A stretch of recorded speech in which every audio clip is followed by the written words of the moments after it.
Chapter 1. Tongfu Inn, Guangzhou, Qixia Town. Suddenly, a peal of thunder rang out. The originally bright sun and azure sky were swiftly shrouded by dark clouds. A few swallows, neither too large nor too small, skimmed closely beneath the eaves, heralding the impending rain. Along the ancient, quaint street vendors meticulously packed their stalls, preparing to evade the downpour. Shoppers and wanderers hastily made their way home. Just as the streets fell into an eerie silence, a blinding flash of white light flickered, as if lightning had gone awry. To everyone's astonishment, when the light dissipated, a youth emerged from within, his face adorned with curiosity as he surveyed his surroundings. The cobblestone street, the wooden brick houses, and a few delicate pink apricot blossoms peering over the walls, all these sights conveyed an air of antiquity. Here, there were no telephone poles, no neon lights, nor tourists brandishing cameras, only a faint essence of the past. What is this place? As a modern individual, he immediately discerned that the surroundings were not merely an ancient street remodeled by contemporary hands. Ding, system has been bound. Please answer the questions, host. Question 1. Is this the ancient era? Question 2. Is this a different world? Question 3. Is the system an essential tool for travelers? Question 4. Are all the above correct? Qin Chu felt utterly speechless. Being a modern man, he had read countless novels in the past.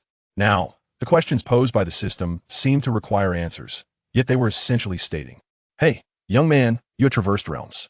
This system doesn't wish to engage in lengthy discussions. Answer one question, receive all information." Is that clear? Of course it was clear, and Qin Chu promptly pressed the selection button. Can you believe this damn system is touchscreen? I choose 4. Ding, congratulations host on completing the trial. Reward system mode, 3 choices. World task system, world lottery system, world check-in system. Please note, once the system selection is confirmed, it is non-refundable. Qin Chu scratched his head. As Mr. Lu Sun wisely stated, only children make choices as an adult, naturally. Without hesitation, Qin Chu pressed the selection button. After all, the world task system had penalties. The world lottery system relied too much on luck. Only the self-selected world check-in system resonated with the notion of perfection in his heart. Ding, system selection completed. World check-in system activated. Would you like to complete your first check-in at Qixia Town? Qin Chu immediately selected. Check-in. Sign in. Ding, first check-in reward. Internal skill, Biming divine skill, talent. Instant comprehension, lightness skill, Lingbo Weibu. Upon viewing the rewards, Qin Chu's smile widened. It must be said, the world check-in system truly lived up to its reputation. The reward for the first check-in were unexpectedly generous. Ding, host may view the reward description to confirm collection. Upon hearing this, Qin Chu swiftly pressed the view button. Biming divine skill is a formidable and domineering technique that balances yin and yang. When cultivated to a high level, it can emit true energy to protect the body, greatly enhance speed, and confer immunity to poisons. Its most unique aspect is the ability to absorb others' internal energy for one's own use. Lingbo Weibu is an exclusive lightness skill from the Xiaoyao sect, based on the 64 hexagrams of the I Ching. Its most distinctive feature is that while in motion, it can increase one's internal energy. Instant comprehension.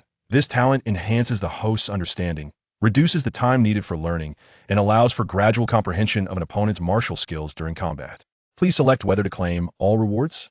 Qin Chu replied, claim. Please prepare, host. Qin Chu looked puzzled at the air. Wasn't it just claiming rewards? What else did he need to prepare?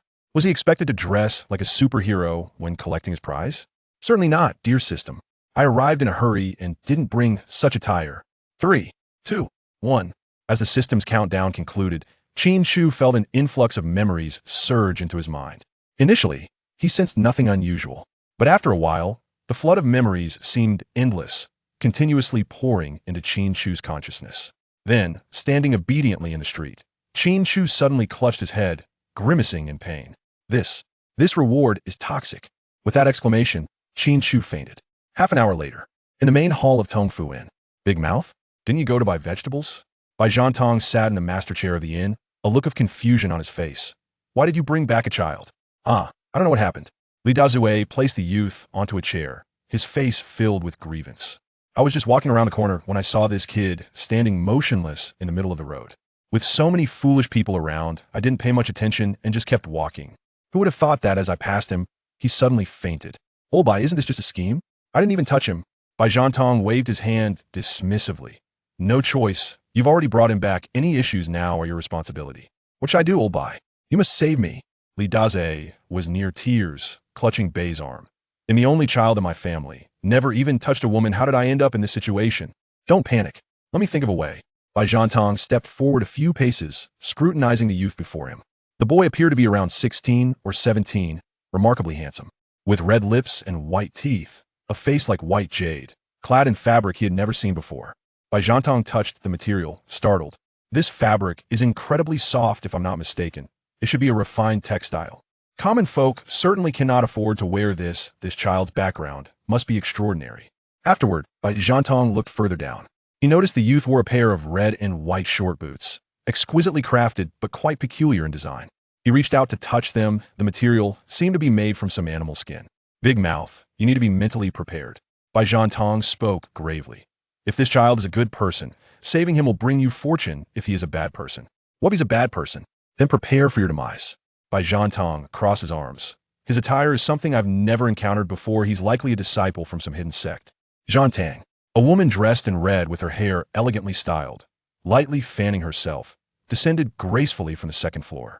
She approached the first floor, greeting, esteemed guest, would you like a meal or a room? As she reached the ground floor, not hearing a response, she asked again, a room or a meal? Innkeeper, stop calling this kid, has fainted. Bai Zhantong shot her a glance. The innkeeper covered her mouth with her fan, stepped forward to check Qin Chu's breath, discovering he was still alive. What happened? The two recounted the earlier events to her. Upon hearing, the innkeeper gasped. A disciple from a major sect? Fierce disposition? Afterward, she glanced at Qin Chu, muttering, with such beauty, how could he possibly be a bad person? Bai Zhantong, why can't he be a bad person? I am so handsome and charming, yet I am still a notorious thief.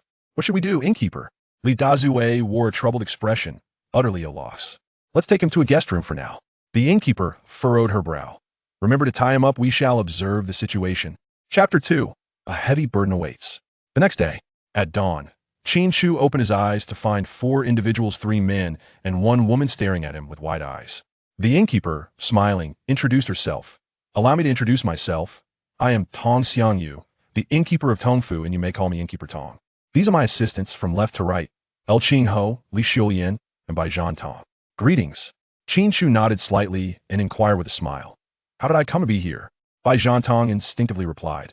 It was Li Dazue who brought you back. As soon as he finished speaking, Li Dazue seized Bai Zhantong by the neck, growling. Didn't we agree to pretend we didn't know anything? Damn it, I slipped up. Qin Chu's expression was one of confusion. What kind of game were these fools playing? Could it be they mistook him for a notorious figure? That was indeed a possibility. Rest assured, I am not a bad person. As Qin Chu attempted to raise his hand to perform an ancient salute, he was taken aback. No way. Was he to perish before even beginning his journey? Lowering his gaze, he discovered he was bound by several bundles of ropes. What does this mean? Qin Chu looked at everyone with a face full of exasperation. Ahem. The innkeeper cleared her throat twice to mask her embarrassment and smiled as she asked, May I ask for your name, young sir? Qin Chu, Qin from the Qin dynasty, and Chu from the character for storage. What a splendid name. The innkeeper smiled again and inquired, Where do you hail from? Qin Chu casually mentioned a place, Tianshan. After all, one's martial prowess stemming from Lingzhou Palace is not to be trifled with. Thus, claiming to have come from Tianshan is hardly a stretch. Is it quite far? Bai Zhantong queried with suspicion. Did you walk here? Given the distance, I certainly rode, came the reply. What brings you here? To wander the rivers and lakes. Li Dazue, unable to contain his curiosity, asked, So, are you a bad person? Of course not. Qin Chu replied, exasperated. Have you ever seen a villain inexplicably fainting in the street? What if you're just pretending? Bai Zhantong rubbed his chin, scrutinizing Qin Chu. If I were pretending, would I allow you to bind me? Qin Chu suddenly looked aggrieved, frowning as he exclaimed, How could I possibly be a bad person? That's true. Tang Zhonggui observed his seemingly harmless demeanor and was convinced to a great extent. Zhantong, untie the young master quickly. Bai Zhantong deftly released Qin Chu from his bindings. Rubbing his somewhat sore wrists, Qin Chu inquired, By the way, Zhonggui, do you need anyone here? Bind him, bind him. Tang Zhonggui and the others hastily resecured Qin Chu. This lad had the audacity to wish to join the Tongfu Inn. While claiming he had no ulterior motives, Qin Chu stared at them in bewilderment. What is this all about? I've run out of silver and wish to earn some travel expenses before leaving. Is there a problem with that? Why are you binding me again? Tang Zhonggue exchanged glances with the others, deciding to release him for the time being and observe further. In the inn's lobby, Qin Chu spun a tale about his origins. Although Tang Zhonggue and the others harbored doubts, they were somewhat swayed by Qin Chu's vivid descriptions of the scenery from Tianshan to Qixia Town, believing him to be at least partly truthful. I have journeyed from Tianshan, staying at various inns, witnessing numerous beautiful sights, and hearing countless stories, making me entirely qualified for the role of storyteller. Qin Chu rushed to the counter, fetched a small wooden block, and then turned to the elm table, tapping it gently. In our tale, there is a hidden sword sect on Wuliang Mountain. Speaking of which, Duan Yes luck is truly remarkable. Not only did he survive the fall from cliff. Qin Chu sat on a sturdy stool, regaling the audience with the story. The inn's staff, patrons, cooks, and the innkeeper were all riveted, hanging on to his every word. Before long, the tale concluded, and Qin Chu smiled, bowing slightly. Bravo! The applause thundered. Guests cheered, their excitement palpable. In this age of scant entertainment, listening to stories was evidently a cherished pastime. The staff of the inn eagerly chimed in, unintentionally becoming his supporters.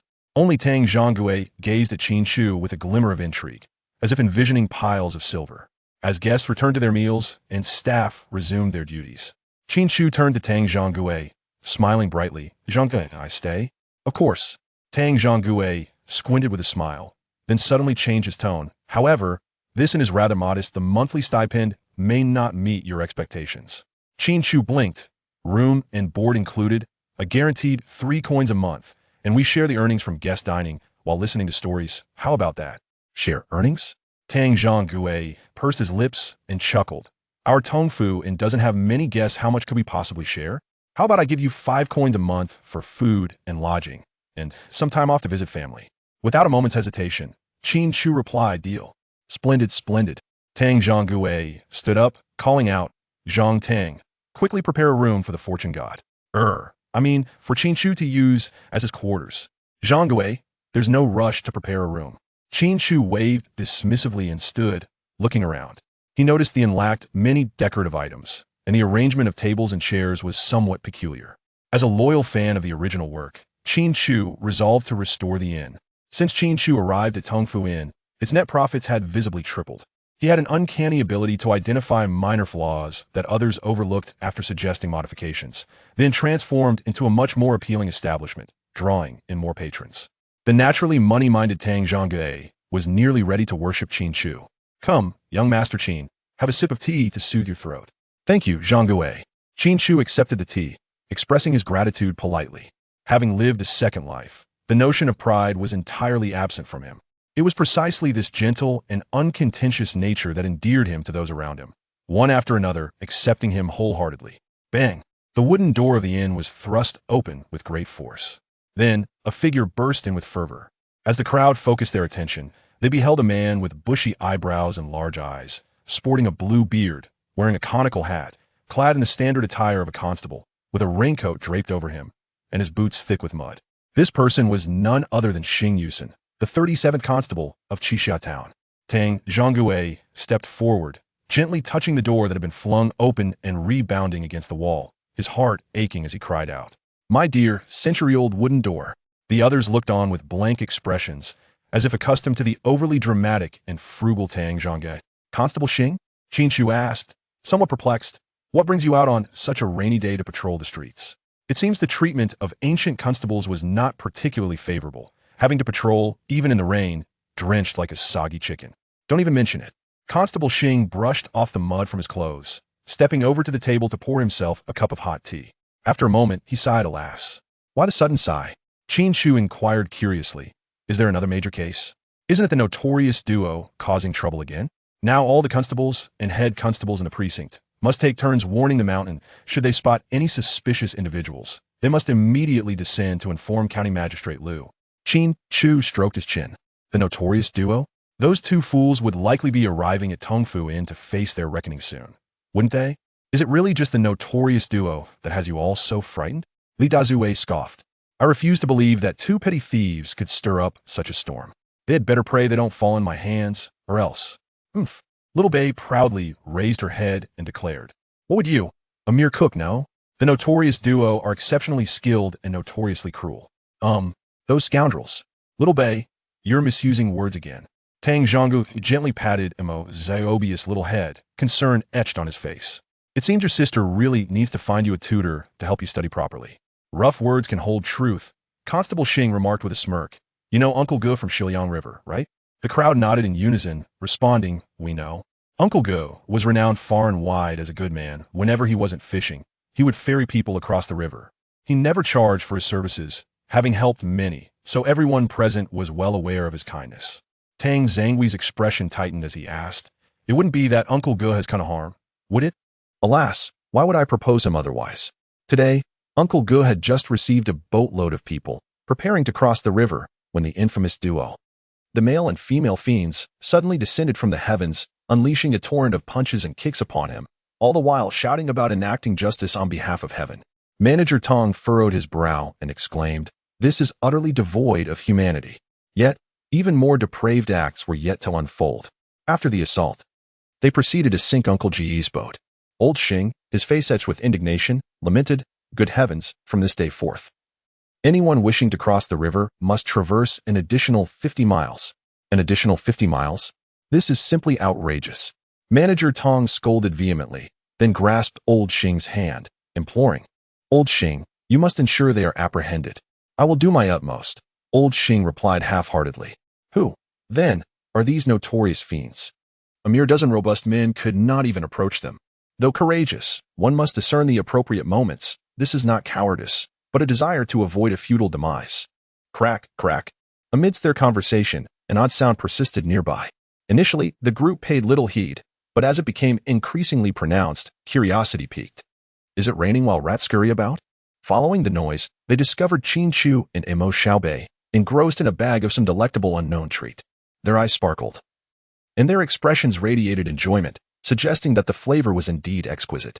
Bai Zhantong, with a playful grin, inquired, Little Qin, what is that delightful morsel in your hands?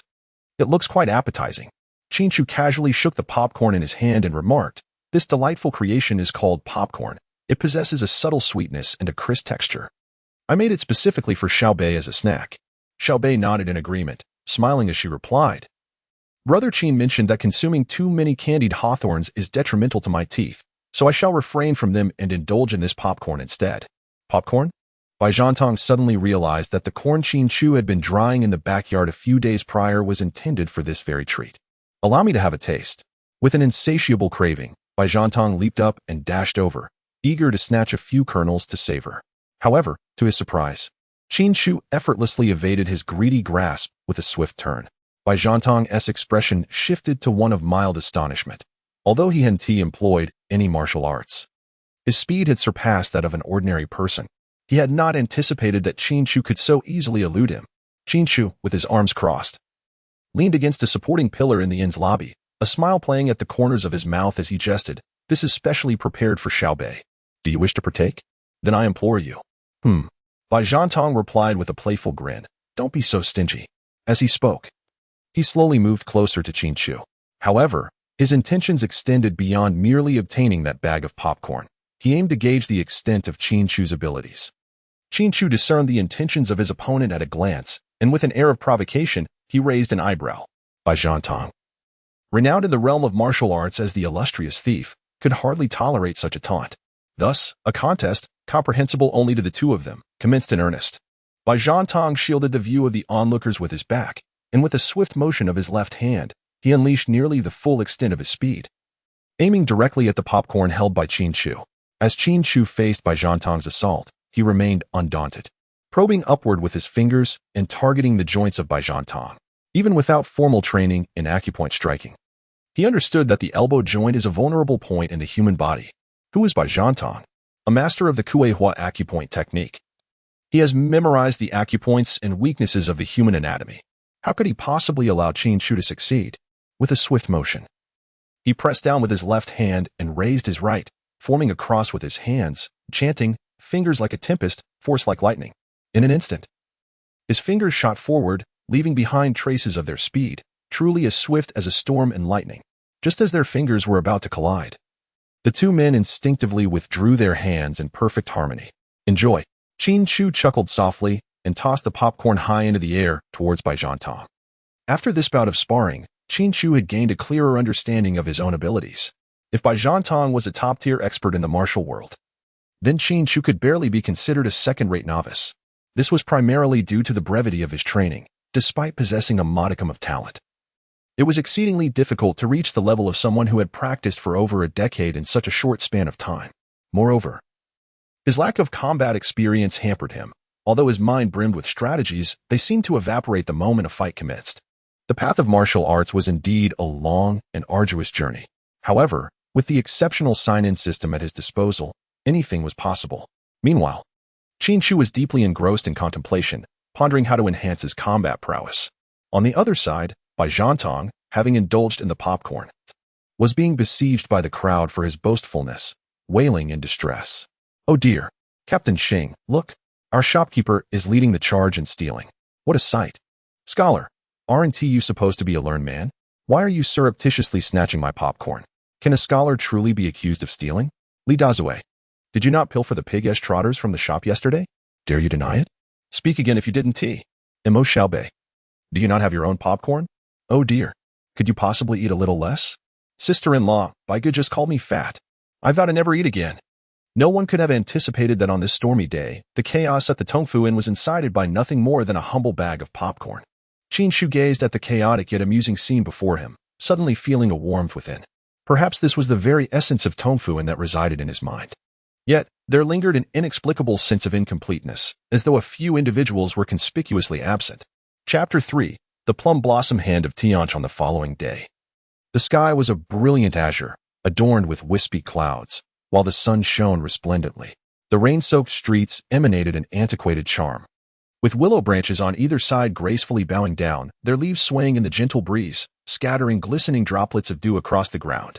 Qin Chu rested his right hand upon his chin, perched upon the rooftop of the Tongfu Inn. His clear, piercing gaze fixated on the young women and brides passing by the entrance, observing them intently. Mr. Liu wisely remarked that spending a few moments each day admiring beautiful women contributes to a man's health and longevity. Thus, his actions were not driven by mere lust, but rather by a consideration for his own well-being. With a flick of his hand, Qin Chu conjured a haphazard array of items upon the rooftop: chewing gum, walnut milk, a treasure porridge, a lighter, a flintlock, nail clippers, and a razor. These were the rewards he had accrued over the past few days of sign-ins. As he surveyed the collection, his mood erupted in frustration. Why not rise early to practice martial arts? What was he doing idly sitting there? Bai Zhantong, yawning, soared up from the courtyard and effortlessly settled beside Qin Chu. Ever since he learned of Qin Chu's martial prowess, Bai harbored an inexplicable sense of camaraderie towards him. Perhaps it was because they were the only two martial artists at the Tongfu Inn. Or perhaps it was due to Qin Chu's remarkable achievement of becoming a second-rate master at such a tender age. "I'm a genius. I require no practice." Qin Chu shrugged nonchalantly, his expression betraying a sense of tranquility as if he were discussing an utterly mundane matter. It was not that he wished to indulge in laziness and forego his training. Rather, during the execution of the Lingbo Weibu technique, Qin Chu had to continuously recite the mental formula, meticulously adjusting the placement of his feet. Although his internal energy was indeed increasing at a remarkable pace, the mental exertion was exceedingly taxing. After traversing several circuits, his mind became somewhat muddled. Thus, he found himself on the rooftop, indulging in the rather frivolous act of observing the young lady below. As the saying goes, a journey of 1,000 miles begins with a single step. One must not allow high aptitude to foster complacency. Especially for those who practice martial arts, it is imperative to possess unwavering determination and an indomitable spirit. Do you understand? Bai Zhantong spoke earnestly, embodying the essence of a mentor imparting wisdom to a junior. Qin Chu blinked his eyes and thought to himself, "Are you serious, big brother? I am merely taking a break. Did you not understand? Allow me to reiterate." Qin Chu hurriedly waved his hand, exclaiming, "No need for that." Suddenly, I felt a surge of inspiration, my heart brimming with enthusiasm. "Well, I shall practice my skills right away. Brother Bai, you needn't see me off. Please, take a rest." With a smile gracing his face, Qin Chu gracefully leapt from the rooftop, landing steadily in the courtyard, leaving only the back of Bai Zhantong's head in his wake. Bai Zhantong scratched his head, a look of profound bewilderment etched on his features. When did this fellow become so agreeable? He had initially intended to regale him with tales of his martial arts experiences at the Sunflower Sect. For instance, how his master chastised him for laziness, how his senior brothers punished him for pilfering, and how his junior sister reprimanded him for spying on her elder sister during her bath. Reflecting on those days now, they seemed truly arduous. In the courtyard of the Tongfu Inn, a notification chimed. Check-in time refreshed. Shall the host check in? Location: Tongfu Inn courtyard. He confirmed his check-in. Today's check-in reward: Tianjime hand. Would you like to claim your reward? Finally, the awaited prize had arrived. The anticipation had been a test of patience. Claim. Ever since the last memory shock, Qin Chu appeared more adept at tolerating pain. Upon claiming his reward, he merely furrowed his brow, showing little reaction. The Tianjime hand. Akin to the Lingbo, Weibo, and Baiming Shengong, originated from the Carefree sect and was the signature skill of the Tianshan girl. This technique encompasses 3 capturing routes and 6 martial arts moves, despite its seemingly limited repertoire. However, it harbors an extensive array of martial arts weaknesses, vulnerabilities in human acupoints, and essential techniques for various weapons, rendering it remarkably comprehensive and truly unparalleled in close combat. Its most distinctive feature lies in its ability to incorporate the ultimate techniques of martial arts from across the world into the 6 routes of the Tianjime hand, making it a skill with boundless potential for growth. According to his recollections, Qin Chu activated the Northern Underworld divine skill and began practicing the Tianshan plum blossom palm. From a distance, he appeared as a young gentleman clad in azure and blue brocade, gracefully gliding as if he were a celestial being. However, after a considerable period, Qin Chu felt no discernible progress. This was not due to any inadequacy in his practice, rather. The Tianshan plum blossom palm required either combat experience or the integration with other martial skills to truly develop. Merely practicing against the air yielded no tangible results and could lead one to appear rather foolish in their martial pursuits. Thus, he decided to conclude his training for the day. Qin Chu shook his head and stepped through the back courtyard into the main hall of the inn. At this hour, apart from the inn staff, only a handful of familiar patrons were present. Most of these individuals were the proprietors of businesses in Qixia town. In ancient times, it was uncommon for people to venture out for breakfast, as everyone was preoccupied with their own affairs. Meanwhile, traveling merchants and guests typically arrived at the inn around midday. After their meals, they would either continue their journey or simply rest at the inn. Some even opted to save money by heading directly to the 18-mile lodge, where there were more inns, resulting in stiffer competition and, consequently, more affordable prices. As Qin Chu entered the inn's lobby, he observed Old by tidying up the surroundings. The scholar was busily clicking the abacus, while Manager Tong likely still lay asleep, his hearty voice echoing from the kitchen as he prepared the day's meals. Inspired by the industriousness of those around him, Qin Chu promptly set about brewing himself a pot of hot tea. He intended to linger in the lobby a while longer, hoping to absorb some of the diligent spirit and remedy his own laziness. "Good morning, Mr. Qin," greeted Shun. "And a good morning to you as well, Brother Shen." "Oh, Manager Wang, it's been quite some time. Where have you been seeking fortune lately?" Qin Chu sat in the grand hall, engaging in light-hearted banter with familiar guests, thoroughly relishing the moment. To be candid, he found immense pleasure in his current lifestyle, though he occasionally yearned for contemporary cuisine. Given the opportunity, he would certainly delve into the study of modern culinary arts with Dezue, despite the latter's somewhat mediocre cooking skills. Suddenly, a cacophony erupted from outside. Qin Chu felt a surge of curiosity and stepped outside to observe. At the street corner, he spotted a comically plump fellow engaged in a scuffle with an elderly man. The two were clumsily exchanging blows, creating an unexpectedly amusing spectacle. As Qin Chu cracked seeds with casual delight, he watched with keen interest. At that moment, Captain Xing approached his side, a look of curiosity in his eyes, and inquired, "What are you doing standing here? Come inside and enjoy the spectacle." Qin Chu raised an eyebrow and inquired, "Captain Xing, from where do you hail?" "From just around the corner. Where else could I come from?" "Oh, what exactly do you mean?" "I merely wish to inform you that a brawl has erupted just around the corner." Qin Chu pointed towards the back of Head Constable Xing, who abruptly turned around, slapping his forehead in exasperation. "Good heavens! What on earth is happening? Everything was just fine a moment ago." He hurriedly made his way towards the scene of the commotion, shouting, "Master Qian, Master Li, why are you fighting? Let us discuss this amicably." Disappointed at the prospect of missing the spectacle, Qin Chu crossed his arms and retreated into the building, his mind racing with thoughts. What could possibly provoke such a quarrel between these two? It was quite perplexing. Moments earlier, 10 minutes prior, in Qixia town, at a street corner, Head Constable Xing, sporting dark circles under his eyes, shouted hoarsely, "Attention! The notorious duo of malevolent fiends may have infiltrated Qixia town. County Magistrate Liu advises everyone to refrain from venturing outside and await further instructions from the authorities." After repeating this several times and ensuring that the message had been disseminated, Head Constable Xing paid no heed to the raucous crowd and departed. His task today was to relay this crucial information throughout Qixia town. Once he left, the street corner was left with a throng of chattering townsfolk, whispering amongst themselves. "I heard that the malevolent fiends specifically target the good-hearted. Is there truly such a bandit?" Head Constable Xing didn't even mention this. Could it be mere hearsay? No doubt about it. The nephew of my neighbor's second daughter, who has a connection to a vendor at 18 Mile Paving, told me about it. He mentioned Miss Zhao from Zuojiazwang, Uncle Gu from Shiliang River, the peddler from Belizwang. In short, anyone virtuous they encounter is bound to face disaster. Damn it. If they come, we'll just have to confront them. Master Qian, you've never been one for good deeds. Why are you so worked up? Old man, are you jesting? Everyone, come see. Master Qian is cursing. You little rascal, if you have the guts, repeat what you just said.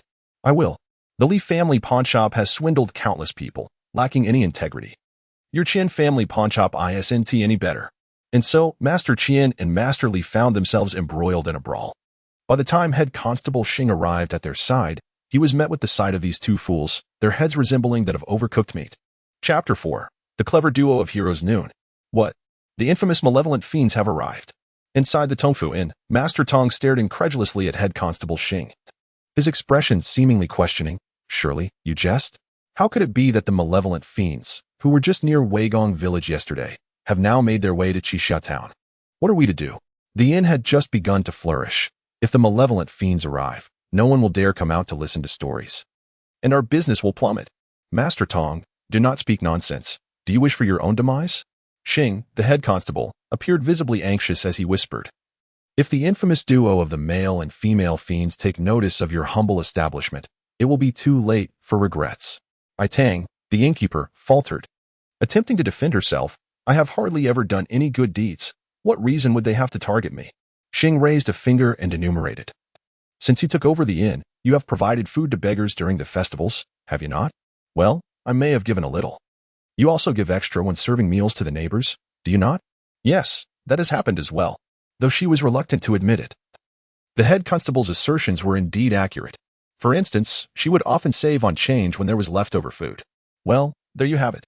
Xing stroked his chin thoughtfully and speculated, you may very well be regarded as a benefactor in our town of 7 heroes. Thus it is highly likely that you have caught the attention of the male and female fiends. What shall we do?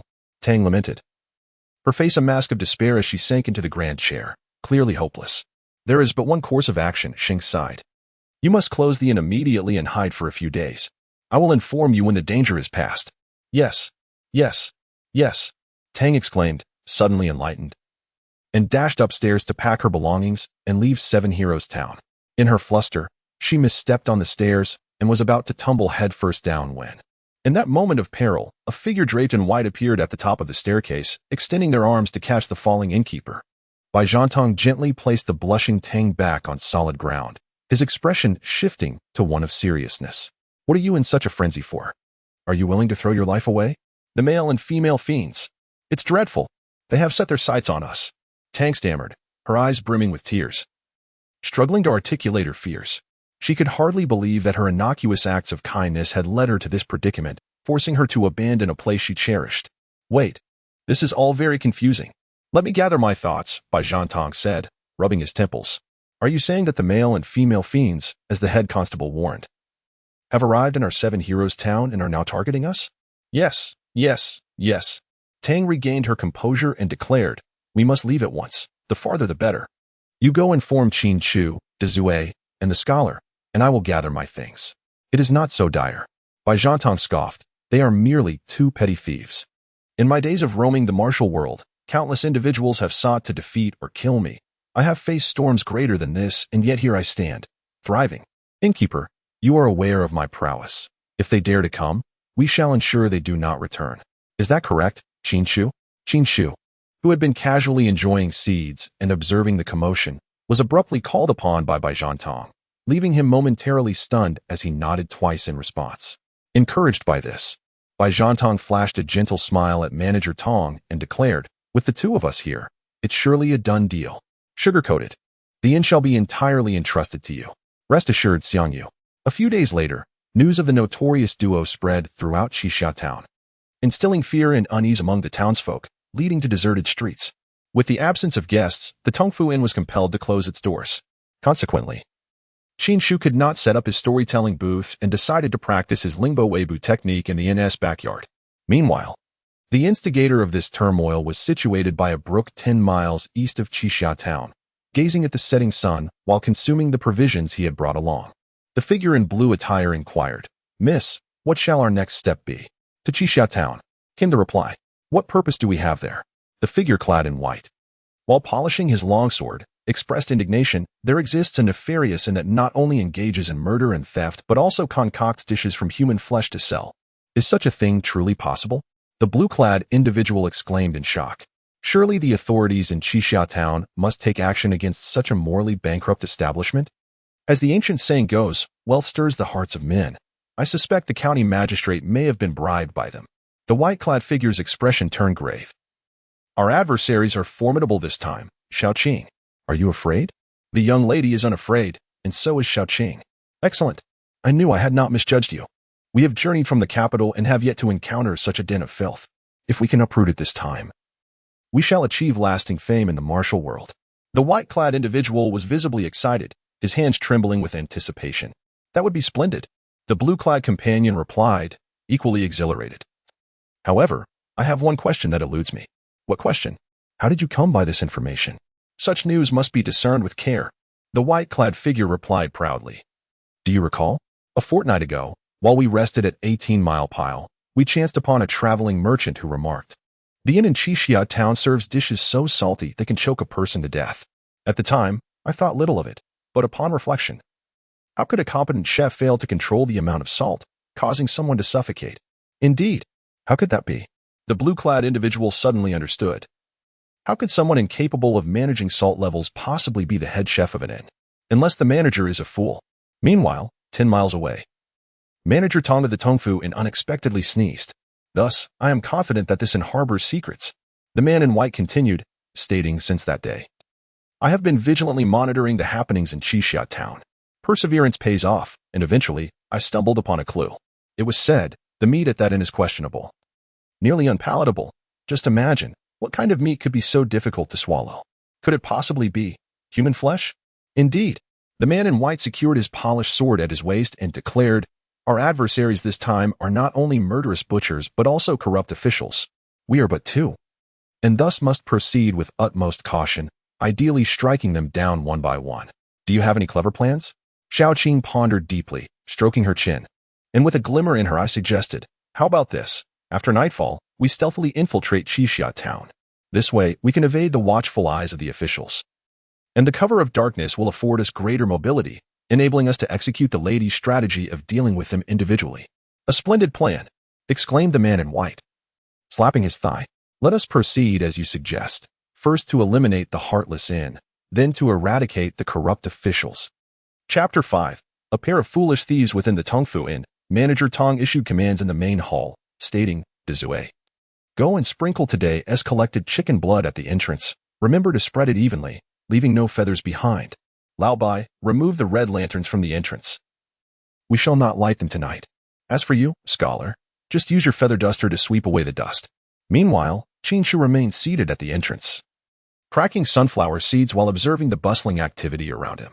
Manager Tong, hands on his hips, raised an eyebrow and proclaimed, "I have bestowed a resonant name upon this plan, cunning capture of the dual demons, allowing them to come and remain." As time passed, the sky outside darkened into evening.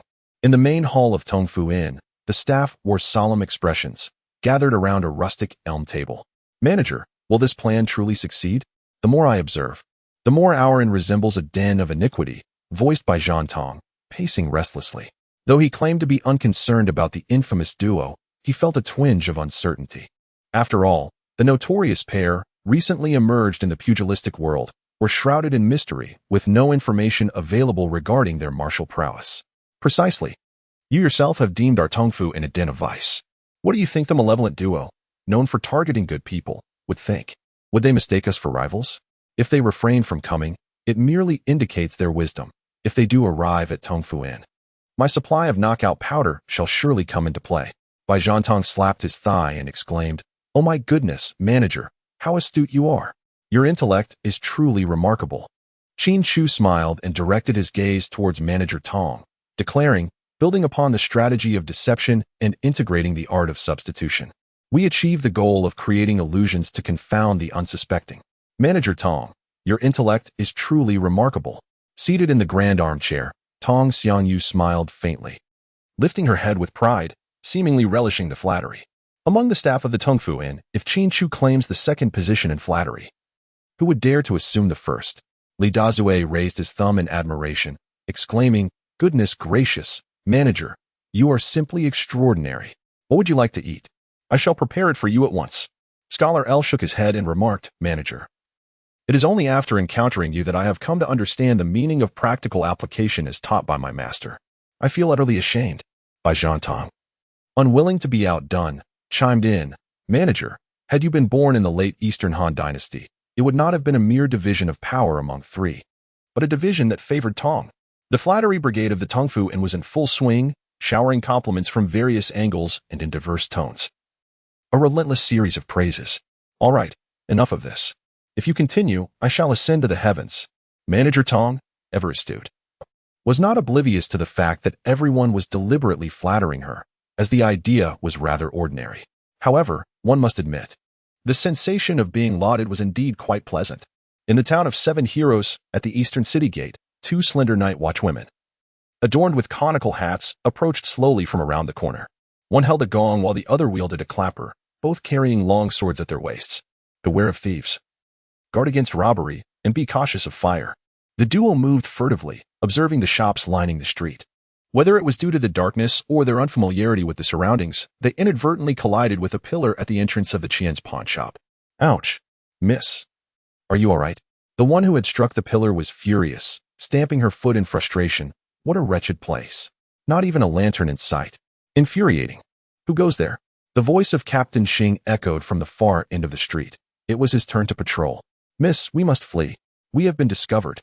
The two hastily discarded their disguises and darted into the alleys flanking the street. Such fortune comes without effort. "Little thieves, where do you think you can escape?" Captain Xing, eager to solve the case, completely forgot the notorious reputation of the duo as he laughed heartily and charged forward with his blade drawn. The scene was reminiscent of a wild chase, with the three of them racing through the narrow alleys, turning this way and that, akin to headless flies colliding chaotically. Unexpectedly, the two ahead, unfamiliar with the path, found themselves cornered in a dead end, confronted by a nearly 2-meter-high wall. "Ha, ha. It seems my years of diligent practice and lightness skill shall finally come into play." As her words faded, she took a couple of running steps and leaped into the air like a great rock, charging toward the wall. "Oh dear. Xiaoqing, give me a push.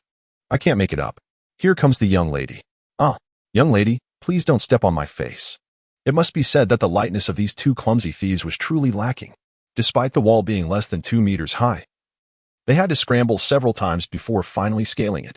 Once atop the wall, they hurried along until they were certain they had evaded Captain Xing, before leaping down into a courtyard. The courtyard contained an ancient well, a stone mill, and a kitchen with its door wide open.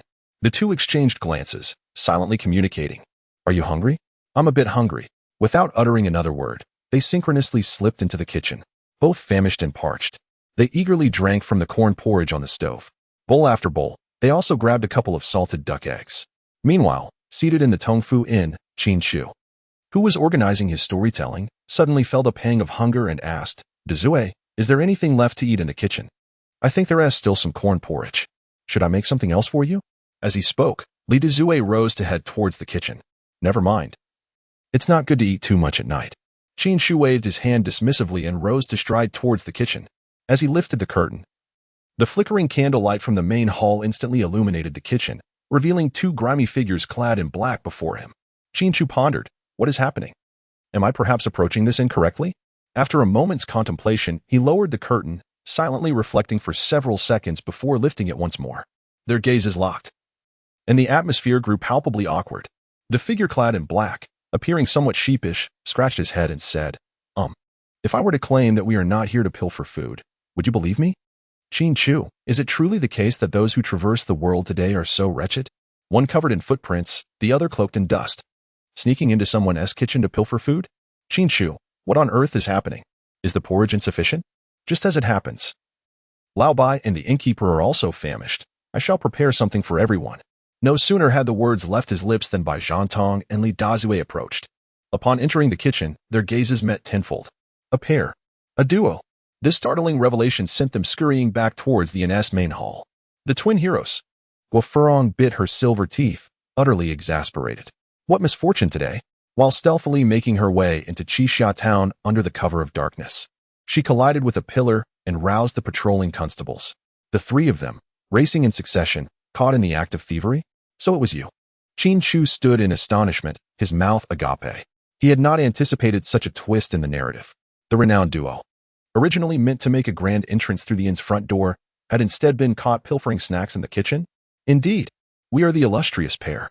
Guo Furong felt a mix of elation and surprise. She never expected that as newcomers to the martial world, they would already have garnered such a high-caliber fan base.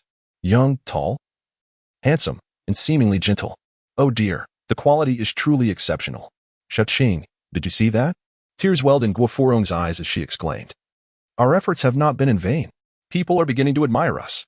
Shaqing rolled her eyes, slightly exasperated, and replied, But miss, we are currently in disguise. How could they possibly recognize us?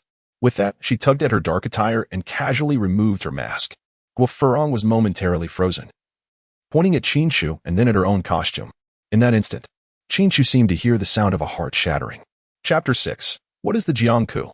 Old Bai hurriedly dashed into the hall, breathlessly exclaiming, Innkeeper, the deadly duo has arrived. You must flee at once. What is happening? Innkeeper Tong felt her mind go blank. And in her panic, she completely forgot the plan they had previously devised.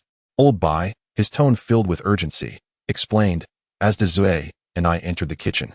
We encountered two figures clad in black confronting Qin Chu. Each wielded a long sword, undoubtedly masters of the Jiangku, coupled with what old Xing had mentioned. It was clear they were the renowned deadly duo.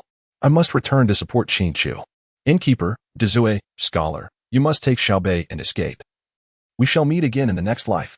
Bai Zhantong resolved that even if they could not defeat the adversaries, he would strive to buy time for everyone to flee. Qin Chu dared to confront the dual malevolent spirits. What reason would he have to cower? Alas, it seems I am fated to endure this calamity. Master Tong waved his hand, his face ashen, and said, Big mouth, scholar, I entrust Xiaobei to your care. Zhang Tang, let us depart. Where to? Master Tong, adjusting his attire, furrowed his brows involuntarily and declared with unwavering resolve, Let us confront these dual malevolent spirits. No need for that. At that moment, Guo Furong and Shaqing also arrived in the hall. As the conversation progressed, upon noticing the hall's distinct decor, they suddenly realized, So, you are indeed a nefarious den of thieves. Today, we shall uphold justice and dismantle your vile establishment. Wait. Master Tong feigned calmness and retorted, What grounds do you have to label us as a black shop? Guo Furong had visited the kitchen and backyard of Tongfu Inn. She was well aware that these two areas were no different from other inns, merely more dilapidated. Shaqing cast a glance at the entrance and questioned, If you are not a black shop, then why do you keep the lights off? The reason for the darkness is to guard against you. A voice came from behind Guo Furong and Shaqing. Turning around, they found the handsome young gentleman they had encountered in the kitchen moments ago. Humph. Guo Furong snorted disdainfully, pointing at Qin Chu and said, Then pray tell, if this is not a black shop, why must you guard against us? Precisely. Shaqing raised her head proudly and stated, We have journeyed from the capital, saving countless innocents along the way, not to mention the little beggar from Shibalipu. Had we not arrived in time, he would have perished in the flames. I know that beggar you speak of. Qin Chu pointed at Guo Furong and said, Were it not for you, he would not have to lie in the street corner every night, groaning in pain. Guo Furong retorted angrily, You speak nonsense. Allow me to recount the events that transpired. Qin Chu, with a stoic expression, slammed his hand on the table and declared, Shueshini. A disciple of the elusive Xianyu sect from the northern Song dynasty, is the descendant of Yin Wang's adversary, Shuemu Hua, known as Shuqinghe. From a young age, he diligently studied the medical arts passed down through his family. By the age of 30, he had gained renown in Guangzhou for his mastery of cupping therapy, healing countless individuals without ever charging a fee. One day, while he was applying his cupping technique to alleviate the rheumatism of a beggar, two ignorant ruffians descended from above, attacking him without inquiry and ridiculing him under the pretense of upholding justice. Following this incident, Shweshny fell gravely ill and ultimately declared his closure, leaving the unfortunate beggar still tormented by his affliction. While watching a television drama at that time, Qin Chu found those two fools amusing and even considered the tragic experiences of the good-hearted to be somewhat humorous. However, upon arriving in this world and hearing firsthand the plight of those kind souls who were misunderstood and assaulted, witnessing the panic etched on the faces of innocent citizens, he could no longer find humor in it. A sense of sorrow took root in his heart. Were it not for the notorious duo, he would not have found himself devoid of even a single listener. How dare they hinder his earnings? They ought to be cursed. Guofurong bit her lower lip, reflecting intently on the events of that day. The ceramic jar and the torch combined surely constituted the cupping technique, did they not? Unwilling to concede, Guofurong argued. Fine. Even so, had we arrived in time at the Shiliang River, that entire boat of people would have met their demise at the hands of water bandits. Bai Zhantong lamented. Uncle Gu is a fisherman. He only ferries people across the river when not fishing, never charging a fee. You mistook him for a water bandit, damaging his fishing boat and cutting off his livelihood, causing suffering for the common folk. Impossible, Guofurong exclaimed in disbelief. Even if we mistakenly damaged his boat, it should not have affected the other citizens, right? Do you know how far one must enter to avoid the Shiliang River? Li Dazue scoffed. A full 50 miles. Just think of the physical exertion required to traverse an additional 50 miles. Does one not need to eat without spending money? All right, let us assume we were wrong. Xiao Qing, in a huff, directed her ire towards Qin Chu. As for the incident at the Zhua family village, it would have been better not to mention it, for at the mere utterance of it, her anger flared. Just as she uttered a few words, Qin Chu interrupted her. Miss Zhao, having endured the humiliation of her life, finally found someone willing to marry her, only to be assaulted by you on her wedding day. It is likely no one will dare to propose to her again. You have ruined her life. Guofurong's delicate face flushed a deep crimson. She never anticipated that her proud acts of chivalry would inadvertently inflict harm upon so many, leading to such chaos. Lost in her thoughts, she suddenly sank down onto the ground. Xiaoqing hurried to support her, but found herself at a loss for comforting words. Guofurong looked up and inquired, Xiaoqing, I merely wish to uphold justice. Why has it come to this? My lady, Xiaoqing felt a profound sorrow seeing Guofurong in such despair. Yet she was powerless to assist. Chivalry does not manifest in this manner. Master Tong shook his head and remarked, if every hero acted as you do, resorting to violence upon encountering villains, what purpose would the authorities serve? Guofurong, somewhat bewildered, responded, but is it not the duty of those in the martial world to eradicate evil and promote good? Master Tong approached Guofurong, gently helping her to her feet, and spoke softly, eradicating evil and promoting good must also consider the means and methods employed. If everyone adhered to your notion of constant violence, would not the martial world evolve into a realm of bloodshed? That makes sense. Guofurong tilted her head, pondering, and asked, then tell me, what truly constitutes the martial world? Qin Chu stood at the entrance of the tavern with his hands clasped behind his back, gazing at the moon at a 45-degree angle. His expression enigmatic as he remarked, grievances and affections are part of the martial world. Helplessness is part of the martial world. The presence of others constitutes the martial world. Scholar L, with a flourish of his sleeve, proclaimed, poetry embodies the martial world. Wine encapsulates the martial world. The 4 books and 5 classics are all part of the martial world. Leaning casually against a pillar, Old Bai tossed his hair back and declared, wealth represents the martial world. Poverty signifies the martial world. It is the mundane that truly embodies the martial world. However, Guofurong scratched her head, pouting as she said, you all have differing opinions. I cannot comprehend what the martial world truly is. Rather than mere hearsay, I hope you can discover your own martial world. After patting her shoulder, Manager Tong smiled and instructed, Jean Tang, prepare a room for our esteemed guests. Let them ponder what the martial world means. Bai Zhantong extended his left hand, gesturing towards the upper floor. Esteemed denizens of the martial world, please. Meanwhile, in a shadowy corner of Qixia town, the only constable, Xing Yusen, wore a peculiar grin as he spoke to the air. Do not flee. I have already spotted you. Halt. Where do you think you are escaping, little thief? He continued to search for the elusive figures of the infamous duo. Chapter 7. I've revealed my hand. I am a master the following day, Qin Chu rose early from his bed, quietly reciting to the empty room. Check in. Having diligently checked in for many days, he had gradually discerned the system's check and refresh schedule and the varying rewards associated with different time slots. He discovered that at precisely 6 o'clock each morning, when the system refreshes, the chances of acquiring martial skills, talents, or abilities seem significantly enhanced. In contrast, checking in at other times typically yielded items such as internal energy or medicinal pills. For instance, during the recent closure of Tongfu Tavern, Qin Chu had been reluctant to rise, only getting up to check in well after the sun had ascended, resulting in a meager reward of 5 years of internal energy. It is indeed a tale of sorrow. To summarize, Qin Chu now possessed 20 years of internal energy and 3 healing pills. Ding. Today's check-in reward, proficient medical skills. Would you like to claim the reward? Proficient medical skills? Qin Chu promptly reached out with his mind to touch the luminous screen floating in his consciousness, seeking to examine the information presented. Medical expertise, encompassing 4 major categories: herbal medicine, diagnostic techniques, acupuncture, and acupoint therapy. This represents the pinnacle of medical knowledge in the martial arts world, unmatched by any contemporary practitioner. Upon completing the overview, Qin Chu eagerly exclaimed to claim his reward. In this realm fraught with peril and conflict, no one could guarantee their safety from injury. Especially with the recent addition of a troublemaker at the Tongfu Inn, Qin Chu resolved that from this day forth, he would rise early and retire early, diligently practicing martial arts each morning to cultivate good habits. This commitment bore no relation to reward. Rather, it stemmed from his dedication to self-care. In the inn's lobby, Guo Furong donned a beautiful dress and sat quietly at a wooden table, observing the staff at work, her brow slightly furrowed with an unmistakable hint of melancholy. Xiaoqing, clad in a verdant pleated skirt and wielding a sword, gracefully descended from the 2nd floor and inquired, "Miss, when shall we set off for the capital? I fear that father and mother are already anxiously awaiting our return." Guo Furong cast her a fleeting glance and replied with a detached tone, "In the foreseeable future. It seems we shall not be returning."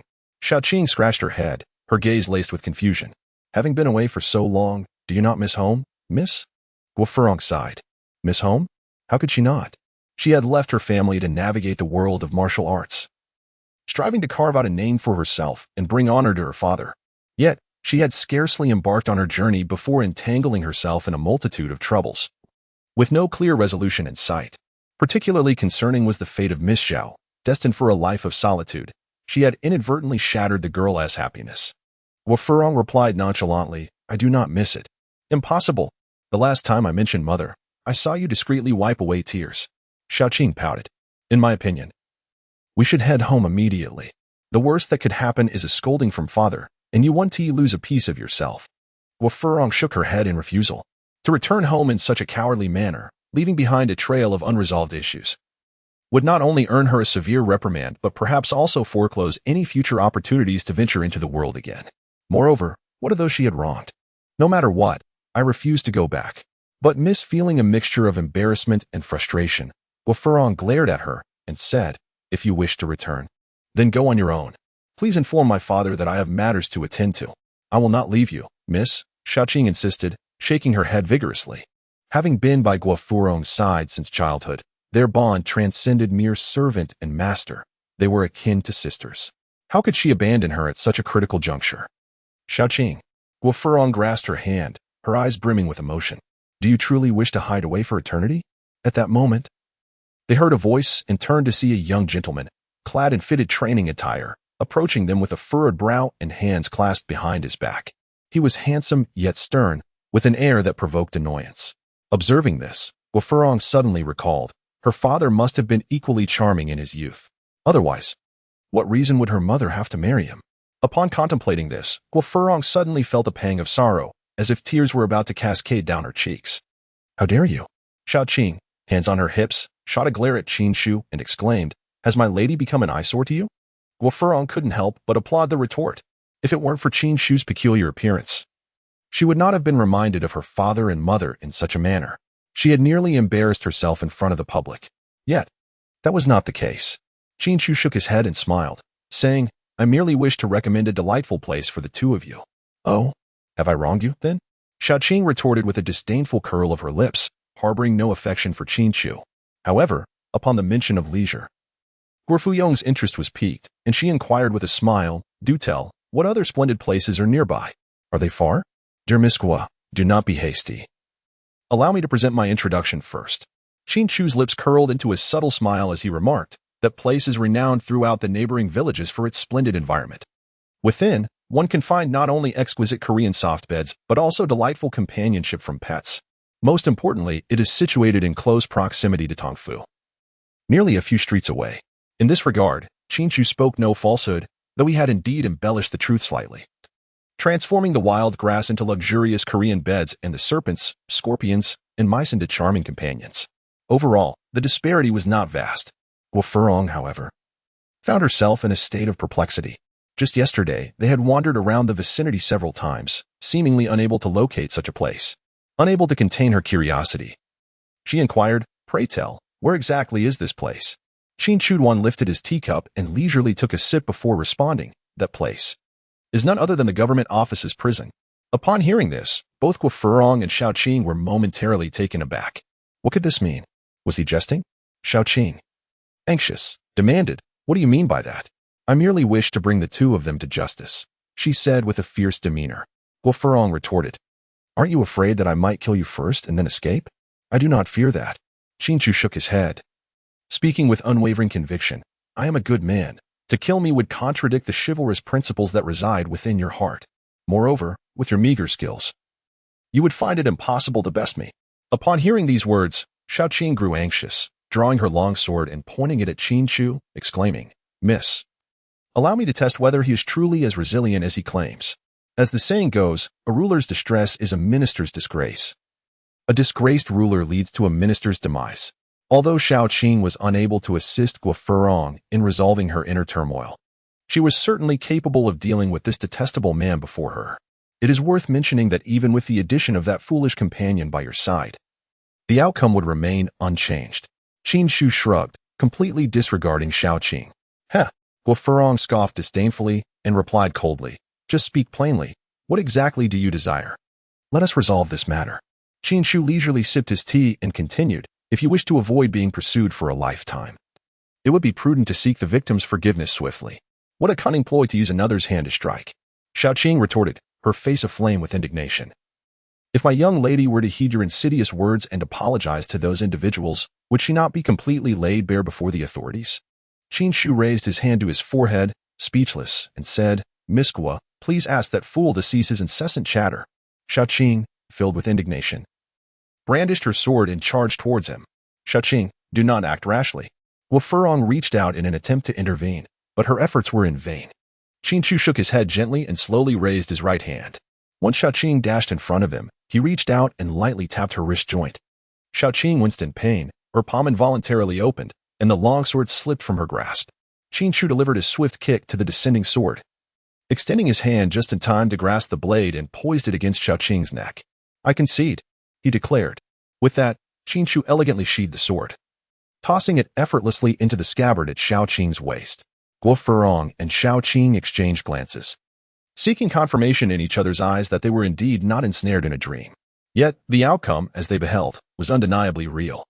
As Qin Chu executed the series of movements, they flowed gracefully and effortlessly, exuding an indescribable aura that hinted at profound mastery.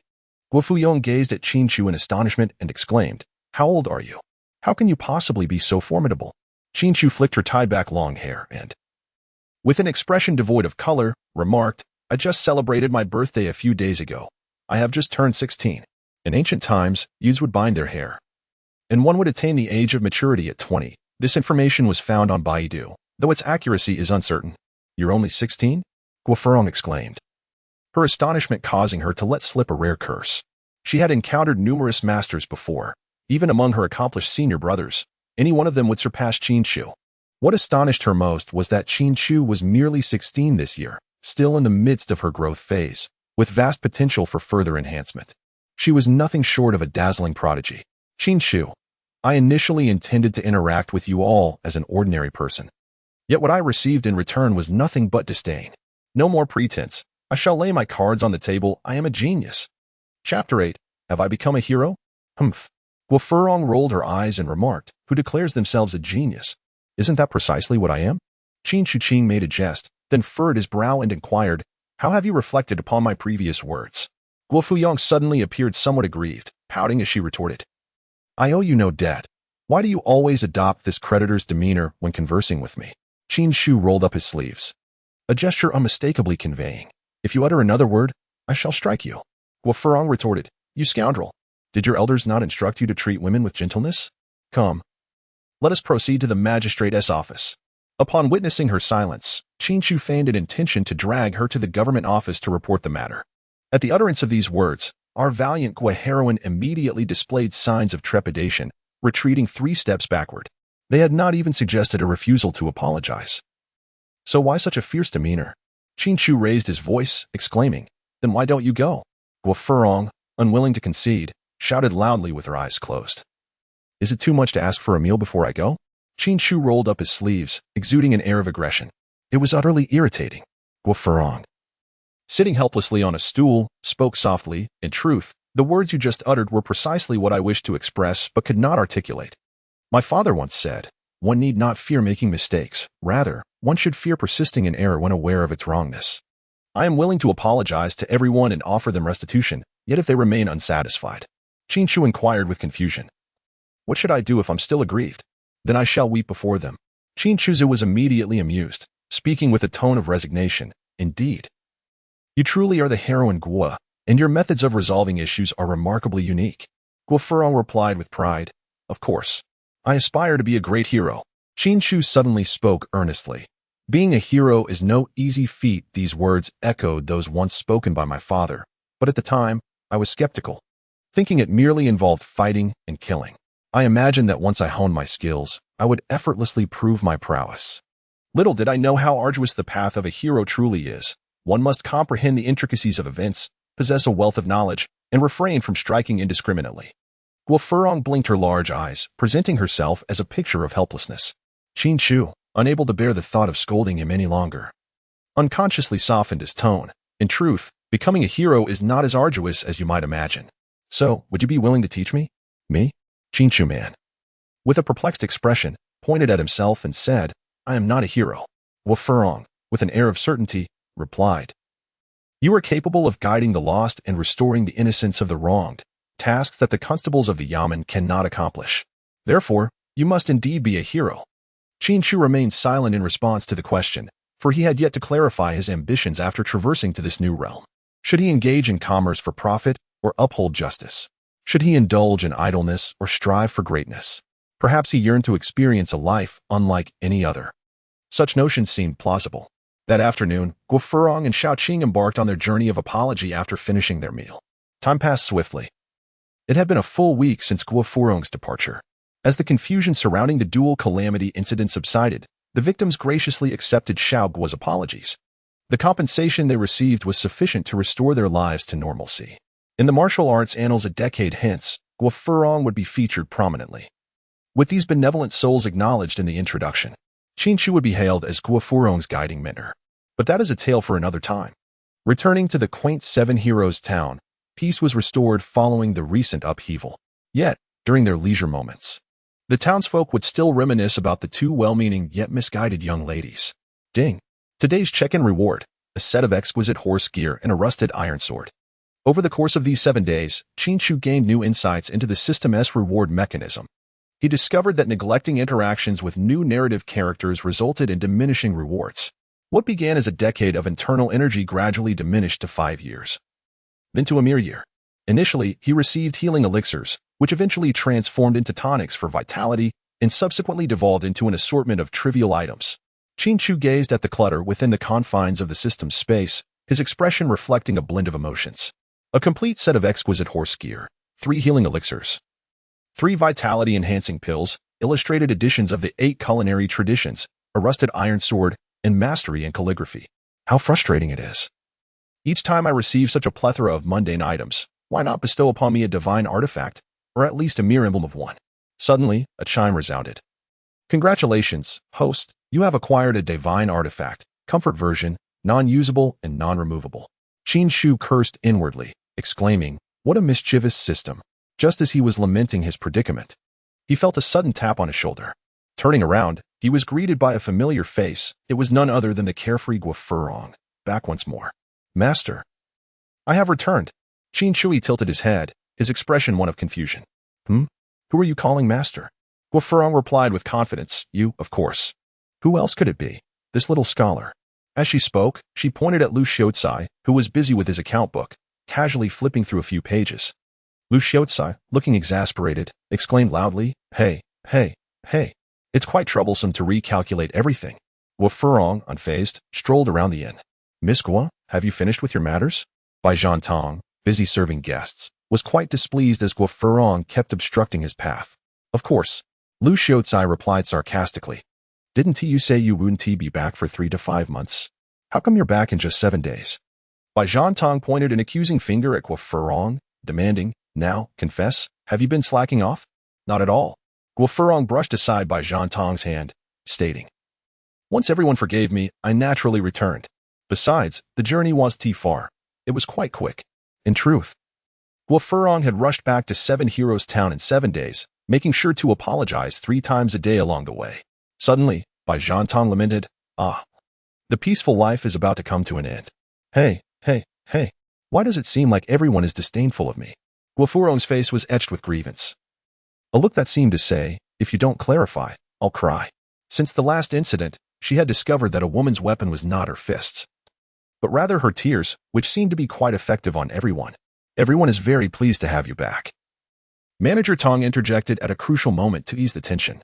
He then wrapped his arm around Guo Furong's waist, a hint of confusion on his face, and remarked, Have you lost some weight recently? Not at all. Guo Furong shyly touched her waist, realizing that perhaps she had indeed lost a little. Little Guo is back. Li Dazue emerged from the kitchen, sweat on his brow but a beaming smile on his face. What do you want to eat? I'll make it for you. Feeling the warmth, Guo Furong's tone lightened considerably. Thank you, Brother Dazue, but I just ate on the road. The sweet address of Brother Dazue completely tickled Li Dazue's fancy. Oh, come now. Why are you being so polite? Li Dazue thumped his chest, declaring, If you need anything, just tell me. From now on, anyone who crosses you will have to deal with me. And anyone who crosses me will have to deal with my uncle. And anyone who crosses my uncle. The crowd chimed in unison, then they are crossing the court. Let me see who dares to cross the court. Suddenly, a voice rang out from outside the door. Qin Chu glanced outside the door, pondering. Before the sound arrives, the person is already here. Undoubtedly, it is Captain Xing. Indeed.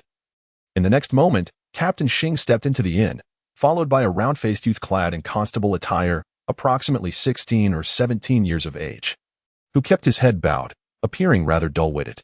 Oh, Captain Xing has arrived. Bai Zhantong immediately greeted him with a broad smile, then pointed to the youth behind him, inquiring, Who is this? This is my newly recruited disciple, Yin Xiaolu, Captain Xing replied, patting Yin Xiaolu on the shoulder. Come, greet everyone. Yin Xiaolu stepped forward a couple of paces, wearing a pleasing smile, and bowed deeply to all present. Congratulations to the elder brother and sister-in-law, he exclaimed. Following this, he placed his hands together before the gathered crowd, adopting a posture that suggested he was soliciting a reward. Captain Xing's smile instantly froze. He swiftly grasped Xiaolu by the collar and pulled him behind himself, all the while explaining to the onlookers, You see, Xiaoyou's family specializes in wedding receptions. Growing up in such an environment, he has absorbed many customs, as you can understand. Understood, Old Bai chuckled, commenting, What a festive child. It would be a pity if he did not engage in wedding receptions. After saying this, he reached out to pat Yin Xiaoyou's cheek. Yin Xiaolu chuckled heartily. In his eyes, having his cheek patted was a favorable gesture. For instance, his uncle would always pat his face whenever they met, signifying intimacy. Observing Xiaoyou's demeanor, Captain Xing felt a mix of exasperation and despair. He had anticipated that the boy might be slow-witted, but never to such an extent. To bow and congratulate the townsfolk on his very first day in office and not retaliate when someone touched his face, would he not end up being trampled upon in the future? Hey, old Xing, come sit over here, Manager Tong interjected, trying to ease the tension with a gentle tone directed at Xiaolu. Constable Yin. Today marks your first day in office. Order whatever you desire. The meal is on me. Upon hearing that he wouldn't have to spend any money, Yin Xiaolu was overjoyed. He immediately stood up to bow deeply to Manager Tong but was deftly evaded by him. Old Xing exhaled. Good heavens. Are you not embarrassed enough, you fool? Just as silence enveloped the group, Qin Chu gave Yin Xiaolu a thumbs up, commending, Constable Yin is so benevolent. He will surely be an excellent constable in the future. Captain Xing felt a surge of gratitude and cast appreciative glances at Manager Tong and Qin Chu. Thank you, thank you. Meanwhile, Xiaolu was about to bow again in gratitude to Qin Chu, which caused Captain Xing considerable annoyance. He hurriedly rose to intercept him, whispering in his ear, "You blockhead. Observe how your master expresses gratitude." As soon as he finished speaking, Captain Xing turned to the crowd, clasping his fist in salute, and declared, "I am immensely grateful for everyone's kindness towards Xiaolu.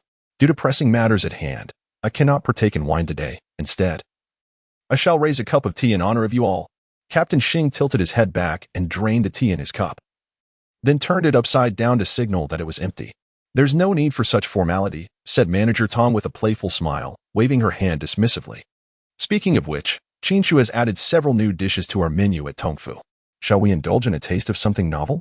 It has only been a few days, and Qin Chu has already concocted new offerings." Captain Xing furrowed his brow. Torn between the comforting allure of roast chicken and braised pork knuckle, or the temptation to sample Qin Chu's latest creations. After a prolonged moment of hesitation, he finally spoke. "2 roast chickens, 1 serving of dompa pork knuckle, and 1 new dish, please. Xiaolu, to be sure to partake generously, after all." This is Manager Tong's thoughtful gesture. We, as master and disciple, shall express our gratitude to Manager Tong first. "Manager Tong, you scoundrel. The moment you realize it's not from your purse, you order so extravagantly." Meanwhile, on the other side, Guo Furong mysteriously pulled Qin Chu aside. "Master, I have a question I wish to ask you."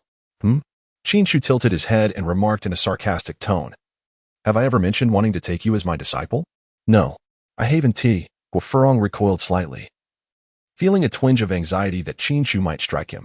Qin Chu glared, exclaiming fiercely, "Young master, I am merely 16 today. If you persist in trailing behind me, calling me master every day, will you not age me prematurely? What then shall I call you?" "I shall call you elder brother." Guo Fuyong, somewhat perplexed by Qin Chu's temperament, cautiously replied, "Elder brother?" Qin Chudian nodded slightly, crossing his arms as he remarked, "You may now pose your question." Guo Furong hesitantly replied, "I wish to inquire. When you mentioned at the entrance that I looked lovely in women's attire, was that merely a casual remark, or did you genuinely feel that way? Is there a difference?" "Indeed, there is." Qin Chu took a couple of steps back, his gaze sweeping over Guo Furong. Her exquisite features, graceful and slender silhouette, and the flowing azure gown emanated an air of elegance and youthful charm, collectively earning her a commendable score of 7 to 8 out of 10. Qin Chu spoke earnestly and with a sense of responsibility, declaring, "They are quite appealing. This is because the inhabitants of this alternate realm possess a charm that surpasses that of television dramas, embodying their characters more authentically. Whether it is the nonchalance of Lao Bai, the endearing simplicity of Dezue, the scholarly demeanor of Xiu Kai, the vivacity of Guo Furong, the multifaceted allure of Manager Tong, or the spirited playfulness of Mo Xiaobei, each has been endowed with a visage and voice that resonate perfectly. Thus, he was not speaking falsely." "How annoying!" Guo Furong exclaimed, shoving Qin Chu away, her petite face flushing with an observable swiftness. Qin Chu gazed at her departing silhouette, rubbing his somewhat pained chest, and sighed, "This woman certainly possesses a formidable grip."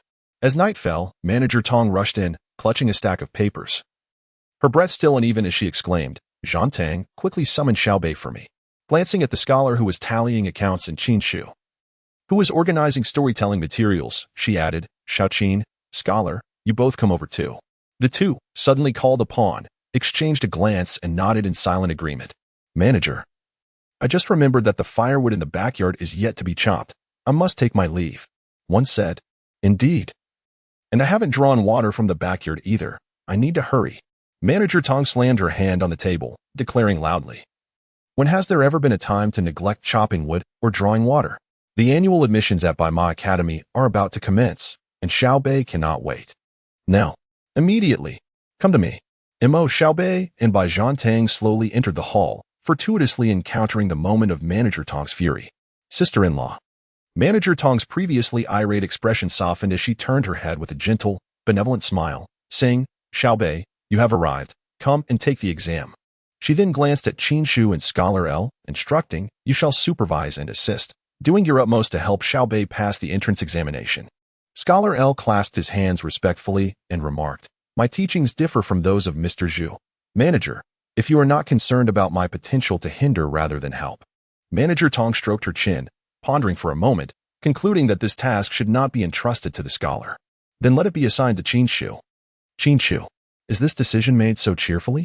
Are you truly not going to reconsider? I refuse. Tong, the shopkeeper, smiled faintly and then, placing her hands on her hips, declared, if Shoubei passes the entrance examination, everyone's wages will double this month. Upon hearing this, Bai Tong and the others' eyes gleamed with hope as they immediately pressed Qin Chu against the wooden table. Shoubei has endured so much, having grown up without ever reading a book. You simply cannot refuse. Whether we can purchase a warm set of clothing depends entirely on you. The crowd chimed in with fervor. Qin Chu cast a glance at Manager Tong, his expression seemingly conveying, are you playing tricks on me? Manager Tong offered a slight smile, gently waved his fan, and returned a look that seemed to say, Qin Chu, do not hold it against me. This is all in consideration of Shoubei's future. Surely, you do not wish for her to grow up without the ability to articulate, do you? Damn, why must it be me? Qin Chu stood speechless, gazing at the crowd. Brother Qin, I too can choose not to study. Unbeknownst to him, Mo Shoubei had approached his side, her large, innocent eyes fixed upon him with a pitiful gaze. Qin Chu could hardly endure this. He sighed, placing a hand on his forehead, and said, very well, I acquiesce. Chapter 10. Cooperation at the hour of the dog, 3/4 past. In Qixia town, at the Tongfu Inn, Bai Tong, lantern in hand, pushed open the inn's grand door. There, under the flickering candlelight, sat Qin Chu, meticulously inscribing something. I have already completed 2 rounds of inspection. Why have you not finished yet? Old Bai shivered, shedding his clothing and burrowing into the quilt, only his head emerging as he gazed at Qin Chu. Qin Chu exhibited a hint of impatience, responding dismissively, almost done. Almost done. Just a few more lines to finish the scolding. What on earth? Lao Bai emerged from beneath the covers, swiftly advancing to stand behind Qin Chu. Upon raising his gaze, he was confronted with several sheets of paper densely inscribed with countless derogatory remarks aimed at the old sage. A cursory glance revealed no fewer than 1,000 words, leaving one utterly astonished. When it comes to the art of insult, surely this could earn some recognition. Bai Tong, taken aback, picked up the paper for a closer look, only to discover that not a single phrase was repeated, and the handwriting was remarkably exquisite. Do you think I desired this? Qin Shubai cast a fleeting glance at him, his tone languid as he remarked, Mr. Zhu specializes in the Zhuangzi school of thought and has little patience for the veneration of Confucius. In order for Shoubei to gain admission successfully, I must cater to his preferences. Bai Tong, with a spirit of goodwill, offered a gentle warning. Well then, be sure that the scholar does not catch a glimpse of this. Otherwise, he may spiral into despair once more. With that, he burrowed back into his bedding, surrendering to slumber. After all, he was no scholar. He could not fathom why Zhuangzi and Confucius were at odds, nor could he comprehend Mr. Zhu's aversion to hearing others exalt Confucius. To him, the only thing that mattered was ensuring Shoubei's successful enrollment, as he harbored hopes of doubling his salary to purchase a few new garments. Sleep well, he thought, while I savor my radishes, unbothered by needless concerns. Qin Chu chuckled and scolded lightly as he finished the last few strokes. Noticing that the ink had nearly dried, he tucked away the paper and returned to his chamber to rest. A few hours later, Qin Chu rose from his bed, his dark circles prominent, and addressed the air. Check-in. Ding. Today's check-in reward, Mastery of Musical Instruments. Mastery of musical instruments, encompassing over 100 ancient and modern instruments. Those possessing this skill can attain the level of a contemporary master. Qin Chugang had just finished reading the introduction and was pondering the utility of the skills when he suddenly heard a gentle knock at the door. Shortly thereafter, the voice of Manager Tong wafted in from outside. Young Master Qin, are you awake? Qin Chu pretended not to hear and prepared to sleep under the covers. He had risen only to sign in for rewards, not to work for Manager Tong. When Manager Tong received no response, she gently knocked on the door again, calling, Little Qin, it's time to get up. I'm already awake. Please wait a moment, Manager, he replied dismissively, with a hint of irritation. Qin Chu rubbed his hair and finally got up to dress before heading to the door.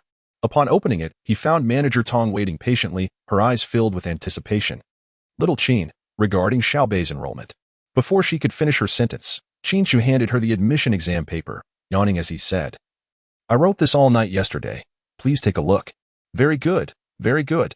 Your handwriting is truly beautiful, Manager Tong remarked with a smile as she examined the content. However, it wasn't long before her expression visibly froze. Did you perhaps give me the wrong one? Let me see. Qin Chu glanced at the examination paper and nodded in affirmation. There is absolutely no mistake. It is indeed these few sheets. What is this nonsense? The entire document is filled with derogatory remarks about the venerable Confucius. Fortunately, I took a look beforehand.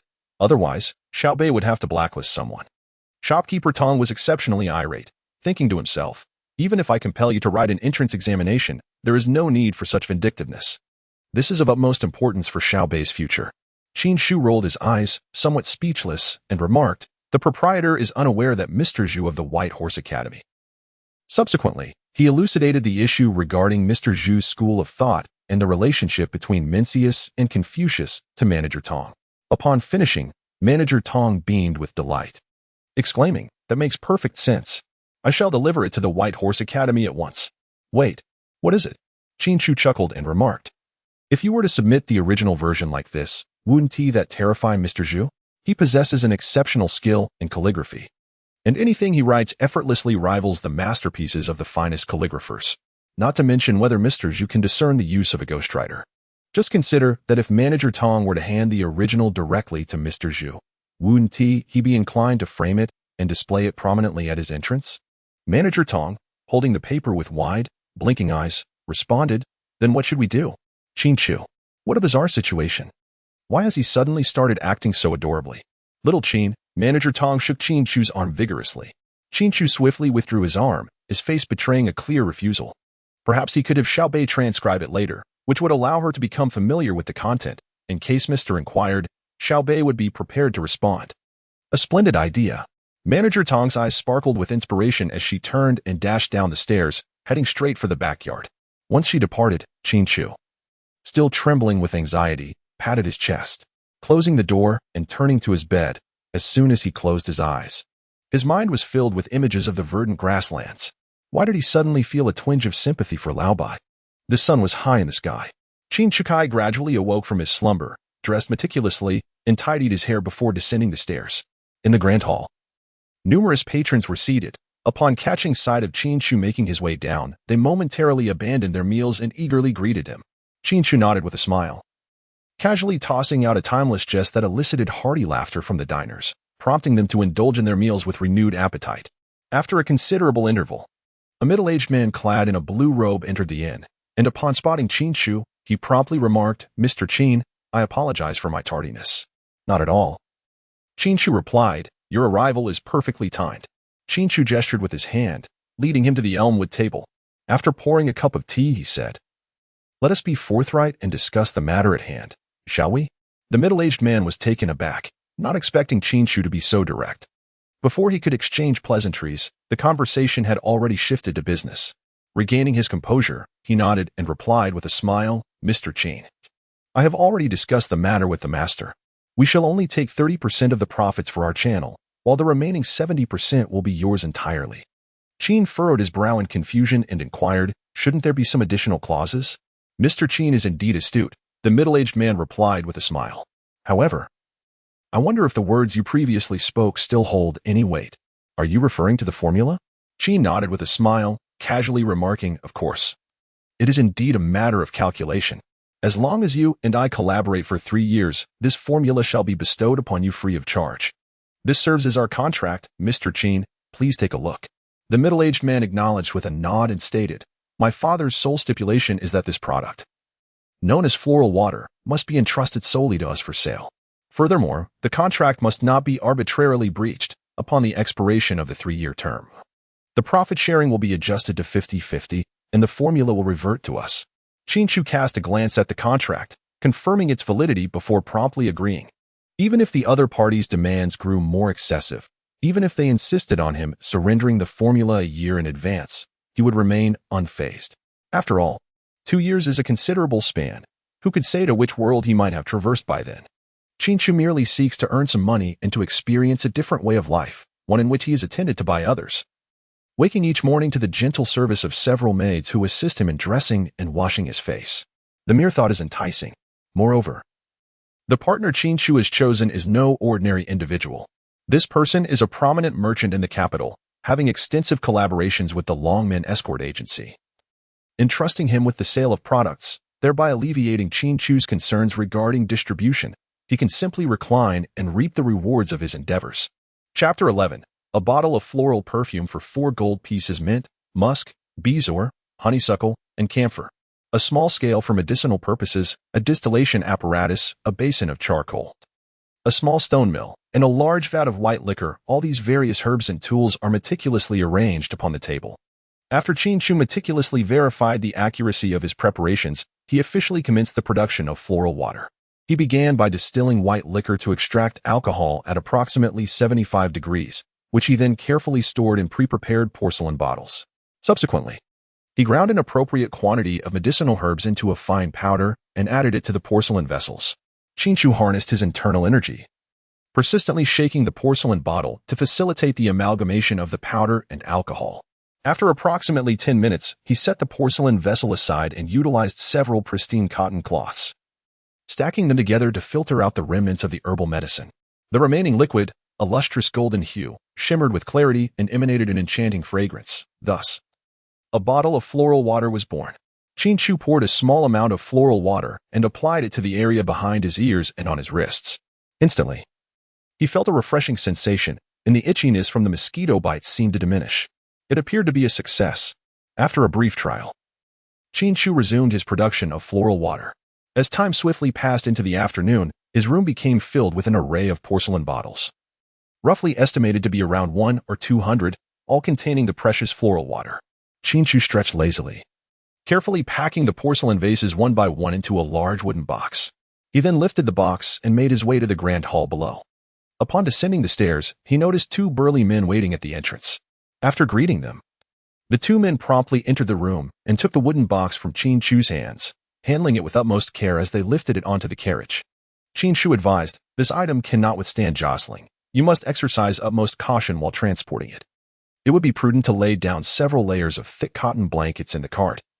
And there are shops at the street corner where you can purchase them as you pass by." One burly man clasped his hands in gratitude and said, "Thank you for the reminder, Mr. Qin."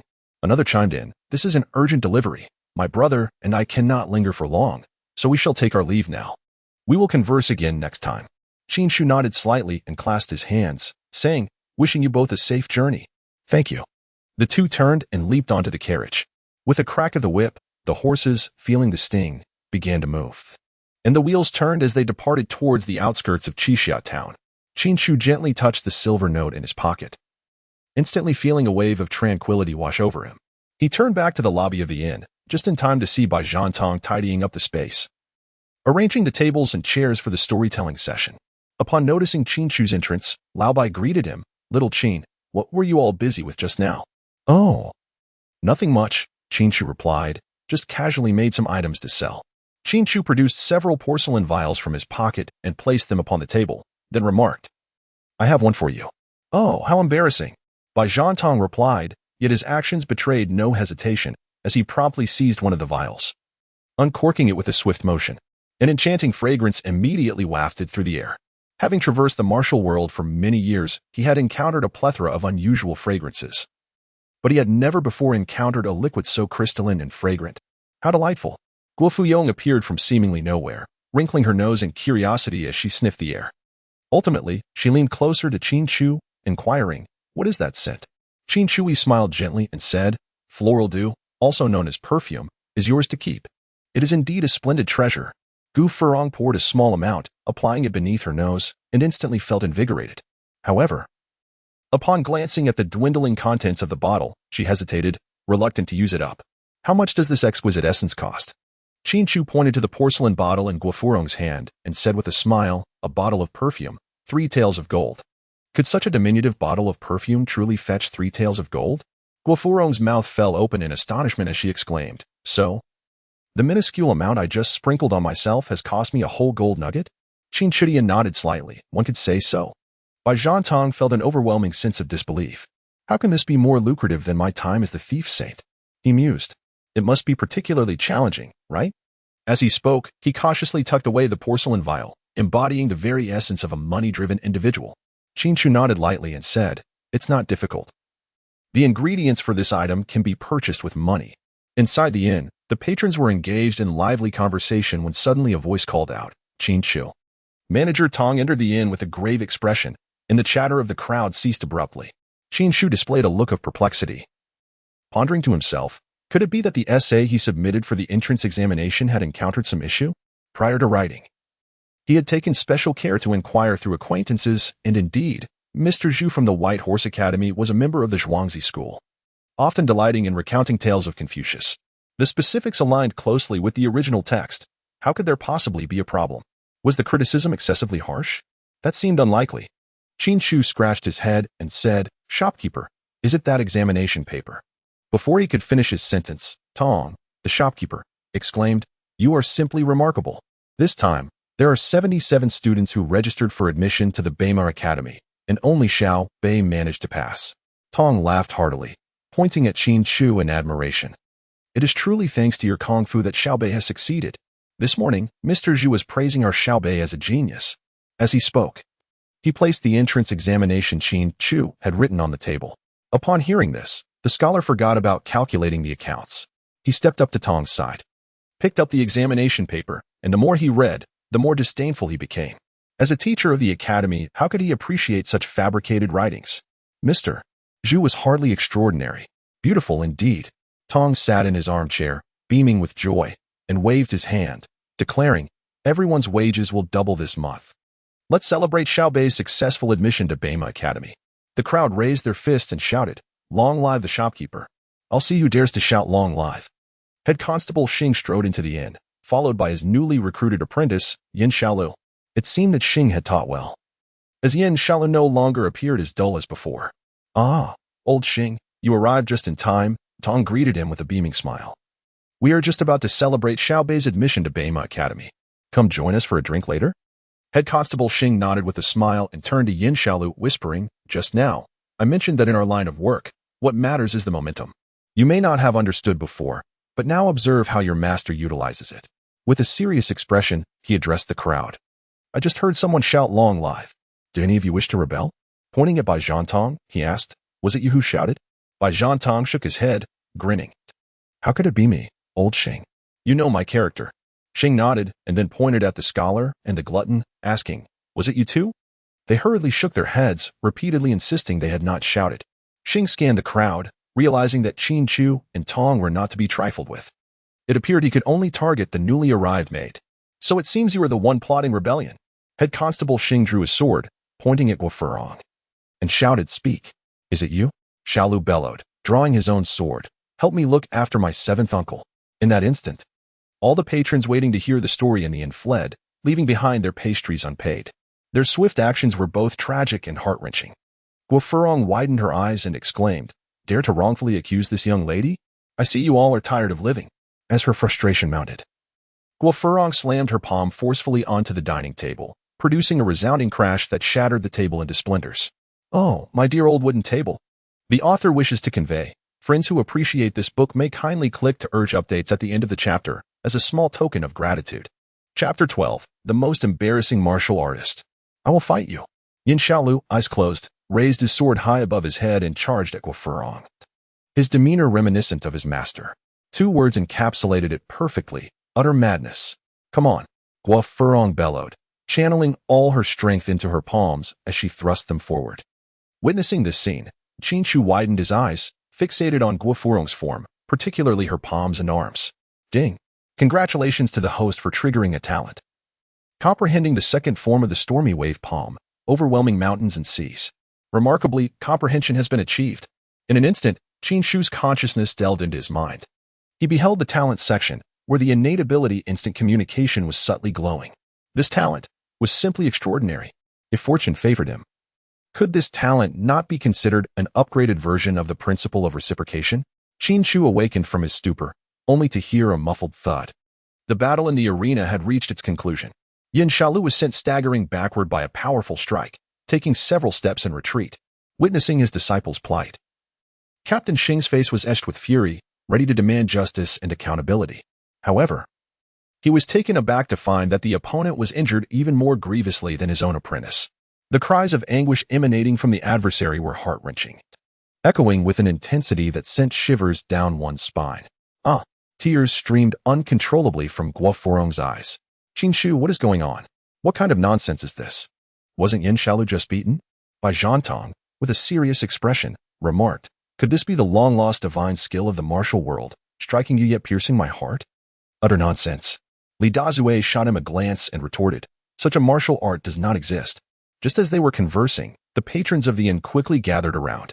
There, a sharp blade had struck across Guofurong's instep. It turned out that after Yin Shaolu was attacked, the long knife fell and fortuitously landed on Guofurong. Fortunately, there was a mop underneath, which prevented more severe injury. Otherwise, the consequences would have been unimaginable. They helped her back to tend to her wounds. Qin Chu hastily applied pressure to Guofurong's acupoint to staunch the bleeding. He couldn't help but marvel at the sheer audacity of this fool's luck. To injure someone and then have their own weapon turn against them. Who would believe such a tale? It was truly a most humiliating predicament for a martial artist. The onlookers hurriedly assisted Guofurong into a room to tend to her wounds. Seeing the situation deteriorate, Captain Xing and Yin Shaolu swiftly retrieved their daggers and made a hasty retreat. Qin Chu activated his lightness skill and, in the blink of an eye, obstructed their path. According to the laws of the Ming dynasty, what crime is it for officials to harm the common people without just cause? Qin Chu spoke in a low voice. You are the head constable. Please enlighten me. It cannot be blamed on Xiao Lu, for she was the one who acted first. Head Constable Xing furrowed his brows, realizing at that moment that they had indeed landed themselves in trouble. Injuring her was of no consequence. Qin Chu crossed his arms and remarked with a hint of sarcasm. But I fear it would be troublesome if her father were to find out. Captain Xing, looking utterly bewildered, inquired, Who is her father? She possesses the skill of the stormy palm. Do enlighten me as to who her father might be. Qin Chu cast him a glance, her eyes reflecting the bewilderment one might reserve for a fool. What? The surging wave's palm. Captain Xing's legs weakened, and he collapsed onto the ground. Muttering to himself, She is the daughter of the legendary Guizhuxia? Indeed. Qin Chu shrugged, saying, She is none other than Guizhuxia's most beloved daughter, Guofurong, renowned in the martial world as the Lady Gua. Her biological mother, exclaimed the flustered Captain Xing, murmuring.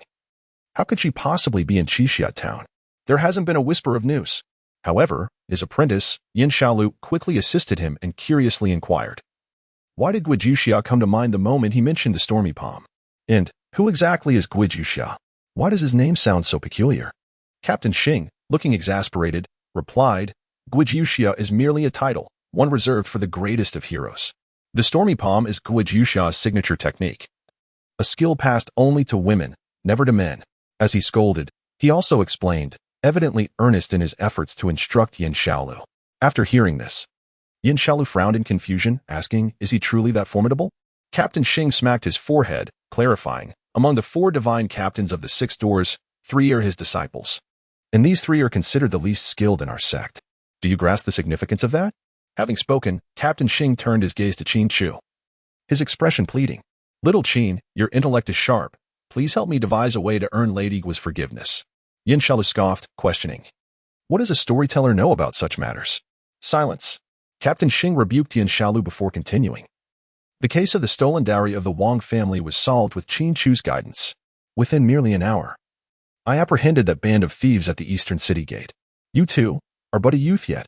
How can our disparities be so vast? Yin Shaolu pouted, at a loss for words. Isn't that so, Mr. Qin? Captain Xing asked, looking at Qin Chu with a solicitous expression. What do you think I should do to win the forgiveness of Guizhuxia's daughter? Be sincere, and abandon trivial cleverness. Authenticity surpasses all, Qin Chu replied, turning to ascend to the 2nd floor, ignoring the 2 foolish disciples. Sincerity, sincerity.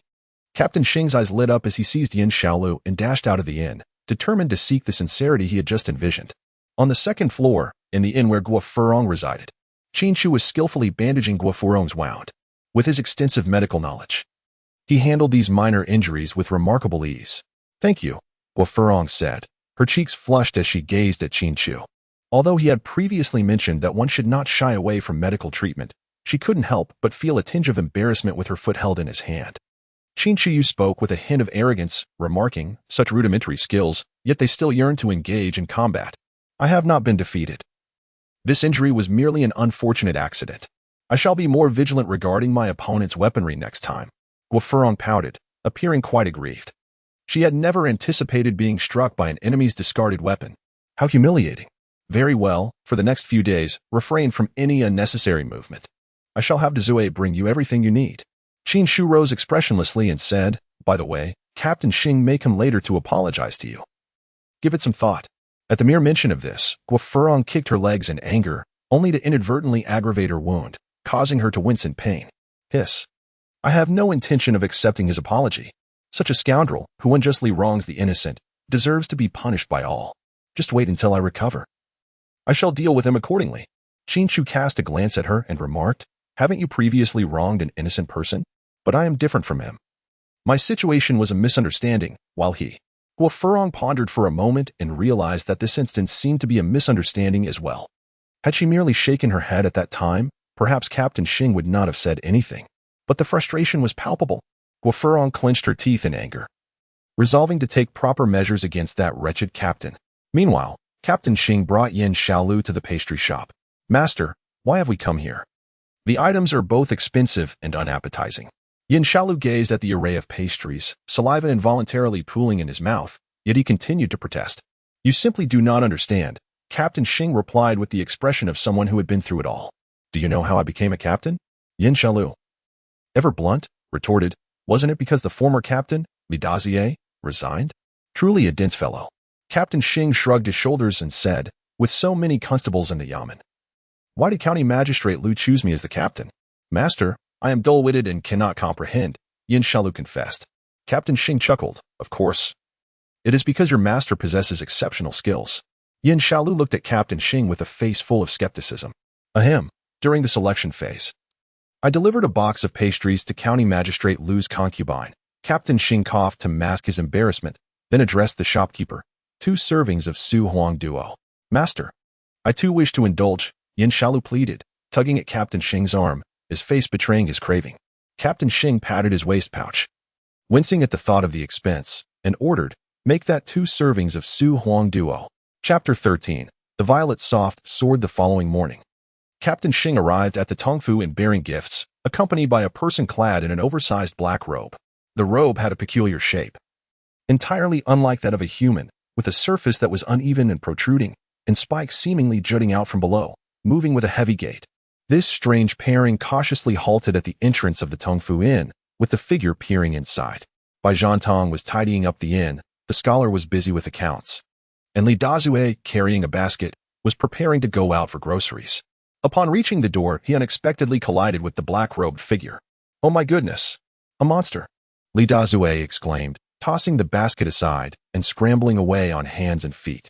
Ouch! The black-robed figure was struck by the basket, letting out a cry of pain. Master, why have you hit me again? He exclaimed in indignation, ripping away the black robe to reveal a youthful face and a back adorned with thorns. It turned out that beneath the robe was none other than old Xing's apprentice, Yin Xiaolu. Old Bai chuckled as he observed the two, teasingly inquiring, Oh, old Xing, what kind of game are you two playing? Are you here to admit your faults?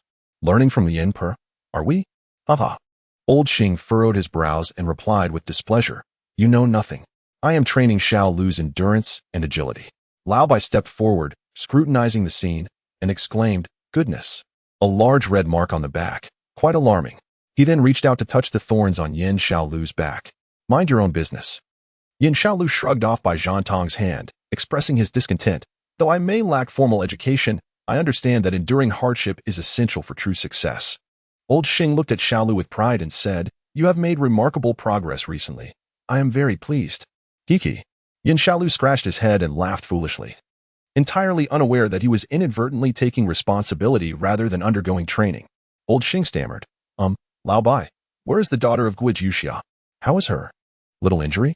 Oh, she's doing well. I reckon she is almost healed, Lao Bai replied, pointing upstairs and shrugging. You all have no idea. From the moment she got up until now, in just half an hour, she has devoured 3.5 pounds of sunflower seeds. She can really eat. Then I can rest easy. Old Xing exhaled deeply and said to Xiao Lu, Come, let us go upstairs to check on her. Why are we going to see her? Aren't we supposed to train? Yin Xiaolu looked at Captain Xing, bewildered. Alas, master, why do you hit me again? I am hitting that thick skull of yours. Captain Xing said, visibly irritated and gritting his teeth. We are not training. We are here to apologize. Do you understand? Meanwhile, Guo leaned against the second-floor windowsill, her gaze drifting through the window's crack as she observed a graceful figure practicing swordsmanship in the courtyard. How strange. Why is he practicing with a sword today? And with the most difficult soft sword? Guo Furong was captivated until an unexpected knock at the door interrupted her reverie. Miss Guo, it is Captain Xing. We have come to apologize. Are you available? I have brought something for you. Captain Xing and Yin Xiaolu stood at the door with a tone of humility and respect. Guo Furong, engrossed in her thoughts, had no time to entertain them and curtly replied, I have already forgiven you. Now be gone. Oh dear, Miss Guo, please do not be angry. Xiaolu has realized his mistake. We are truly sincere. If you do not believe us, just open the door and see he is still carrying the thorns. Master, what does my carrying thorns have to do with her? Aren't these for our training? Be quiet. How many times must I say it? We are not training. We are here solely to apologize. Hearing the commotion at the door, Guo Furong lost all interest. With a swift motion, she slammed the window shut. Come in. Does this lady not have a hurt foot? Captain Xing beamed as he pushed the door open, followed by a perplexed Yin Xiaolu. Miss Guo, good morning. Captain Xing placed the gift upon the table, his face adorned with a sycophantic smile. Xiaolu acknowledges his mistake and has taken a leaf from the ancients, coming to offer his apologies. I earnestly hope, Miss Guo, that you might grant him clemency this once. This modest token serves merely as a gesture of contrition. I implore you to accept it. Guo Furong, feeling increasingly vexed, waved her hand dismissively. Enough, enough. I forgive you both. Now hurry along. I am eager to witness the performance. Can you two not hasten your words? If this drags on any longer, Qin Chu's rehearsal will conclude. Captain Xing paused, his expression shifting as he replied, Is that truly all it takes? Thank you, Miss Guo. Is the matter resolved so easily? Surely. The daughter of the esteemed Guo would not go back on her word. In truth, it mattered little even if Guo Furong did renege. As long as she did not cause them trouble openly, that would suffice. Let us be off. With this newfound clarity, Captain Xing hastened to usher Yin Xiaolu out of the room. Guo Furong quickly turned back to the window, only to find the courtyard utterly deserted. Curse those wretches. I shall not let you escape so easily. Qin Chu sat in the grand hall, grasping a soft sword. Its blade a striking shade of purple adorned with a golden engraving at its center. This exquisite weapon was his reward for the day, known as the ZY soft sword. With a length exceeding 3 feet and a width barely an inch, its blade was supple yet sharp enough to sever a strand of hair with ease, showcasing its formidable prowess. While many might associate the ZY soft sword with the phrase found in the sword tomb of the undefeated Dugu Qiubai, the ZY soft sword, to be wielded before the age of 30 brings misfortune to the righteous, thus it must be cast into the abyss. Few are aware of its origins. The ZY soft sword was initially concealed within the belly of a serpent. When Yangguo first encountered the divine condor, he wielded the Junzi sword to strike at the serpent's belly, only to have his sword shatter upon encountering the lethal edge of the ZY divine sword. The mere recoil from the ZY sword was sufficient to break the Junzi sword, which was known to deflect golden wheels, underscoring the extraordinary sharpness of the ZY soft sword. Elated by this reward, Qin Chu was filled with joy. Qin Chu slightly curled his fingers, and the soft sword in his hand vanished in an instant. A notification echoed in his ears. Item successfully stored. The system space indeed lived up to its reputation. At that moment, a modestly dressed old man with a white beard entered the inn. Bai Zhantong raised his hand and said, Esteemed guest, please come inside. A pot of fine wine, a plate of roast chicken, and 2 portions of sauced beef wrapped in bread, he ordered. His voice was not loud, yet each word was distinctly clear, easily discernible to the ears. Certainly, esteemed guest, please hold on a moment. After settling him, Bai Zhantong hurried to the kitchen. After relaying the order to Li Dazier, he swiftly returned to the main hall. He busily served wine and dishes to various guests, fully immersed in his duties. Soon, Li Dazier's voice resonated from the kitchen. The dishes are ready. Bai Zhantong dashed to the kitchen and swiftly carried 3 to 5 dishes back. Here are your dompa pork and stir-fried intestines, tiger skin meat, Nanjing salted duck, and a plate of peanuts. Please enjoy. Your roast chicken, fine wine, and meat sandwich are also ready. Do not forget to eat them while they are hot. The old man with the white beard nodded slightly, grabbing the meat sandwich in one hand and a chicken leg in the other, devouring his meal with gusto. Delightful, simply perfect. Chapter 14. Black Wind Stronghold. The elderly man appeared ethereal, yet his actions were exceedingly sly. After finishing the meat sandwich and roast chicken, he attempted to sneak out of the inn while Bai Zhantong was momentarily distracted. Hey, esteemed guest, you haven't paid yet. Bai Zhantong, seemingly lost in thought, was actually alert and observant. Noticing the old man's intention to abscond without settling the bill, he rushed over to intercept him. The old man stroked his beard, Adopting an enigmatic demeanor, let that person settle my bill. After saying this, he casually pointed to someone. Why should he pay for you? Bai Zhantong followed the direction of his finger and saw only Qin Chu. Are you going to eat or not?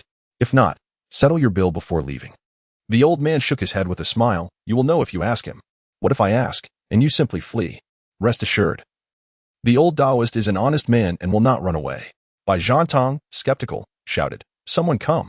There is an old scoundrel here who dines without paying. Ah, I merely said he should pay, not that I wouldn't pay at all. Why are you shouting nonsense? The old man hurriedly covered Bai Zhantong's mouth. Let me see who dares to dine without paying.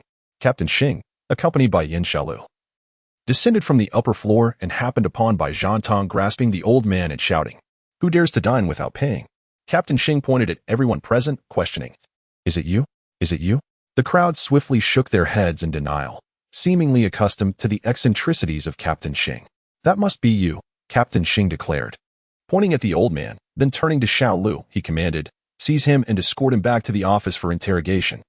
Take good care of my esteemed seventh uncle. With eyes shut tight, Shaolu unsheathed his blade, his face contorted in madness as he charged at the old man, shouting, Chop, chop, chop. The old man was momentarily taken aback, bewildered by the presence of these two imbeciles. Drawing a sword to strike without hesitation seemed rather excessive. Did it not? Wait, this man must not be killed. Qin Chu suddenly called out to Shaolu, who looked puzzled and asked, Why? He did not resist arrest. Qin Chu cast a sidelong glance at him and remarked, Why would you kill him? Yin Shaolu, with a look of confusion, glanced at old Xing. The captain of the constabulary, slightly nodding, stroked his chin in contemplation and said, What Qin Chu says makes sense. Lu, you should first put the handcuffs on him. Yin Shaolu felt his chest, only to realize it was devoid of anything. It then dawned on him that he had left the heavy handcuffs at home, as he had been burdened with the thorns. Master, I forgot to bring the handcuffs. Can I use the thorns instead? Old Xing responded with evident disdain. We can only make do with what we have for now. The old man interjected, Gentlemen, I have reached an advanced stage. Will you not consider my opinion? Wait, I never said I wouldn't pay. The old man shook his head vigorously like a rattle drum, pointing at Qin Chu. He can pay for me, can't he? Captain Xing furrowed his brow, fixating on Qin Chu as he inquired, Will you do it? Qin Chu, Master, is it easy for me to earn money? I rise early and stay up late writing, and I still have to assist Xiao Bei with her homework. Old fellow, how bold you are to think like this. Why me? Because I have shown you kindness. Why does that sound so familiar? Old trickster, still attempting to deceive others. Yin Shaolu removed the thorny vine from his body, preparing to ensnare the old Taoist.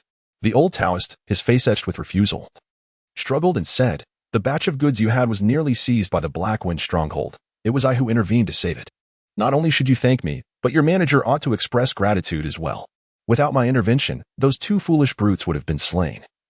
And even your Longmen escort agency would have tarnished its reputation. Yin Shaolu, stubborn as ever, retorted, Be honest, let us secure the thorny vine first. He simply wished for others to experience the potency of the vine. Stop, stop, stop. Qin Chu swiftly intercepted Yin Shaolu and inquired of the old Taoist priest. Are you implying that someone intends to seize my goods? The old priest, displaying an expression of grievance, replied, Had I known this would transpire, I would have preferred to allow the Black Wind stronghold to plunder your wares. His original intention was merely to procure some sustenance, yet he found himself enduring such trials. Woe is me. Upon hearing this, Qin Chu was instantly incensed.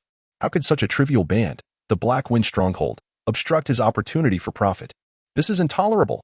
Qin Chu's face was etched with fury as he proclaimed, Captain Xing, I formally request the government to eradicate the Black Wind stronghold.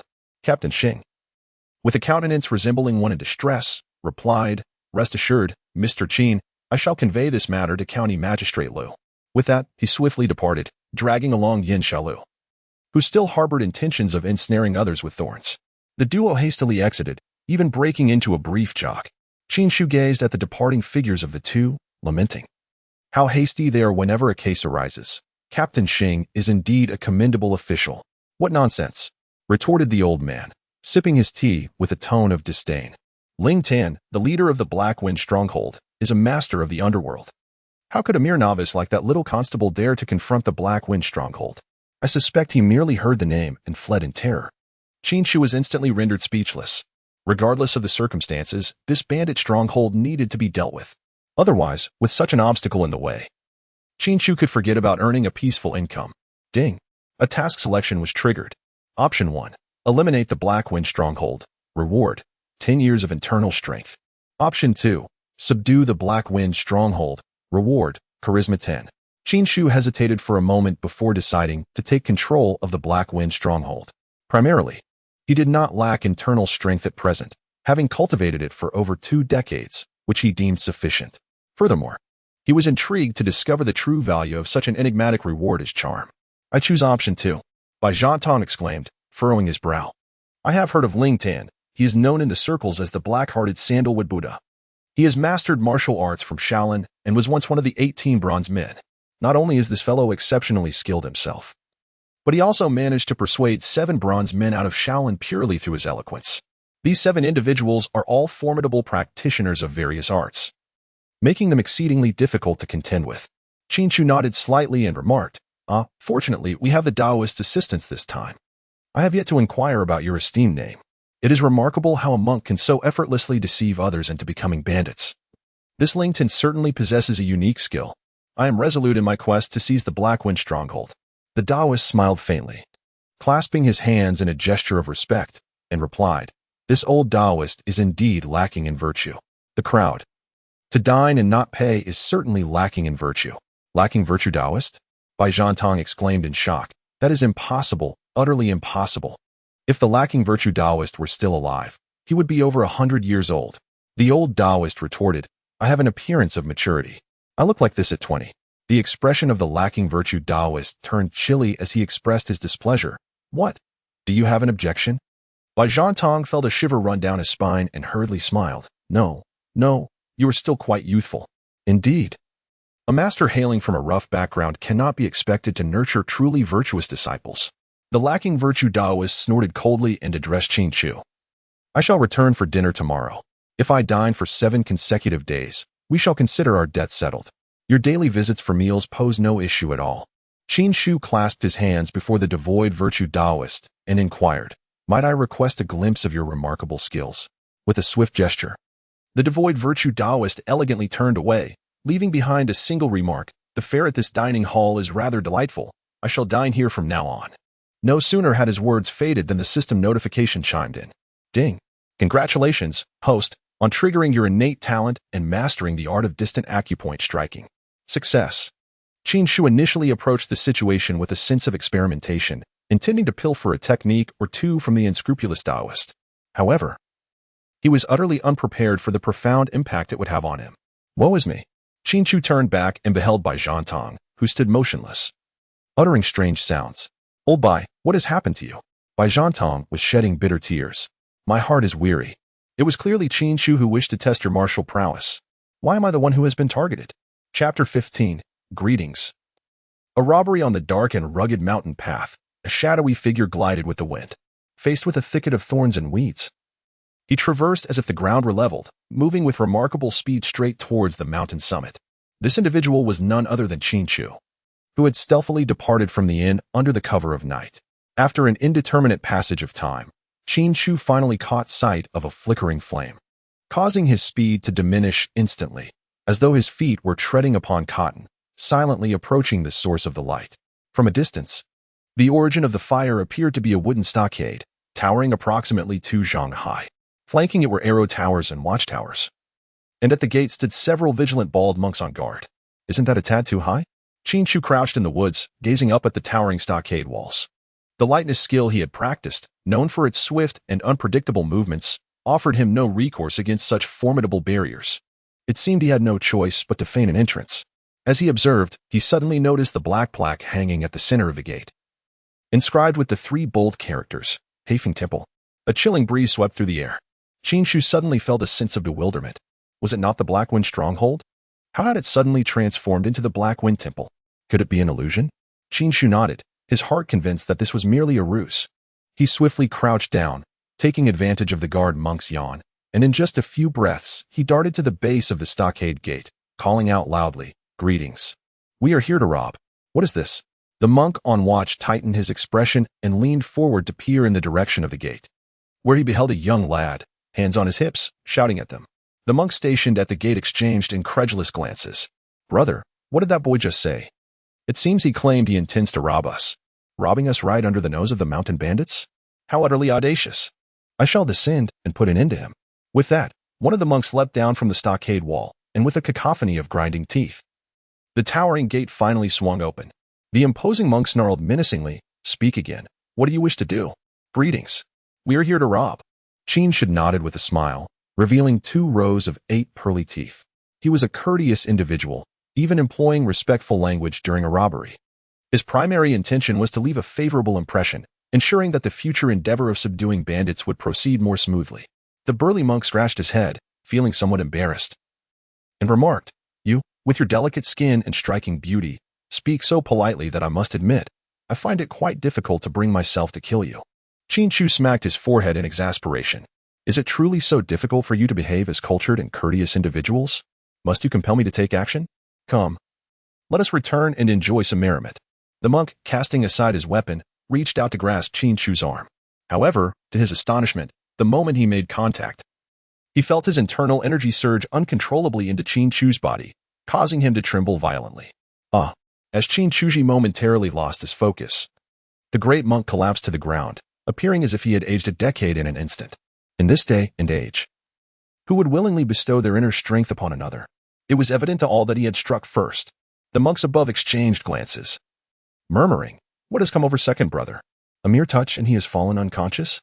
One of the monks stepped out of the gate, eager to test the situation himself. In a flash, Qin Chu had darted behind the monk, his right hand extending swiftly to grasp the back of the monk's neck. Channeling his inner energy through the northern mysterious art, a surge of power flooded towards the monk's dantian.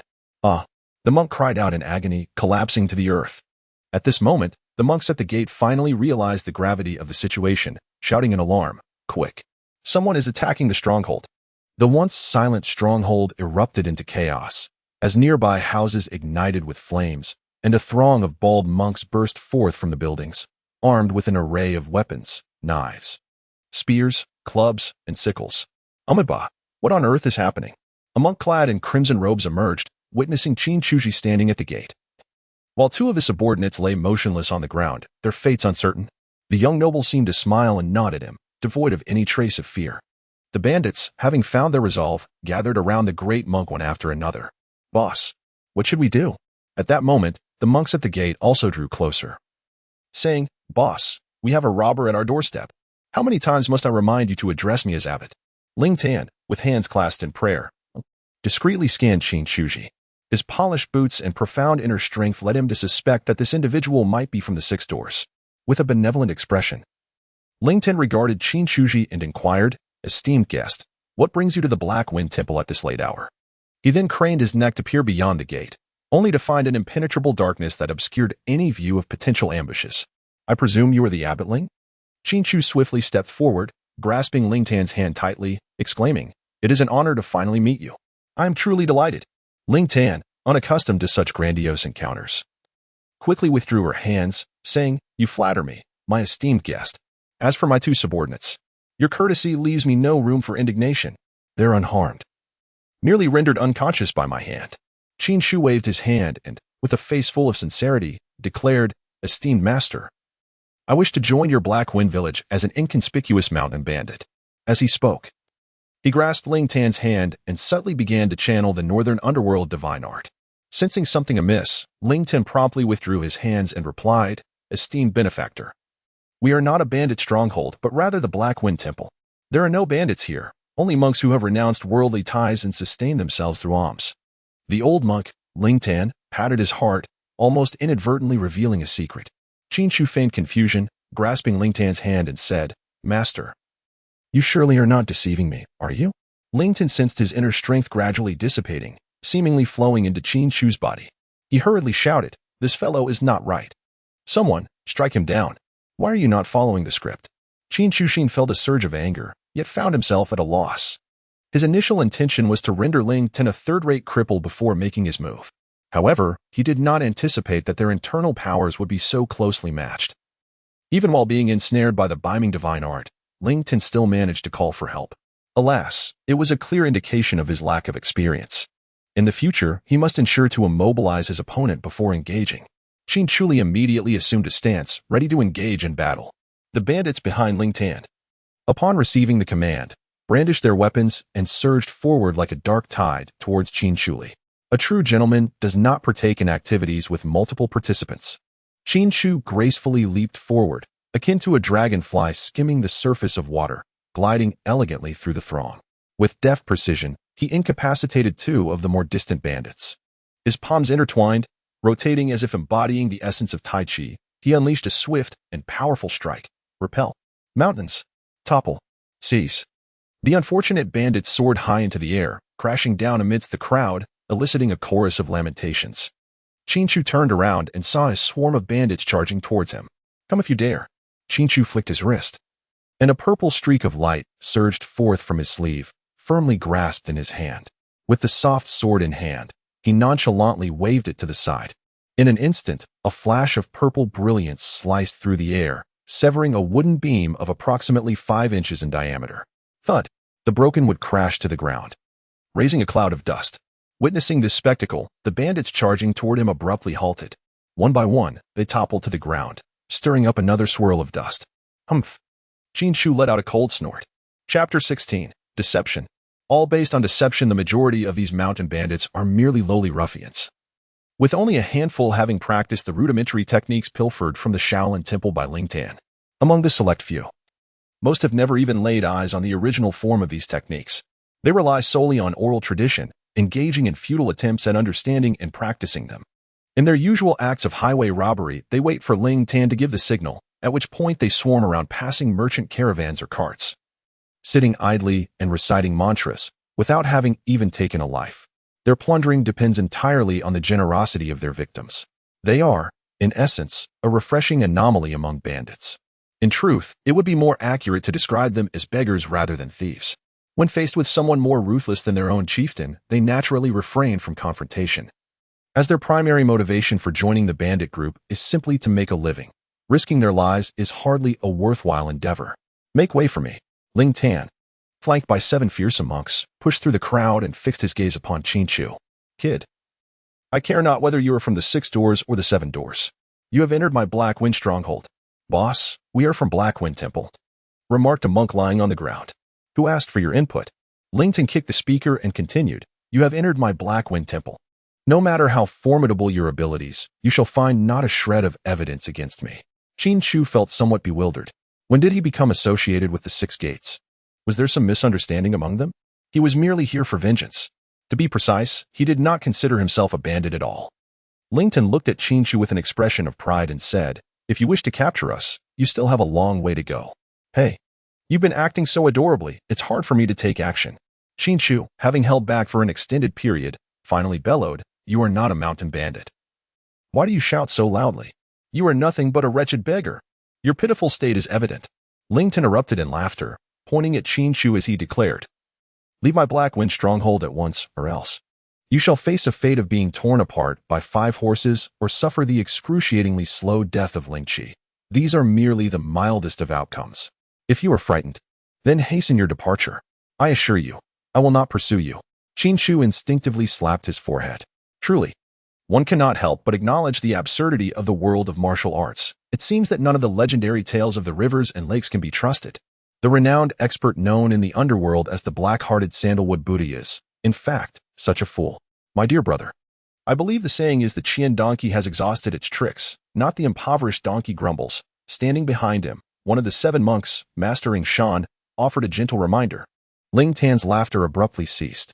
Damn it, yet another embarrassing moment. It is indeed a setback born from a lack of education. Qin Chu man, with a serious expression, said, Master, if you have a penchant for reading and acquiring knowledge, I suggest you visit a more reputable bookshop, where at least the text will not be miswritten. Furthermore, my presence here is not to gather evidence against you, nor am I an officer from the 6 doors. Ling Tan, taken aback and bewildered, inquired, Then what is your purpose here? The explanation for this matter is rather complicated. Qin Chu scratched his head and said, It is because you have taken my goods that I have come to seek vengeance. In short, I am here to rob you. Ling Tan, his face contorted with anger, exclaimed, Damn it, how can robbery come upon me? However, his elder brother interjected, But we haven't ventured down the mountain to work lately, have we? Ishan patted Ling Tan on the shoulder and suggested, Could it be that another bandit group has wrongfully accused us? That makes sense. Ling Tin nodded emphatically, a compassionate expression crossing his face as he turned to Qin Chu and inquired, "Do you recall the specific day we begged for your goods?" "Yesterday." Qin Chu drew a circle with his hand and exclaimed, "Such a large box of goods, and you allowed it to be stolen. Please wait a moment. Let me consult my brothers." Ling Tin addressed those gathered on the ground. "Is this true? Who among you returned from the mountain yesterday with a box of goods?" "Brother. Have you forgotten? Yesterday, you instructed an elderly Taoist priest to send us down the mountain to seize a cart coming from Qixia town, armed with our tools. We descended and surrounded the cart, preparing to chant our incantations. Suddenly, a stout figure clad in black descended from the sky, shouting upholding justice on behalf of heaven, and proceeded to give us a thorough beating. After he finished with us, that black-clad man took some compensation and departed." Upon hearing this, even Ling Tan, with his limited wit, realized he had been deceived. That elderly Taoist was the true instigator. How utterly disgraceful. Even the mountain bandits have been duped. Meanwhile, Qin Chu was equally astonished. This unscrupulous Taoist truly lived up to his name, possessing such high martial prowess yet lacking the demeanor of a master. His actions were utterly despicable, placing the blame on bandits, collecting silver from the victims, and even enjoying a meal at my expense. Ling Tan clasped his hands together, wearing a benevolent expression, and said, "Dear sir, would you believe me if I claimed I had been tricked by a Taoist priest?" Qin Chu Gang was about to express his disbelief when a sudden epiphany struck him, and with a smile, he declared, "I believe. How could Master Ling Tan, being so amiable, possibly be a mountain bandit? It must all be a misunderstanding." Ling Tan mused to himself, "This lad truly possesses wisdom. I relish conversing with intelligent individuals." "You flatter me, esteemed guest," he replied. "After such a lengthy exchange, I presume you must be parched. Why not step inside for a more intimate discussion?" Qin Chu clasped his fists and said, "It is more respectful to comply with your wishes. Master, please. Esteemed guest, please." Ling Tan and Qin Chu exchanged pleasantries, their arms draped over each other's shoulders, exuding a sense of camaraderie. Fortunately, this was the realm of the Wuling Chronicles. Otherwise, who would dare believe such a transformation? Just a moment ago, they were engaged in a life-and-death struggle, and now they stood in such close proximity? 2 hours later, Ling Tan, clutching a wine jug, his face flushed from drink, candidly confessed to Qin, "Let me be frank with you, my brother. In these times, being a mountain bandit is no easy feat. There are always righteous individuals emerging to uphold justice. Recently, a pair of so-called heroes, the twin heroes, came to my Black Wind Temple to dispense their brand of justice. Those rascals crept into my stronghold and set fire to my scripture repository. Woe is me. That place housed the collection I had amassed over a lifetime. In an instant, it was reduced to ashes." As Ling Tan recounted this tale, his sorrow was palpable, his demeanor utterly disconsolate. Tears streamed down his face, and he instinctively leaned against Qin Chu for comfort. "Oh dear, oh dear." Qin Chu hastily pushed aside Ling Tan, exclaiming, "Speak your mind, but refrain from wiping your tears on me. My dear brother, my heart is heavy with sorrow." Ling Tan, weeping profusely, lamented, "Had I foreseen this, I would have preferred to remain within the sanctuary of Shaolin Temple. Although the labor there was arduous, at least I was not faced with hunger or the constant dread of righteous individuals seeking to harm me. Please, lend me your ear." Qin Chu once again pushed open the door to Ling Tan, his face earnest as he declared, "You must be a courteous bandit, just as I did today. Upon first encounter, greet them politely. Hello?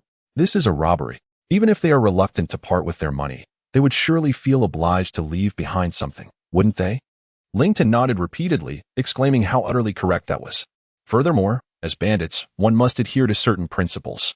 For instance, during a heist, if the target possesses 10 carts of goods but you only require 10 taels of silver, and additionally assist them in driving their carts and carrying their baggage, they would not only refrain from reporting you to the authorities but would willingly submit to your robbery. Moreover, you ought to repair the roads and mend the bridges below the mountain. Otherwise, if passage becomes inconvenient, who would continue to travel this route? And if no one traverses this path, how will you sustain yourselves? Am I not right?" Ling Tan's expression faltered upon hearing this. Qin Chu gazed at him with wide eyes, projecting an innocent demeanor. Surely, he wouldn't realize that I am deceiving him, would he? Success is within reach. I must ensure he remains oblivious. Your words are worth more than a decade of study." Ling Tan, once again weeping profusely, embraced Qin Chu and declared, "Brother Qin, from now on, I shall heed your counsel. Tomorrow, I will rally everyone to descend the mountain and repair the road." Ding. Congratulations, host, on completing the task. The reward has been issued. Charm 10. As Ling Tan opened his eyes, he suddenly perceived a subtle glow emanating from Qin Chu. Qin Chu Chang let out a sigh of relief, gently patting Ling Tan's bald head, and said, "Old Tan, rest assured and follow my instructions. I promise you will become a renowned enterprise, celebrated far and wide. We shall grow and thrive, achieving new heights of glory." Ling Tan raised his fist, his face brimming with enthusiasm. Chapter 17. The clothing incident. A few days later, in the Tongfu Inn, Manager Wang, with an air of mystery, gazed at the crowd and announced, "Have you heard? The band of mountain thieves from Suiwei Mountain has changed their ways. They are now assisting passing travelers by pushing carts and carrying luggage for profit." Upon hearing this, Manager Li burst into hearty laughter, replying, "Indeed. When I visited the other day, they were busy repairing the mountain path, and they were quite energetic about it. I've heard it was a swordsman who inspired this change. He has truly done a remarkable deed."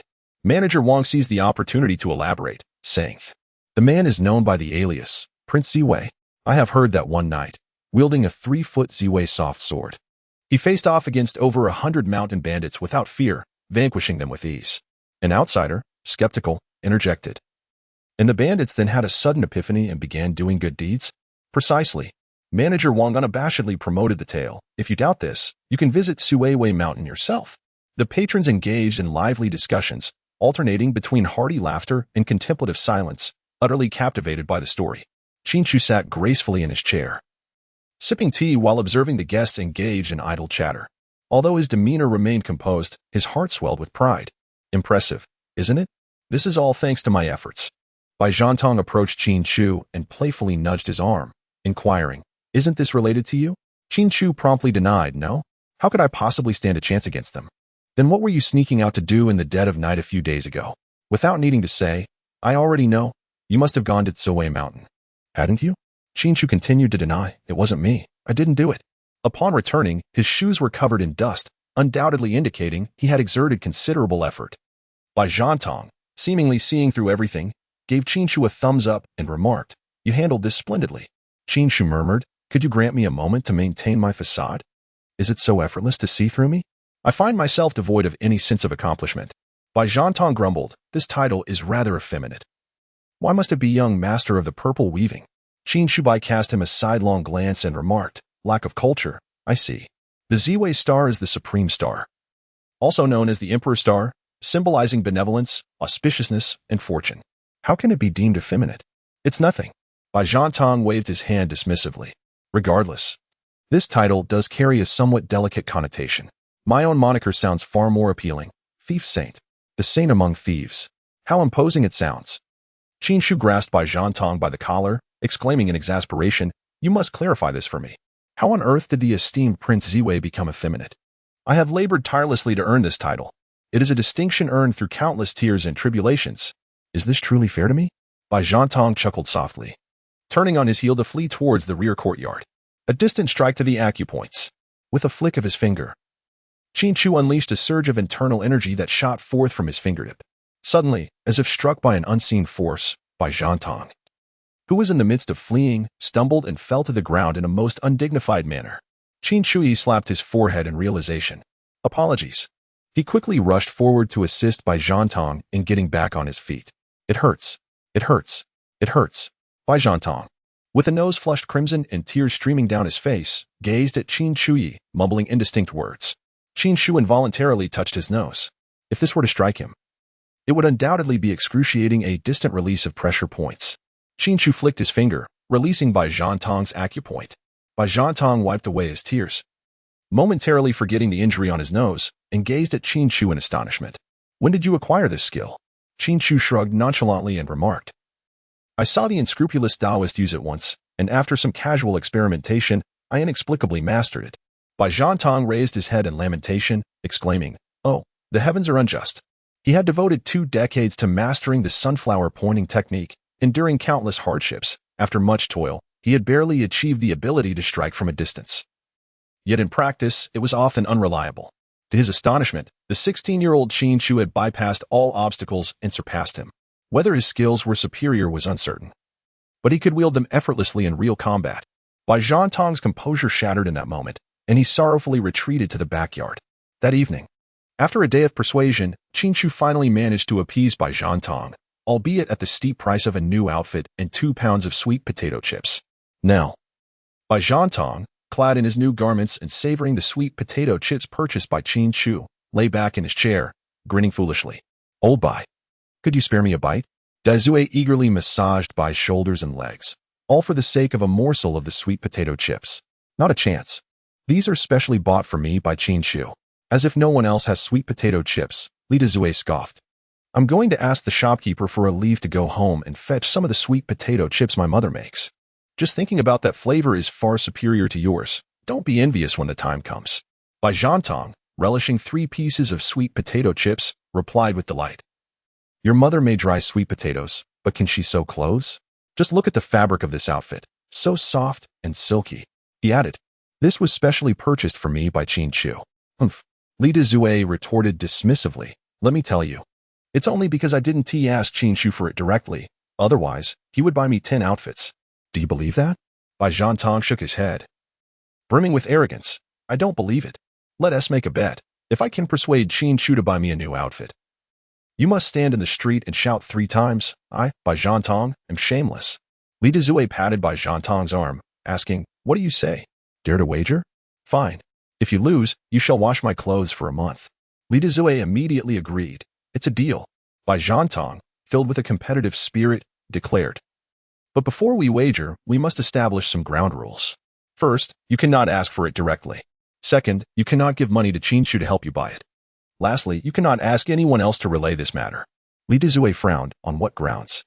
Because this outfit was given to me by Qin Chu of his own volition. Bai Zhantong boasted, of course, if certain individuals are too cowardly to wager, they should hurry home and beg their mothers for sweet potato chips. Humph. Li Dazue snorted coldly and headed upstairs, already concocting a plan. However, to execute it, he first needed to request leave from the shopkeeper. Half an hour later, unable to withstand Li Dazue's persistent pleas, Manager Tong finally granted him 3 days of leave to visit family. As Li Dazue prepared to leave the Tongfu Inn with his pack on his back, he issued a parting threat to Bai Zhantong. When I return, the bet will resume. Bai Zhantong, beaming with delight, replied, let us hope you don't return in tears. Just then, Qin Chu returned from outside, looking bewildered at the sight of the two. Old Bai, what have you and Dazue bet on this time? Li Dazue was about to speak, but a single piercing glance from Bai Zhantong rendered him speechless. It's nothing. I shall return home first, Li Dazue declared. And without a hint of reluctance, he turned and left the Tongfu Inn. Zhantong, have you started gambling again? Manager Tong inquired, seated with a furrowed brow, her expression conveying displeasure. Bai Zhantong chuckled lightly, offering a convoluted rationale. I assure you, I have not engaged in any gambling with Dazue. Even if I had. Isn't there an old adage that states, a small wager brings joy, while a large one brings ruin? Scholar Lu interjected from the side. Frequent gambling leads to inevitable loss. Such habits are difficult to break. Bai Zhantong, seemingly unconcerned, grinned and replied, life is fleeting. I merely seek a bit of amusement. Manager Tong coldly retorted, then enjoy your merriment. It won't be long before you find yourself weeping. Indeed, you will be crying soon, added Scholar Lu and Qin Chu in support. Bai Zhantong remained unfazed, resembling a gambler who has yet to hit rock bottom. Such individuals will never awaken to reality until they face true hardship. Note, today, I have penned 5 chapters, totaling nearly 11,000 words.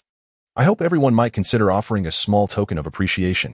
A gentle nudge for updates would also be welcome. I shall continue tomorrow. Chapter 18. The pitiful Zhantong. The following day, in the afternoon, Guo Furong and Mo Xiaobei stormed in from the backyard. Bai Zhantong. The two marched directly towards him, radiating an air of indignation. Smack. Guo Furong slammed her hand on the table, gritting her teeth, quickly hand over Xiaobei's popcorn. Popcorn? Bai Zhantong patted his belly, playfully retorting. I'm afraid it has already vanished into my stomach and is no longer accessible. Return my popcorn. Mo Xiaobei clenched her tiny fist and rained down blows upon Bai Zhantong. He cowered, shielding his head, exclaiming, why can't you take a joke? Mo Xiaobei, fuming, replied. I did not gamble with you. I merely asked where Brother Qin is. Yet you insisted I guess whether he is in the kitchen or in his room. Bai Zhantong, with a sense of entitlement, countered, but I gave you 2 chances, didn't I? Xiaobei, how could you guess wrong on both counts? Guo Furong looked at Mo Xiaobei in disbelief. There were only two possible answers, yet Xiaobei managed to guess incorrectly? How foolish could this child be? But neither answer was correct.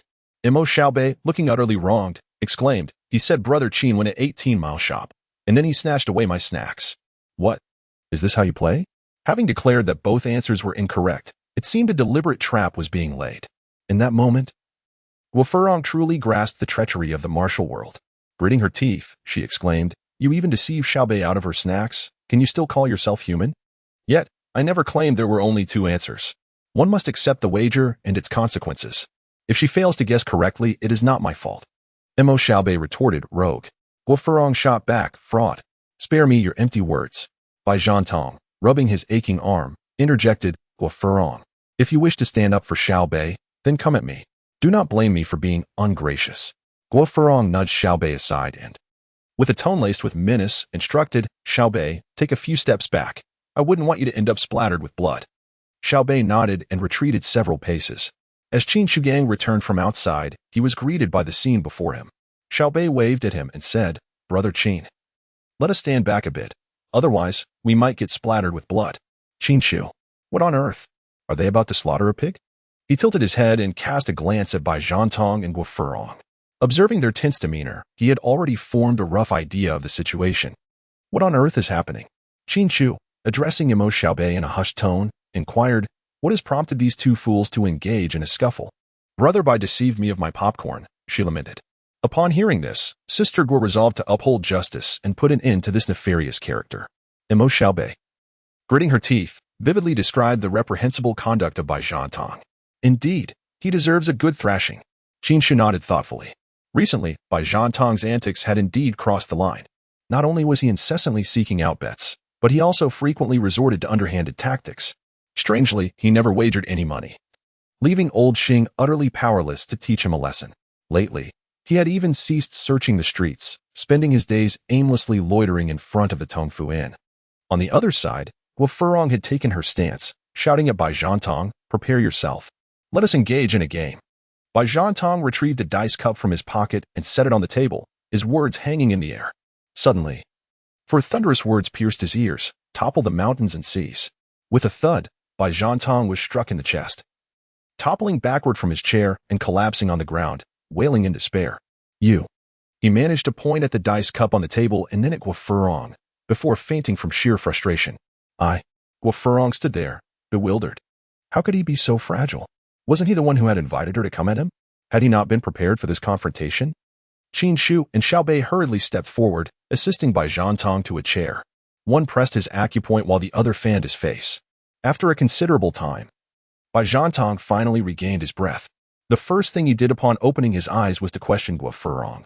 "Why did you strike me?" Guofurong blinked her large eyes and replied, "Did you not ask me to let the horse come over? I was referring to rolling dice. The character is pronounced too.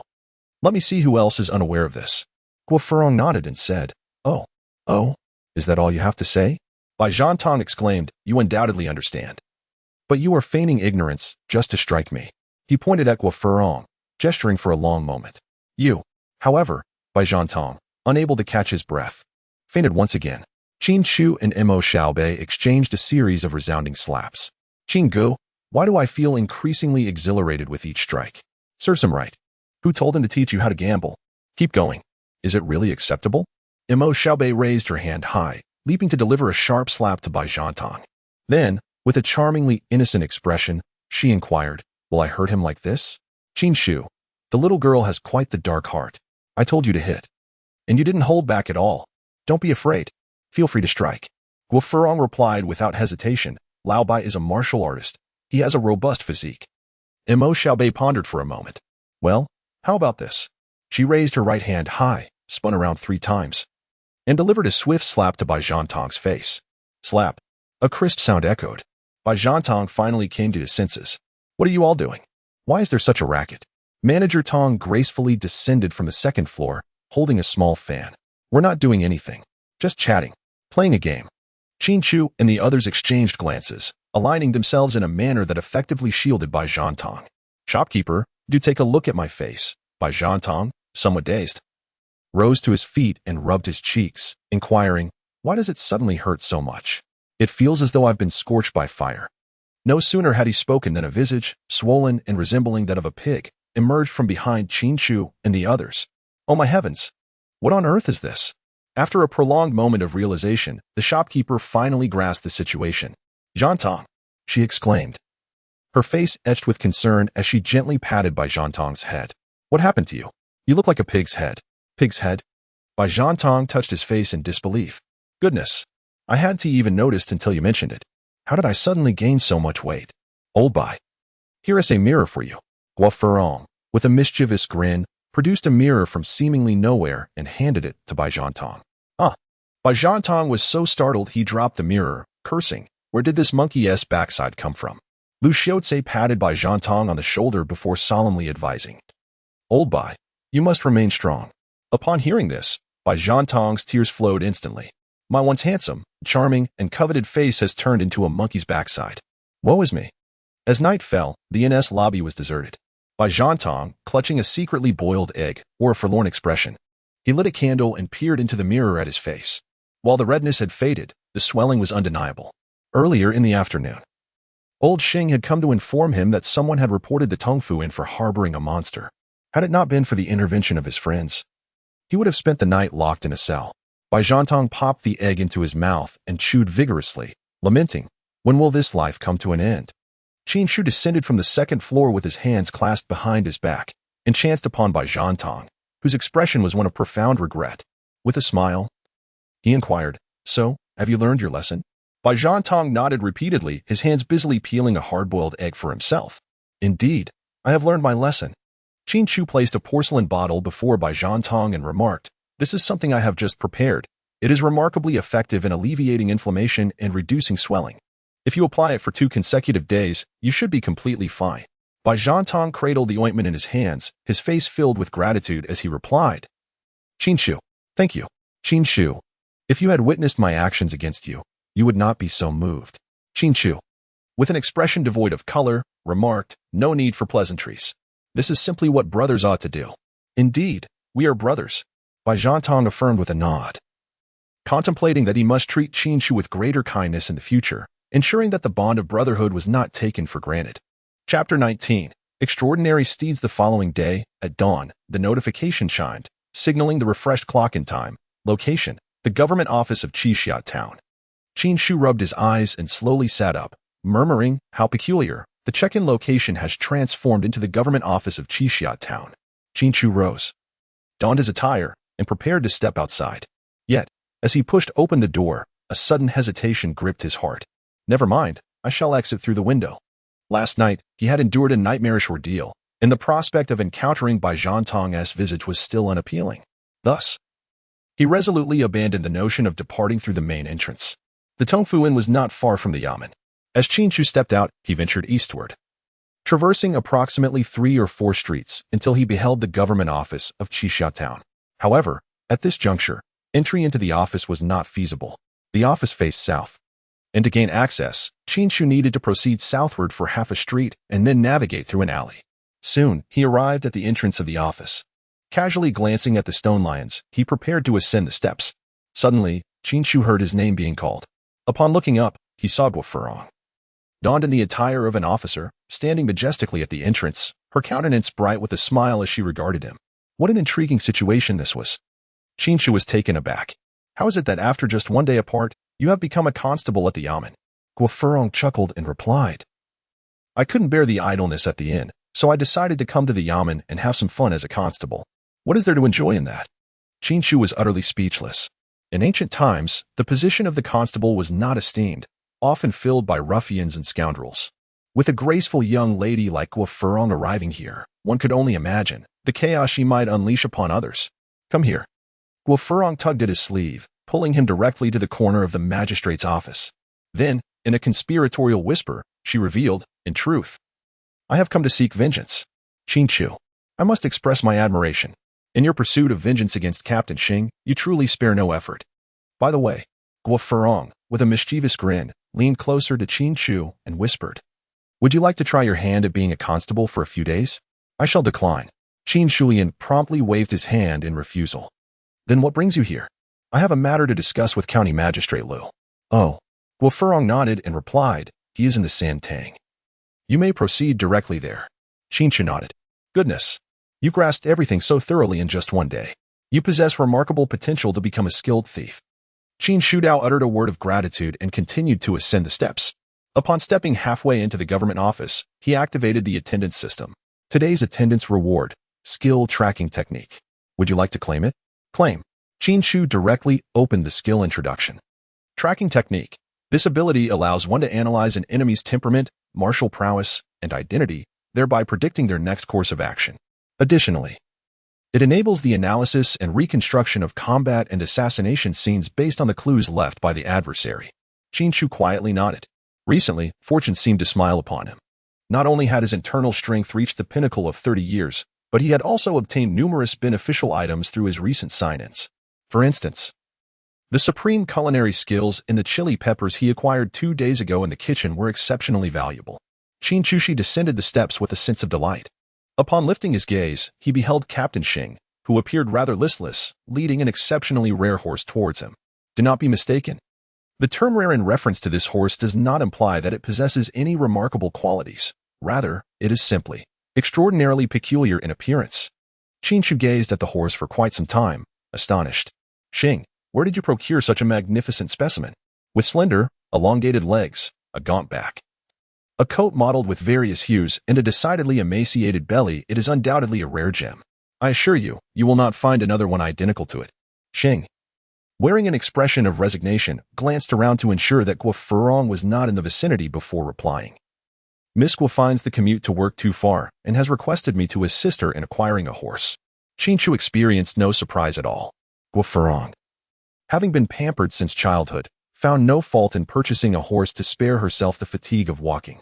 However, isn't it a bit excessive, Head Constable Shing, for you to have procured such a horse for her? Are you truly unafraid of the consequences? Qin Chu pointed to the elderly man who was unsteadily walking at the street corner, his expression one of utter disbelief. This horse's condition. It seems to be in poorer shape than that of the old gentleman, does it not? The elder replied, I am quite offended. With just a mere couple of silver coins, acquiring a horse of decent quality would be quite an achievement. Head Constable Shing, with a face full of grievance, lamented. I pleaded with the horse trader for ages to secure its purchase, nearly. Head Constable Shing. Upon hearing the voice, he instantly trembled. There appeared Guo Furong, emerging from the rouge shop across from the magistrate's office, hands clasped behind her back. Head Constable Shing, you have returned. Miss Guo, how considerate of you. Here is your horse. Head Constable Shing extended the reins towards her. Guo Furong examined the horse with an expression of astonishment.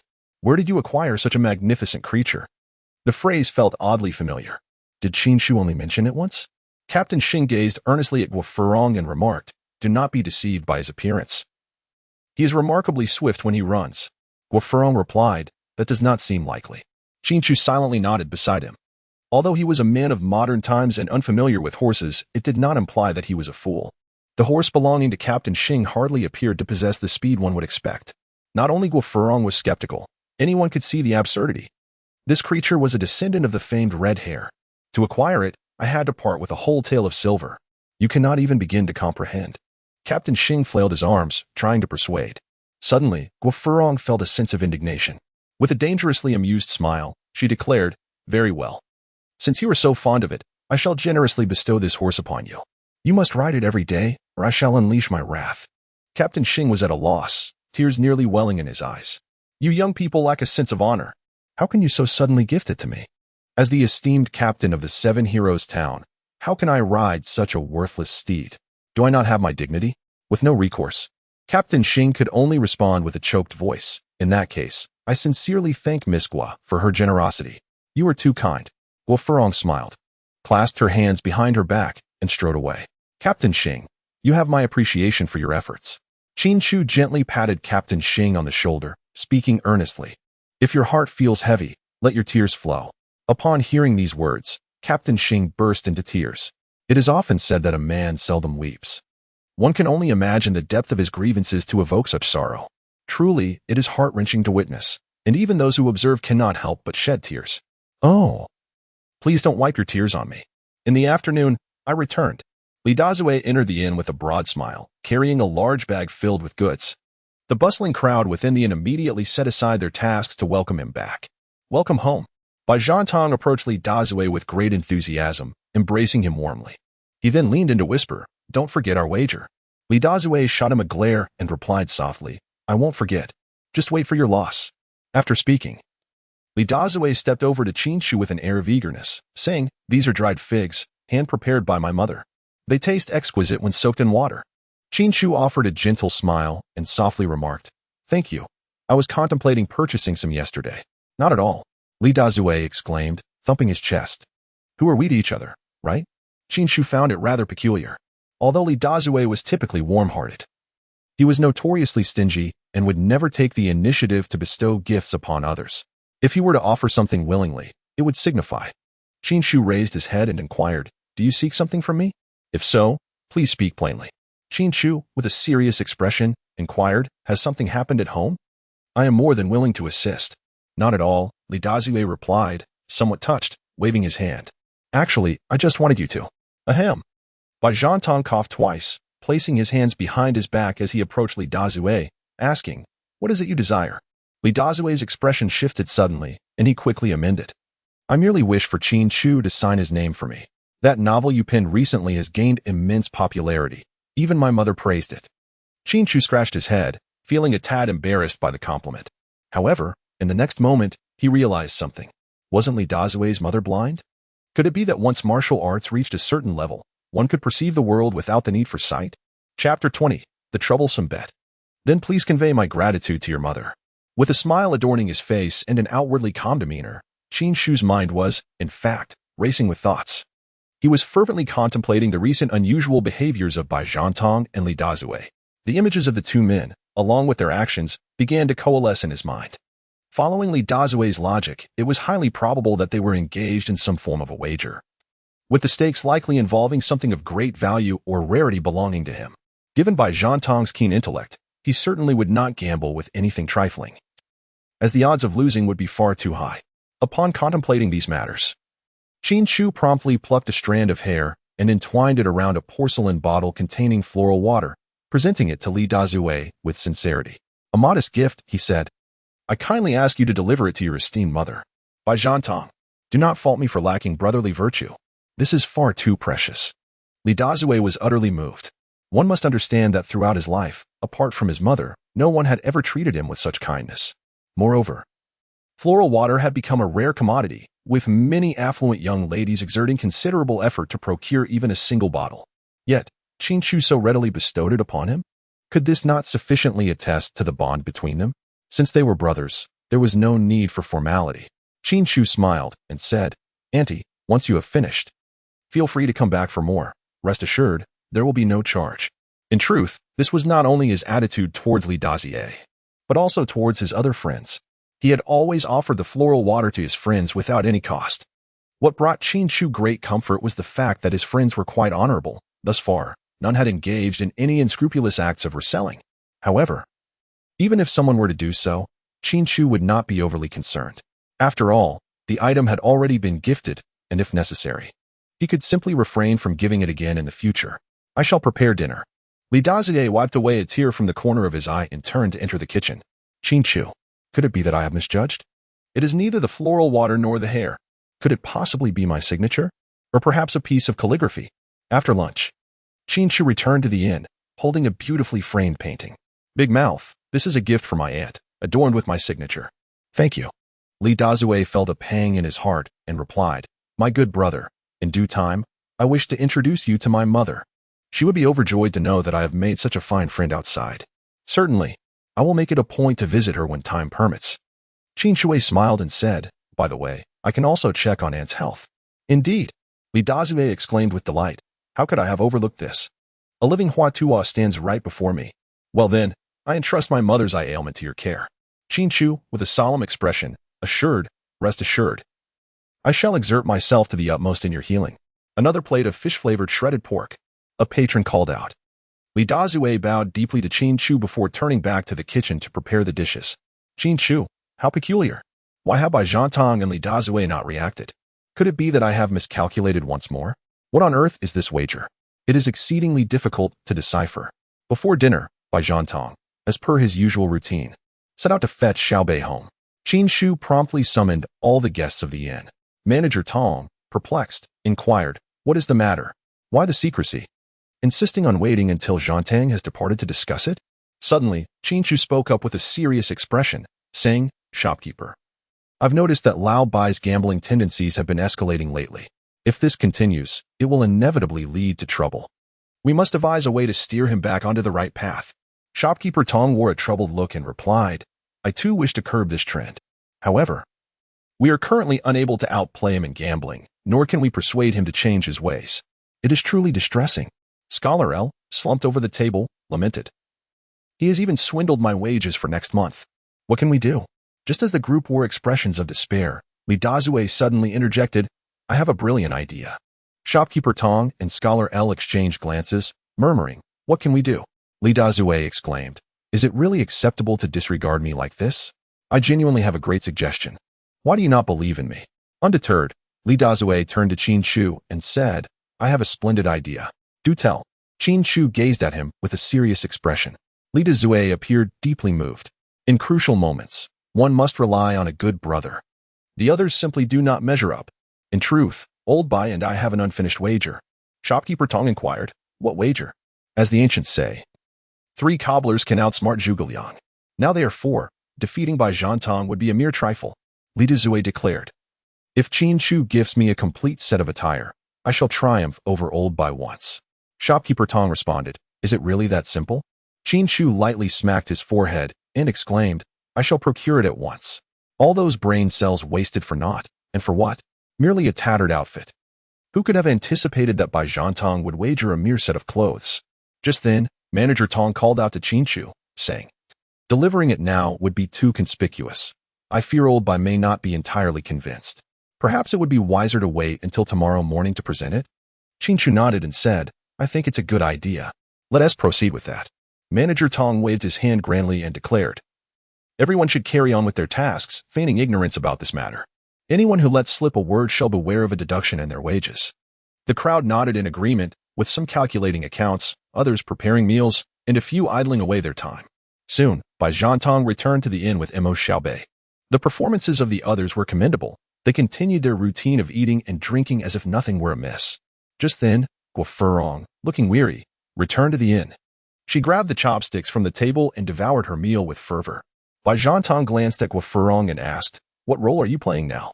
"I'm acting as a constable," Guo Furong retorted, snatching a chicken leg from Qin Chu's bowl and devouring it voraciously. Despite her outward composure, she felt an inner turmoil. It was, after all, her first experience of taking food from someone else's bowl. "Why did you snatch my chicken leg?" Qin Chu wore a look of exasperation as he questioned the situation.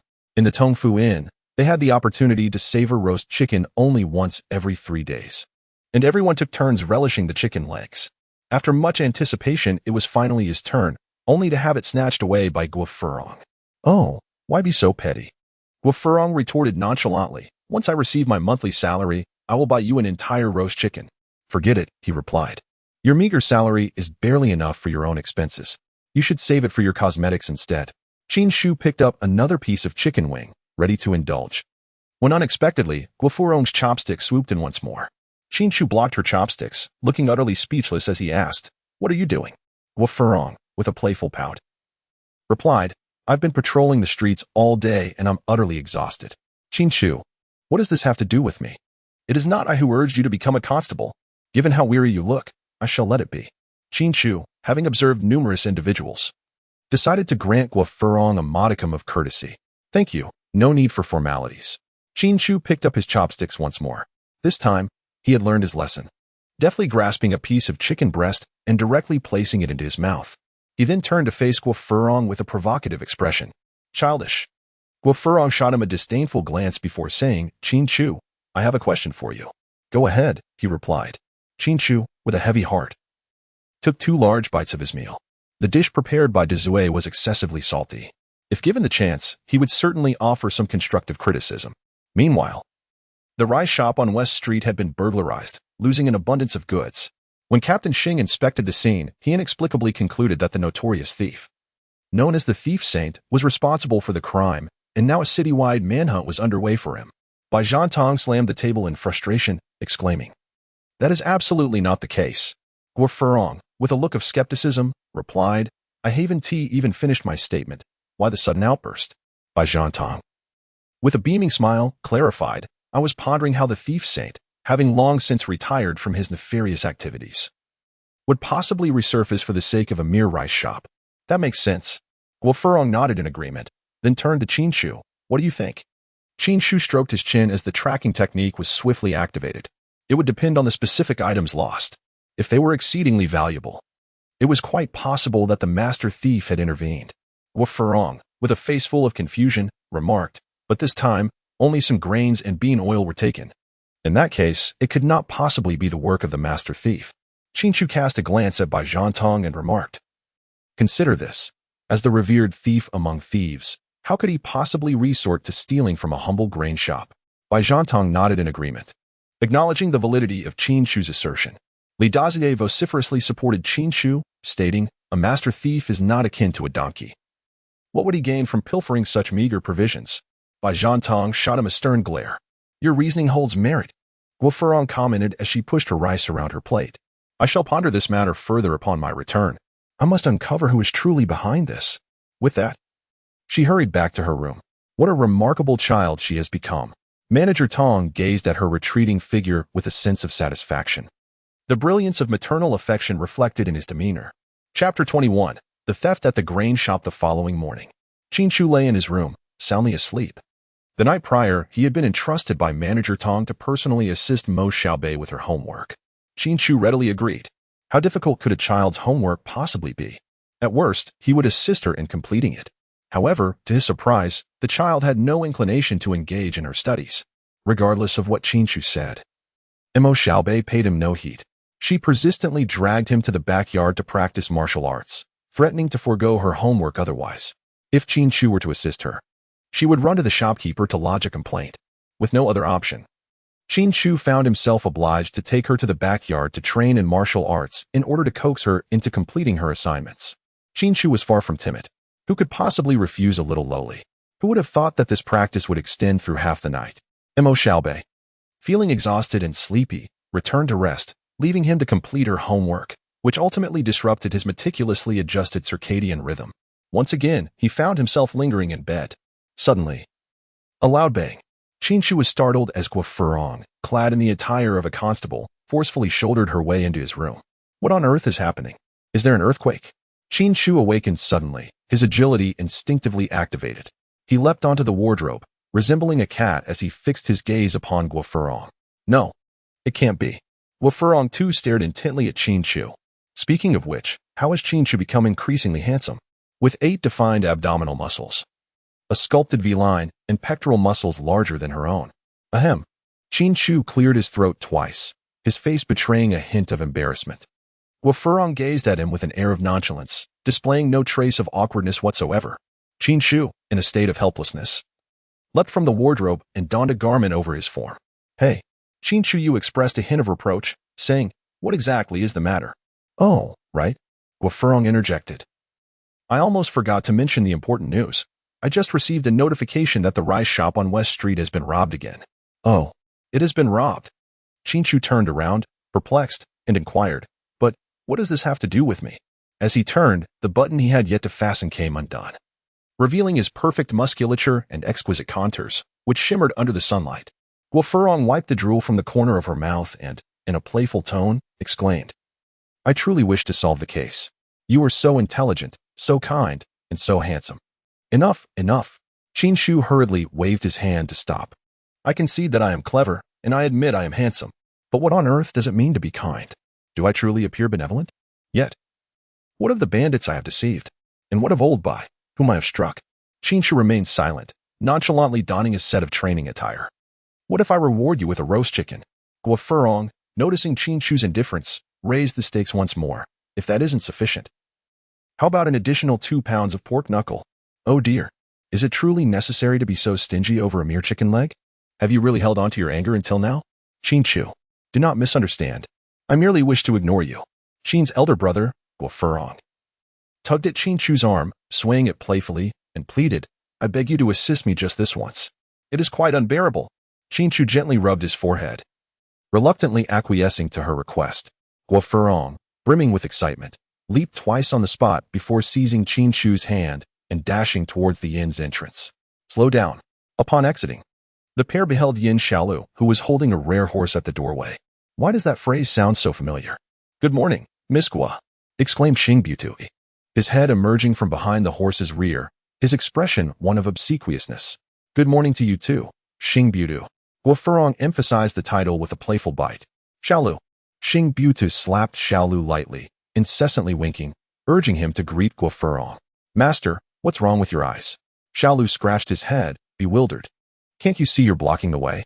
Xing Butu scolded. Hurry up and lead that horse away. Master, do you think I'm foolish again? Xiaolu retorted, tossing the reins, his face a portrait of indignation. I do not. Xing Butu, infuriated, let out a thunderous shout. Unexpectedly, the shout startled the horse, which neighed and bolted, its hooves pounding the ground with a speed rivaling that of a renowned steed, perhaps even surpassing it ever so slightly. Qin Chu gazed in astonishment at the speed of the galloping horse. This was utterly unfathomable. A steed of such stature ought not to run so swiftly. Could it be that this horse truly descended from the legendary red hare? Such remarkable speed. Suddenly, Captain Xing remarked, what a magnificent horse.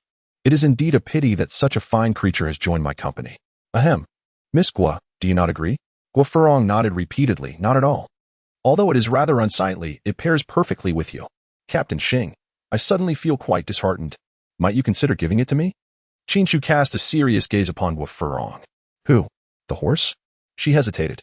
Although Qin Chu often exhibited a fierce demeanor, he had generally been quite decent towards her.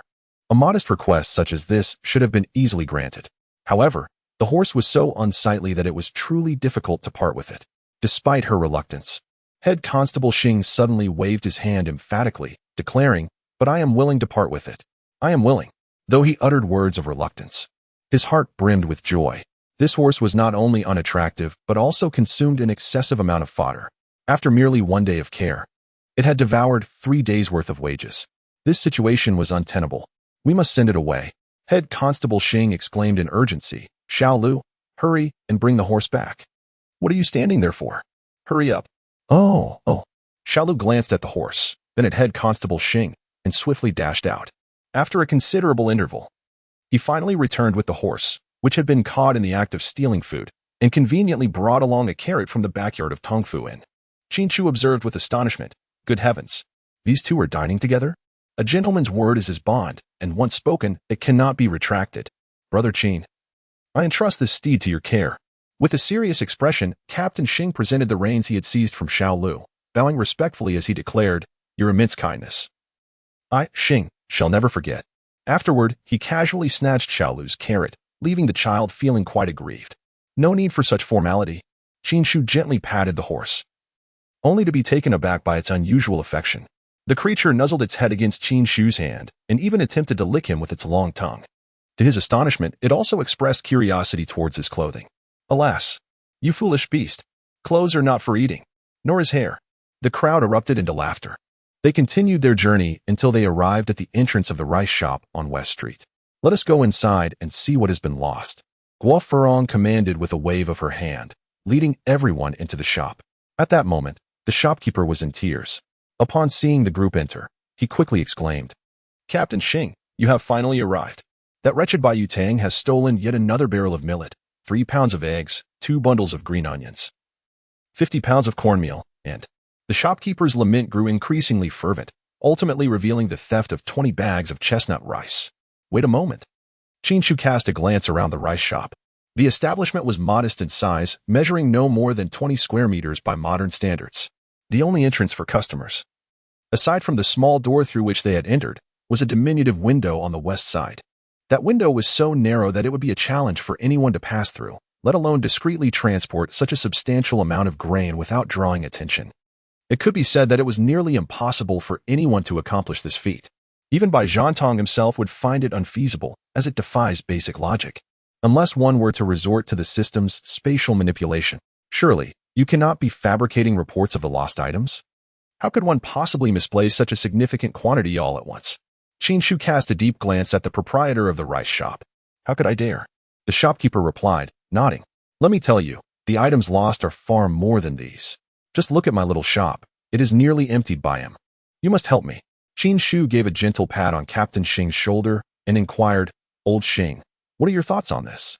Captain Xing, stroking his chin, paced around the rice shop several times before exclaiming, "With the city gates under strict surveillance lately, it is impressive that he managed to steal such a considerable amount. Truly, he lives up to his renowned title as the master thief." Qin Chu, can a person truly be this foolish? How could you overlook such an obvious flaw? With so much grain lost, it is unimaginable that no one heard a sound. Qin Chu whispered into the ear of Head Constable Xing, "Inquire about yesterday's guard duty. Was there any sighting of the thief?" Head Constable Xing's eyes brightened, and he discreetly gave Qin Chu a thumbs up. "Who was on watch yesterday?" He furrowed his brow and surveyed the surroundings. "Reporting to you, sir." A subordinate stepped forward, cupping his hands in salute. "Yesterday, it was I who kept vigil at the rice shop. Did you see the thief?" "No." "Did you notice anything unusual?" Head Constable Xing gestured, describing, such as peculiar scents or sensations of discomfort. "Well, there was something." The subordinate lowered his head, pondering for a moment, then continued. "In the middle of the night, I suddenly caught a whiff of a fragrance, and then, without knowing why, I fainted." The rice shop owner interjected, "I can attest to this. Were you there yesterday?" Guo questioned, her face filled with skepticism as she scrutinized the shopkeeper. "Not exactly. However, when I arrived this morning, I found him lying on the ground, fast asleep, and no amount of calling could rouse him." Qin Chu stroked his chin, instantly discerning the innkeeper's deceit. The assistant before them, with his rosy complexion, bore no signs of having been drugged. The sudden testimony from the rice shop owner undoubtedly concealed a sinister plot. Captain Xing, filled with suspicion, inquired, "Why can he not be awakened no matter how we call?" The innkeeper replied, "Indeed, everyone can attest to this." Good heavens! Could the thief saint be so formidable? Captain Xing furrowed his brow, contemplating the complexity of the case. The innkeeper's furtive expression suggested that he was withholding some vital information. Qin Chu discerned this subtle detail and began to harbor suspicions regarding the shopkeeper. However, he recognized that it was not yet the opportune moment to unveil his doubts. He understood that in order to apprehend a substantial target, it was imperative to clarify the sequence of events leading up to this situation. Thus, he suggested, "I believe we should inquire at the city gates to see if anyone has encountered any peculiar carriages. Having stolen such a considerable amount, the thief must not have ventured far."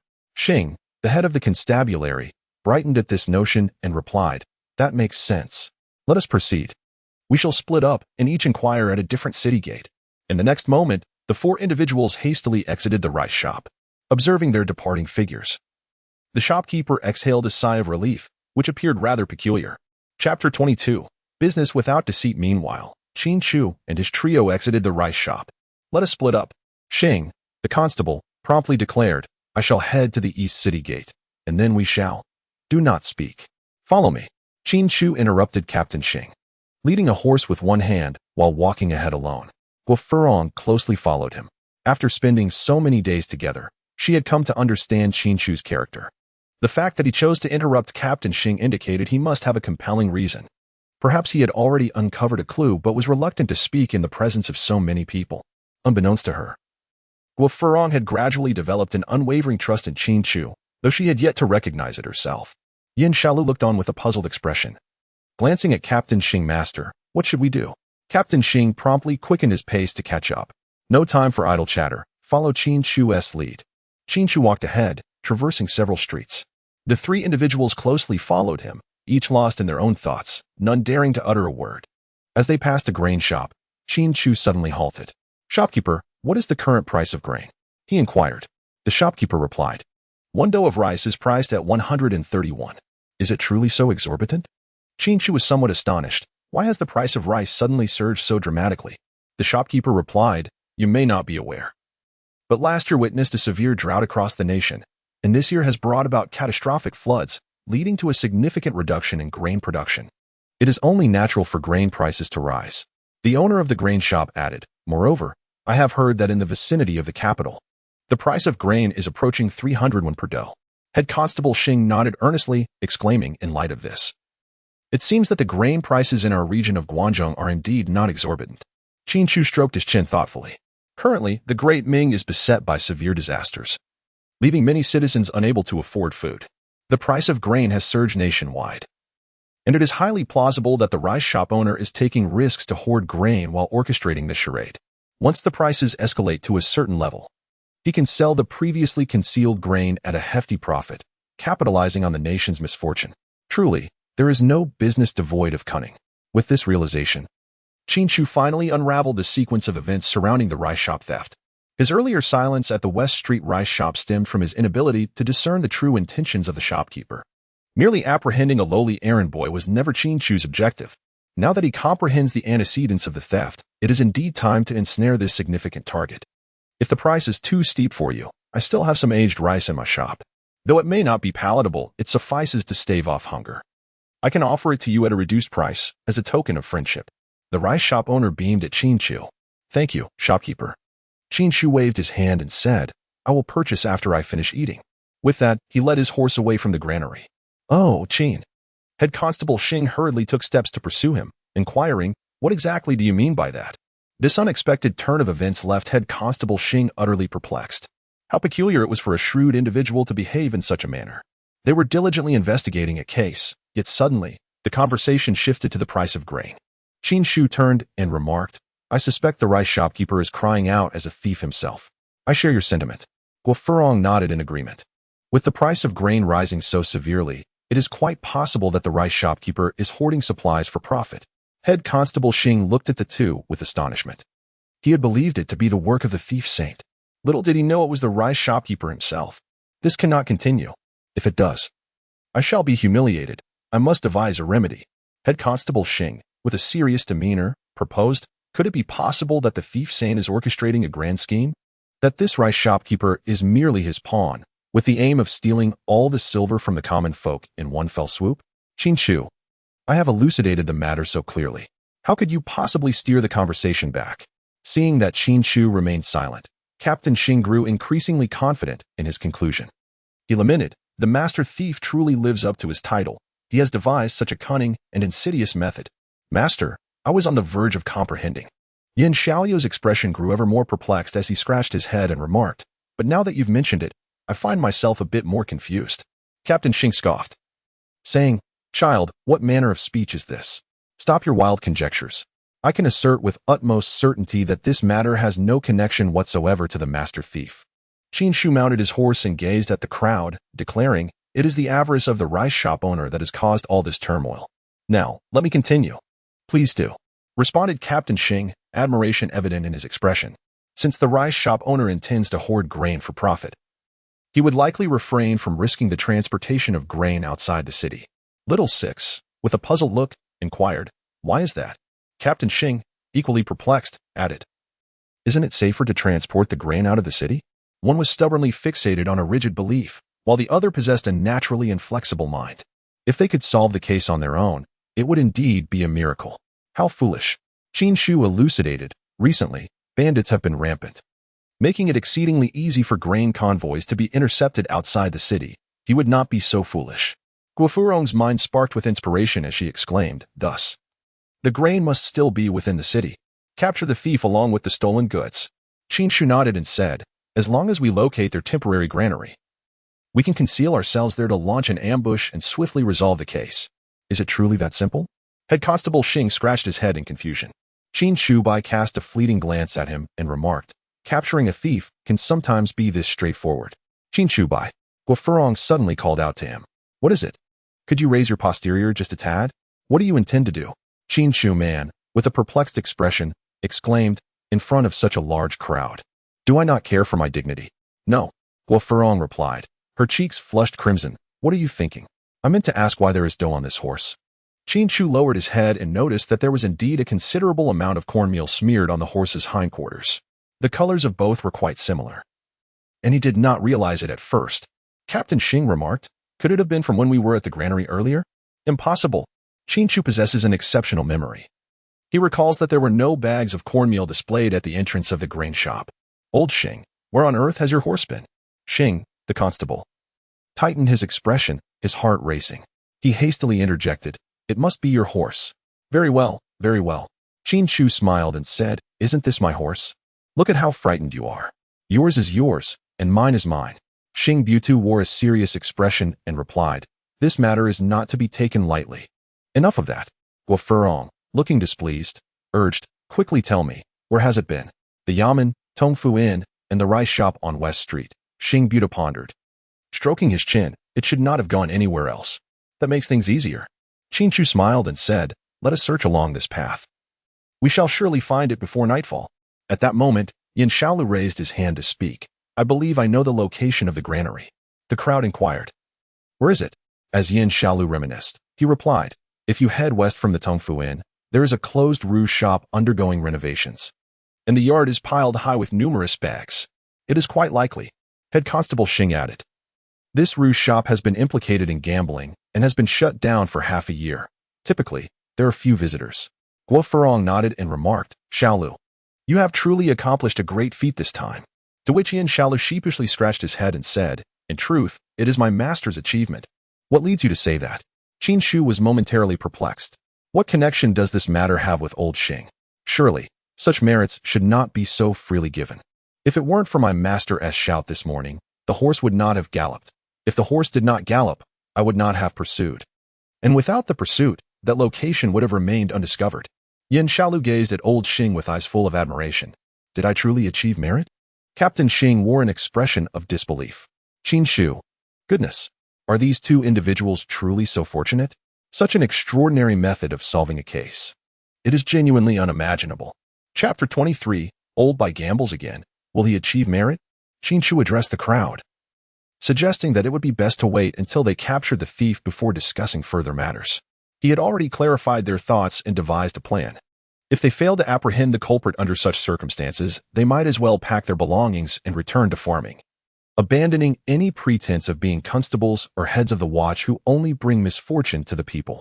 Guo Furong confidently declared, rest assured, not a single one of these unscrupulous merchants will escape. Wishing them success, she added, by the way. Qin Shuyi raised his head with an air of arrogance and declared, in the future, should any cases arise, do not seek my assistance. Why not? Came the inquiry. Because collaborating with you all is truly a test of my patience. Captain Xing burst into hearty laughter upon hearing this, exclaiming, it is indeed a privilege to bask in the shade of a great tree. Young Master Qin, I shall rely upon you. Humph. Qin Chu did not squander any more time and departed immediately. Qin Chu rode swiftly towards Chidong Market. He casually dismounted his horse at a tailor shop that caught his eye and stepped inside. The proprietor rose to greet him with a warm smile, inquiring, what may I assist you with, young sir? I require 3 sets of men's attire, 2 dresses, and 1 set of children's clothing. Ensure the craftsmanship is of high quality. I will not tolerate any substandard goods, Qin Chu replied. The shopkeeper promptly bowed, assuring him, this establishment guarantees that you shall not be disappointed. After much contemplation, Qin Chu ultimately resolved to purchase a set of clothing for each of the inn's staff. This decision serves multiple purposes. Firstly, it minimizes suspicion, alleviating any concerns that Bai Zhantong might harbor regarding Li Dazue's integrity. Secondly, given that Xiao Guo has recently joined the government office and is likely to have solved the case of the stolen rice shop, presenting him with a new outfit would be a fitting gesture of congratulations. Thirdly, with Xiao Bei just embarking on his academic journey, he undoubtedly requires a handsome set of attire. This decision is not only advantageous in garnering the goodwill of others, but also prudent in terms of expenditure. Qin Chu believed this transaction to be exceedingly advantageous. Young master, please take a look. Shortly thereafter, the shopkeeper returned before Qin Chu, cradling a bundle of garments. Qin Chu meticulously selected garments tailored to the heights, weights, appearances, and temperaments of those around him. Naturally, he did not neglect to procure a couple of new outfits for himself as well. After settling the payment, Qin Chu graciously declined the shopkeeper's offer to see him off. He exited the tailor's shop, carrying his purchases, and mounted his horse, making his way directly to the inn. Meanwhile, within the confines of the Tongfu Inn, Bai Zhantong seized the rare opportunity presented by the absence of Captain Xing. He was not one to let such a chance slip away easily. Thus, he enticed Li Dazue into a game of dice. Initially, he allowed Li Dazue to win several rounds, feigning regret while extolling Li Dazue's good fortune. Just as Li Dazue basked in his triumph, Bai Zhantong provocatively challenged him, swiftly erasing all previous debts in a single throw. From that point onward, Li Dazue found himself losing increasingly until Bai Zhantong declared, enough, winning against you has lost its charm. Li Dazue, unwilling to concede, retorted, dare you to engage in another round? Bai Zhantong replied, we must settle our accounts before we play again. Confused, Li Dazue asked, How much do I owe you? Bai Zhantong smiled and enumerated. You owe me 10 pounds of sweet potato strips, 10 pounds of farm-fresh eggs, 5 pounds of figs, and 3 pounds of persimmon cakes. Li Dazue's expression shifted dramatically as he realized the extent of his losses.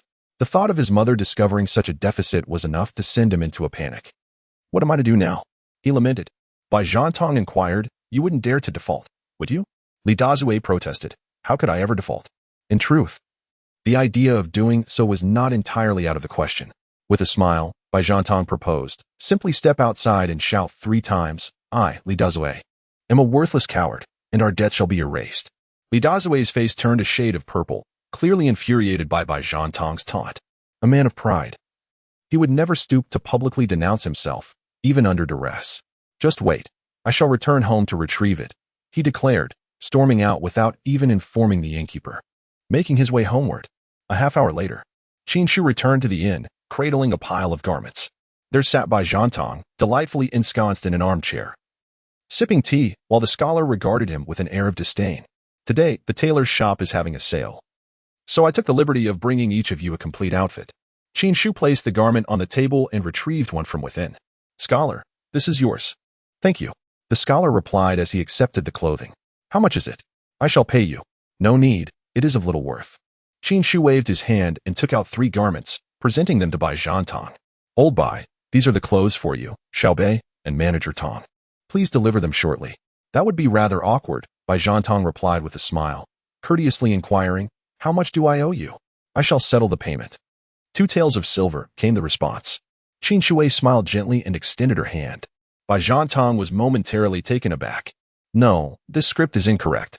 Just a moment ago, the scholar offered you money, and you declined it? Oh dear, what a miscalculation. Bai Zhantong's face flushed crimson as he struggled to find his words, eventually managing to utter. All right, I shall retrieve it for you shortly. Qin Chu waved his hand dismissively, generously stating, there is no rush, just bring it to me before dinner. Scholar L, standing beside him, struggled to suppress his laughter, his entire being trembling with the effort. By the way, where is Dazue? Qin Chu, clutching a bundle of clothes, inquired, in the kitchen? Or perhaps out shopping for groceries? Lu Xiu, pointing at Bai Zhantong, retorted in indignation, you've been led astray by old Bai. The sarcastic scholar interjected, you mustn't speak recklessly. Bai Zhantong, visibly agitated, clarified. It is precisely because Big Mouth owes me something that he felt compelled to return home and retrieve it. Lu Xiu countered, you merely deceived him. Spare us the nonsense. Qin Chu furrowed his brow and inquired, how long has Dazue been gone? He had already surmised that Bai Zhantong had enticed Li Dazue into gambling. However, he could hardly afford to concern himself with Bai Zhantong at present. Li Dazue was rather single-minded, should he become despondent. Lu Xiuze glanced at the sky outside and replied, approximately half an hour. I shall go after him. Qin Chu turned and stepped out, leaving the horse to graze on the fodder in the trough. It can eat later. I have a favor to ask of you.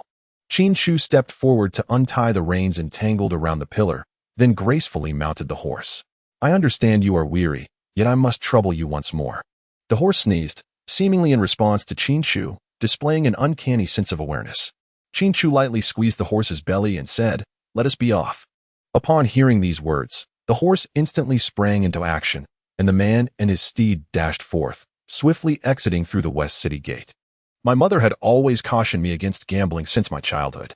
Yet, for the sake of a trifling semblance of pride, I ended up losing so much. Li Dazue walked along the official road, weeping inconsolably. All the grievances he had endured in the past erupted in that moment. He had always been somewhat slow-witted, learning to walk a year later than others. Yet, his mother never showed disdain. Instead, she always wore a smile and praised him. As he grew older, he became mischievous and had a quarrel with Chen Laer, a boy from the village. His mother took him to apologize, only to be harshly scolded by Chen Laer's father. She did not take offense but instead comforted him, advising him not to dwell on it. Had it not been for Li Dazue getting up for a drink of water in the middle of the night, he would never have discovered his mother secretly wiping away her tears in the kitchen. As he matured, he found work at the Yellow Crane Tower, clumsy enough that he could not even wash vegetables properly. The others looked down upon him, assigning him the most arduous and laborious tasks, yet he persevered, secretly honing his craft. Hard work pays off. Li Dazue eventually succeeded in his clandestine training. Upon returning to his hometown, The first thing he did was prepare a steamed carp, his mother's favorite dish. He still vividly remembers the look of contentment on her face. Wiping away a tear, Li Dazue pulled a white rope from his pocket, intending to end his life, for he felt utterly ashamed to face his mother again. Trembling, he approached a tree, throwing the rope upwards, only for both ends to fall before him. Crying, he fumbled to tie the rope, his hands shaking so violently that it took him quite some time to succeed. Mother, forgive your unfilial son. I can only serve you in the next life. Just as he uttered these words, he suddenly heard someone call his name. Li Dazue.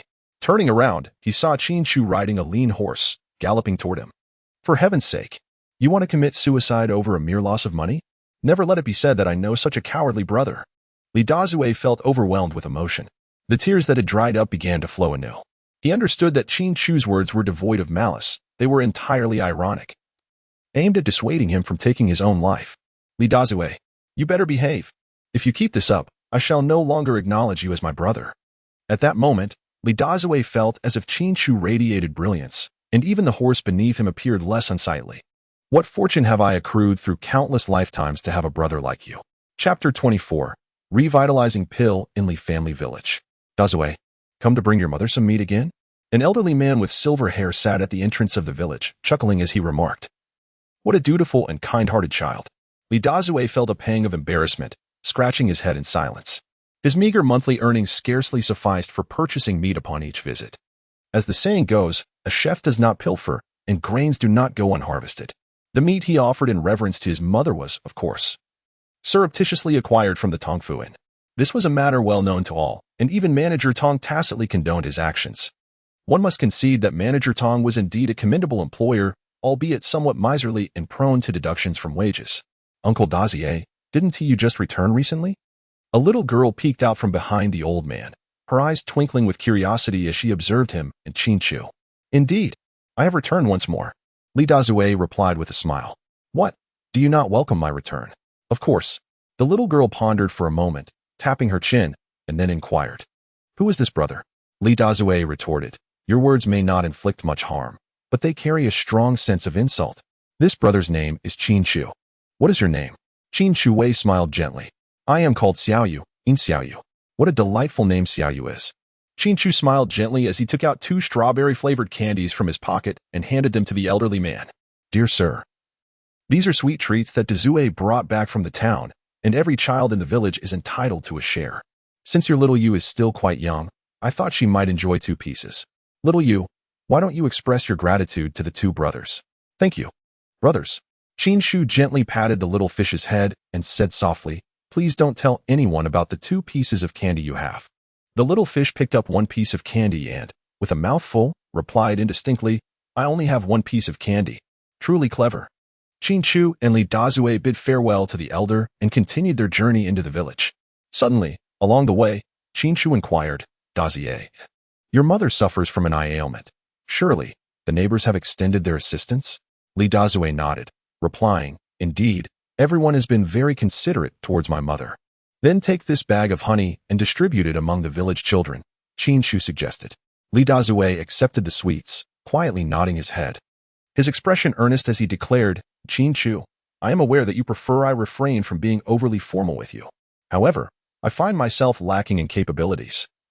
Aside from expressing my gratitude verbally, I truly do not know how to repay your kindness.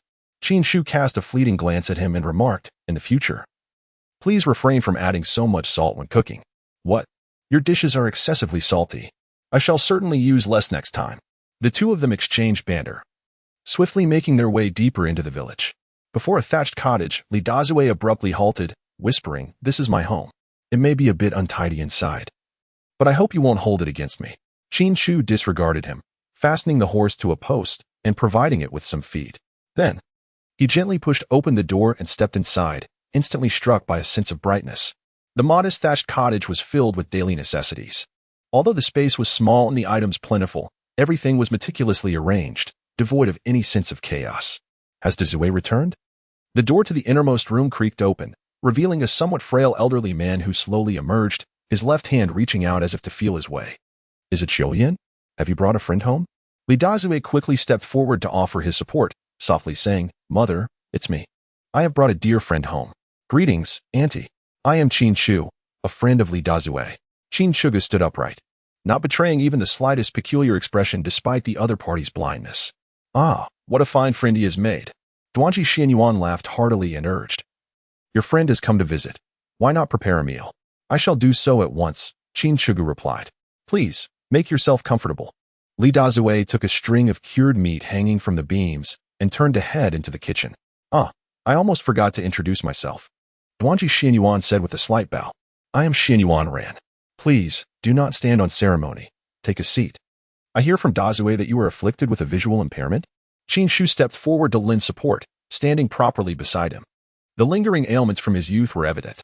Duanji Xianyuan chuckled. This child, Dazue, truly has no filter. How can he blurt out such things without a care? Does he not fear the mockery for having a blind mother? Qin Chu spoke with unwavering confidence, saying, "It is merely a trivial eye ailment. Would you dare to let me treat you, dear aunt?" With a hearty laugh, the old woman replied, "Ha ha. I am already blind.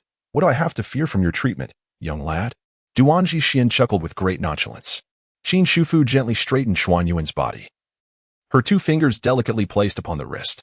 After a thorough examination, she confirmed that the other party did not suffer from any cardiac ailments. Qin Chu Kai lifted the eyelid of Duanji Xianyuan and took a glance. "Aunt, your eyes can be treated." Duanji Xianyuan responded with a hint of excitement. "Really?" Qin Chu nodded slightly. He had just confirmed that Duanji Xuanyuan's eyes were devoid of life, hinting at a disintegration of spirit. It was indeed true blindness, for no one could feign such a depth of despair. That being said, the extent of Duanji Xianyuan's blindness was beyond the reach of conventional remedies. However, it was merely beyond the capabilities of ordinary individuals. Qin Chu is exceptional. He is a systematic individual. There is nothing he cannot accomplish. Check-in. Today's check-in reward, Elixir, Great Restoration Pill. Would you like to claim the reward? Claim.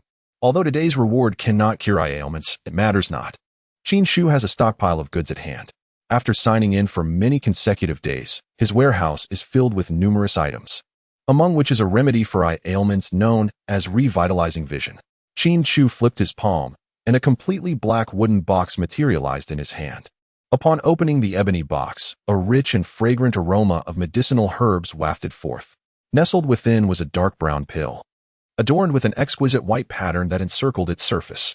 Although Qin Chu was not well versed in the art of alchemy, he had perused numerous novels. It was evident that this pill was the restoration pill, a legendary one-pattern elixir. Qin Chu gently picked up the elixir and placed it in the hand of Duanji Xianyuan. "Aunt, this is the elixir I concocted. Consuming it will surely cure your ocular ailment." Without a moment's hesitation, Duanji Xianyuan swallowed the elixir. "How do you feel?" The eyelids of Duanji Xianyuan fluttered slightly, and in a quavering voice, he replied, "Everything before me feels icy and cool." "Mother." Qin Chu. Li Dazue emerged from the kitchen, carrying 2 plates of food, and called out to the duo, "Come and have your meal." "Ah, coming." Duanji Xianyuan rose to his feet. Suddenly, a flash of brilliance danced before his eyes. "I seem to see the light." Qin Chu expressed his astonishment. "So soon?"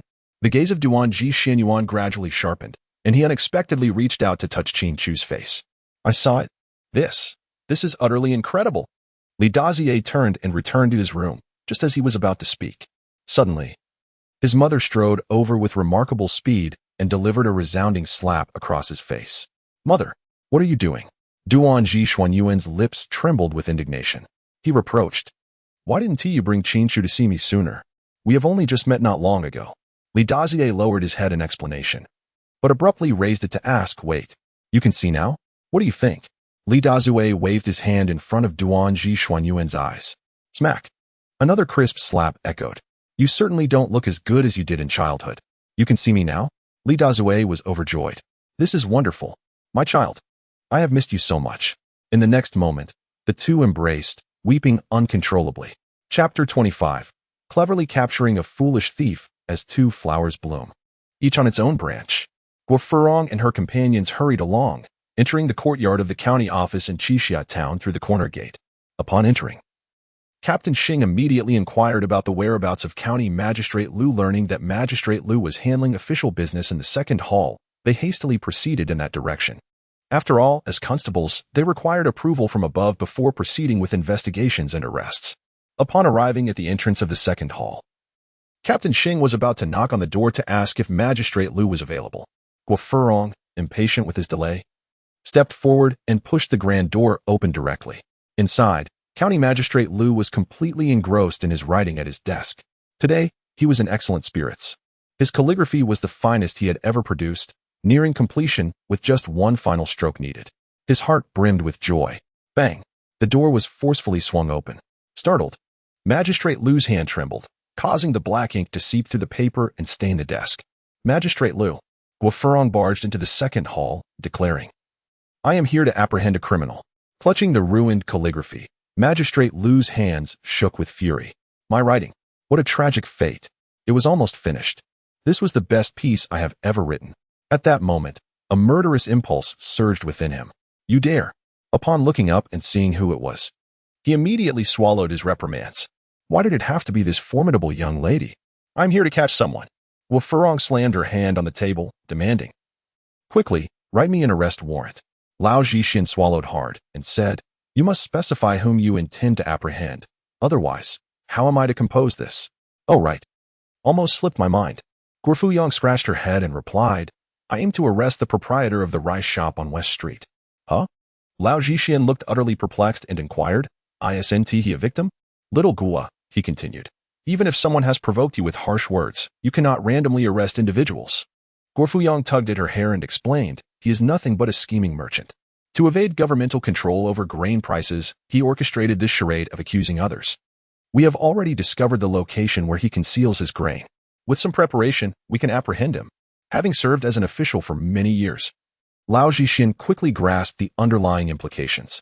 If this rice shop owner were not captured and severely punished, others would follow suit, and the entire Qixia town would descend into chaos. At that point, not only would his own path to promotion be obstructed, but the people under his governance would also struggle to afford food.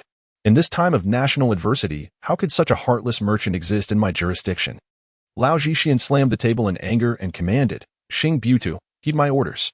I direct you to swiftly apprehend this individual. All involved shall be prosecuted as accomplices." With that, he began drafting the arrest warrant, his handwriting and sentiment transcending even his previous finest work. In that moment, he felt an enlightenment wash over him, as if he had grasped the true essence of writing. He yearned to dismiss everyone and, while this feeling lingered, hastily produce a masterpiece. "Begone." Lao Zhixin waved his hand impatiently. Xing Butu respectfully accepted the arrest warrant, and the group promptly exited the hall. Once outside, Xing Butu, with a puzzled expression, asked, "What shall we do now? Shall we proceed as planned, or?" "I have just conceived a new strategy," Guo Fuyong said with a subtle smile. "We will do this, and finally this." "Did you both comprehend?" Xing Butu praised. "What a splendid plan." Yin Shaolu patted his chest and assured, "Just wait for my good news. Do not mess this up. Rest assured, this is our forte. Let us execute the plan. We shall meet at the Rouge shop shortly." The group divided into 3 factions, heading towards the bustling market, Tongfu Inn, and the rice shop on West Street. In the dead of night, atop the rice shop on West Street, Bai Zhan Tong yawned in boredom. He had been dispatched by Guo Fuyong to monitor the situation at the rice shop, but after several hours of waiting, not a single soul had appeared. "If only Qin Chu were here, I could." Suddenly, he noticed something. Bai Zhan Tong gazed intently at the street corner, where a group of cloaked figures were fervently attempting to conceal themselves. Indeed, her suspicions were confirmed. The leader of the black-clad men rolled clumsily on the ground before awkwardly rising to his feet. He then crouched behind a pillar, remaining perfectly still, his furtive eyes scanning the surroundings. "Safety." The leader beckoned behind him. After a prolonged silence, no one responded. Enraged, he repeated his previous actions, rolling back to the street corner. "I said safety. Are you all dim-witted? Why don't you come over?" One individual replied, "Primarily. You never indicated that waving was a signal for safety." The leader retorted, "Nonsense. I clearly stated it." Another chimed in, "Boss, you truly never said that." "Did I not? Well, let me clarify now. Waving signifies safety. Understand?" The group chorused, "Understood." The leader employed the same tactic, rolling his way to the entrance of the rice shop. Bai Zhan Tong could not help but exclaim in disbelief. How painful must that be? Rolling 3 times in succession, he was indeed putting in considerable effort. "Safety." The leader waved again. The group of black-clad figures exchanged glances and strode purposefully towards the rice shop. "Boss, shall we begin moving the goods now?" The leader scratched his head. Is this how you all arrived a few days ago? Indeed, we came pushing a cart. The leader replied, why did you not mention this sooner? Why am I rolling back and forth like a fool? Bai Zhantong sighed from the rooftop. Have the standards for thieves fallen so low? After quite some time. The black-clad men finally loaded a cart full of grain. The leader waved his hand grandly, directing them towards the roost shop. They encountered no dangers along the way. The leader had completely let down his guard, intent on unloading the grain before dawn. Yes, the group pushed the door open, only to suddenly feel a chill descending from above. The leader looked up to see a large net descending upon them. We have been discovered. Bai Zhantong leaped down from the beam, landing before the black-clad men. With a sigh, he remarked, you truly are the most incompetent thieves I have ever encountered. And how many thieves have you seen? Head Constable Xing crawled out from beneath the table, brushing off the dust from his head. Bai Zhantong chuckled. I've been stolen from countless times, and indeed, I have encountered my fair share of rogues. Enough with the idle chatter. Guo Furong emerged from behind the counter, wielding a gleaming sword that was truly intimidating. Tang the shopkeeper, Lu the scholar, and Mo Xiaobei, and Yin Xiaolu also stepped out from various corners. With one hand on her waist and the other raised with the sword, Guo Furong declared, remove your masks. You are all under arrest. The cloaked figures, with grim expressions, complied and removed their masks, revealing the rice shop owner and his associates. Little Guo, you are remarkable, Mo Xiaobei exclaimed with excitement. How did you know that these foolish thieves intended to transport grain out of the city tonight? That? Guo Furong suddenly pointed at the grinning readers and said with a smile. Let us rewind to this afternoon. Time rewound to that afternoon when Guo Furong and her companions split into 3 groups. Head Constable Xing arrived alone at the rice shop on West Street. We have already investigated. There have been no suspicious individuals leaving the city recently. I deduce that the thief is still within the city and your grain has not been lost. The rice shop owner replied, you must help us recover our lost grain. Rest assured, County Magistrate Lu has ordered a citywide lockdown starting tomorrow, with searches at every shop. We will certainly apprehend the criminals and recover the stolen grain. Upon hearing this, the rice shop owner's spirit sank. What if they discovered his hidden grain? No, absolutely not. To ensure his safety, the rice shop owner planned to transfer the stolen goods outside the city under cover of night. Unbeknownst to him, all of this was part of Guo Furong's scheme. Meanwhile, Guo Furong arrived at the Tongfu Inn, requesting everyone's assistance in solving the case. Yin Xiaoyou's task was to procure a slightly better quality fishing net in the bustling market, a task he was quite adept at, requiring little thought. Thus, the case of the rice shop theft was officially closed. Head Constable Xing, Yin Xiaolu, and Guo Furong were commended for their contributions and reported to the imperial court. It was believed that the valiant Guo would soon receive news of her daughter's case resolution. The individuals at Tongfu Inn, having aided in the investigation, were personally presented with commendations for their bravery by County Magistrate Lu, along with the title of Best Merchant of the Quarter. Meanwhile, in the joyful town of Qixia, the situation for Li Dazue was far less favorable. P.S. The cover of this book has been completed, and I must say it is quite attractive. Ahem. Now we arrive at the segment you all adore. As we embark on the journey of this new book, I kindly ask friends who enjoy this story to prompt updates and send along some free gifts. The author expresses gratitude. Expect frequent updates. Chapter 26, The Mother of the Gambling Saintly Family Village. In the deep of night, the sound of scolding echoed from the thatched cottage of the Li family. Mother, I want to dare again. Li Dazue knelt obediently before Duanji Xinyuan, tugging at his own ears with both hands. Do you dare to have another chance? Duanji Xinyuan glared, threatening, I will break your legs. Mother, you know I am not eloquent and cannot articulate well, but this time, I genuinely understand my mistake. Li Dazue replied, his voice tinged with grievance. I swear, I will never gamble again, not even on other matters. Duanji Xinyuan waved a hand dismissively. How did I teach you when you were young? Li Dazue bowed his head, murmuring, never gamble with others, not even for fun. And yet you dare to defy me? Ali Dazue turned his head defiantly, asserting, you might as well beat me to death. I have no face left to explain. You still dare to retort. Just watch me not beat you to a pulp, you little rascal. Duanji Xinyuan seized a pole, ready to strike Li Dazue on the head. Upon reaching this point, Qin Chu finally comprehended the truth. He understood at last the reason behind Li Dazue's lack of intelligence. With such a history of being struck on the head with a carrying pole since childhood, even if Li Dazue were a prodigious child, it would have rendered him somewhat dim-witted. What grievance or enmity could have led to this? Qin Chu swiftly reached out to intervene, saying, Aunt, please calm down. Dazue truly realizes his mistake. If it weren't for me, I would surely have dealt with that scoundrel myself. Duan Jixian, putting away the carrying pole, pointed at Li Dazue and remarked, enough of your presence here. Quickly go and pack your belongings. Pack my belongings for what? Li Dazue replied, his face etched with despair. Mother, you can't possibly cast me out. Nonsense. I intend to personally visit Qixia Town to find out who dared to defeat my son so severely. Qin Chu stood by, silently mourning for Bai Zhantong for a few seconds. Oh, Bai, why must you provoke someone with a gambling prowess like that? If you don't lose your trousers this time, I shall take on your surname as my own. You might as well cast me out of the house. Li Dazier wore an expression of utter disbelief, exclaiming, what if you end up losing something else to him? Our family truly cannot afford that. You've truly grown wings today. Daring to retort consecutively. Duanji Xianyuan shot him a sharp glance, threatening, have you grown up enough to disregard your mother's words? Li Dazue, feeling helpless, replied, Mother. What do you mean by mother? Duanji Xianyuan scoffed, hurry up and pack your things. With a sigh, Li Dazier reluctantly turned away, glancing back 3 times as he went to gather his belongings.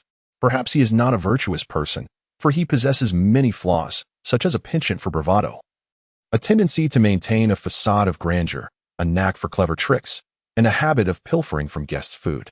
Yet, he is undeniably devoted to his mother, demonstrating a form of filial piety that many fail to achieve. This aspect of him inspires genuine admiration. Alas, one wonders when he will be able to stand on his own. My frail body cannot accompany him for much longer. Duanji Xianyuan gazed at Li Dazue's departing figure, her eyes reflecting a hint of melancholy. Dear son, it is not that he has not matured, he merely chooses not to lead a complicated life. Qin Chu gazed at Li Dazue, who was busy tidying up his belongings, and spoke earnestly. In truth, Dazue is the one who possesses genuine intelligence. Really? Duan Ji Xianyuan retorted. He is so foolish. How could he possibly conceive such thoughts? Even if he were to possess half of your cleverness, I wouldn't be burdened with cleaning up his mess. Although Duan Ji Xianyuan continued to grumble, a faint smile had already begun to grace his face. But do you truly wish for Dazue to be like me? Qin Chu shrugged and remarked, with so many thoughts occupying my mind each day, I am too busy to even enjoy a warm meal. Duan Ji Xianyuan suddenly fell silent. The reason she refrained from imparting her gambling skills to Li Dazue was not simply to spare him from a complicated existence. She wished for Dazue to lead a life of safety and health, which mirrored her own innermost desires. In that moment, Duan Ji Xianyuan found herself no longer perceiving Li Dazue as foolish. Instead, she felt a sense of gratitude that her son was not overly clever. Qin Chu pointed to the dust on his clothes and chuckled. In truth, I see no harm in being a bit dull. At least it spares one from a multitude of troubles. I have truly fallen for your fanciful words. Upon hearing this, Duan Ji Xianyuan shook her head and laughed softly, finding a certain truth in his statement that resonated with her own thoughts. Ah, how time has aged me. Merely sitting for a short while has left me feeling rather weary. You young folks are indeed fortunate, bounding about all day without a hint of fatigue. With that, she propped herself up on the chair and stood. Turning her gaze towards Li Dazue, who was diligently tidying up, she inquired, is my son truly that remarkable? Of course. He is an exceptional cook, and exceedingly filial. Aside from the fact that his dishes tend to be a tad salty, he is quite admirable. Qin Chu hurriedly stepped forward to support her, saying, Aunt, once we reach the city tomorrow, I shall procure some medicine for you to brew. I assure you that after taking it, you will be able to skip about all day without fatigue. What do you think? Upon hearing this, the elderly Duan Jixian felt a bit bashful and playfully scolded. At my age, hopping around all day would surely frighten someone to death. But I am not afraid. You have the sweetest words. As they conversed, they leisurely made their way towards the room. The following morning, Duan Jixian rose early, eager to greet the sunlight and behold the azure sky. Upon stepping outside, she noticed a neighbor leading a plowing ox past. Old Wang, wait a moment. Duan Jixian suddenly called out to the neighbor. What is it? Old Wang inquired, his face a picture of confusion. Have you lost something again? No. Duan Jixian replied, rummaging through her pocket to produce a piece of silver weighing approximately 10 taels. My eyesight is a bit inconvenient, and a trip to the city is rather troublesome. I would like to buy an ox directly from you, which would make farming and vegetable growing much easier in the future. Old Wang waved his hand, saying, your eyesight. It seems like you can see a bit now? Thanks to the medicine, I have improved significantly. Duan Jixian shyly smiled. I must admit, I still cannot see people clearly, so I do not dare to go to the city alone. Ah, congratulations to you. Old Wang clasped his hands in a gesture of respect.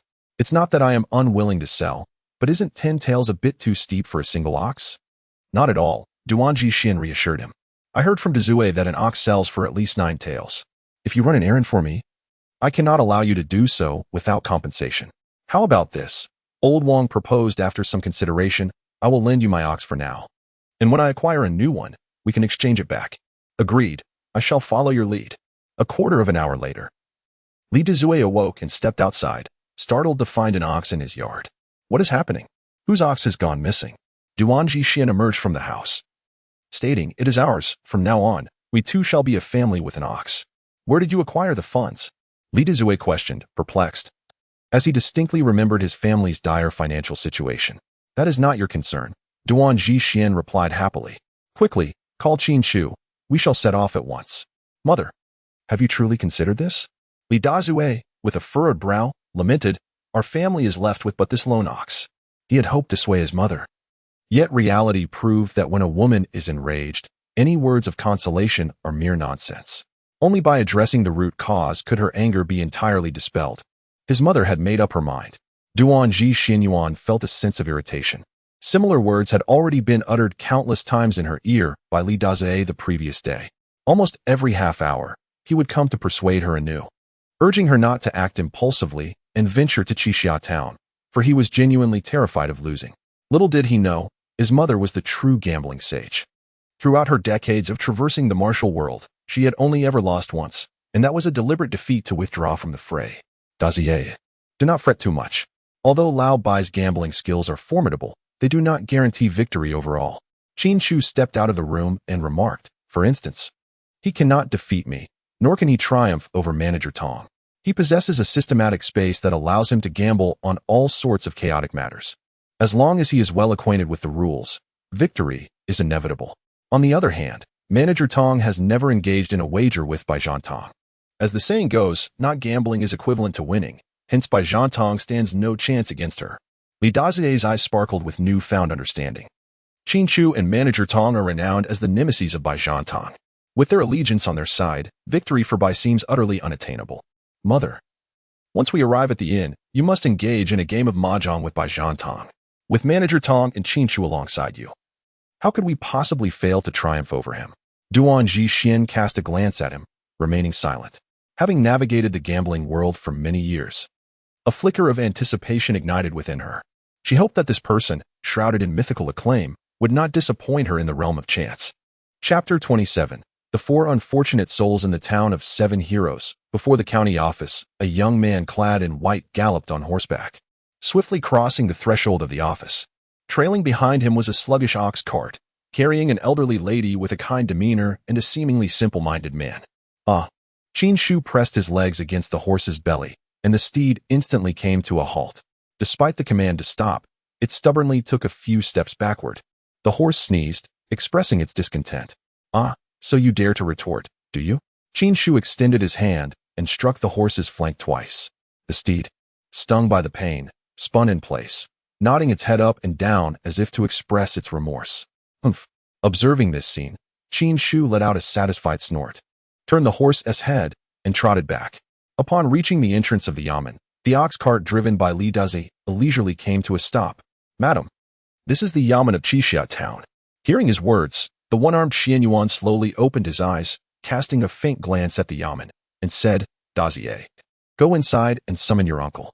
In response, Li Dezue nodded and replied, All right, I shall do so at once. Wait, Xianyuan interjected. If you wish to teach Baijian Tong a lesson, there is no need to trouble County Magistrate Liu. Qin Chu dismounted gracefully and approached the elderly matron, suggesting, How about this? Allow me to venture inside and find a familiar constable for you. That would suffice, she replied lightly. Just ensure he is efficient in his duties. Qin Chu turned around, just as he was about to enter the yamen, when he saw Captain Xing emerging with an air of satisfaction, accompanied by a little shadow trailing behind him. Ah, young brother Qin, what brings you here on such a fine day? Captain Xing, having just achieved a significant feat, was brimming with joy, his tone considerably lighter. Are you here to collect the award on behalf of Manager Tong? Just as Qin Chu Gang was about to speak, Yin Shaolu interjected, Our County Magistrate Liu is currently drafting the certificates of merit, I shall certainly deliver them to you first thing tomorrow morning. Yin Shaolu gestured towards his own eyes with a smile and added, there is no chance of misplacement, as I shall oversee it personally. No, no. It is unrelated to the award. Qin Chu quickly waved his hand and earnestly said, I have come to seek your assistance with the case. The matter is. Before he could finish his sentence, Yin Shaolu patted his chest confidently and declared, rest assured. This matter is in my capable hands. Qin Chu waved his hand once more and said, his identity is somewhat peculiar. Allow me to explain.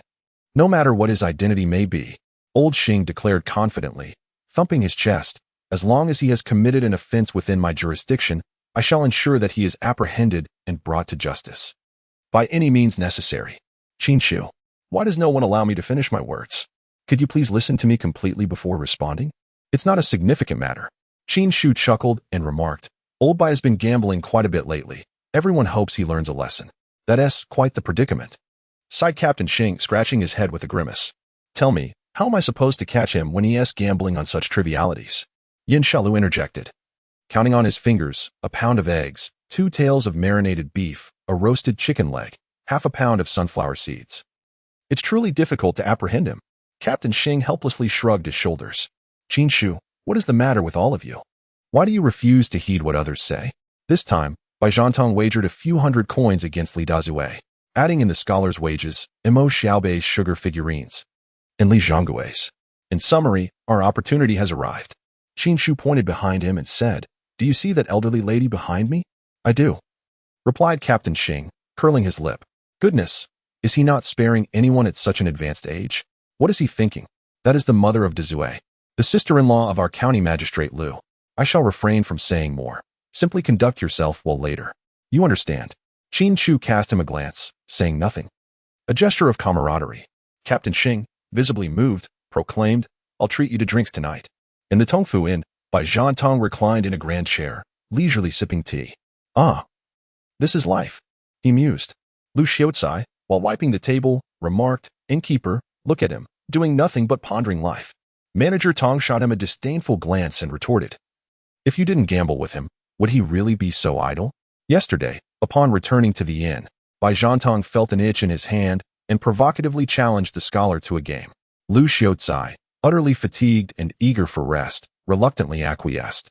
As anticipated, Bai Zhantong emerged victorious once again. Consequently, Lu Xiaocai was obliged to toil for a day to repay his debt. Thankfully, the stakes were modest, otherwise the innkeeper would have been furious. Lu Xiaocai muttered, I didn't lose on purpose. What a sly remark. Bai Zhantong pointed at the scholar, taunting, sour scholar. Dare to challenge me again? Lu Xiaocai promptly complained, Innkeeper, look, he is provoking me again. Bai Zhantong. Manager Tong, with an unhappy expression, ordered, quickly go buy some vegetables. Sighing, Bai Zhantong reluctantly rose, lamenting, if only Dazue were here, I could wager with him and not have to buy vegetables at all. Who is calling my son's name? Li Dazue supported the elderly Xian Yuan with a broken finger as they entered the inn, with Qin Chu trailing behind. Who is this? Due to the shift in events, Bai Zhantong had yet to meet Xian Yuan, observing Dazue assisting an old lady inside. He wore a look of mild confusion, but surmised the situation. Xian Yuan glanced at Bai Zhantong, and, before Dazue could speak, interjected, Is my son the one who gambled with you? Upon hearing this, Bai Zhantong's suspicions were confirmed. That would be me. Bai Zhantong exchanged pleasantries, and, pulling Li Dazue closer, quietly inquired, Where are the things you owe me? Don't think just because your mother is here, I won't ask. Just as Li Dazue was about to respond, Xian Yuan interjected, I've brought everything, no need to rush. Look at that, such a small amount of items, and you trouble yourself to deliver them personally. How courteous. Bai Zhantong, noticing Li Dazue's intent to settle his debt, felt a surge of joy and eagerly asked, Old lady, where are my belongings?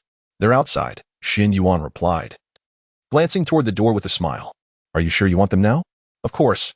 Bai Zhantong promptly called out, Hurry and bring them in. Come in.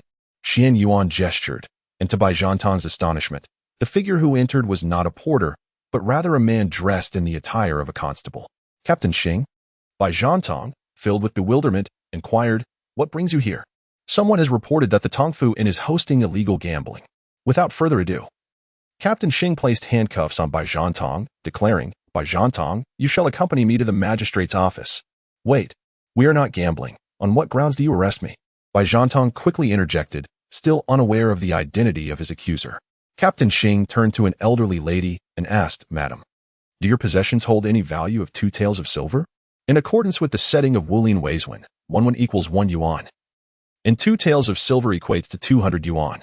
Duanji Xianyuan smiled slightly and responded, "Absolutely. Someone offered me 2 taels last time, but I did not sell. You are speaking nonsense. Those items are worth no such sum." Bai Zhantong soon realized he had been reported by the garrulous mother and son. However, he felt no fear, for he had not engaged in gambling. Captain Xing was merely attempting to intimidate him. Unexpectedly, the scholar produced an abacus and began to calculate vigorously. With a serious expression, he declared, "I have converted the prices. These items are worth approximately 81. Adding the labor value of Li Zhonggui, Wang Zhonggui, Mo Xiaobei, and myself. Bai Zhantong's wager had exceeded 4 taels of silver, which under Ming law warranted arrest. Upon hearing this, Captain Xing, who had hesitated, suddenly beamed. "Bai Zhantong, cease your futile resistance and prepare to bid farewell to your delicate posterior." With that, he forcefully attempted to drag Bai Zhantong toward the magistrate's office, but was unable to budge him. Realizing his impending capture, Bai Zhantong resolved to take someone down with him. Those items were certainly not worth 4 taels. This little scholar harbored a dark heart. "Captain Xing, I concede my wrongdoing. You may take me, and I shall not protest. However, it takes 2 to tango. I cannot be solely accountable for the gambling. For instance, Li Dazue and the scholar also gambled with me. If there are penalties to be imposed, should we not all be punished together? Otherwise, it would be unjust." Upon hearing this, Li Dazue and Lu Xiaocai exchanged apprehensive glances. Astonished that Bai Zhantong had such a tactic, his attitude of contrition was commendable. Not only did he admit his fault, but he also revealed the names of his fellow gamblers, which, by law, could exempt him from punishment. Captain Xing chuckled, ready to escort Bai Zhantong into the magistrate's office. Contemplating that he had performed admirably today and should leave a favorable impression on Dazue's mother, just as Li Dazue and Lu Xiaocai felt they had narrowly escaped. Duanji Xianyuan, who had remained silent for a long while, suddenly proclaimed, "Take this little scholar and my son as well." Li Dazue hastily waved his hands, exclaiming, "Mother, I am fully aware of my mistakes. There is no need for such measures. No, we must strike. Otherwise, how will Captain Xing command respect?" The resolute and obstinate Duanji Xianyuan declared, "Do not be courteous to me. Strike with all your might." Captain Xing scratched his head, realizing that with so many people, the handcuffs would be insufficient.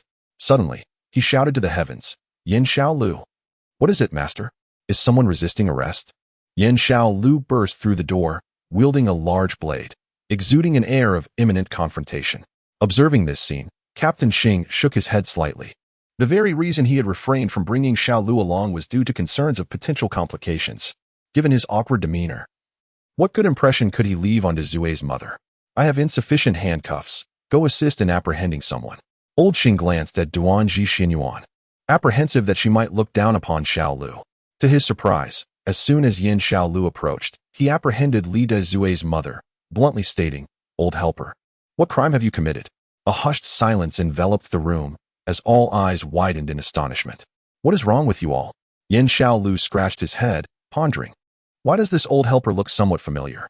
You blockhead, did we not just meet?" Captain Xing slapped him, then swiftly apologized to Duanji Xianyuan. "This child Xiao Lu is rather naive. I beg your pardon. You mischievous child, why are you fixated on arresting the old lady? Hurry up and apologize." Just as Yin Xiao Lu intended to bow and express his contrition, he was interrupted.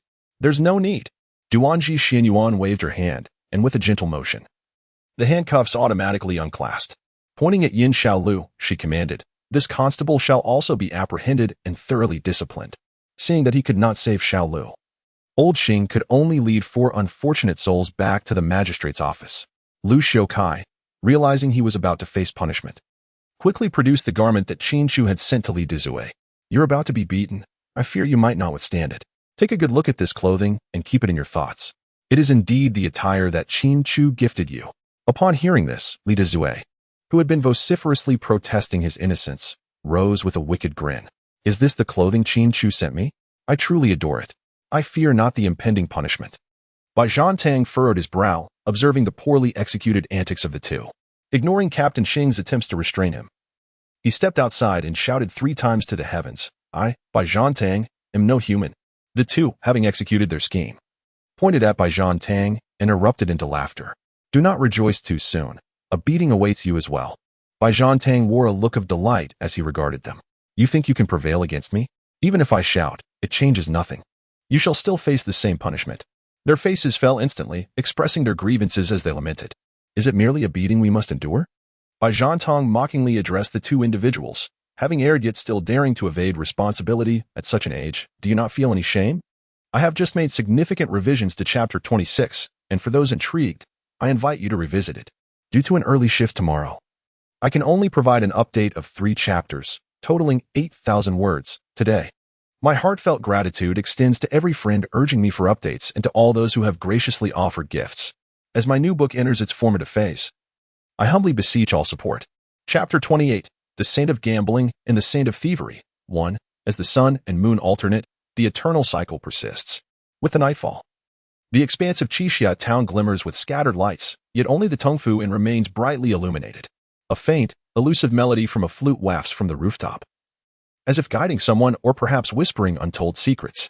In the inn's grand hall, Duanji Xinyuan sat expressionless, his penetrating gaze fixated on the door, as if he could pierce through the thick veil of night to see his son. Dear lady, do not fret excessively, Manager Tong consoled. Sensing the unease within Duanji Xinyuan, little Gua just informed me that their transgressions are minor. At most, they may receive a few strokes of the rod. They might return shortly. Given the late hour, perhaps you should retire to your room and rest. I shall wait here, regardless of the circumstances. The 3 individuals taken today were ultimately her associates. Their misdeeds bore some of her responsibility, as she had failed to discipline them adequately. Upon hearing this reassurance, Duanji Xianyuan felt somewhat comforted, yet stubbornly replied, No need. I shall await my son's return. Anyone feeling weary may return to sleep. The Bai Tang she encountered today appeared far from the type to indulge in idleness, perhaps having just endured 20 severe strikes.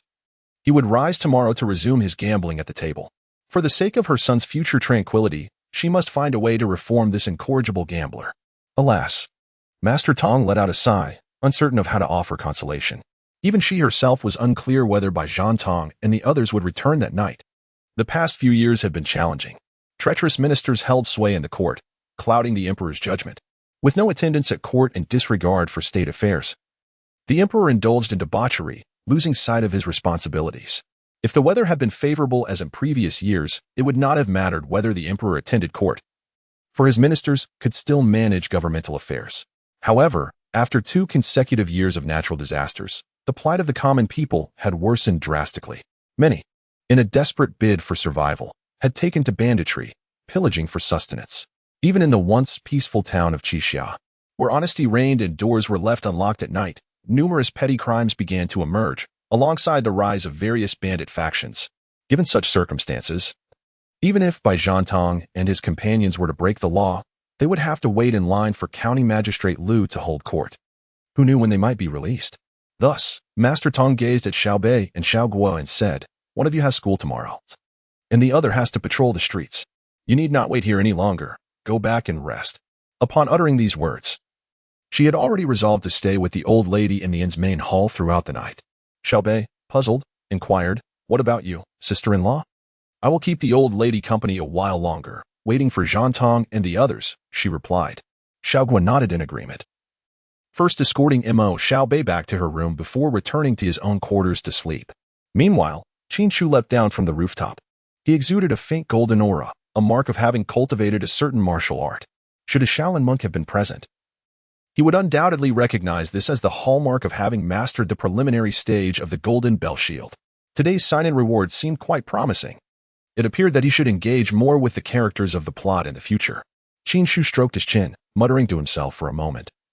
Just as he was about to turn and re-enter the inn, he then caught sight of Bai Tang and his companions, who were leaning on each other, stumbling as they approached from around the corner.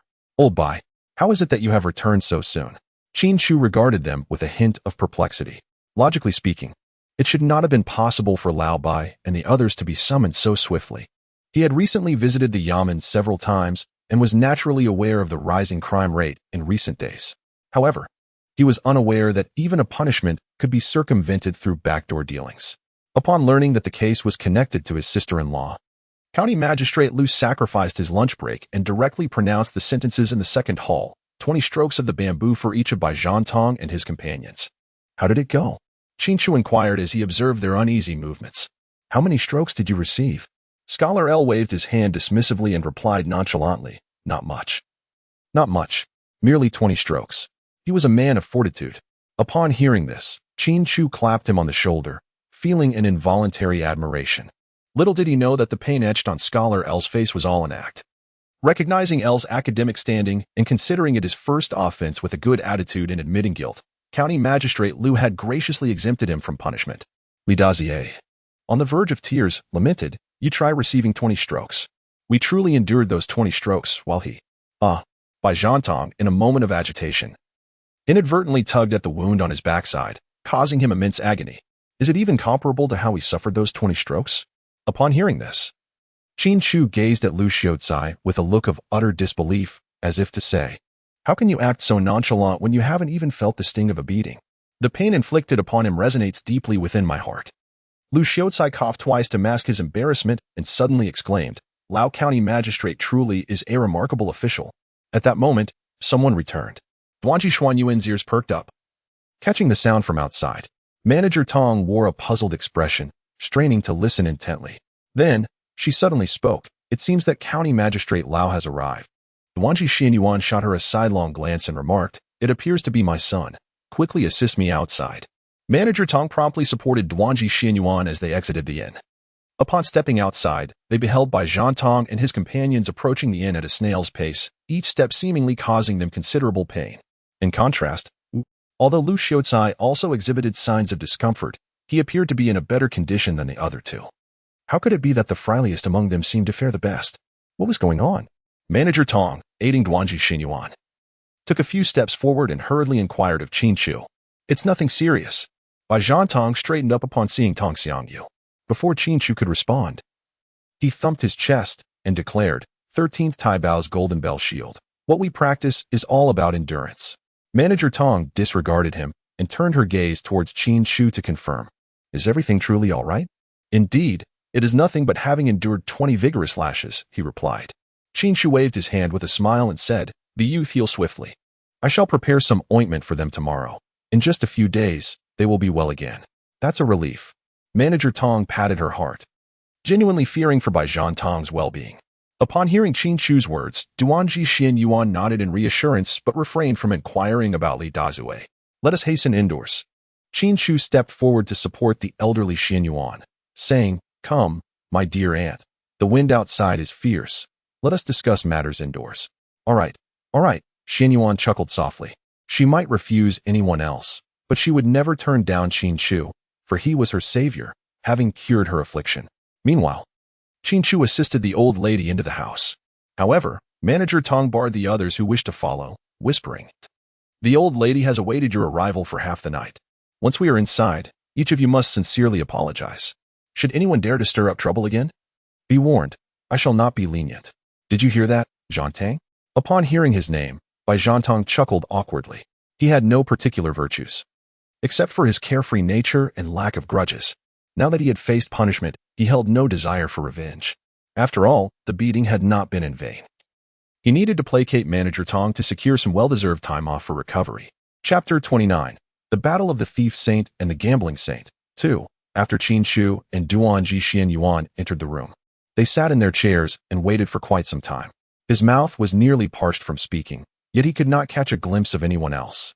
Cursing silently in his heart, at last, Dazue, with the assistance of the scholar, staggered in. Before Duanji Xianyuan could utter a word, Li Dazue suddenly knelt on the ground. Qin Chu could not help but admire his resilience and silence, enduring 20 strikes yet remaining so upright and kneeling. This demonstrated the esteemed position that Duanji Xianyuan held in Li Dazue's heart. "Oh, mother, I was wrong. I shall never dare again." Li Dazue exhibited a commendable attitude of repentance. Even as his backside throbbed with excruciating pain, he steadfastly knelt upon the ground, despite his outward appearance of grievance. Internally, he was jubilant, pondering, "What more can you do to me now?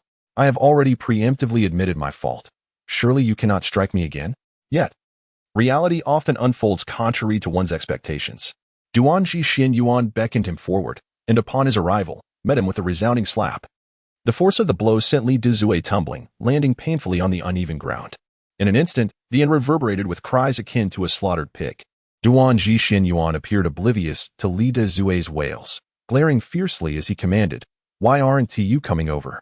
Fear gripped Li Dezue's heart. Yet he found himself unable to defy his mother's orders. He cautiously approached, clutching his backside. "Now, tell me, where did you go wrong?"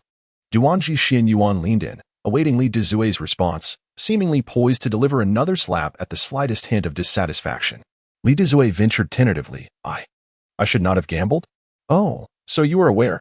Duan Ji Xinyuan feigned a look of sudden enlightenment, before probing further. "Then why did you continue to gamble?" "I initially had no intention to gamble. It was all old Bai's coercion." Li Dezue pointed accusingly at Bai Zhantong, demanding, "Old Bai, speak up. Was it you who forced me to gamble?" "Indeed. It was all my doing," Bai Zhantong confessed, eager to placate the elderly matriarch in hopes of securing his own paid leave. However, with his penchant for chatter, how could he possibly refrain from speaking? Bai Zhantong continued. Unable to resist his urge to persuade, the authorities claim this is gambling, but in truth, it was merely us brothers engaging in harmless fun. Besides, a little gambling brings joy, while excessive gambling is harmful. Isn't life all about seeking a bit of amusement? Upon hearing this, Duan Ji Xinyuan could only chuckle in exasperation, realizing he had indeed not misjudged Bai Zhantong. Here was a man who, despite just receiving 20 strikes, had the audacity to start persuading others once more. As the saying goes, one fears not the thief, but the thief's persistent thoughts. If Bai Zhantong maintained such a mindset, he would surely one day succeed in brainwashing others. For the sake of her son's future happiness, the elderly matriarch felt compelled to intervene. With a smile, Duan Ji Xinyuan remarked, "Might I also partake in this amusement?" "What do you mean?" Bai Zhantong replied with a triumphant smile. "Could it be that you two wish to engage in a round of play?" At present, he remains utterly oblivious to the gravity of the situation, entirely unaware of what he is about to confront. Duan Ji Xinyuan, with a knowing smile, cannot help but raise the corners of her mouth slightly. She squints and remarks, "My son has lost so many possessions to you. There must be an explanation for it. It is quite unexpected, Auntie, that you are indeed a person of discernment." Bai Zhantong gives a thumbs up and begins to employ his customary tactic of flattery before the wager. Aging, what a futile existence.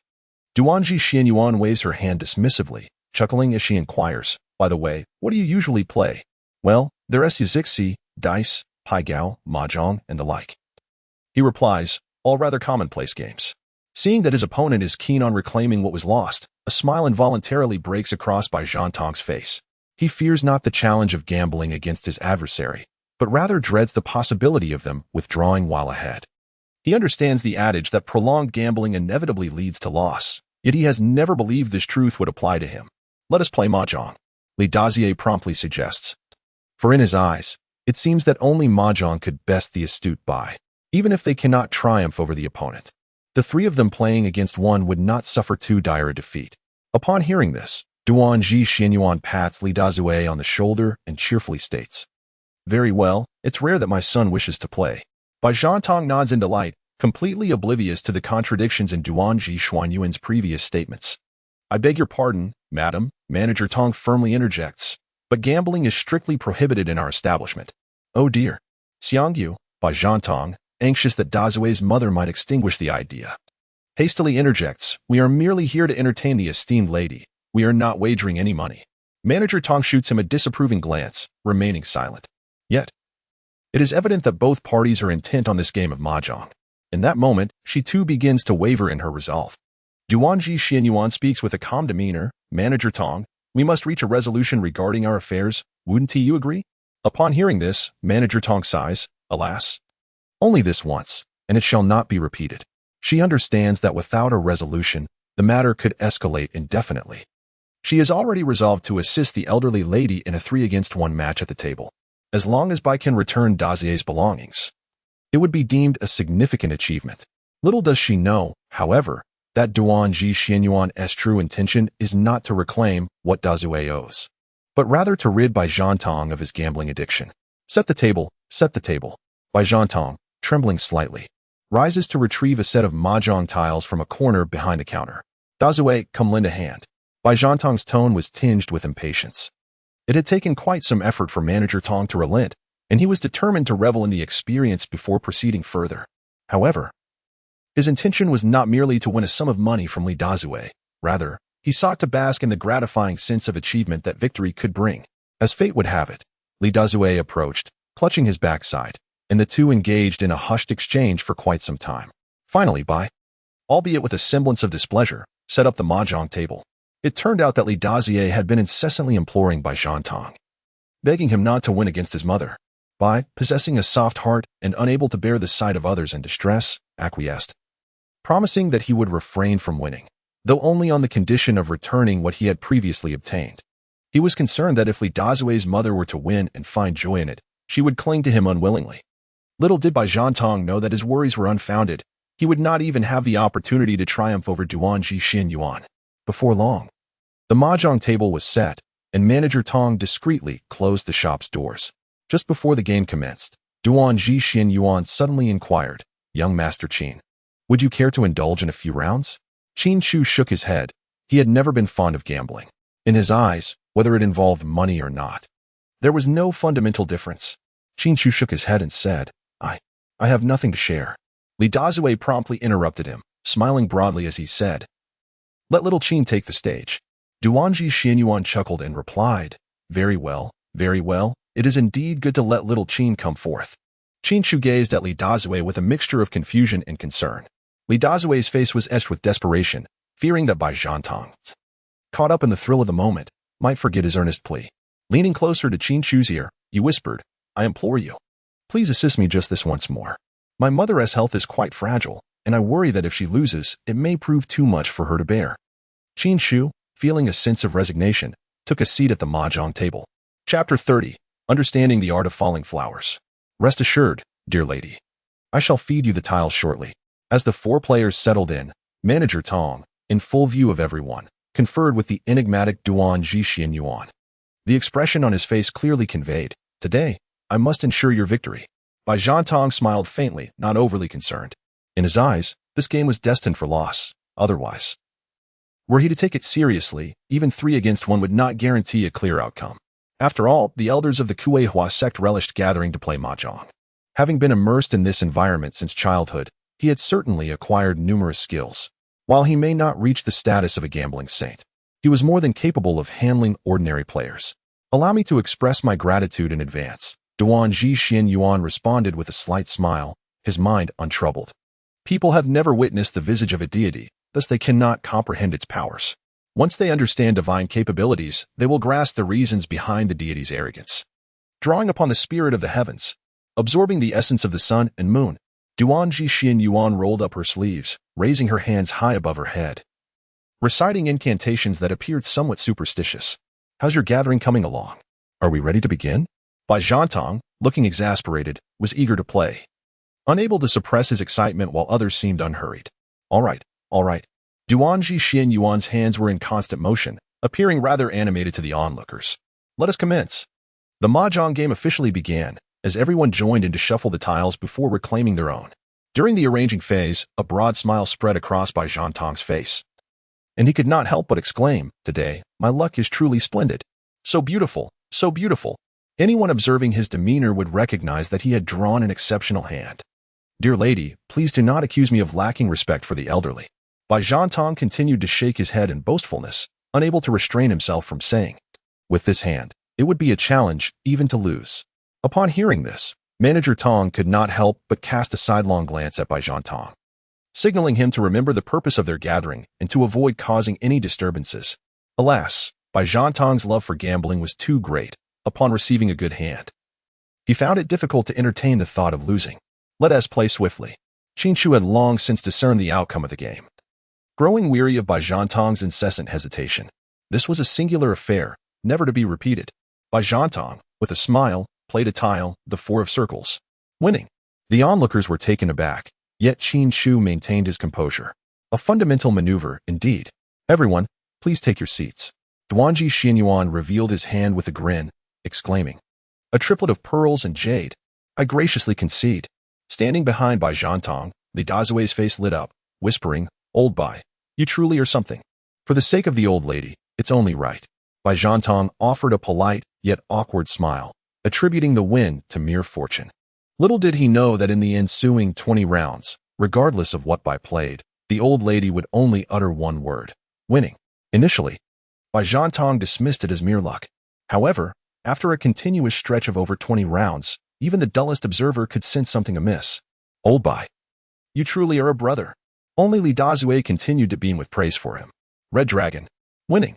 Duanji Xianyuan chuckled awkwardly, saying, look at that, another win. At this rate, I'm losing my desire to win. Bai Zhantong stared in disbelief. He sensed something was off, yet he could find no fault. The old lady's hands remained on the table, her sleeves rolled up, and the space beneath the table was open, with the four of them seated so closely. She had no opportunity to cheat.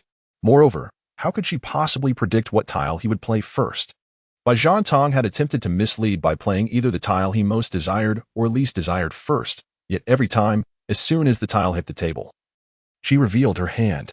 Could it be that the god of gambling was perpetually on her side? How else could one explain such uncanny fortune? Ding! Congratulations, host. You have comprehended the skill, the art of falling blossoms. After numerous rounds, Qin Chu had been observing Duanji Xuanyuan's hands, finally uncovering the secret skill. It turned out that Duanji Xianyuan possessed a family heirloom gambling technique known as the art of falling blossoms. Accompanying this were several peculiar flowers passed down through generations, which produced an odorless, colorless pollen. This art of falling blossoms taught descendants the secret methods of discerning, carrying, and utilizing the pollen. Upon grasping the skill, Qin Chu glanced at the tiles before him, discovering the peculiar pollen indeed present on the tiles, with each tile displaying varying shapes and placements. However, to achieve wins with the same ease as Duanji Xianyuan, Qin Chu would likely need to master additional gambling techniques. Brother Qin, Li Dazier patted his shoulder, inquiring, if you find yourself truly fatigued, I can take your place. After observing for an extended period, he finally discerned the subtle nuances of the game. It appeared that as long as one possessed the skill to shuffle and deal the cards, success or failure bore little consequence to him. It was as if even a mere dog could partake in such a game. Qin Chu nodded and remarked, please proceed. I find myself somewhat weary. In pursuit of a deeper comprehension of the skills at hand, Qin Chu resolved to stand beside Duanji Xianyuan and observe. Soon enough, the game resumed. Lao Bai had become utterly dazed from his losses, his mind preoccupied with thoughts of why the god of gambling would side with her. Had he perhaps been too audacious lately, inadvertently inciting the ire of the illustrious deity? But what was the name of this god? Should he perhaps burn some incense to pay his respects? Bing. Shopkeeper Tong casually played a card. The outcome was already predetermined, so she harbored no expectations of victory. Thus, whenever it was her turn, she simply played a card at random. Zhantang, it's your turn. Shopkeeper Tong yawned, urging Bai Zhantang to play swiftly, so they could finish the game and return home to rest. Bing? At that moment, Bai Zhantang felt as though he had heard a celestial melody. Could it be that the god of gambling had heard his call? The deity had forgiven him. I've won. I finally won. Bai Zhantang, overwhelmed with joy, was about to reveal his hand. Hu. He heard Duanji Xianyuan, seated opposite him, say, I'm afraid I must intercept your win. According to the seating arrangement, Duanji Xianyuan was positioned below Shopkeeper Tong and above Qin Chu. By the rules, Duanji Xianyuan and Bai Zhantang had both won simultaneously, granting him the right to intercept. In contemporary terms, it meant his positional advantage was superior. This was precisely the position that Shopkeeper Tong had deliberately chosen to assist him. Little did she know that this choice would become Bai Zhantang's nightmare. In that moment, it seemed everyone could hear the sound of a heart shattering. Bai Zhantang, who had believed the god of gambling had granted him forgiveness, found himself once again plunged into the abyss of self-doubt. After all this time, had he not repaid the debts his son owed? Duanji Xianyuan stretched his neck, appearing quite fatigued. All debts settled. Now neither of us owes the other anything. Bai Zhantang waved his hand decisively, exclaiming, let us go again. Let us go again. From this day forth, he would no longer place his faith in the god of gambling. He would henceforth believe only in himself. We're done playing. With no debts remaining, what is there to play for? Duanji Xianyuan shot back, rising to leave. As he made to depart, the increasingly desperate Lao Bai hurriedly grasped his arm. Wait, madam.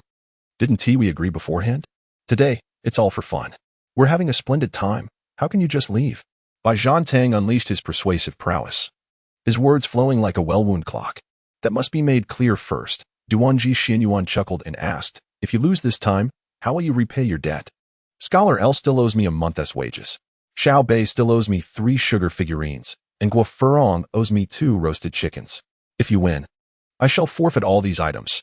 Duanji Xianyuan scoffed disdainfully. Having traversed the rivers and lakes for decades, she had encountered countless individuals of this ilk. Those who risk everything without fear of ruin will never relinquish their pursuits. Her objective today was to ensure Bai Zhantong lost everything, compelling him to awaken to reality. Duanji Xianyuan said in a calm tone, "Then let us reshuffle the cards."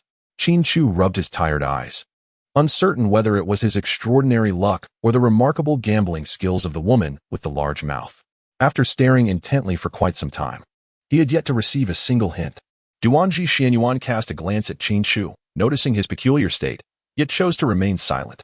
Engrossed in observing the hands of others, Qin Chu had entirely forgotten to regard their faces, oblivious to the fact that Duanji Xianyuan had already noticed his surreptitious learning. From that moment forth, the card game resumed its normal rhythm.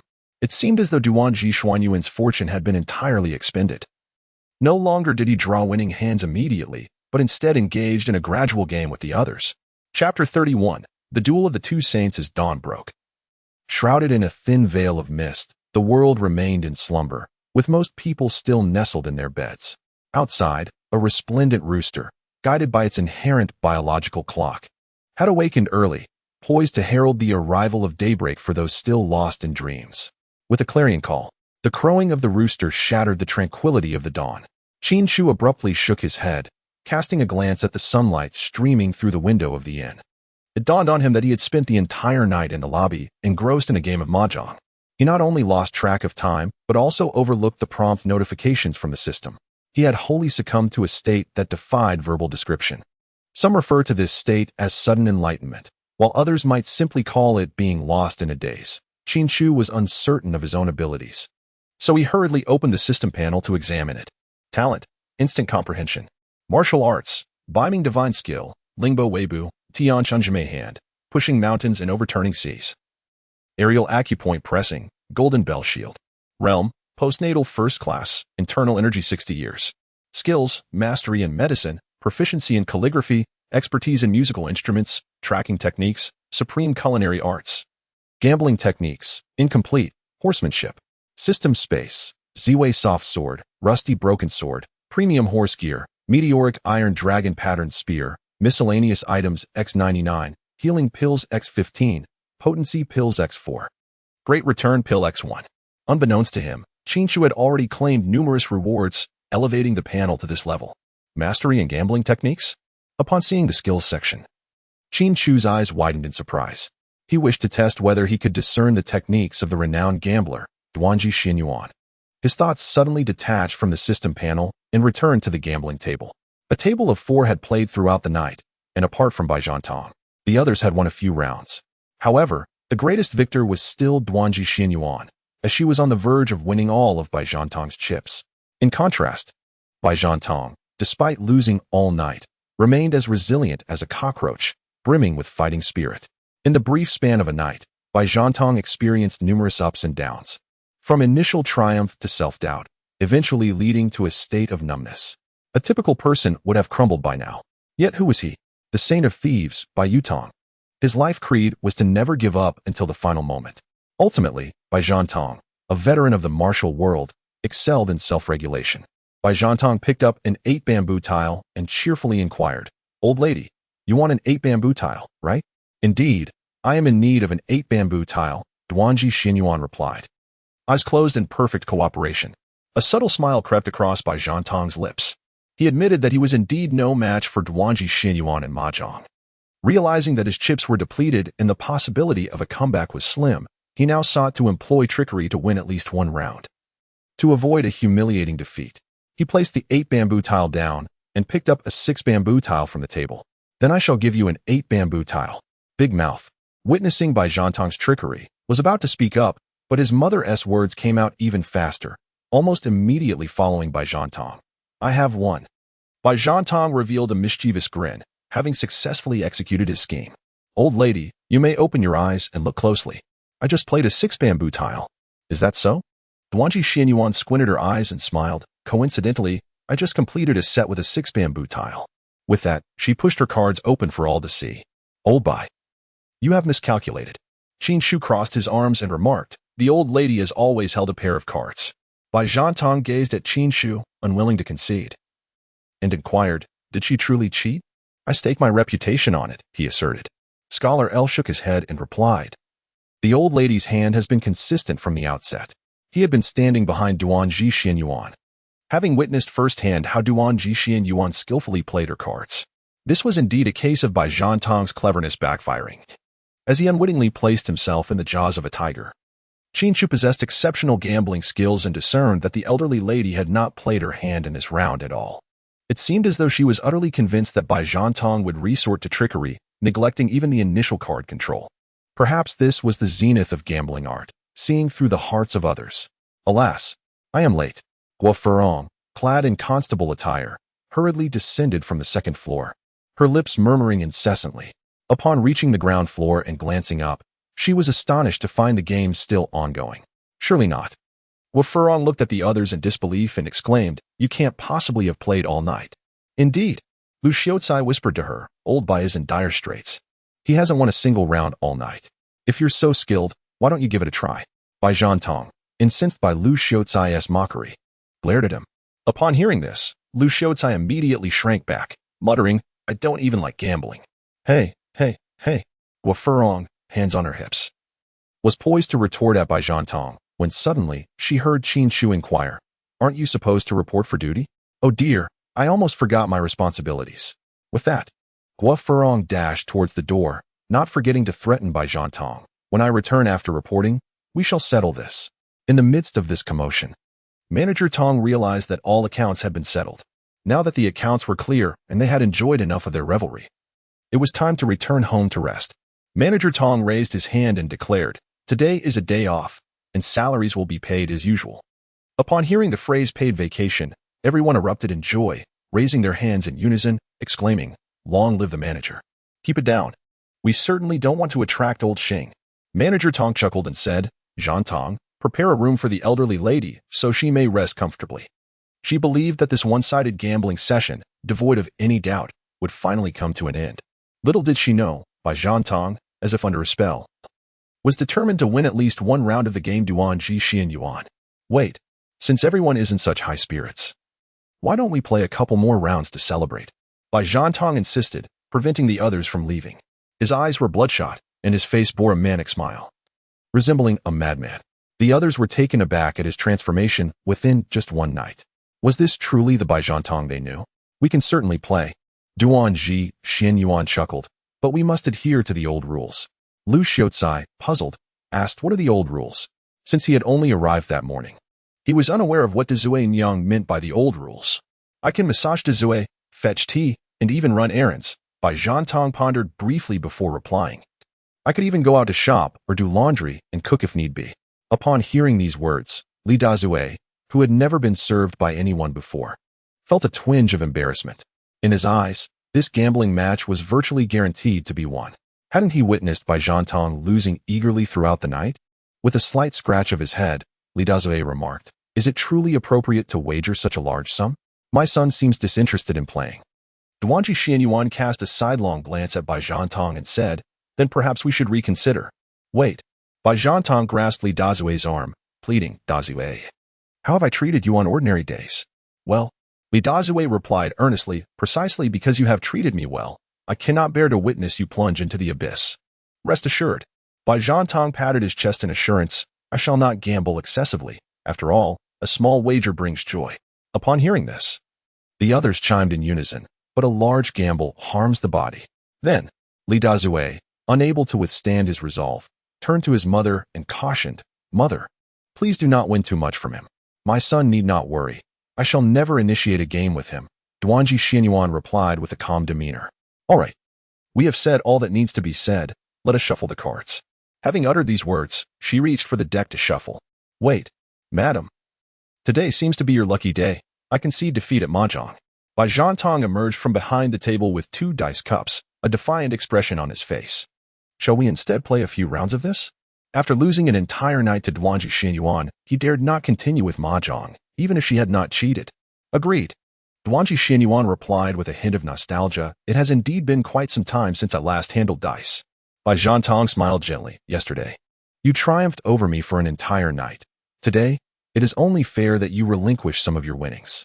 Among gambling games, while mahjong was his second forte, throwing dice was undeniably his ace. Ever since he learned to toss the dice, he had never lost to anyone. Duanji Xinyuan asserted, "Let us dispense with further pleasantries. Bring forth the dice cups." As soon as the words left her lips, Bai Zhantong tossed one of the dice cups.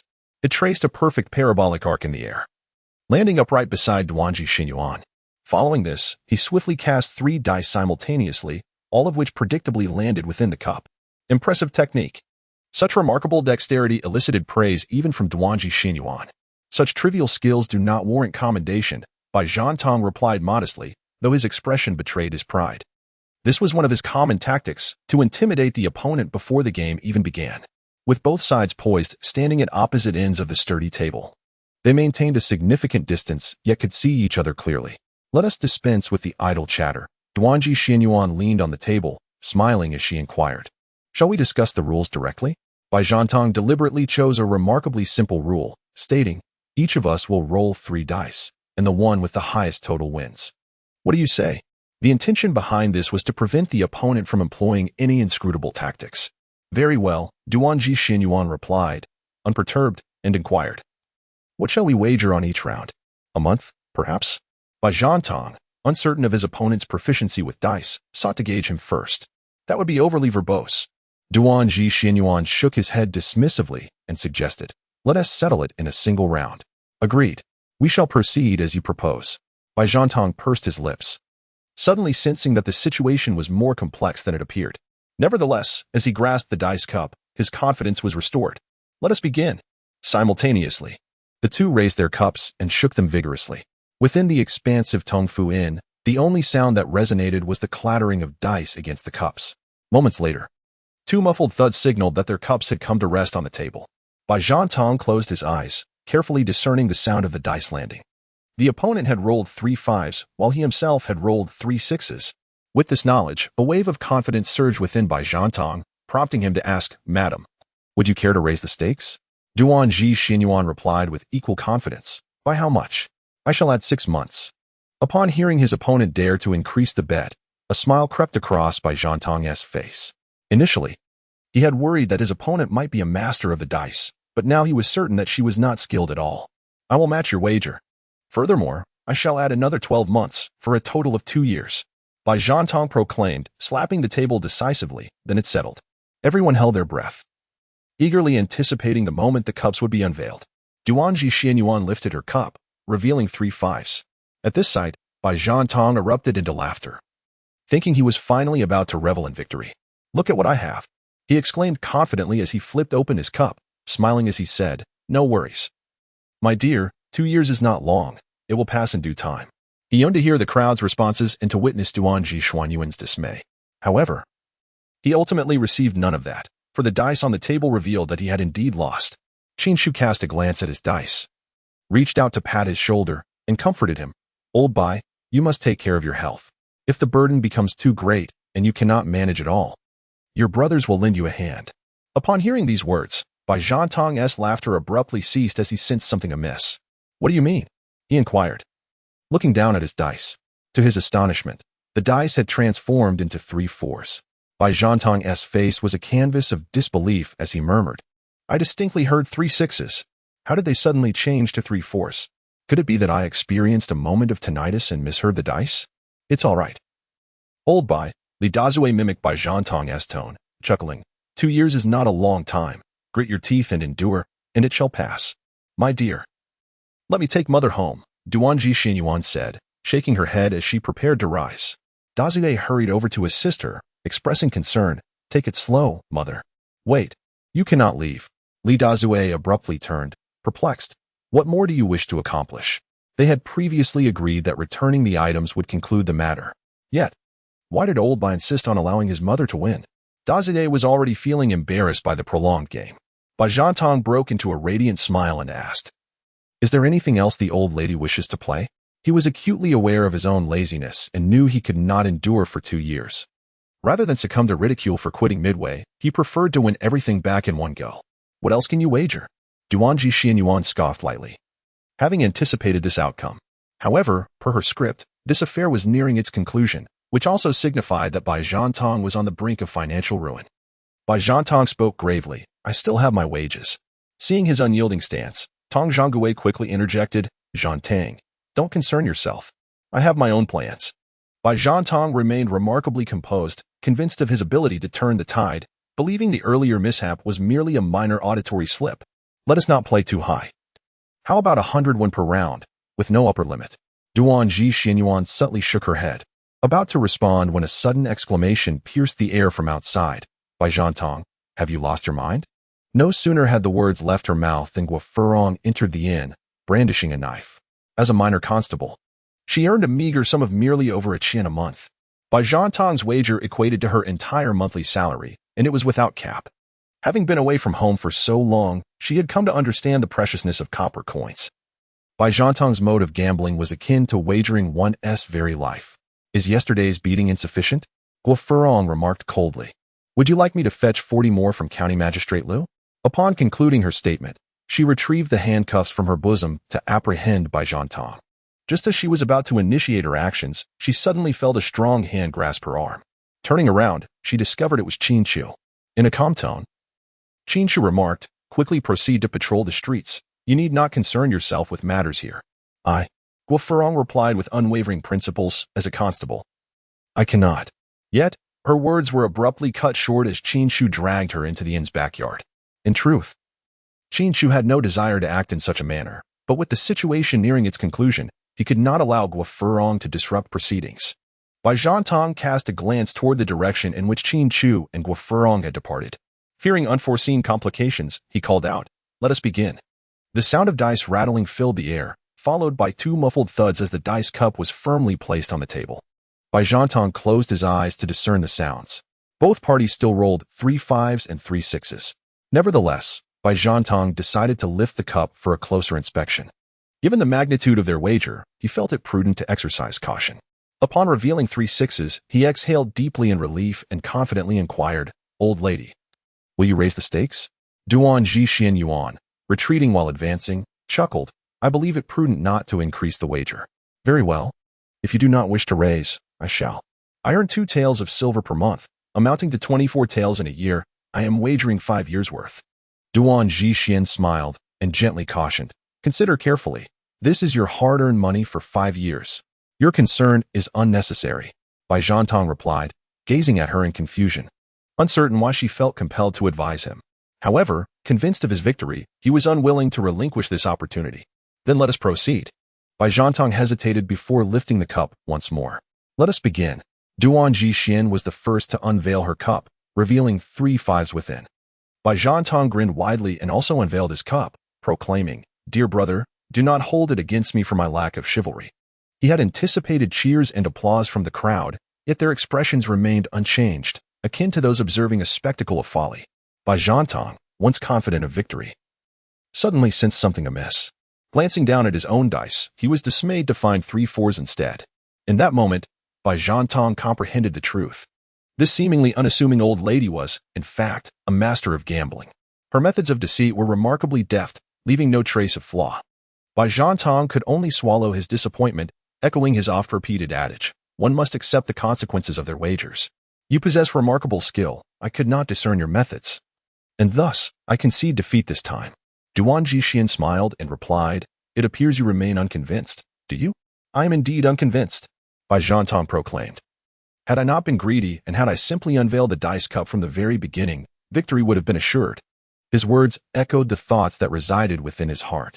Had he refrained from his avarice and raised the stakes from the outset, he would not have incurred such substantial losses. Oh, are you so confident? Duan Xianyuan, sensing his defiance, resolved to engage in another round. Bai Zhantong, gritting his teeth, declared, For I know, each of my throws yields 3 6s. He was acutely aware that his opponent relied on deceit to triumph. Yet he could find no evidence to substantiate his suspicions, fixating instead on the belief that had he not been greedy, defeat would have eluded him. Since you are so unconvinced, I shall wager with you once more. Duan Xianyuan appeared to offer by a glimmer of hope. In reality, It was merely the final straw that would break the camel's back. However, it was imperative to stipulate beforehand what he still possessed to wager.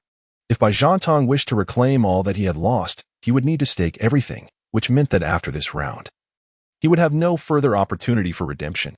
I still possess this life of mine. I am 25 this year, in excellent health. Living to 70 should pose no issue. To reach 70 implies I could still earn silver for another 45 years. Discounting the 5 years I have already lost to you. Let us calculate based on 40 years of monthly earnings.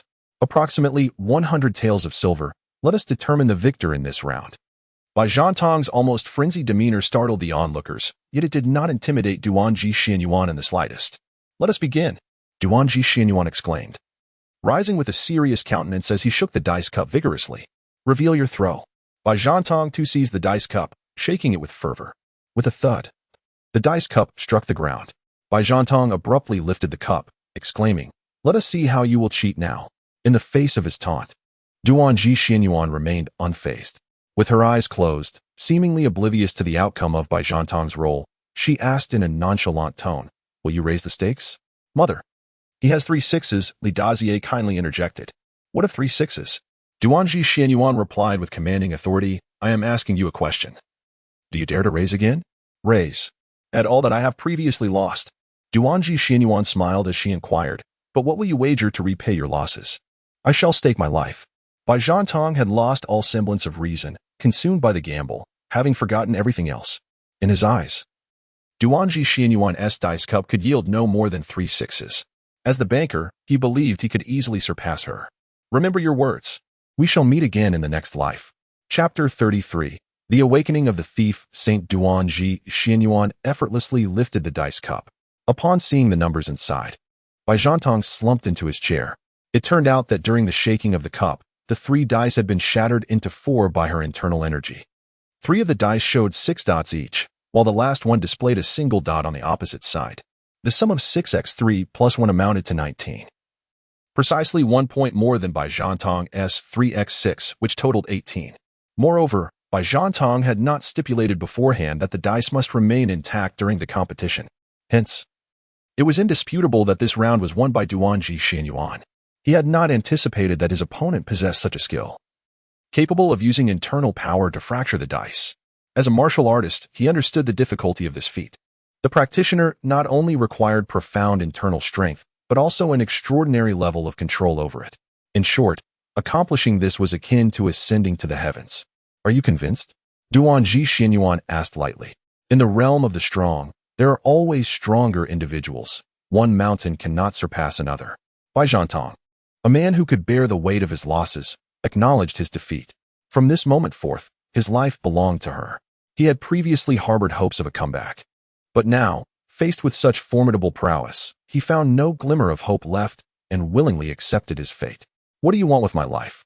Duanji Xianyuan replied generously, "For the sake of your friendship with my son." Seeing that Bai had ceased to resist, she felt a flicker of relief. "Leave me your right hand, and we shall consider our debt settled." Bai Zhantong glanced at his right hand and then at Duanji Xianyuan. Suddenly, he burst into laughter, exclaiming, "You are truly magnanimous." Duanji Xianyuan disregarded his mockery. For the greater good, her narrative must continue. She turned to her son, Li Dazier, and said, "My child, fetch me a knife." "Mother." Li Dazier looked at her incredulously, wanting to dissuade her, but was interrupted by her stern command, "Hurry and bring it." Unable to oppose her, he reluctantly went to the kitchen to retrieve a knife. Standing in the kitchen, he deliberated for a long while before finally selecting one. "Why doesn't he, the proprietor, keep a fake knife in the kitchen?" he muttered, his voice choked with emotion. Meanwhile, in the inn's main hall, Manager Tong knelt before Duanji Xianyuan, pleading for Bai Zhantong. Witnessing this scene, Bai Zhantong felt a surge of emotion, yet his heart was a tumult of regret, reluctance, and fear, with myriad thoughts flashing through his mind. "Mother, the knife has arrived." In the end, Li Dazier procured a knife. It was a freshly sharpened kitchen knife. He pondered whether using a sharper blade might alleviate some of the impending pain. After all, he typically employed such a knife for butchering, where a mere flick would suffice to conclude the task. Li Dazier remarked, "Mother, have you not reconsidered?" Shopkeeper Tong interjected, "Madam, please deliberate further." Duanji Yuan gestured dismissively, directing his gaze towards Bai Zhantong. "Hurry over. Losing a hand is preferable to forfeiting one's life." Trembling, Bai Zhantong approached step by step, repeatedly bolstering his resolve. A true man must face his responsibilities. It is only a hand. Observing that he did not flee, Duan Ziyuan's eyes glimmered with a hint of amusement as he inquired, "Are you prepared?" Bai Zhantong placed his hand upon the table, swallowed hard, and declared, "My hand is here. You may strike as you wish." Duan Ziyuan firmly grasped his hand, stating, "Be cautious. I will count to 3 before proceeding." Bai Zhantong's face contorted in despair, his anxiety mounting. He attempted to retract his hand multiple times, only to find it firmly held by the seemingly unassuming elderly woman who possessed remarkable strength. 3. Bai Zhantong closed his eyes, fully aware that escape was no longer an option. 2. He instinctively shrank his neck, stretching his hand, but to no avail. Regret flooded his heart. 1. A resounding clang echoed as the knife struck the elm table with force. "Ah!" Bai Zhantong let out a scream akin to that of a slaughtered pig. But his cries soon ceased. What is happening? Why does it not hurt at all? Slowly opening his eyes, he beheld his right hand intact, while the knife was embedded deeply into the elm table. Shopkeeper Tong, hearing the cries subside, cautiously opened her eyes. Upon seeing the knife lodged in the table, she surprisingly refrained from any outcry of concern. Bai Zhantong, perplexed, asked, "Madam, what does this mean?" "Age has made me clumsy. I miscalculated the strike." Duan Ziyuan waved her hand dismissively with a smile, then inquired, "By the way, at the moment the knife descended, what was your feeling?" Bai Zhantong, having narrowly escaped disaster, found himself at a loss for words. "The old lady is addressing you." Shopkeeper Tong nudged him, her voice hoarse as she urged, "Speak quickly." Bai Zhantong closed his eyes once more, exclaiming, at that moment, "I felt as though my fate was sealed. And I should not have wagered on this game."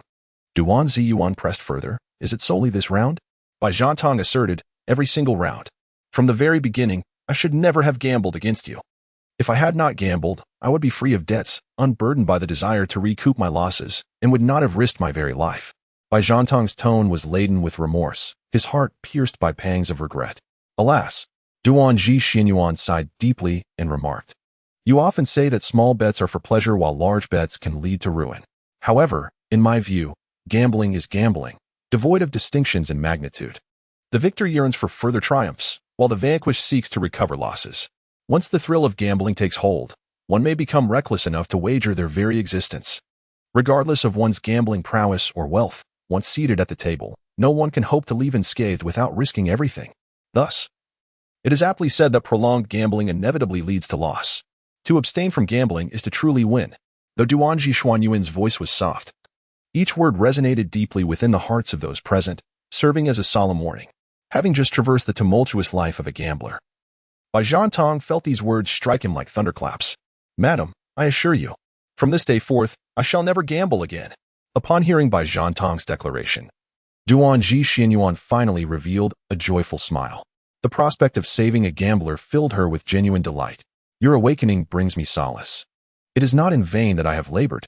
From now on, our accounts are settled." With that, she patted Li Dazue's arm and said, "My child, hasten to fetch our ox cart. I wish to return home and rest. You sit a while longer. I shall go at once." Li Dazue dashed out of the inn, elated. Regardless of past grievances with Bai Zhantong, they had finally reached a satisfying conclusion. The ox cart has arrived. Before he could reach the door, Qin Chu led the ox to the inn's entrance. "Come, mother, let us return home." Li Dazue supported his mother as they walked towards the inn's exit. Just as everyone presumed the matter had reached its conclusion, they suddenly heard Bai Zhantong calling out to their retreating figures, "Wait a moment." Li Dazue turned back, exasperated. "What now?" He thought to himself, "If it weren't for your earlier words, you might have lost your life. How can you still muster the audacity to shout?" Bai Zhantong knelt on one knee, tears welling in his eyes as he clasped his fists. "Might I inquire your esteemed surname and name?"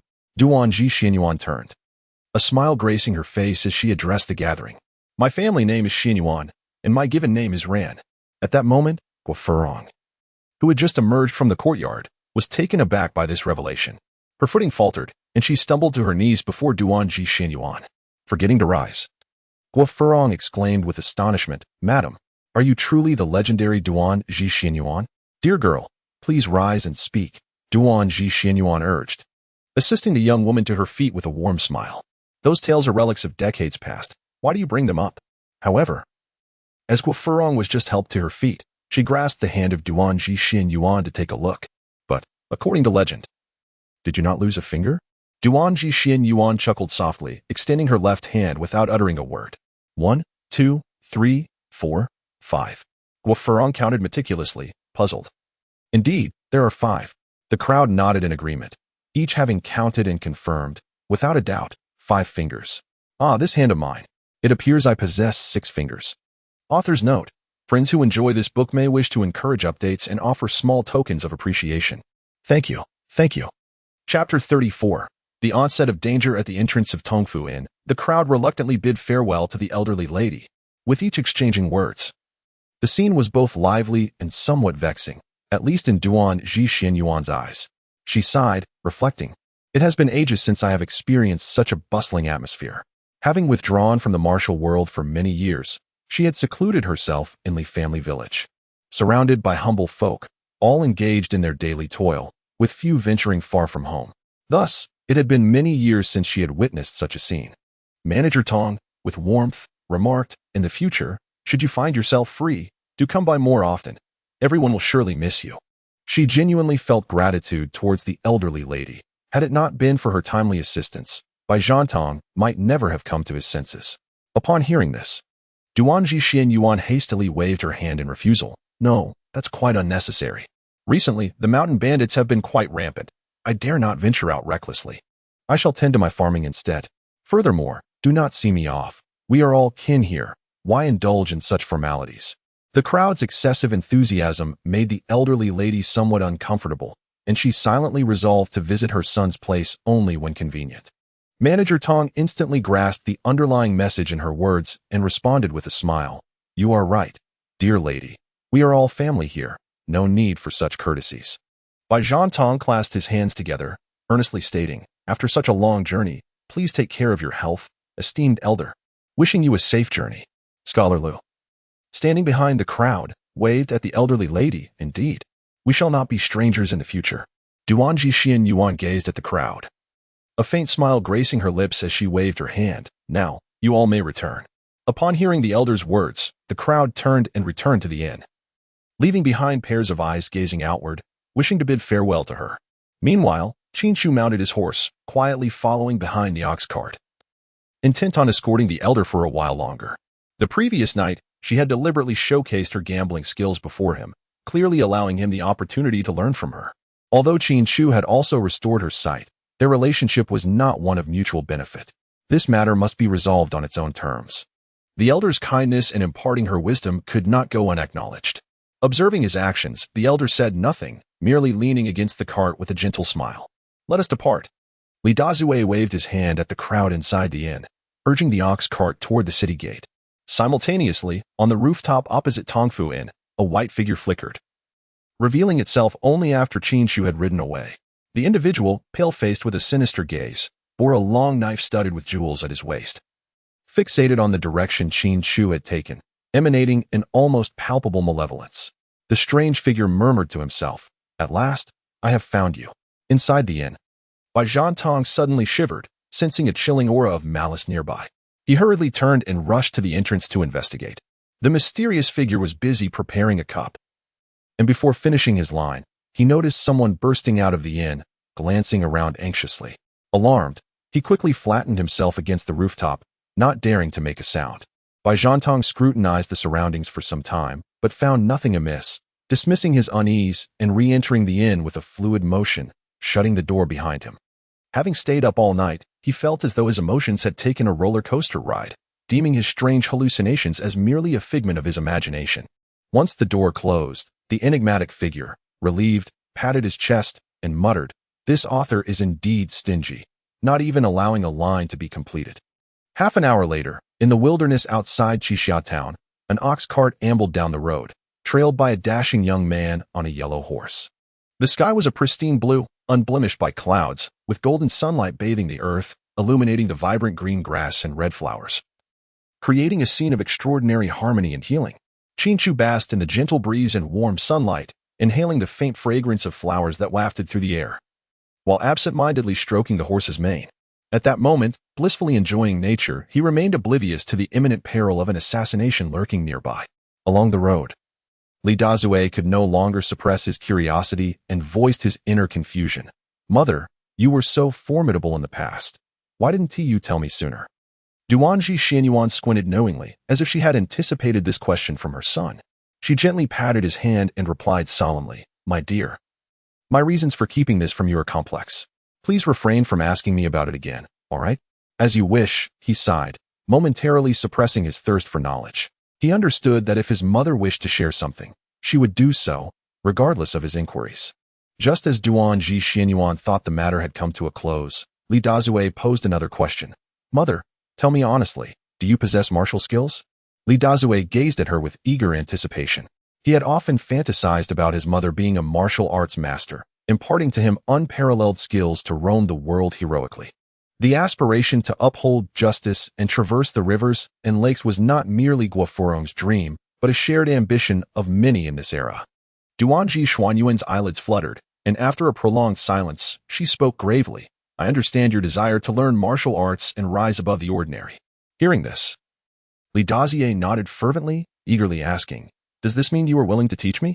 However, the response from Duanji Xianyuan shattered his hopes entirely. Not only will I not teach you martial arts, but you must also promise me to never learn a single move and refrain from stepping into the martial world. Her tone was both pleading and commanding. But why, mother? Li Dazue exclaimed, perplexed. I wish to learn martial arts solely to provide you with a better life, not for fighting. My dear, I know you have a filial heart. Yet, the world of martial arts is far more complicated than you imagine. Duanji Xianyuan caressed Li Dazue's head gently, her voice softening. Just as you wish to avoid gambling this time, you were ultimately coerced into the game. Li Dazue attempted to argue, but Duanji Xianyuan interrupted him, saying, Do not think that being skilled in martial arts will shield you from such matters. If one day your enemies turn their blades toward your family, what recourse will you have then? Is living in constant fear, guarding your loved ones for a lifetime, truly the purpose of learning martial arts? As she spoke, a wave of sorrow seemed to wash over her, and tears streamed down her cheeks. Mother, please don't cry, Li Dazue implored, rushing to comfort her. I promise, I will never mention learning martial arts again. Good child, do not blame your mother for her selfishness. Duanji Xianyuan gently cradled Li Dazue's face and said, All I desire is to see you grow up safe and sound, to eventually marry and lead a life of happiness. Li Dazue nodded earnestly and replied, Mother, I do not hold any resentment towards you. Though he struggled to comprehend his mother's intentions, he remained willing to abide by her wishes and continue living his life accordingly. Upon witnessing the tender scene of maternal love and filial piety, Qin Chu felt a stir within his heart. The elderly lady's words resonated with many of his own thoughts. The world of martial arts is inherently rife with deception and treachery. It is best to refrain from stepping into its murky depths whenever possible. Yet, how often do circumstances align with one's desires? Humanity is born into this chaotic realm. The notion of remaining untouched is but a fanciful dream. Meanwhile, 15 miles from Qixia town, a group concealed themselves within the woods, casting their gazes toward the capital. These individuals bore a striking resemblance to those who had previously appeared at the Tongfu Inn, all devoid of white beards, exuding an aura of menace that was both palpable and elusive. At the forefront stood a man clad in an exquisite white brocade robe, adorned with a jade pendant at his waist, a veritable picture of a young nobleman, yet with an inexplicable air of peculiarity.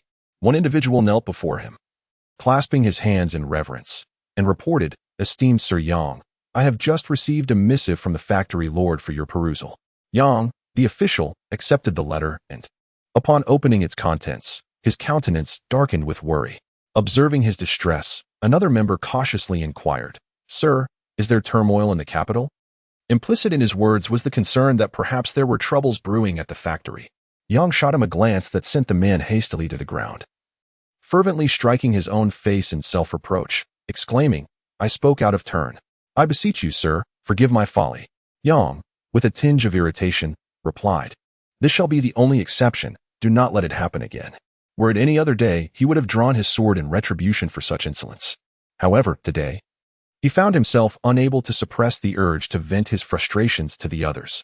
Thank you for your mercy, my lord, the man said, retreating to a corner, silenced by fear. The rest of the group kept their heads bowed, pondering the contents of the letter in silence. They ruminated for quite some time, yet could not decipher its implications, save for the knowledge that it had been penned by the factory lord. Just as they were about to abandon their speculations, Yang's voice broke the stillness as he lamented, "These wretched locusts, why are they so eager to court their own demise?" Before departing the capital for his mission, he had secretly arranged numerous plans for leisure, even hoping to return to his hometown to pay homage to his ancestors and visit his aged mother. In pursuit of these aspirations, Yang had scarcely rested, dedicating himself wholly to fulfilling the tasks assigned by the factory lord. His diligence bore fruit, allowing him to complete the mission 3 days ahead of schedule. Just as he was elatedly preparing to return home, he received the factory lord's letter, which stated, "Someone has disrupted our grain storage plans. They must act swiftly to rectify the situation." Upon reading the letter, Yang's demeanor shifted. Yet, for the sake of his dreamlike holiday, he chose to endure. Day and night. They pressed forward and finally arrived outside the town of 7 heroes this morning. Yang Jishir had not even slept a wink and hurriedly dispatched a subordinate into the town to investigate for clues. To their dismay, before any information could be uncovered, their master sent another letter. The correspondents urged them to expedite their mission and return to the capital to address troubles. Upon reading the letter, Yang Jishir's thoughts spiraled. "I am utterly at my wit's end. Why has everything suddenly become so convoluted? Is it truly so difficult for me to simply return home for a brief respite?" Observing his furrowed brows, those around him regarded him with admiration. Witnessing his dedication to the task at hand, sharing in the master's concerns, and leading his comrades by example, his swift strikes with the blade were nothing short of impressive. It was no wonder he had earned the position of Jishir. Such an attitude was worthy of emulation. With this in mind, the crowd nodded in agreement.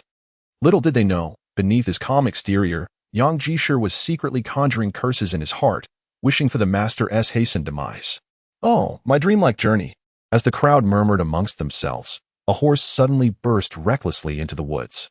Clang! Startled, they awoke from their reverie, half drawing their blades, only to realize it was one of their own returning. Seeing their reaction, Yang Jishir could not help but raise a hand to his forehead. Over the years, the reputation of the Eastern Factory had grown increasingly tarnished, and the quality of its lower-tier assassins had diminished correspondingly. Subordinate pays respects to Jishir. The newcomer dismounted and knelt before Yang Jishir, noticing the gem-encrusted blade at his waist. It was evident he was one of the Eastern Factory's hidden agents previously lurking near the inn. "Wu Yin, spare us the pleasantries," Yang Jishir remarked, pursing his lips. "What have you discovered regarding the information I requested?" In response, Wu Yin bowed his head respectfully and said, "I have not failed in my duty. I have uncovered a few leads." Hearing him withhold further details, Yang Jishir, somewhat displeased, pressed, "If you have found something, do not hesitate to share. Who is it that has thwarted the master's grand scheme?" In reporting to Jishir, the true culprit undermining the master's plans is, it was not the 3 foolish constables of 7 Heroes Town, but rather a young man named Qin Chu. Wu Yin lowered his head and began to disclose the information he had previously uncovered. Raising his gaze to observe the expression on Yang Jishir's face, he continued, "Moreover, I have stumbled upon something rather intriguing. You are the most avaricious one."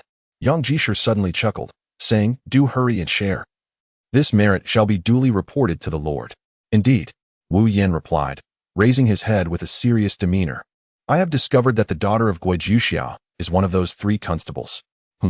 Upon hearing this, Yang Jishir stood up solemnly, his fingers trembling with excitement.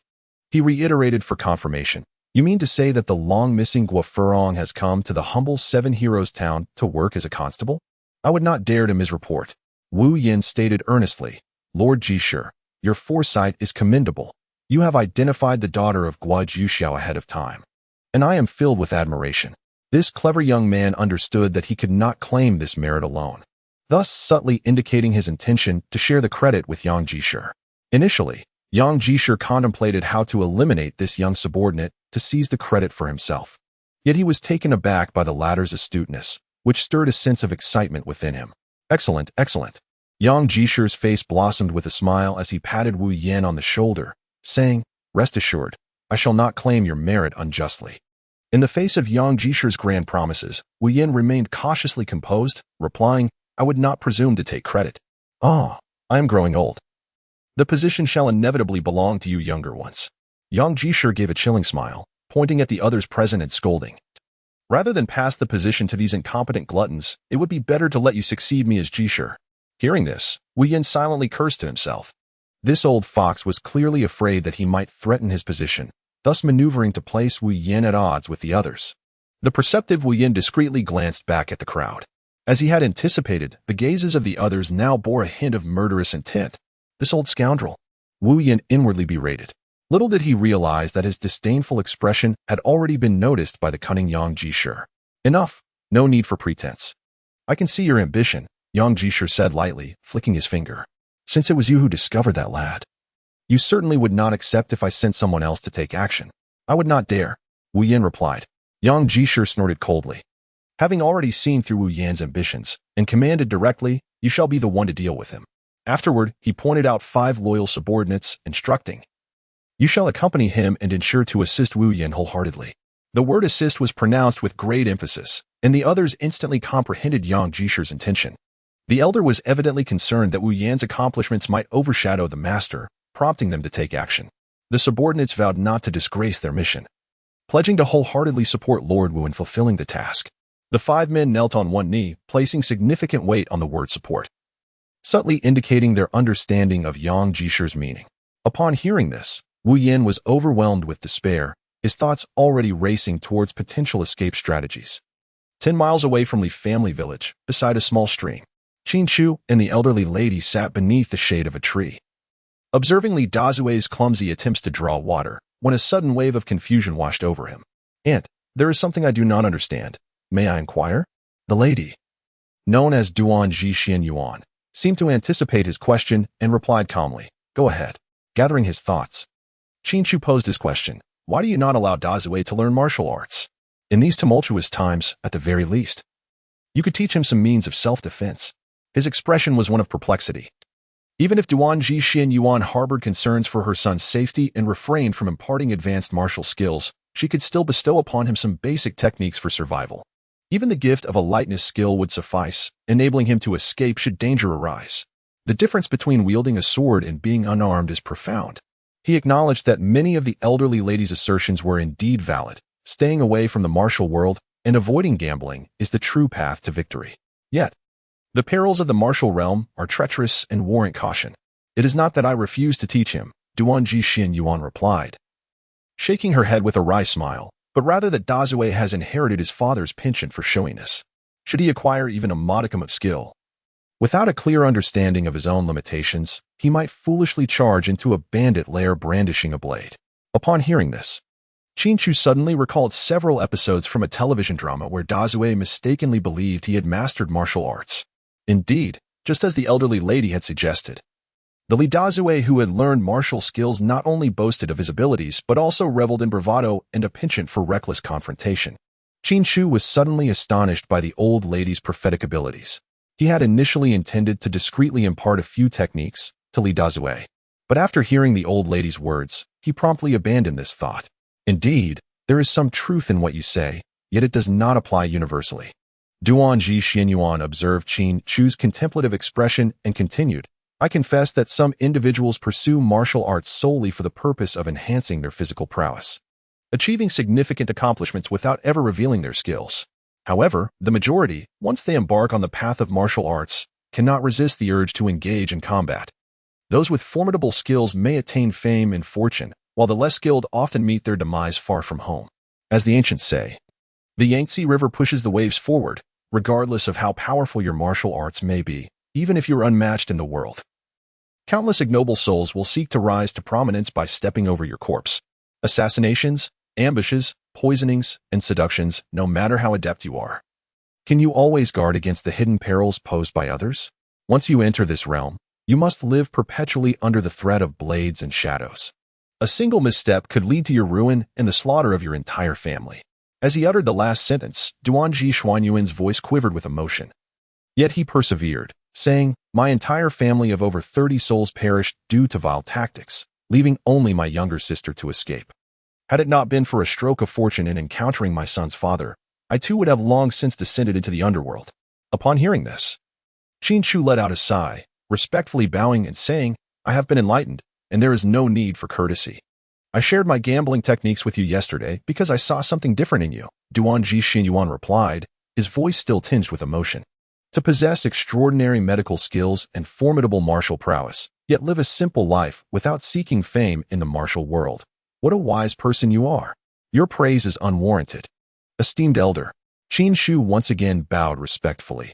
expressing his gratitude. I must extend my heartfelt thanks to you, esteemed elder, for your invaluable teachings. Enough, enough, interrupted Duanji Xinyuan, a frown etched upon his face. I have yet to express my gratitude for the healing you provided, and here you are, already bestowing thanks upon me, addressing me as esteemed elder no less. Qin Chu smiled and said, Auntie, we must not neglect the necessary courtesies. He then acquiesced, very well. I shall comply. Duanji Xinyuan, with an unruffled tone, replied, however, let us return to the matter at hand. Should my son ever find himself in peril without my presence, I hope you will lend a helping hand. Upon hearing this, Qin Chu responded sincerely, Auntie, rest assured. Dazue is my brother. Even without your request, I would not stand idly by. That is reassuring. Indeed, that is wonderful.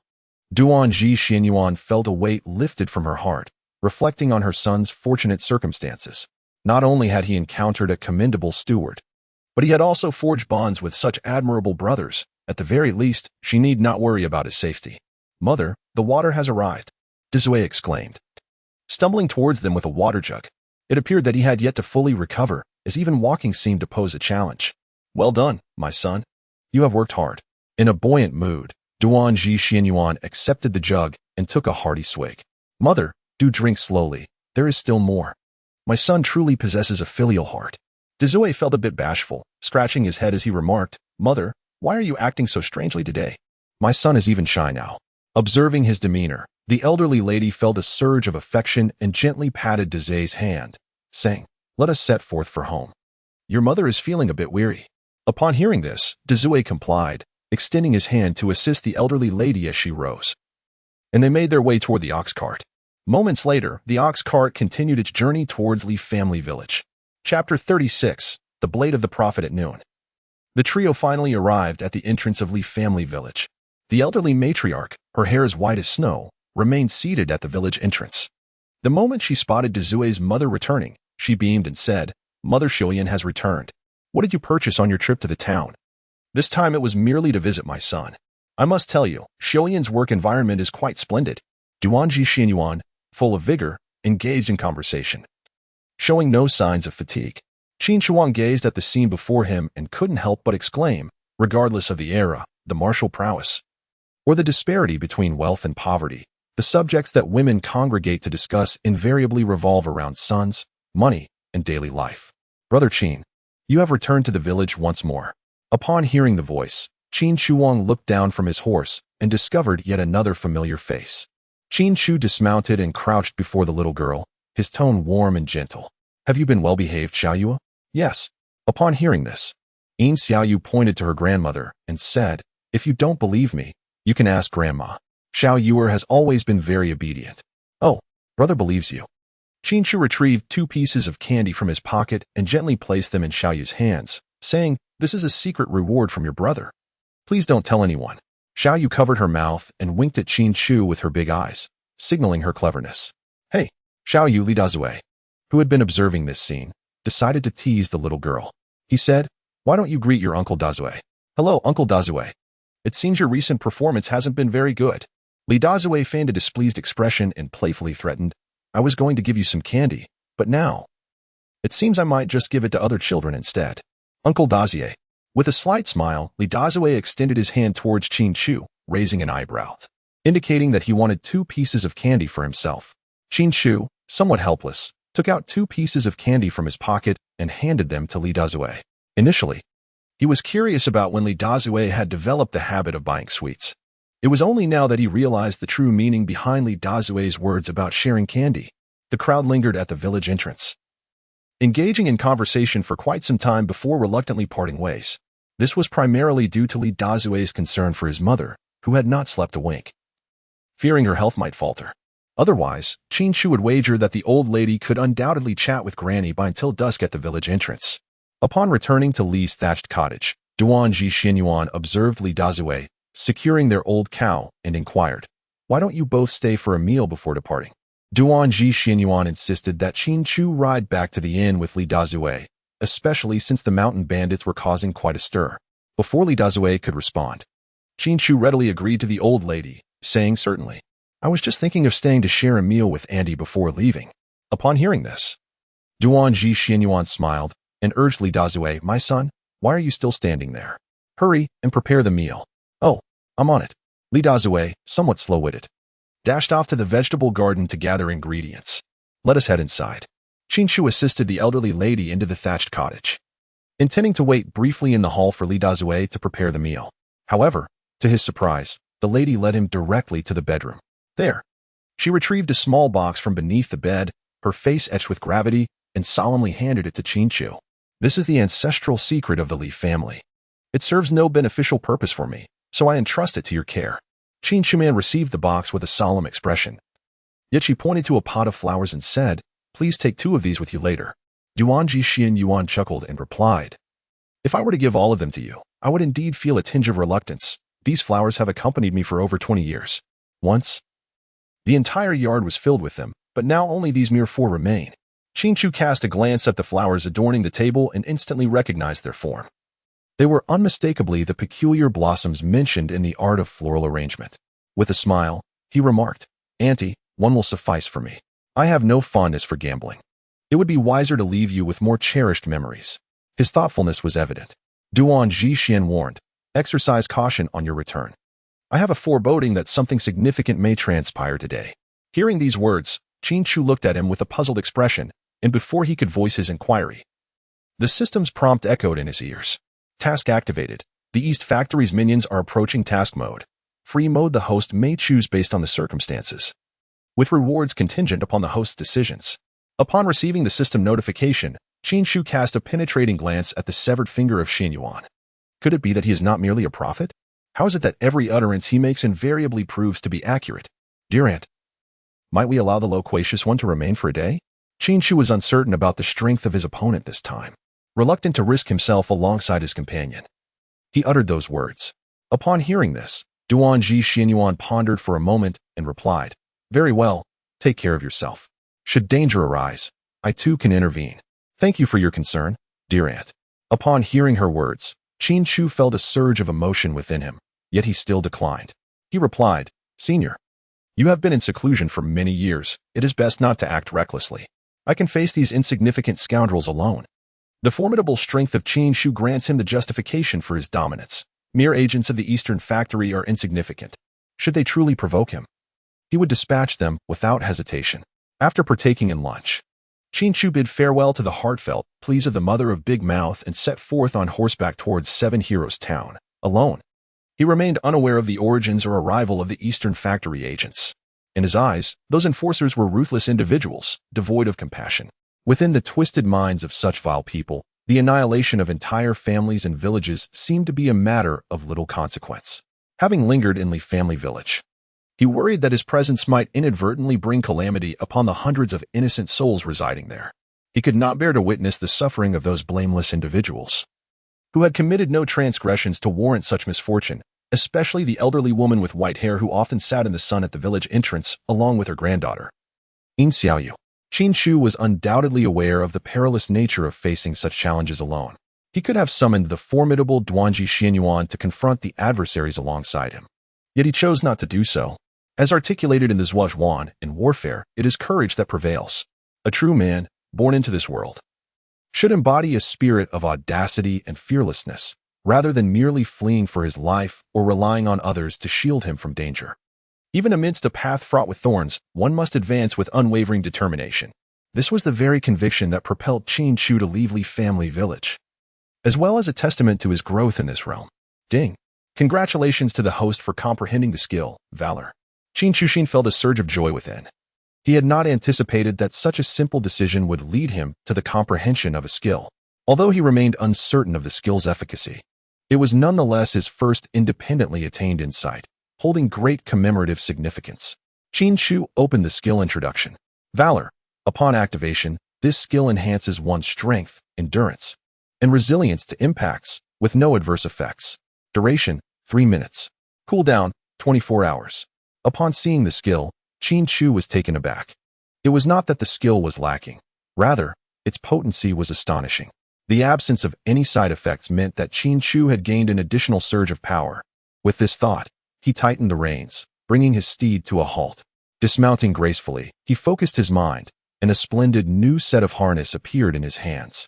The pristine equipment, it augmented the horse's speed and endurance, fostering a deep bond of understanding between the steed and its master. Qin Chu could not help but nod.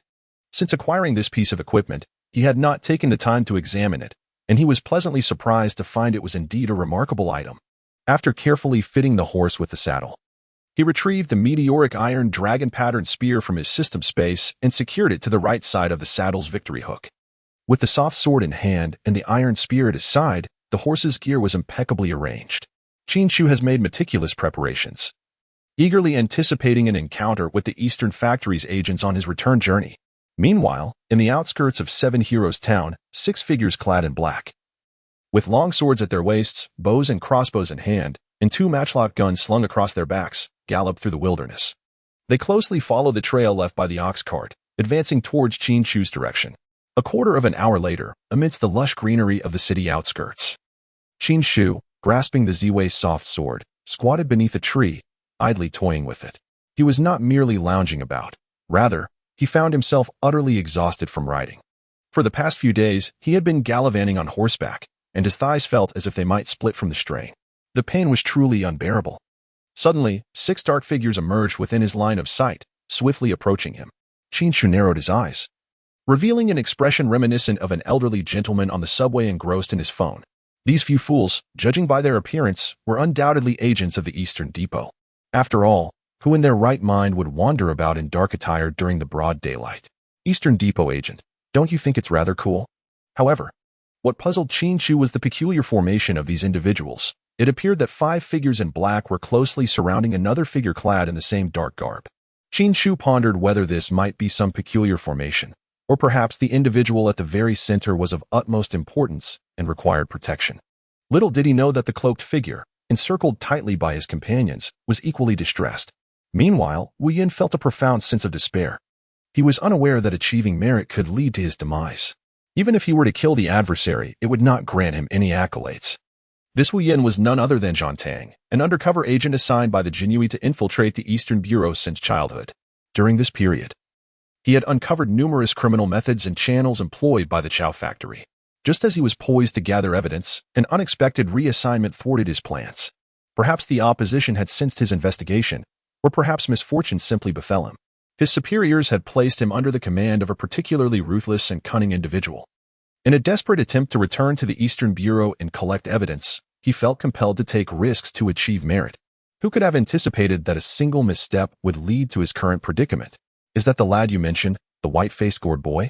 In the course of their missions, the operatives of the Eastern Bureau were known to adopt their own code names. The undercover agent, Zhang Tang, was famously known as White-Faced Gourd Boy.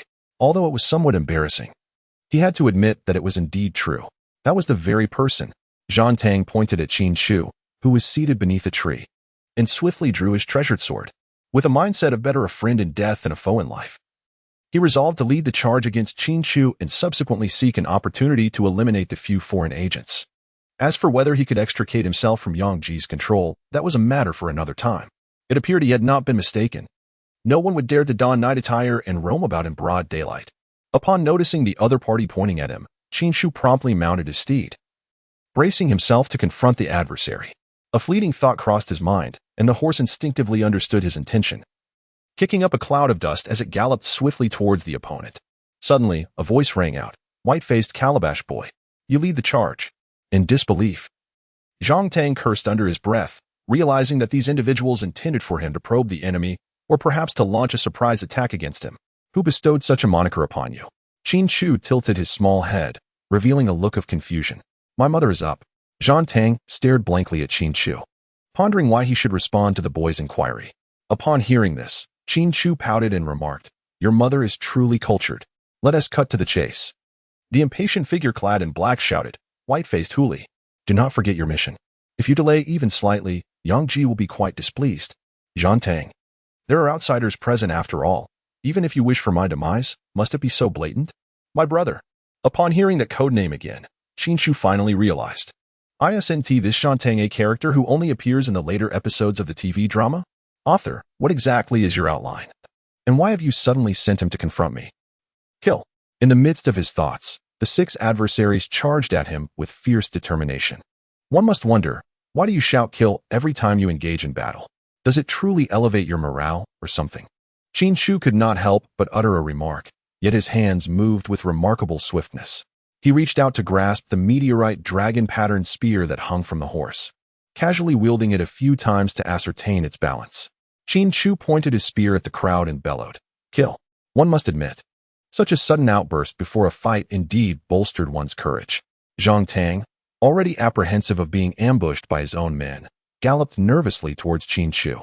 Just as he was about to draw his sword to engage, Qin Chu's thunderous roar startled him to the core, leading him to believe that his own allies had struck. "Die for me."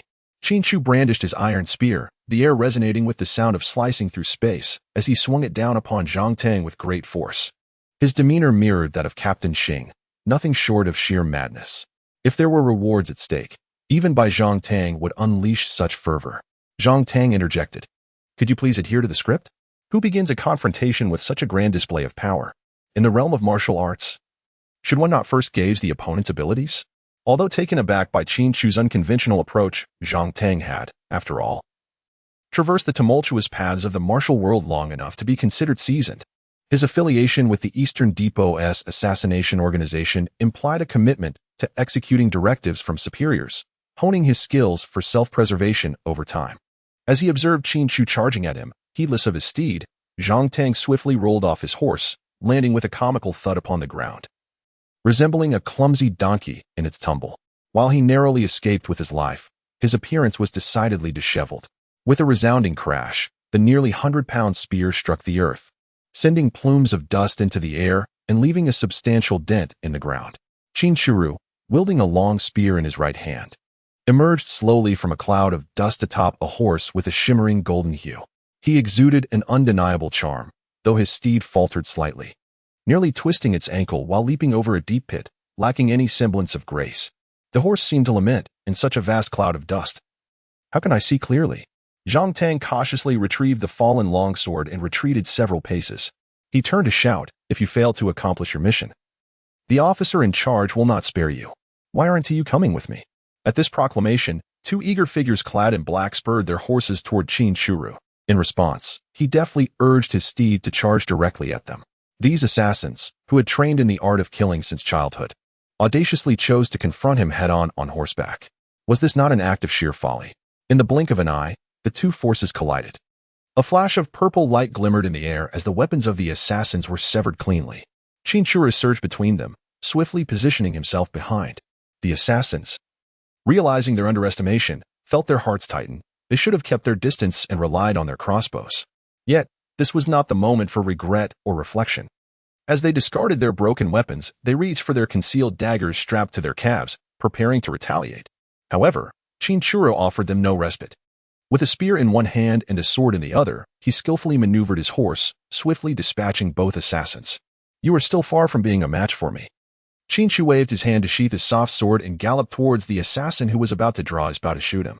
Along the way, he casually swung his spear, striking the unprepared Zhang Tang. Clang!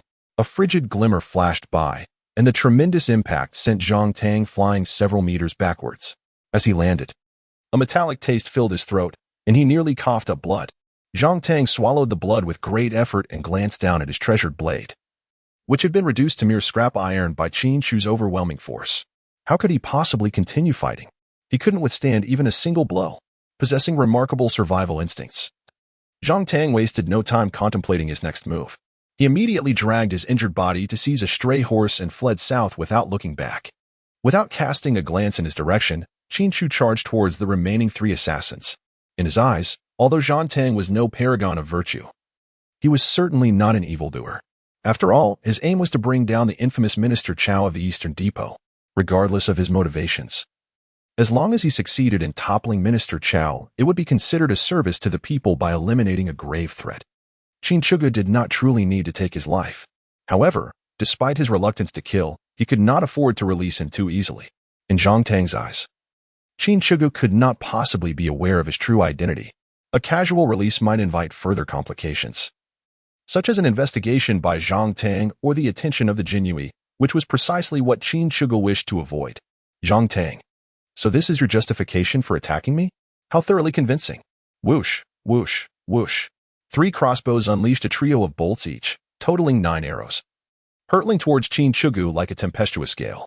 Clang, clang, clang. With a deft twist of his wrist, Qin Chu swiftly maneuvered his soft sword, conjuring a violet barrier before his visage that thwarted the initial volley of crossbow bolts aimed at him. Speaking of which, have you contemplated how I shall bring about your demise? It is noted that some online commentators suggest that Zhang Tang is affiliated with the Six Doors. Yet the author firmly believes he belongs to the Jinhui. Should anyone have differing opinions, feel free to express them, as the author is open to making amendments. The author remarks, the power of crossbow bolts during the Ming dynasty was quite limited. Thus, for a top-tier master like Qin Chu, deflecting them with his formidable weapon should pose little challenge. Chapter 38. The frantic pursuit of justice, the pitiful Zhang Tang. The distance must be closed. Qin Chu wore a faint smile, and with a swift flick of her wrist, an ominous hum resonated in the air as her soft sword, akin to a venomous serpent, pierced the chest of the cloaked figure.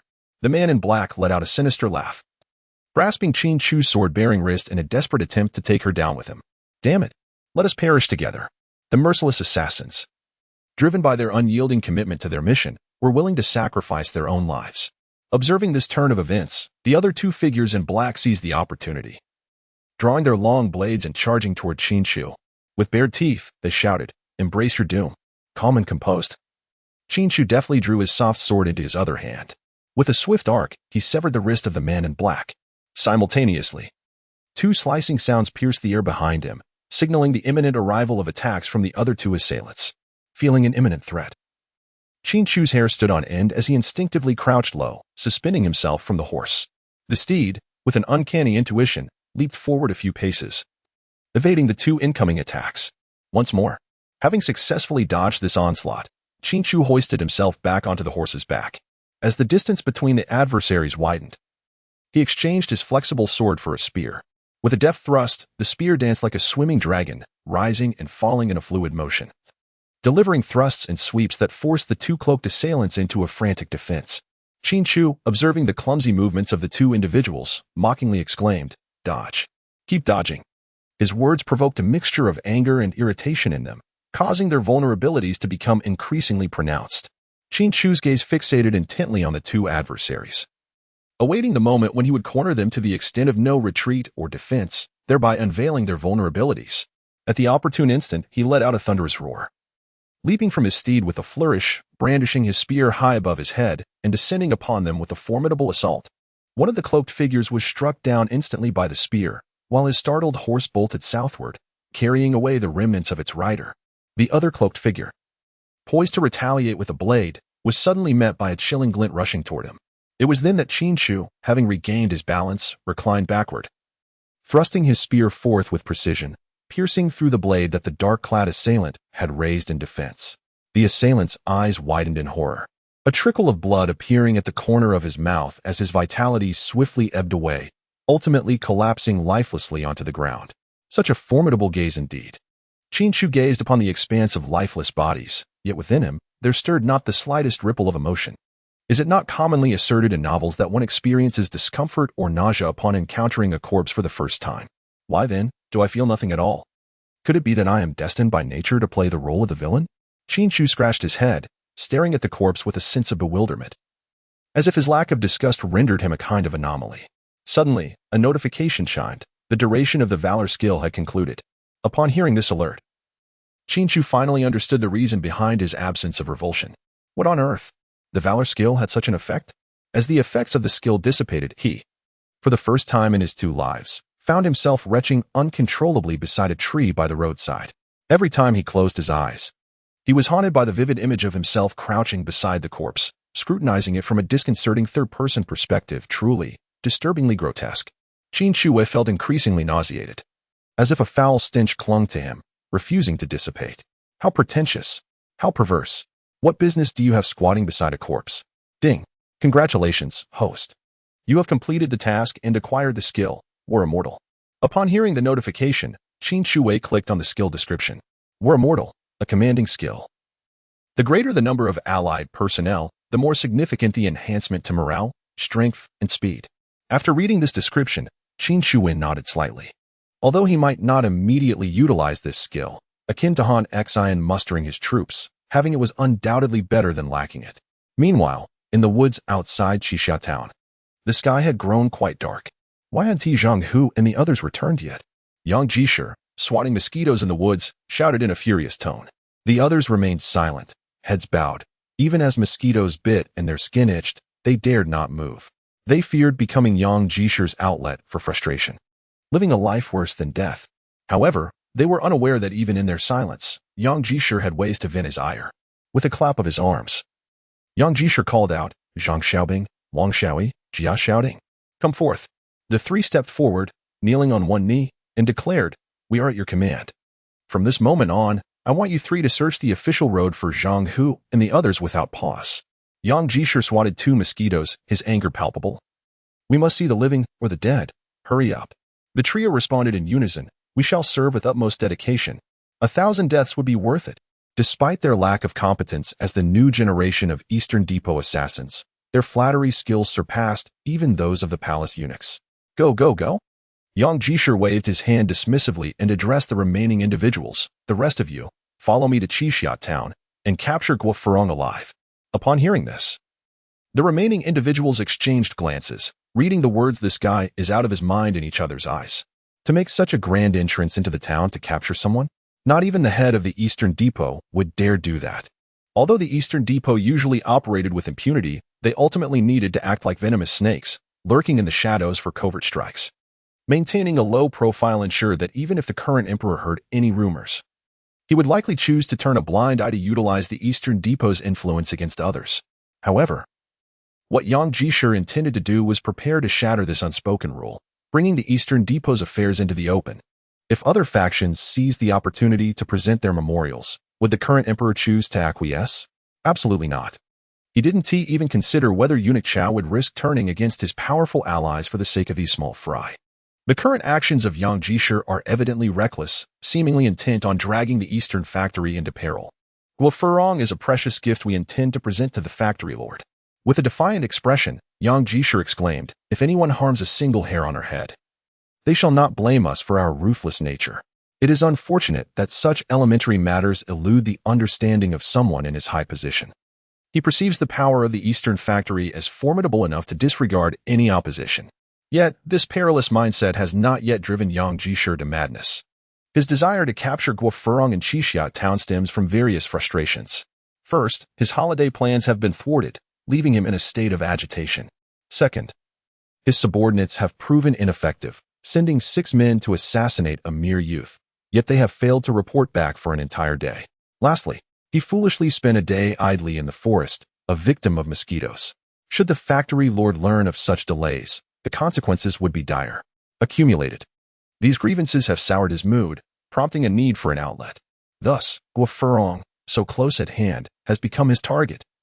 Along with the wealthy residents of Qixia town who refused to collaborate with the Eastern factory, were Zhang Tang still present.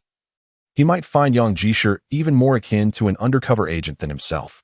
Alas, he is unable to witness this scene for now as our Zhang Tang is fleeing southward. The reason for his flight is the horse pursuing him from behind. Had he not been in a panic and dared to glance back, he would have discovered that the horse bore a corpse. An hour later, Zhang Tang muttered, Why is that fellow still chasing me? 2 hours later, he lamented, What grievance could there possibly be? He has pursued me for hours without cease. 3 hours later, he gasped, Alas, dear brother, I was wrong. I should not have sent men to kill you. Please spare my life. As he ran, bitter tears streamed down his face. In this moment, the unfortunate man finally tasted the salt of despair. Damn it, is it truly so difficult to simply lie low? The author wishes to convey, today marks the completion of 100,000 words, with 2 more chapters to follow in the afternoon or evening. Chapter 39, Little Bei Causes Trouble. Qixia Town, Tongfuan. Sister-in-law, I swear I shall never dare again.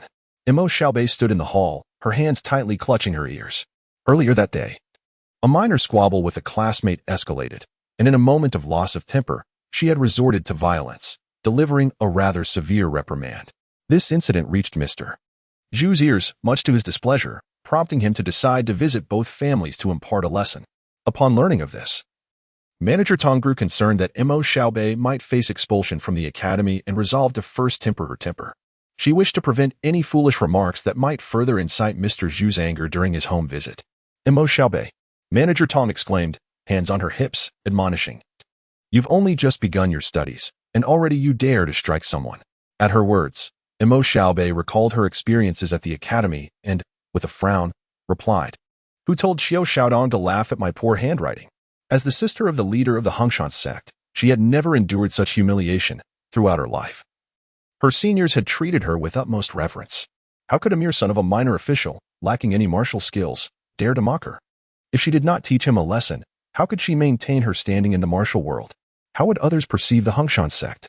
All right. Even if this incident was Xiao Xiaodong's fault, he deserves the beating for mocking you. Your sister-in-law would never blame you.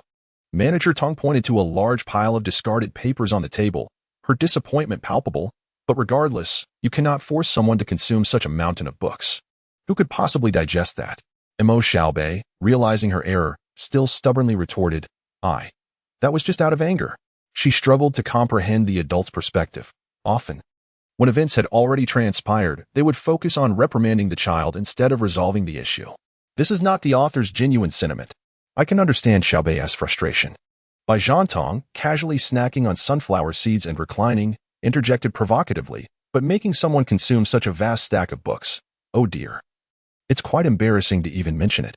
Manager, you have seen Xiao Xiaodong. He is no taller than a stool leg at 8 years old. Making him eat. Oh, it's simply pitiable. Tell me, manager, isn't Imo Xiaobei clearly bullying the innocent? If I were Mr. Zhu, I would expel this troublesome child on the spot and never admit her again.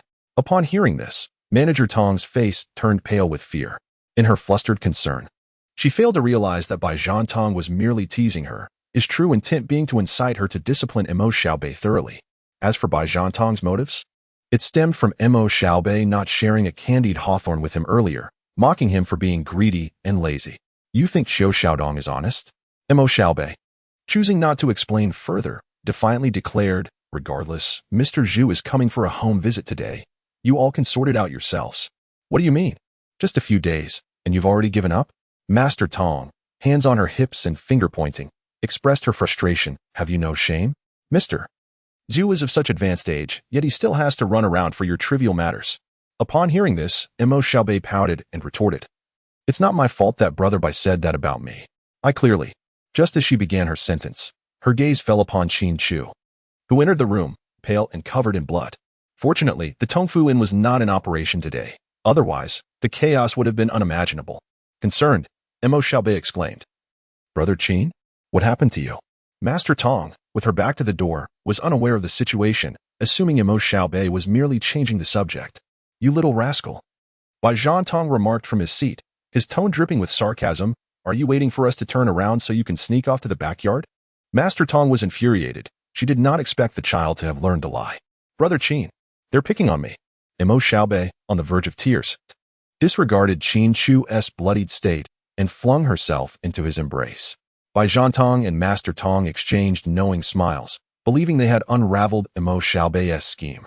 However, as they turned to face her, they were taken aback by the sight of the bloody Qin Chu. Both were instantly alarmed. Weren't you supposed to be taking that big-mouthed mother and son home? How did it end up like this? Bai Zhantong rushed forward to support Qin Chu, checking his pulse. And only after confirming he was all right did he breathe a sigh of relief. Master Tong, in a fluster, hastily pulled out a stool for Qin Chu to sit and rest. I'm fine, just a bit nauseous, and perhaps slightly hungry. Qin Chu wished to raise his hand to touch his abdomen, only to realize that his hands were laden with items. A glance downward revealed that he was grasping the weapons of the Eastern Depot agents, 2 crossbows, 2 matchlock guns, and several sharp daggers. Having taken a life for the first time, he felt a twinge of anxiety, forgetting to store these items in his space, and had merely carried them back in his hands. In the midst of his thoughts, Bai Zhantong had already assisted Qin Chu in taking a seat on a stool, subsequently pouring a cup of tea and placing it before him. Bai Zhantong, filled with curiosity, inquired, You haven't encountered bandits again, have you? His gaze remained fixed on the items Qin Chu had returned with, harboring a flicker of suspicion, though he refrained from voicing it in front of others. Qin Chu took a sip of the tea on the table, and the nauseating feeling in his heart finally dissipated considerably. Brother Qin, how did your battle go this time? How many nefarious bandits did you slay? Imo Xiaobei gazed at Qin Chu and softly inquired, Are you injured? Let me see where you're hurt. Enough, enough. Manager Tong turned around and closed the inn's door, his face serious as he admonished, You bombard him with so many questions. How is Qin Chu supposed to respond? Then, Turning back to Qin Chu with a cheerful smile, he asked, "Little Qin, are you injured? How many bandits did you take down? Let me see where you're hurt." Emo Xiaobei. This is quite the double standard, isn't it? I'm perfectly fine. Qin Chu waved his hand and replied, "I just encountered a minor inconvenience." Shopkeeper Tong inquired further, "What about Dezue? Did you not depart together?" The old lady wished for him to accompany her for a day, so he did not return with me this time. After speaking, Qin Chu glanced down at the bloodstains on his sleeve, feeling somewhat repulsed by the grimy sensation.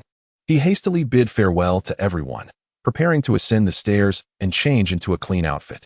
Shopkeeper Tong hesitated, contemplating whether to call out to Qin Chu and inquire about the situation, but ultimately refrained. Observing her demeanor, Bai Zhantong volunteered, "I shall fetch some hot water and inquire about what transpired." With a sigh, Shopkeeper Tong responded, "If anything is amiss, please do not conceal it from me. Rest assured, I will take care of everything." Bai Zhantong assured her with a pat on the hand, smiling, "You should first attend to Emo Xiaobei's affairs. Do not neglect Mr. Zhu." Upon hearing this, Tong Xiangyu immediately grasped Bai Zhantong's hand, her eyes sparkling with excitement. "Ugh," Emo Xiaobei grimaced, "I'm still a child. Could you two not indulge in your affection when I am not around?" At her words, the two quickly separated. Bai Zhantong hurriedly rushed to the kitchen, while Shopkeeper Tong led Emo Xiaobei to the backyard. A quarter of an hour later, in a room on the second floor of the inn, someone asked, "Xiao Qin, did you cause trouble today?" Qin Chu lay back in the wooden tub, eyes squinted against the light, and had it not been for Bai Zhantong's sudden inquiry, he might have already drifted off to sleep. A group of eunuchs from the Eastern Depot, for reasons unbeknownst to him, insisted on pursuing him with lethal intent. Qin Chu said expressionlessly, "I am so terrified of death that I would never allow them to kill me."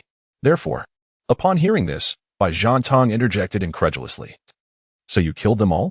Qin Chu snapped his fingers and replied with a smile, "You are correct, but there is no reward." Though he feigned indifference, his mind could not help but ponder the reasons behind this group of Eastern factory agents' desire to take his life.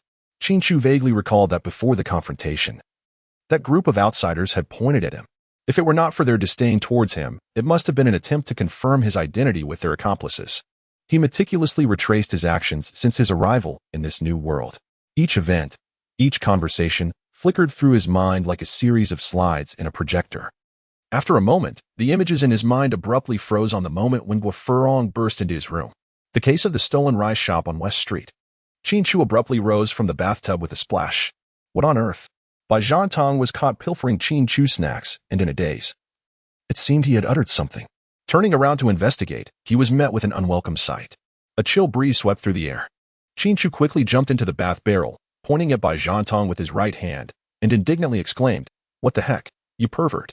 Peeping while someone is bathing." Bai Zhantong responded with a bewildered expression. "Isn't this a case of entrapping an innocent person?" Chapter 40.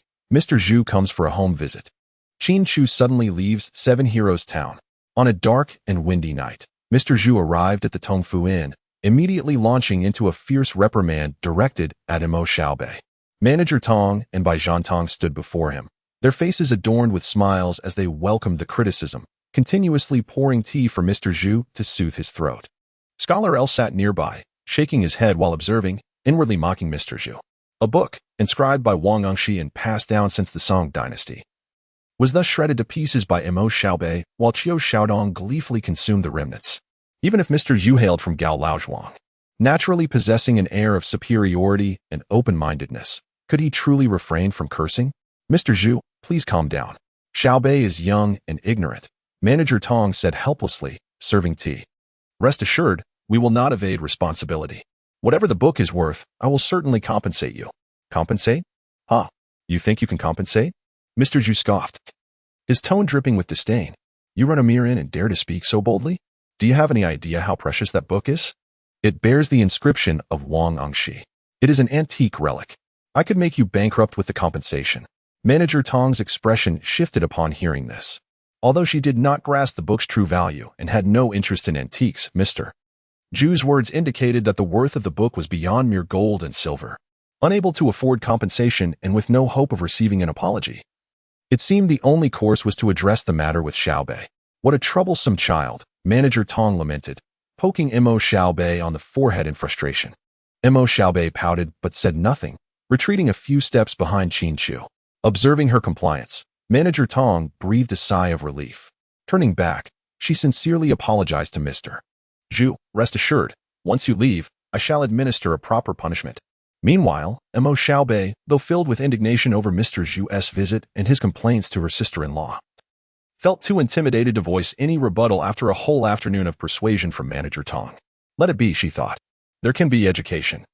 But resorting to corporal punishment is truly a last resort. After all, the book is inanimate.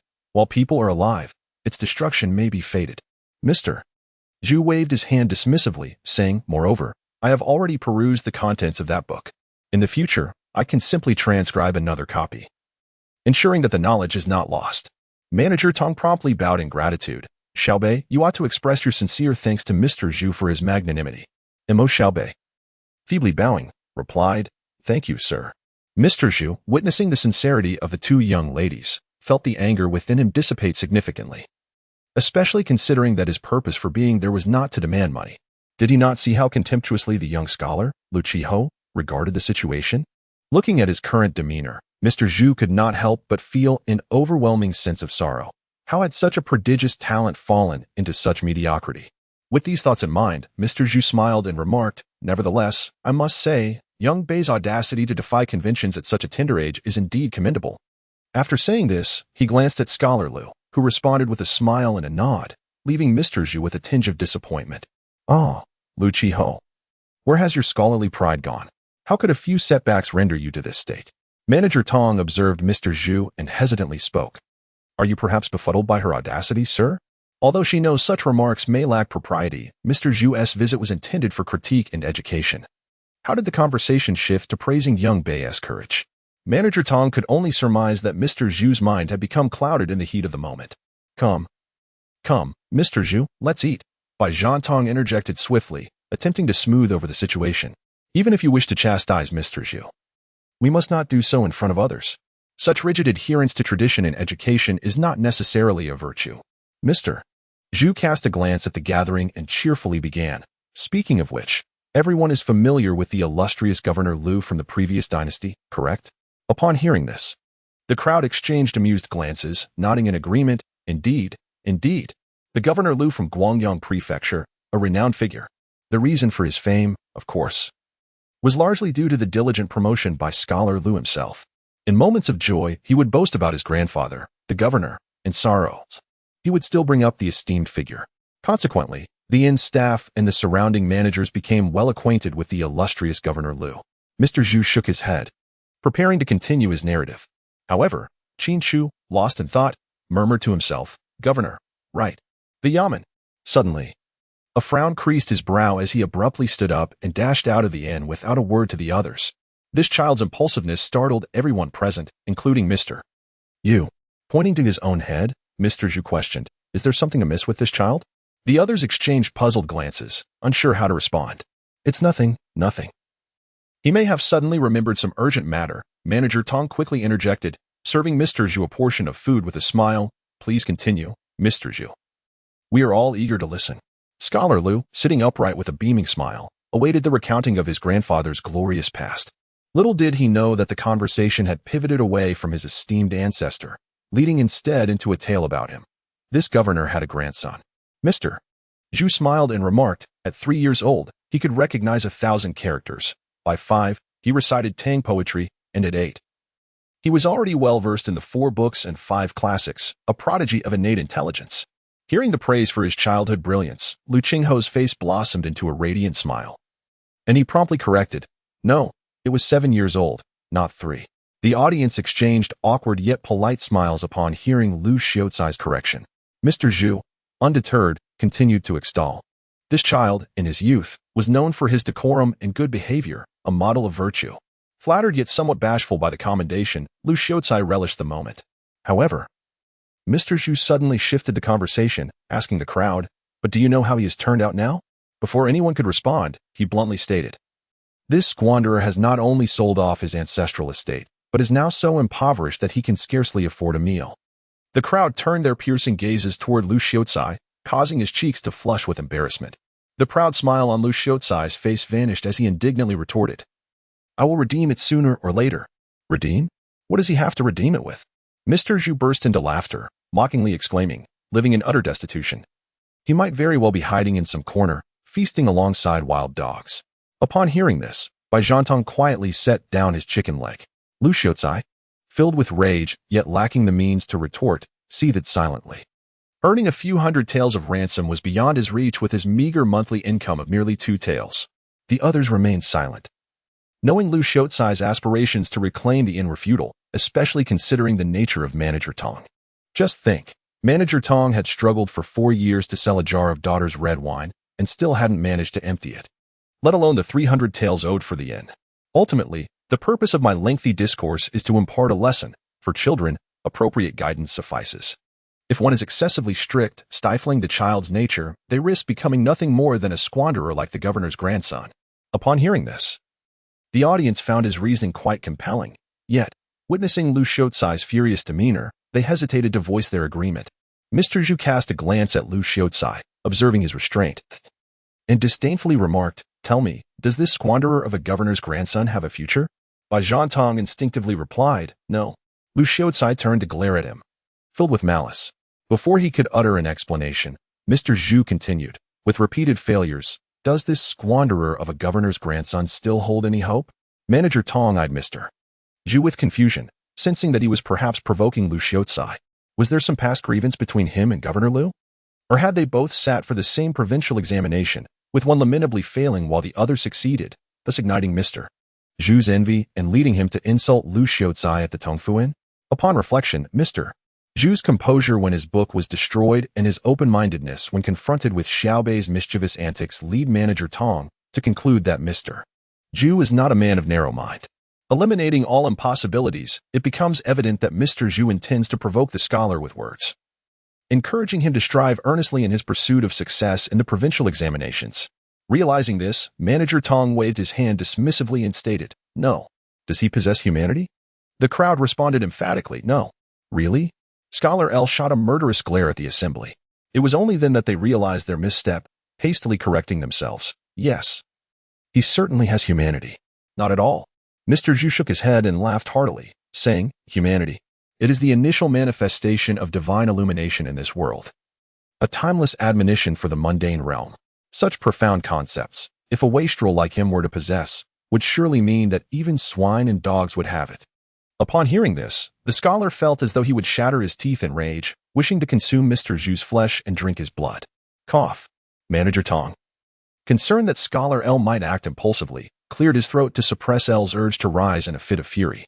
Mr. Zhu, with a face full of mirth, fixed his gaze on Scholar L, seemingly sensing the moment was ripe, and ceased his praise of Xiaobei, instead rising to take his leave.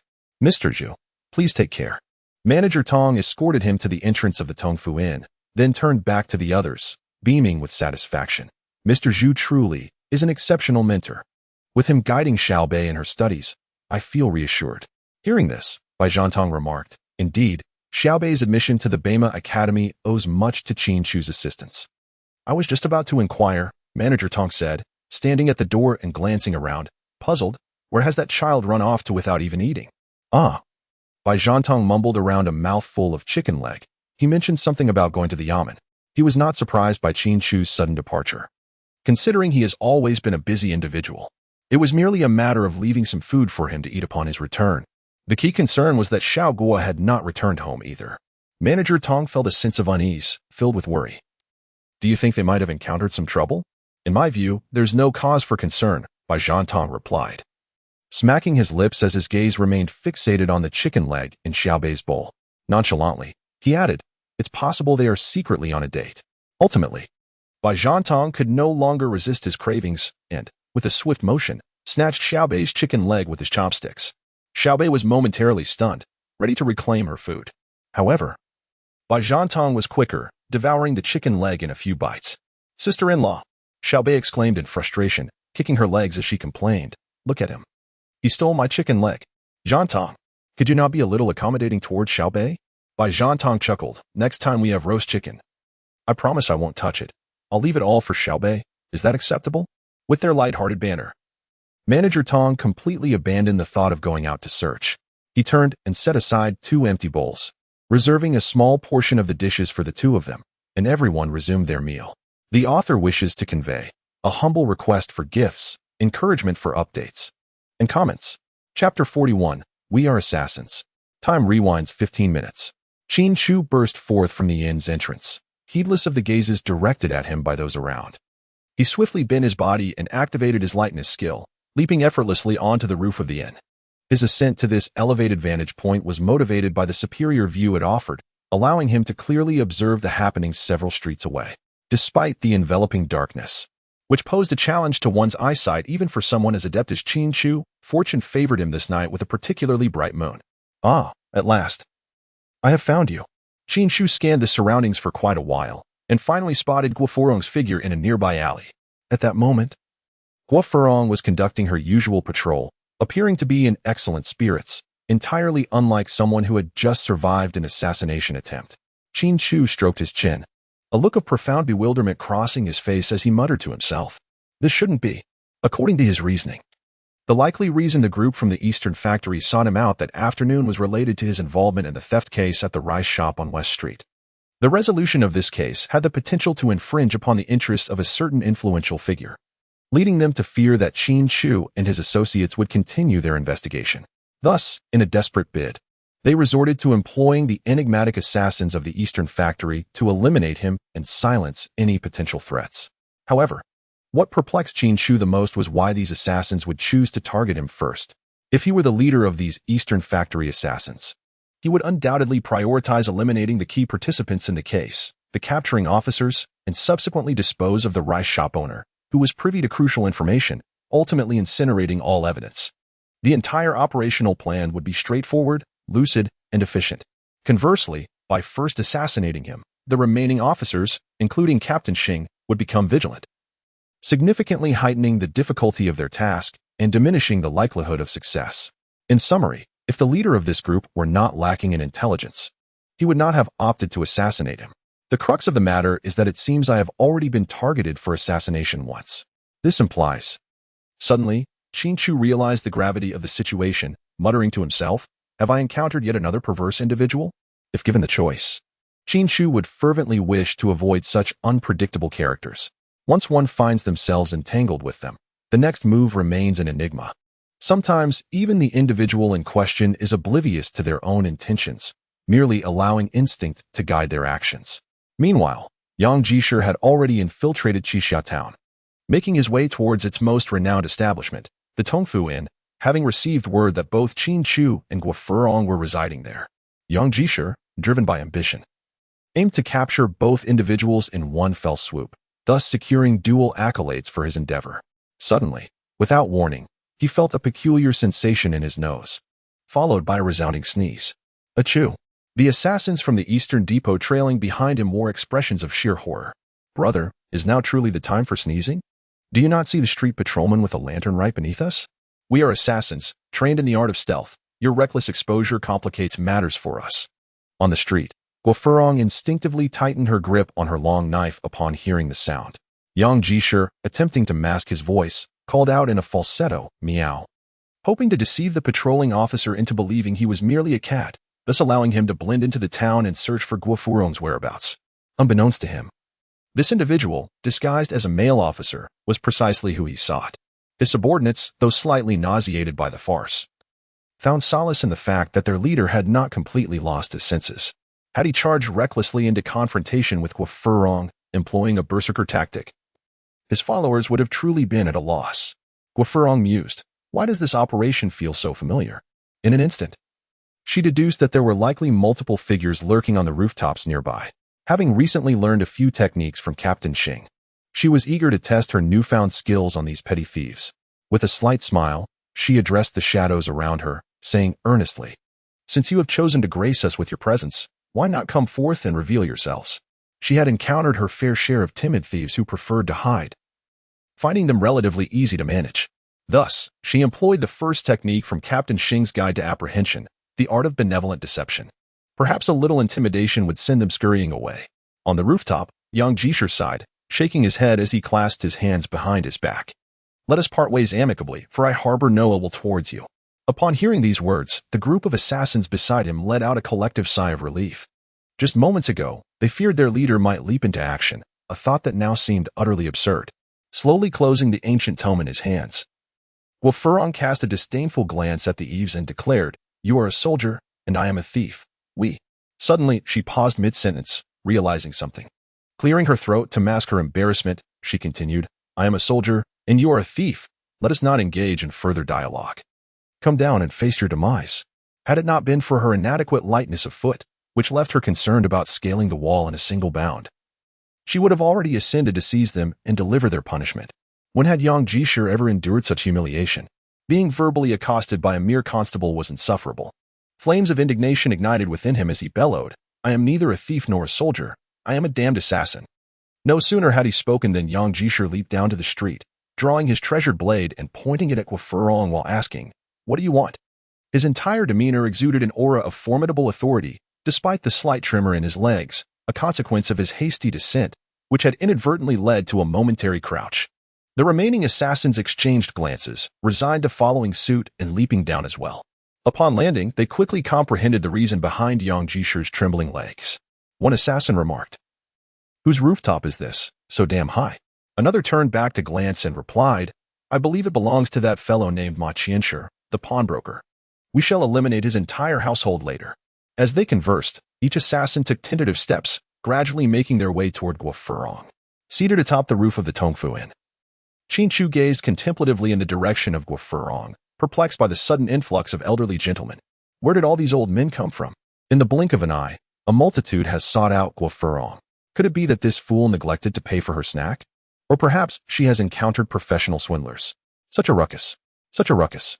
With this thought, Qin Chu emitted a peculiar chuckle, rubbing his hands eagerly. He then took a few swift steps forward and leapt into the air. Bathed in moonlight, a silvery figure soared, leaping toward a nearby rooftop, quickly vanishing from sight. Just as Mr. Zhu exited the Tongfu Inn, he caught the sound of Qin Chu's strange laughter, causing him to shudder involuntarily. This Tongfu Inn is utterly filthy. It's either plagued by rats or beset by bizarre creatures. Living in such an environment, how could Lu Qi, however, hope to succeed in his examinations? As Mr. Zhu's silhouette receded into the distance, his lips, seemingly coated in honey, were incessantly voicing complaints, a cacophony that kept the surrounding townsfolk awake. Chapter 42. A perilous confrontation. Coughing lightly, Guofurong instinctively recoiled as she beheld a group of black-clad figures, armed with crossbows and long knives, advancing menacingly toward her. Let us part ways here." Overwhelmed by fear, Guofurong swiftly turned to retreat. It was not a matter of principle. Remaining here would be tantamount to offering herself as a sacrifice. This band of black-clad individuals had undoubtedly arrived in Qixia town with nefarious intentions. If she, the sole witness to their plans, were to be eliminated, their scheme would proceed unimpeded. Whoosh, whoosh, whoosh. Several crossbow bolts whizzed past Guofurong's head, prompting her to crouch down in terror, her small frame trembling uncontrollably. "Now you know fear?" Yang Jishir laughed heartily, stepping closer and taunting, "Weren't you just boasting quite boldly? Didn't you invite me to come down and face my demise?" Having never encountered such a scene, Guofurong was rendered speechless, her mind in a daze. "Yang Jishir commands you to speak. Do you not comprehend?" A black-clad figure demanded. "Why Yang Jishir?" Guofurong raised her head, her voice quavering with anxiety. "Those words were merely a jest. You are magnanimous, so please spare me this once." In an instant, Yang Jishir erupted in fury, unleashing a flurry of punches and kicks upon the one who had uttered his name. "Before we even begin, you've already compromised my identity? How many times have I told you, as Eastern Depot assassins, we must use our code names while on missions? Do you understand?" "Snow. What was your name again?" The man in black weakly introduced himself. "I am Shiwejin Lefindon, but have you perhaps revealed our—" Yang Jishir seemed to have not heard, pointing to himself and asking, "What about me?" The man in black pondered for a moment and cautiously suggested, "The detestable Xianjiang?" "Ha. A Lefindon from the Eastern Bureau in Xianjiang? No wonder your voices are so delicate. It turns out you are eunuchs." Guofurong couldn't contain her laughter. Doubling over in front of the group of men in black, holding her belly, one couldn't help but wonder how bold she truly was to jest in such a situation. Her words ignited both anger and annoyance in Yang Jishir and the others. Those engaged in their line of work loathed being referred to as eunuchs. Though many were indeed of such origin, a portion came from various sects, ultimately driven to desperation and seeking refuge in the Eastern Bureau. Guofurong had hit a nerve with her remark. Clang, as a synchronized sound of blades being drawn filled the air. The group of men in black advanced towards Guofurong, knives in hand. Yang Jishir, infuriated, shouted sharply, "Let us kill them. Dismember the corpses and feed them to the dogs. Charge. Overwhelm them." Realizing the precariousness of her situation, Guo Furong hastily attempted to execute her technique, but alas, her preliminary movements were too prolonged. Before she could unleash her skill, Yang Jishir kicked her away. Hiss. Guo Furong staggered back several steps, pressing herself against the wall, incredulously exclaiming, You are a second-rate master?" Unfortunately, no one responded. Enraged and humiliated, Yang Jishir was now solely intent on eliminating her swiftly.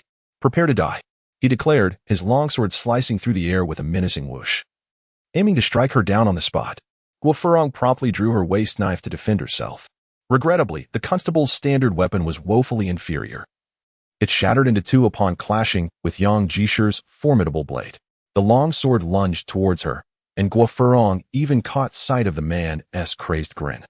Weaponless and with no retreat available, she realized she lacked the time to execute her technique, the stormy palm, from such a short distance. Despairing, a tear streaked down her cheek as she relinquished all hope of resistance. The sword was mere centimeters from her throat, poised to strike. At that moment, a figure descended from the heavens, rushing to Yang Jishir's side in an instant, bellowing, "Get away from her!" Clang! In a critical moment, a flash of purple light surged forth, and Yang Jishir was forcefully pushed back several steps, a trail of blood marking his face. Lifting his gaze to the newcomer, he beheld a figure clad in white, holding a slender soft sword in his left hand.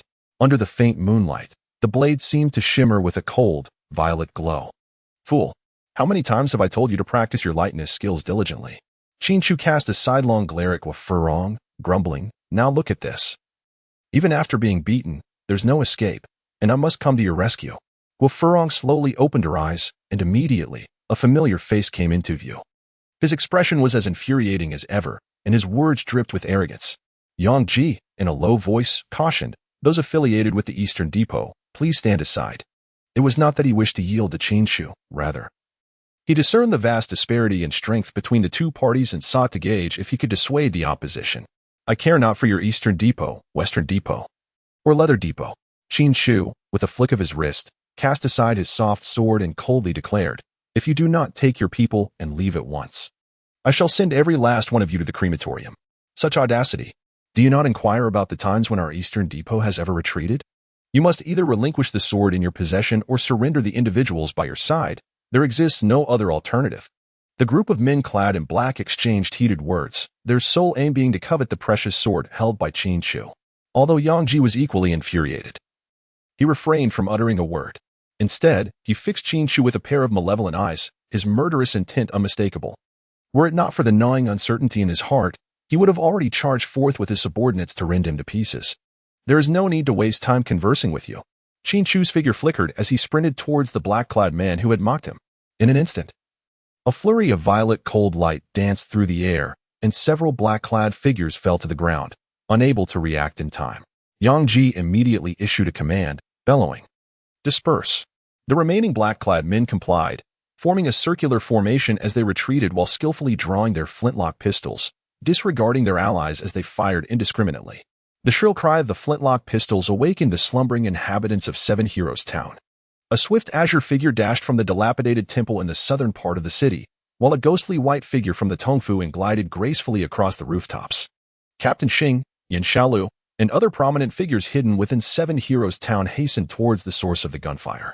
As Qin Chu faced the barrage of flintlock pistol shots, he did not dare to underestimate the situation. He nimbly evaded the bullets, and when escape was impossible, he resorted to deflecting them with his soft sword. The clashing sounds of metal rang out as Qin Chu reached Guo Furong's side, just as the flintlock pistols underwent a brief reloading pause. Seizing this rare opportunity, Qin Chu clasped Guo Furong's waist and swiftly transported her to the rooftop of the Qian's pawnshop. Qin Shuang cast a fleeting glance at her, about to turn back to the fray, when he suddenly felt an arm entwined around him. Guo Furong's tone was somewhat awkward, a blend of shyness and concern as she said, "Let us return and seek some assistance. It is far too perilous for you to face this alone." Qin Chu furrowed his brow and remarked, "Relying on others is less reliable than depending on oneself." Guo Furong also frowned, saying, "The crux of the matter is that they are not after us. We can simply evade them. The theft case at the rice shop on West Street bears the shadow of the Eastern Depot." "Are you suggesting," Guo exclaimed in disbelief. Their intent is to eliminate us and silence us? Qin Chu slightly nodded, intending to persuade her to leave at once. When suddenly he felt a chilling sensation prickling at the back of his neck, as an overwhelming sense of danger enveloped him. Clang! Qin Chu deftly parried the dagger aimed at his back with his soft sword. Impressive! The figure cloaked in black exclaimed, yet his movements remained relentless as he lunged forward. Regardless of your identity, Qin Chu exhibited no fear as he charged towards his adversary, fiercely proclaiming, "Today, your demise is inevitable." The clash of a black and a purple blade intertwined, signaling the imminent onset of battle. The figure clad in black leapt into the air, brandishing a dagger positioned above his head, resembling a drill as he aimed directly at Qin Chu, his movements astonishingly swift. Qin Chu seized the soft sword, positioning it across his chest, causing sparks to fly as the two weapons clashed. Just as his opponent began to tire, Qin Chu abruptly released the sword's tip. The soft sword rebounded swiftly, cutting a gash across the black-clad figure's right shoulder. The black-clad man winced in pain and staggered back, while Qin Chu sheathed his soft sword and lunged forward. Observing this turn of events, the black-clad man let out a sinister laugh and raised his dagger, charging back towards Qin Chu. Death. It became evident that the black-clad man, realizing he was no match for Qin Chu in direct confrontation, had devised a strategy of retreating to advance. As Qin Chu leaped towards him, unable to change direction, the black-clad man prepared to strike, thereby enhancing his chances of success. A distant strike to the acupoint. Qin Chu abruptly halted, his fingers mere millimeters away from the assassin's dagger. The cloaked figure, filled with a sense of unwillingness, found himself utterly immobilized. He had anticipated countless scenarios, yet never accounted for Qin Chu's ability to strike pressure points from a distance. Even more astonishing was Qin Chu's willingness to wager his life to diminish the assassin's speed. Otherwise, he would have never been able to reach this elusive killer, who was constantly shifting and evading. Qin Chu exhaled deeply as he accepted the dagger from the cloaked figure, uttering, "In your next life, strive to be wiser and gain a better understanding of your objectives." The dagger plunged straight into the heart, and the brilliance in the assassin's eyes abruptly faded, leaving behind a spirit laden with regret as it departed to another realm for penance. Note: today, I have presented an extensive update of nearly 9,000 words. To enhance the reading experience, I refrained from fragmenting the chapters. Tomorrow is a holiday, and I will endeavor to provide additional chapters for everyone. Moreover, this book has just surpassed 100,000 words, and there is a possibility of receiving recommendations from the platform. I humbly seek the support of readers through gifts, comments, and requests for updates. If these few sentences have consumed your time, I sincerely apologize and appreciate your understanding. Chapter 43. A small transaction. Qin Chu cast a detached glance at the lifeless body, uttering not a single word. He felt no psychological burden in eliminating a blood-soaked executioner. After all, those who take lives are perpetually condemned. If fear grips you, perhaps it is best to retreat. Qin Chu suddenly recalled Guo behind him. Perhaps this foolish girl was experiencing her first encounter with a corpse just like him. How would she react? Would she tremble uncontrollably, or would she be rendered utterly speechless?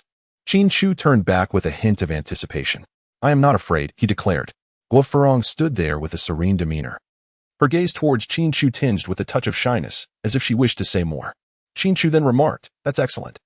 Qin Chu's face flushed slightly as he turned to confront the Eastern Factory assassins who awaited news of their companions. How could he, a mere girl, remain unafraid while he had previously been reduced to such a pitiful state? He fervently hoped that no one would discover this embarrassing incident. Observing his retreating figure, Guo hesitated, her outstretched hands retracting. She murmured to herself, "It's quite high. What if you were to fall and injure yourself?" The Eastern Factory assassins gazed upwards at the ceiling, where a figure appeared to descend in tandem with the moonlight. Yang Jisher widened his eyes in astonishment. The falling figure was none other than the youthful swordsman from earlier. Danger! No sooner had the thought crossed his mind than Qin Chu, harnessing the momentum of his fall, crashed his knees into one of the cloaked figures. Without a moment's hesitation, he drew a dagger and swiftly sliced across the man's throat. The Reaper was claiming his due. Blood splattered onto Qin Chu's face, and he casually shook his head, flicking the crimson droplets away as he surveyed the dwindling number of Eastern Factory assassins. His eyes, illuminated by the moonlight, gleamed ominously. His profile and attire, stained with blood, rendered him a fearsome sight. Yang Jisher and his companions found themselves involuntarily retreating a step. A palpable pressure emanating from Qin Chu, akin to a boulder pressing upon their hearts, nearly causing them to stumble. You are a first-rate master? They had encountered formidable characters before, but none as enigmatic as this one. Having attained such mastery before even reaching his 20s, and possessing martial skills they had never witnessed. He seemed an individual far beyond their reach. Even within the Eastern Factory, they, as mere foot soldiers, were unworthy of conversing with someone of his caliber. The decision to befriend or antagonize him was a privilege reserved for those of the highest echelons, such as Lord Chao. Yang Jishir was proud, but not foolish.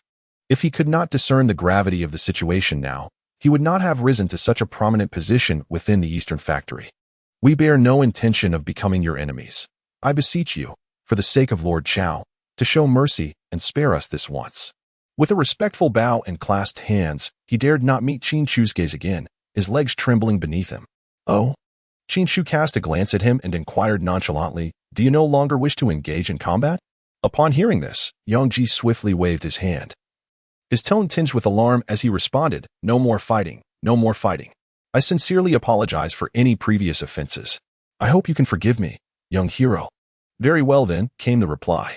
Qin Chu extended a hand before his face and declared, you have frightened my sister. Compensation is in order. Yang Ji felt utterly taken aback, having never encountered such brazen audacity. You have taken the lives of so many of us, and while we might refrain from pursuing justice, you still demand reparations? Furthermore, is this not the way of our fraternity? We engage in battle if we can prevail, and if not, we offer apologies. Who behaves as you do, demanding payment after the conflict, as though I had hired you?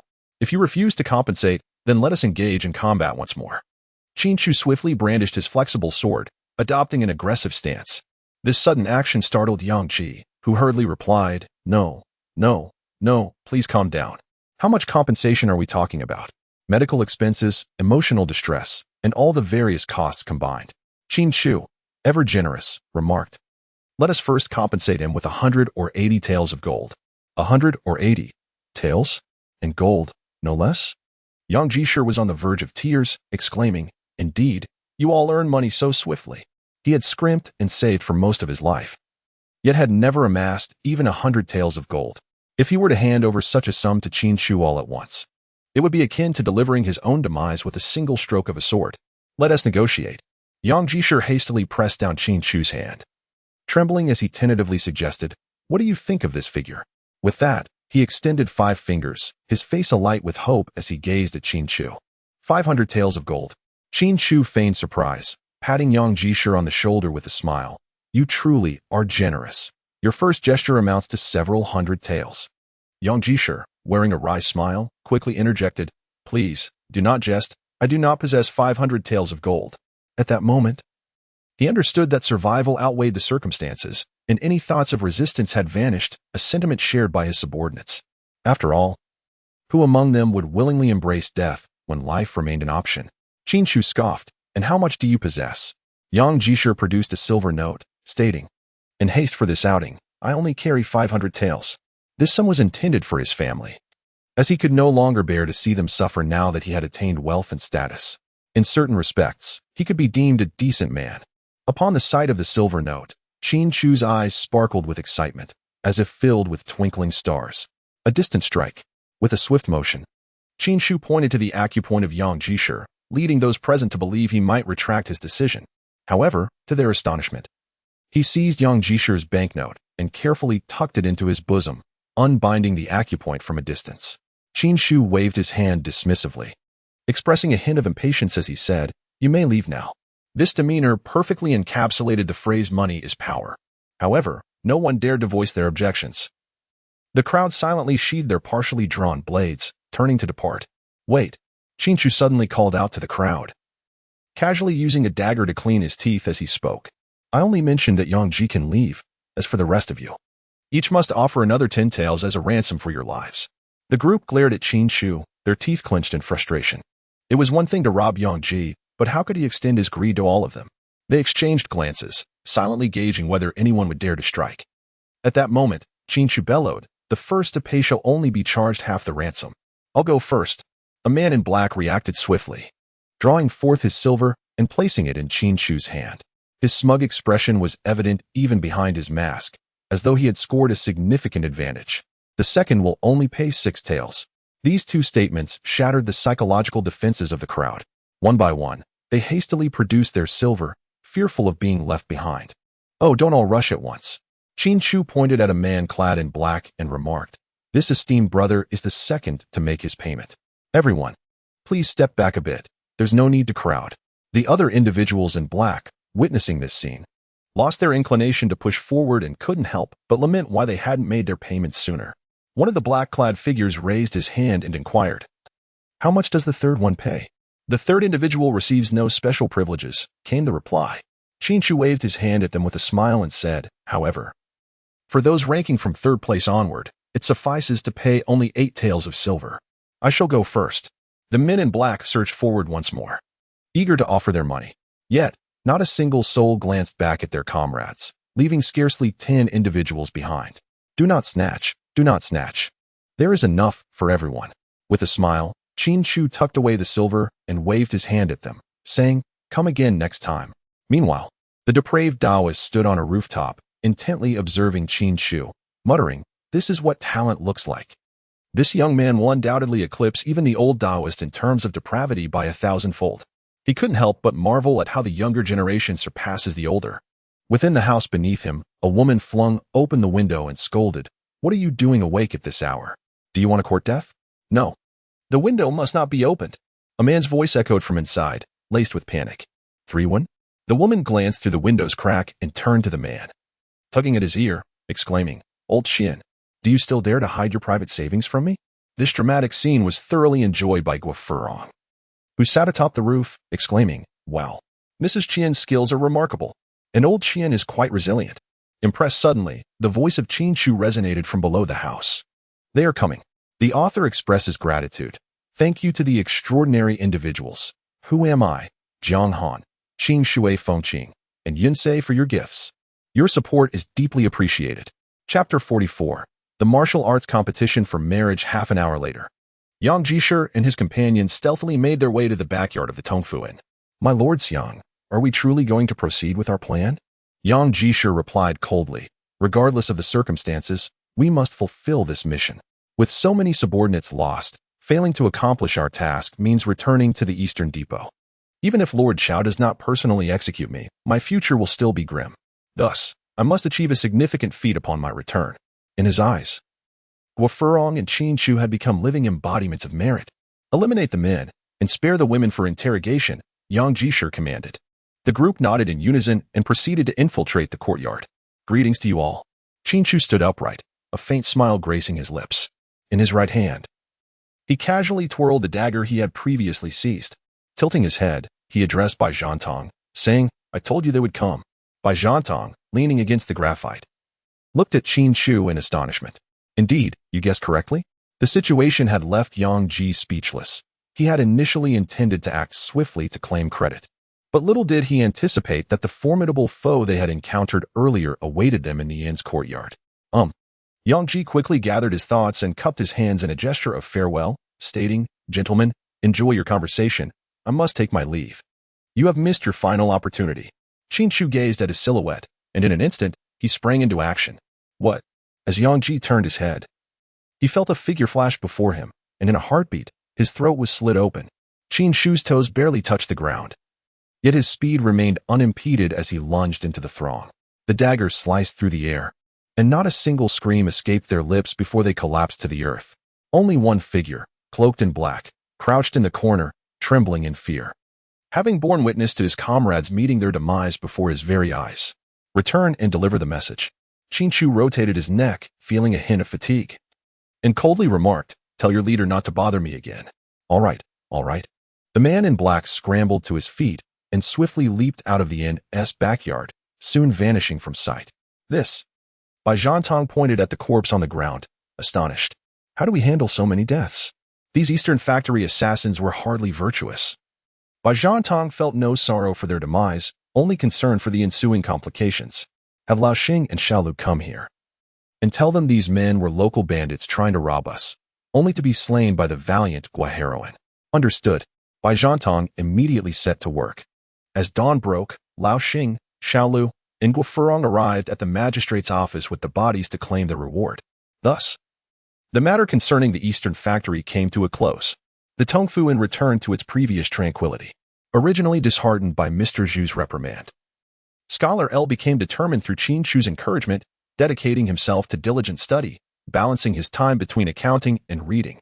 In recent days, Guo Furong, by Zhan Tong, and Mo Xiaobei had encountered no significant troubles, while Manager Tong enjoyed a blissful existence counting his profits. With the tranquility of Qixia Town, the inn's earnings surged dramatically, especially with Qin Chu's innovative dishes and the remarkable membership card system, an absolute boon for profits. This pleasant routine continued for several days. One day, within the Tongfu Inn, Manager Tong paced anxiously. "Manager, why are you so restless early in the morning? Do you need a familiar spot to lay your eggs?" By Zhan Tong teased as he wiped the table and swept the floor. Ignoring him, Manager Tong sighed and muttered to himself, "The guests are about to arrive. And that blabbermouth is causing me trouble. I've been shopping for ingredients for over an hour." "Manager, you know how he is," By Zhan Tong chuckled. "He can't move a step when he sees a woman. He is probably over at the arena watching the martial arts competition for suitors. What is so special about Yang Huilan?" Manager Tong fumed, recalling how Yang had mocked her as a widow. With such high martial arts skills, she must find someone who can match her. "Do we have anyone like that in Qixia Town?" By Zhan Tong shook his head, choosing silence. This seemingly simple Qixia Town held many hidden masters in the shadows. Suddenly, Qin Chu burst into the inn, followed by a bald monk. By Zhan Tong, standing at the entrance, inquired curiously, "Qin, who is this?" "The abbot of Black Wind Temple. You may call him Lao Tan." "Black Wind Temple? You mean Ling Tan?" Ling Tan appeared somewhat anxious but respectfully clasped his hands together, saying, "Indeed, it is I, a humble monk." As they conversed, Qin Chu led the group deeper within, while Ling Tan, following closely behind, bore an expression of hesitation, as if she wished to speak yet refrained. Qin Chu poured a cup of tea for him and said, "Come, old Tang, have a sip of tea before we continue." "Oh dear, my young master Qin," Ling Tan exclaimed anxiously, pushing the tea back towards Qin Chu, lamenting. "The situation is dire. How can I find the heart to enjoy tea at a time like this? Is it not just another band of mountain bandits that has arrived?" Qin Chu took a sip of tea, seemingly indifferent to the matter at hand. He remarked lightly, "Given the current reputation of your Black Wind Temple, you could easily establish a temple and generate profit. Being an abbot is far less laborious than hauling boxes. In my opinion, it would be wise to seize this opportunity to relocate the temple from Cuwi Mountain to a more suitable location, thus avoiding the stigma of being associated with bandits." After hearing his words, Lington felt a flicker of temptation. After all, he had grown weary of living on the edge of danger. "What are you hesitating for? There are no significant temples near our Seven Heroes town." Qin Chu patted him on the shoulder and said, "I have already selected a location for you, near Baishur Bridge. There stands an abandoned temple that, with a bit of renovation, could become a profitable venture." "This?" Lington scratched his bald head and replied, "Shouldn't it be about paying respects and offering incense?" "Nonetheless, the essence remains the same." Qin Chu tapped his large head and remarked, "Isn't it enough to make money? Why be so entangled? You are not truly a monk. Shall I give it a try?" he inquired. "Hurry, or else the opportunity may be snatched away," he urged. Ling Tan bowed respectfully to Qin Chu and replied, "Thank you for your guidance, Brother Qin." "No need for courtesy," he responded. Qin Chu extended his hand before him, revealing a set of white teeth as he smiled and said, "3 taels of silver, my dear." Ling Tan curled her lips in disdain. "You earn money far too quickly, don't you?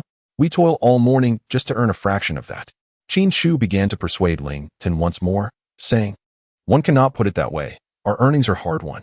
Ultimately, Ling Tan was swayed by Qin Chu and hastily retrieved 3 pieces of silver from his pocket, handing them over. He then hurriedly left the inn, clearly anxious about the temple construction matter. Meanwhile, in the eastern market of Qixia Town, an attractive woman had been showcasing her skills for 3 consecutive days. Almost every innkeeper and shopkeeper from the surrounding villages had stepped up to challenge her, the outcome of which was all too predictable. If they had succeeded, would the challenge not have been withdrawn long ago?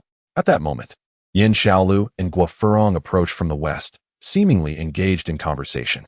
Yin Xiaolu cupped his hands in a gesture of respect and requested, "Guo Heroine, please tell me what transpired at the entrance of the Qian pawn shop the other day. I woke up late and missed the scene." Guo Furong grew anxious and replied, "Oh, I already said they were merely a band of mountain bandits." However, Yin Xiaolu suddenly interjected, his eyes gleaming with insight. "But why did that group of bandits not possess any weapons?" Upon hearing this, Guo Furong rolled her eyes, retorting, "Well, They must have been taken by Qin Chu. Perhaps they simply forgot to bring their weapons. Yin Xiaolu pursed his lips, expressing skepticism, but I heard that the wounds on those bandits were evidently inflicted by sword-like weapons. And our constables aren't equipped with long swords. Can't Miss Guo wield a sword? Guo Furong, hands on her hips, dismissed him, stating, "During the days of the twin heroes, did we not traverse the world with swords?" Unconvinced, she added, "I don't believe that with your meager skills you could possibly have slain so many bandits." Feeling provoked, Guo Furong pointed at the ground and exclaimed, "I usually keep a low profile, concerned that my achievements might eclipse old Xing's position. Although I did not solve this case, I cannot tolerate being looked down upon by someone like you." "Oh." Yin Xiaolu shrugged, as if to say, "Do you want me to believe it?" He continued, "If you doubt my abilities, why not find someone who can defeat me? I could easily make them regret it." He gestured disdainfully towards the martial arts contest platform, challenging, "If you have the guts, go test your skills there." "Fine. I shall go. Who's afraid?" Well, Furong was indeed provoked by his taunts and took a step towards the contest platform. Yin Xiaolu watched her retreating figure, a smirk creeping onto his lips. He was well aware that Guo Furong was skilled in martial arts, undoubtedly far superior to him. However, to achieve his objectives, he had to spur her on with words. After all, the woman on the contest platform had dared to embarrass his mentor publicly, and he sought revenge. Chapter 45. The Stolen Saint Jade Token. Why can't I seem to find my ideal match? Yang Huilan sat on the platform, idly gazing at the passing crowd. "Are you truly in search of a partner?" An elderly man seated beneath the platform looked at her, astonished. "Otherwise, what purpose would my martial arts display serve? Earning money is merely to cover my travel expenses." With her chin resting on her hands, Yang Huilan's gaze drifted toward a young constable approaching from the west. This Seven Heroes town is indeed a splendid place. Not only do the staff possess striking looks, but even the constables are remarkably handsome. "Ah, you're aware that you need to earn money?" The old man lamented, his brows furrowed. "Every time you strike, it's with such force that now, after setting up the platform for an entire morning, no one dares to challenge you." Yang Huilan remained unperturbed, replying, "If it comes to that, we can always relocate to another venue." Her attention remained fixed on the young constable, who seemed to be approaching her, a rare smile gracing her lips. At that moment, she was unaware that her smile had inadvertently sparked a misunderstanding in Li Dazue, who stood not far behind Guo Furong. "Ever since I saw you at the Tongfu Inn." Li Dazue, holding a basket of vegetables, found himself utterly captivated by Yang Huilan. He inched closer to the platform, his thoughts completely consumed, forgetting the impending opening of the inn. Meanwhile, Guo Furong had approached Yang Huilan and offered her a gentle smile. "Excuse me, young lady. I have heard of your impressive skills. Would you care to spar a few moves with me?" The old man rose with a beaming smile, stating, "If you wish to ascend the stage, you must first pay the registration fee." "Registration fee?" Guo Furong asked, pursing her lips. "How much is it?" "2 taels of silver." Guo Furong produced 2 silver coins and tossed them into the old man's hands. Clad in a fitted constable's uniform, her already striking features appeared even more gallant, particularly at the moment she tossed the silver, exuding an allure that was almost breathtaking. Yang Huilan couldn't help but steal a few glances, only to find the constable's gaze fixed upon her in return, prompting her to reluctantly divert her attention. "Then, as you wish, I shall engage in a few moves with you." Below the martial arts platform, Li Dazue was struck as if by lightning, a torrent of questions flooding his mind. Isn't Guo Furong a woman? Why is she here at the martial arts arena? Amidst his thoughts, the two on the platform had already begun to exchange blows. Rather than a sparring session, it resembled a playful flirtation. Yang Huilan's demeanor hardly suggested she was engaged in serious combat. It was evident she was merely teasing. The widow's formidable knife techniques, feared by the merchants of Seven Heroes Town, appeared to soften in the presence of Guo Furong. Guo Furong, sensing something amiss, inquired, "Hey, why aren't you using your full strength? Do you perhaps look down upon me?" Yang Huilan feigned weakness, casting coy glances at Guo Furong. "But I truly cannot match your prowess." A shiver coursed through Guo Furong as she felt the intensity of her opponent's gaze, involuntarily drawing in a sharp breath. With a haughty tone, she declared, "If you do not showcase your true abilities soon, I shall become quite displeased." Yang Huilan could not help but shake her head.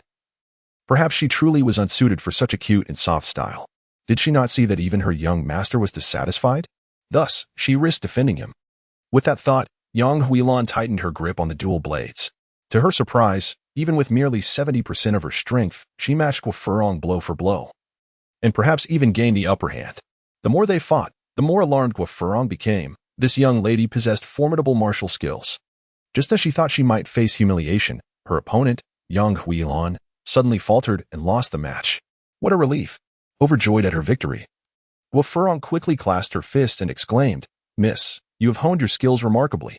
It is you who possesses true prowess," young Huilan replied with a smile. Inching closer to Guofurong and whispering, "From this moment on, I shall be yours." What?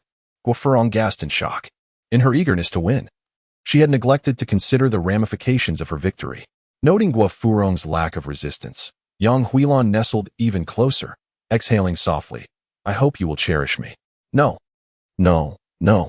Guofurong gently pushed her away, shaking her head. "It is not as it seems. Allow me to explain."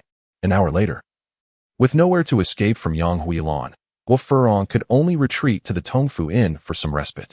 As she approached the door, she was greeted by the sound of weeping from within. Bai Zhantong shook his head, lamenting, "Dazue, is it worth it to reduce yourself to this over a woman? Is it just one?" Li Dazier wiped his tears and held up 2 fingers, declaring, "It is 2 women. 2 women. Do you understand? All right, enough of this wailing." Manager Tong clapped him on the back and asked, "Did you really think that if Guofurong refrained from competing, you would have a chance?" Upon hearing this, Li Dazue stopped crying and retorted, "Why wouldn't I have a chance? Old Bai and I have already agreed that once she..." Manager Tong's expression turned icy as he fixed a glare on Old Bai, demanding, "What have you and Dazue discussed?" Bai Zhantong pondered for a moment, then chuckled, "Oh, it's nothing at all. We were merely discussing what dishes to have for dinner." Li Dazier frowned, anxious.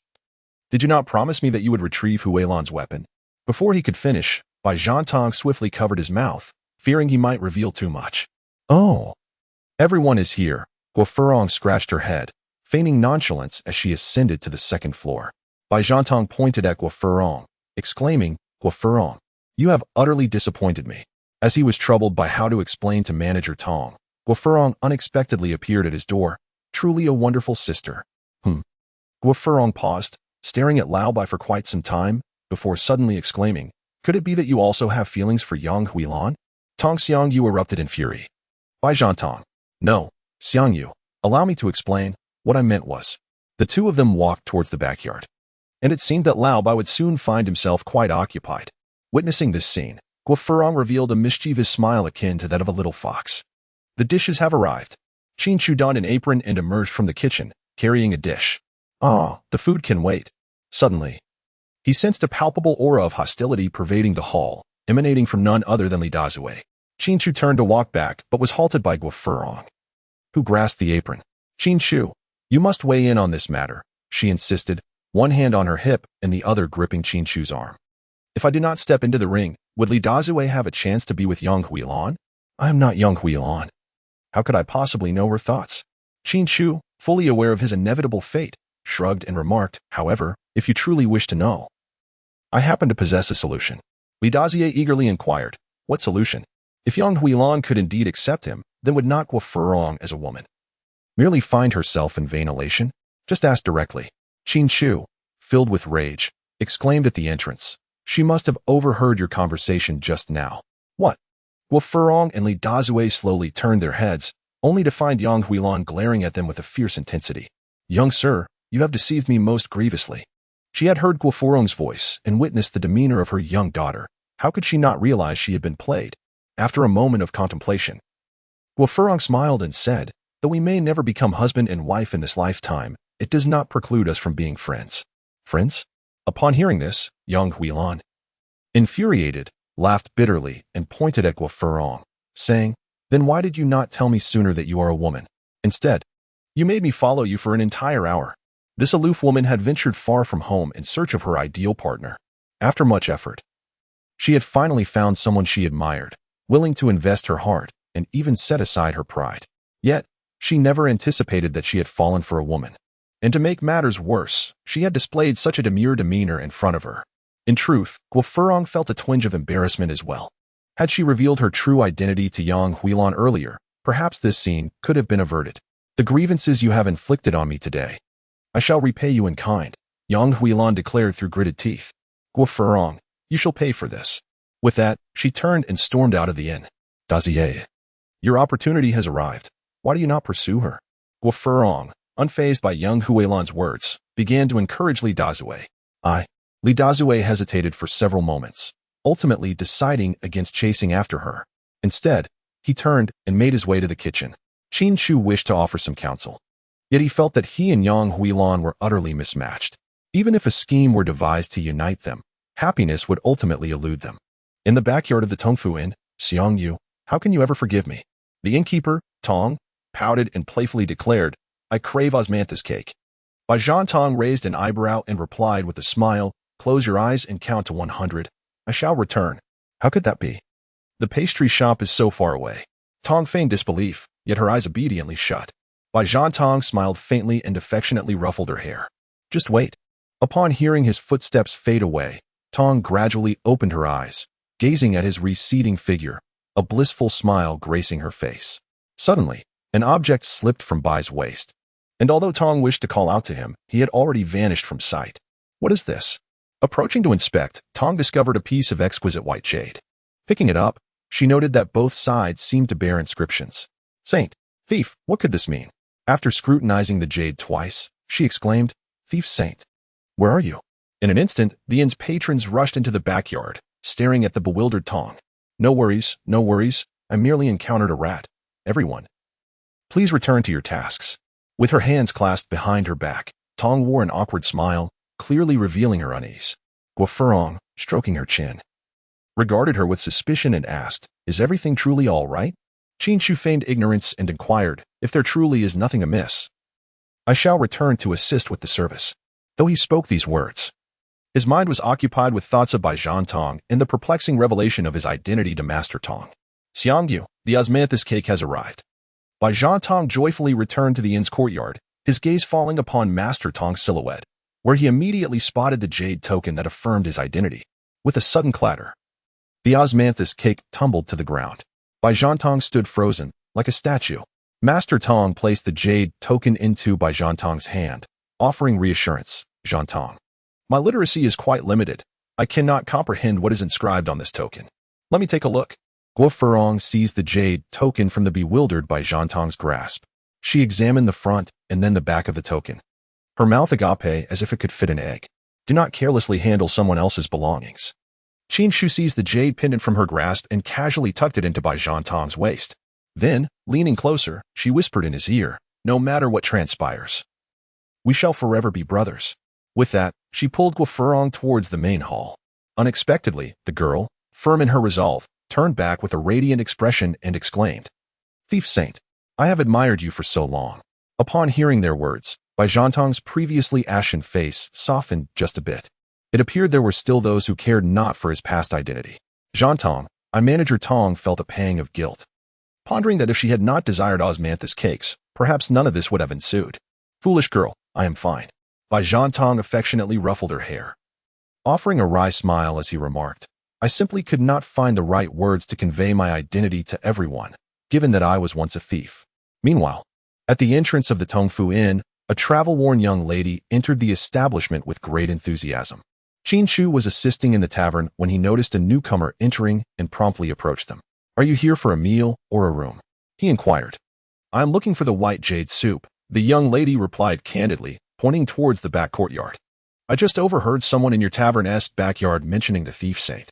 Qin Chu cast a sharp glance at Guo Furong, silently reproaching her for her misdeeds. Guo Furong recoiled slightly, her expression one of utter grievance, as she protested, it was not done intentionally. Esteemed guest, you must have misheard. Qin Chu chuckled and remarked, Consider this. We are devoid of wealth and treasures. What could the esteemed saint of thieves possibly seek here?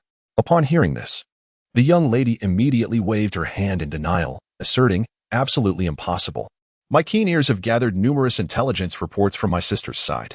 Qin Chu's gaze was filled with confusion as he attempted to divert the conversation. And your sister is? Murongzi, the editor of a martial arts journal.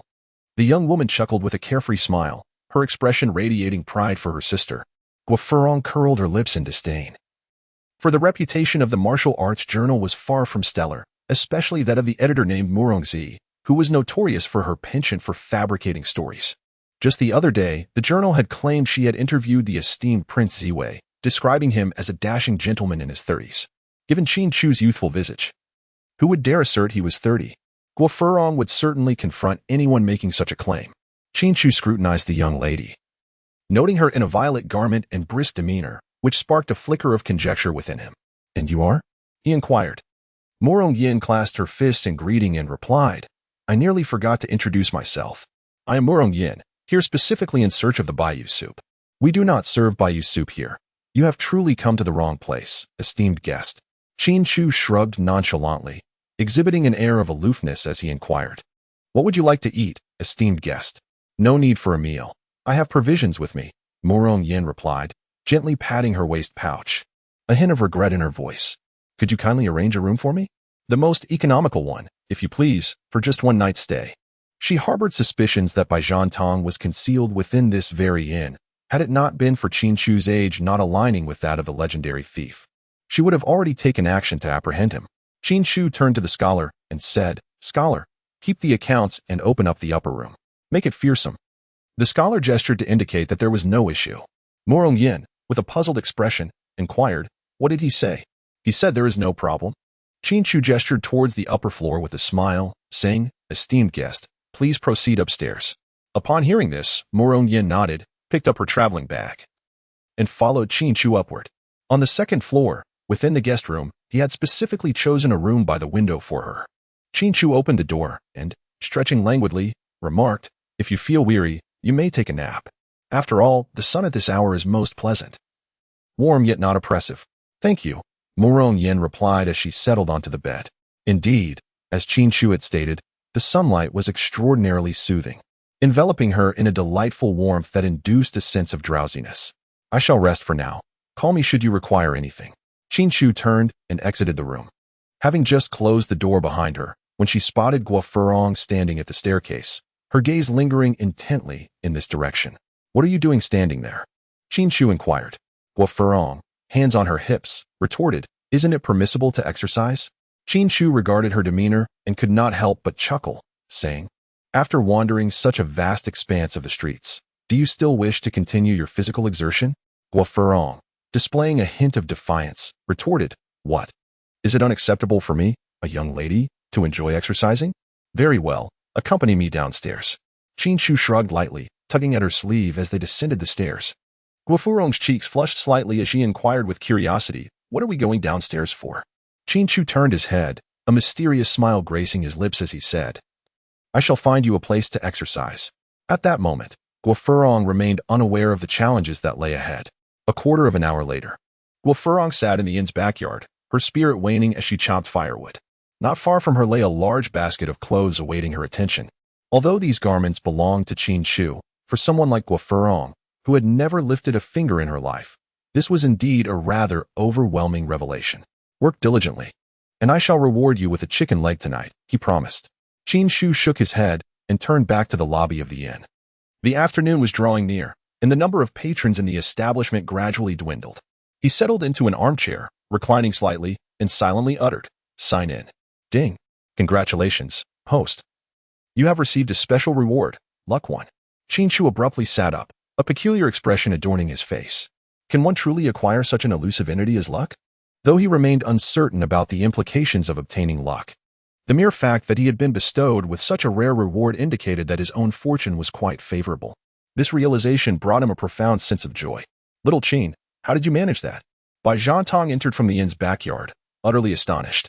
He had initially believed that successfully dealing with Manager Tong was a significant achievement. Yet he was taken aback to discover that Qin Chu had surpassed him, having a young lady of noble descent wash his garments. "Are you referring to Guo Furong?" Baijian Tong inquired, nodding in affirmation. "Indeed." Qin Chu tilted his head slightly and spoke with an air of nonchalance. She complained that her workload was insufficient and took the initiative to request that I assign her some training tasks. "What a tall tale."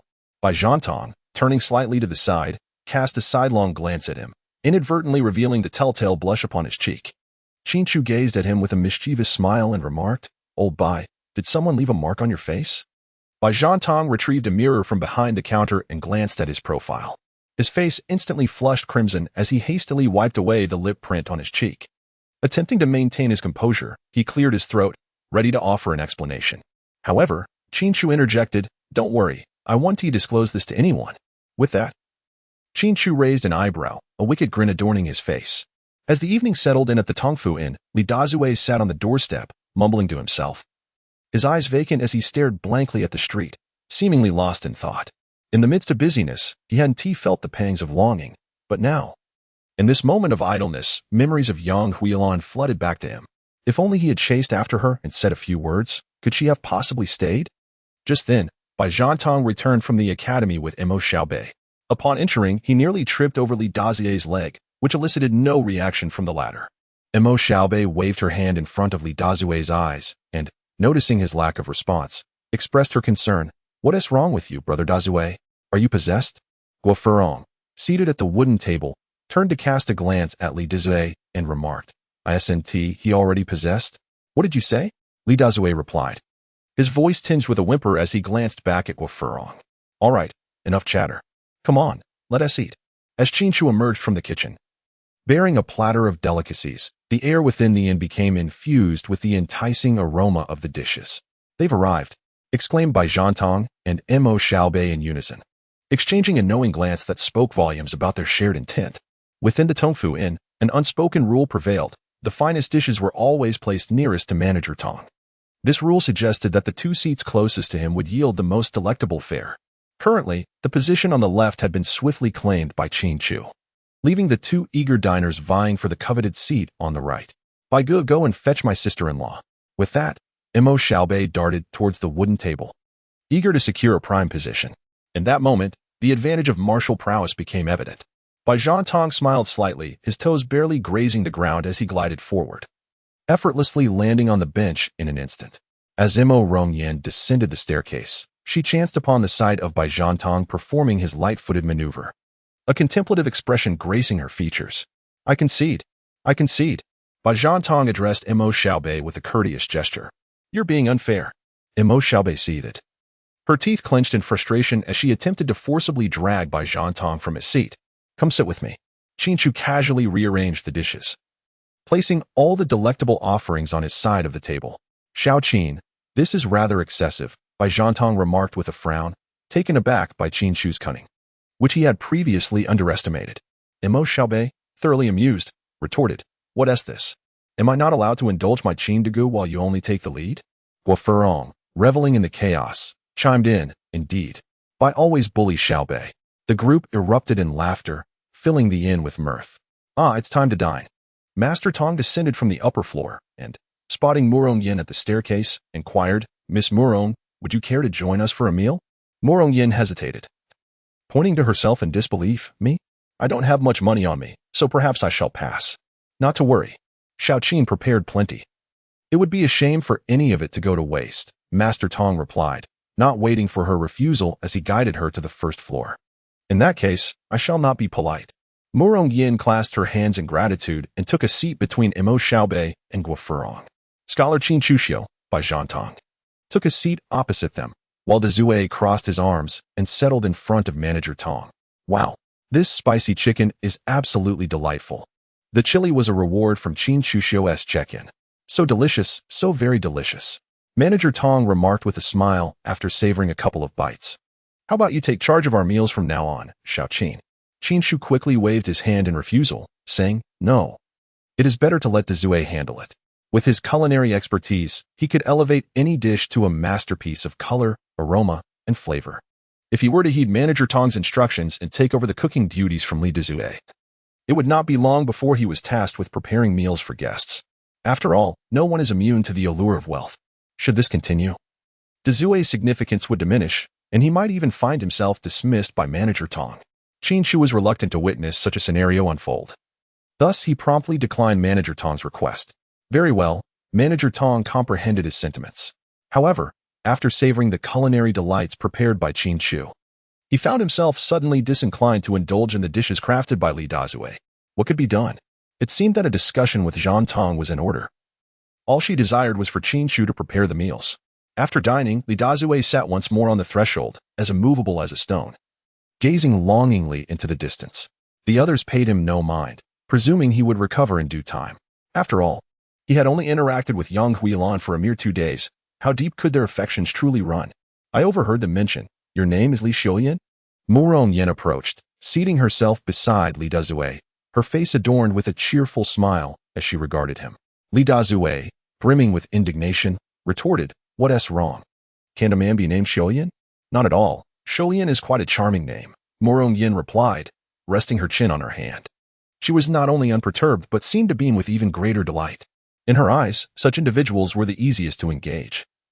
With their modest education and lack of wit, extracting conversation from them was a simple endeavor. Li Dazue, skeptical, inquired, "Really? No one has ever remarked on the beauty of my name throughout my life. You are the first. Of course, I never speak falsehoods," Murong Yin asserted earnestly, nodding with a smile as she asked, "By the way, Shouyin Gu, I heard that the notorious thief, Ji Wuming, was apprehended right here in your vicinity, correct?" "Indeed." At that moment, Li Dazue yearned for interaction yet felt reluctant to converse with those he knew. It was evident that Murong Yin, with her keen insight, had wisely chosen to engage the most approachable Li Dazue rather than the studious Lu Xiuzai. "Back then, it was I, Dazue, who was the constable here," he recounted. Murong Yin, with her sweet demeanor and sparkling eyes, exclaimed, "Is that so? You're truly remarkable, Dazue Gu." Feeling a tad bashful, Li Dazue scratched his head and continued, "Let us carry on. That day, I was patrolling the streets." He gestured animatedly as he narrated the events surrounding Ji Wuming's capture in Qixia town, omitting the incident of him and old Xing fainting in the kitchen. Upon finishing his tale, Murong Yin's lips curled into a slight smile as she remarked, "You are truly impressive, Dazue Gu." Beneath an unruffled exterior, a tempest of thoughts swirled within. This Bai Zhantong was indeed suspect. According to the tale recounted by Li Dazue, Bai Zhantong had been present alongside Ji Wuming in Qixia town. Curiously, the legends of the martial world mirrored this narrative, depicting the renowned thief Ji Wuming and the illustrious Bai Yutong as companions traversing the realms of the Jianghu.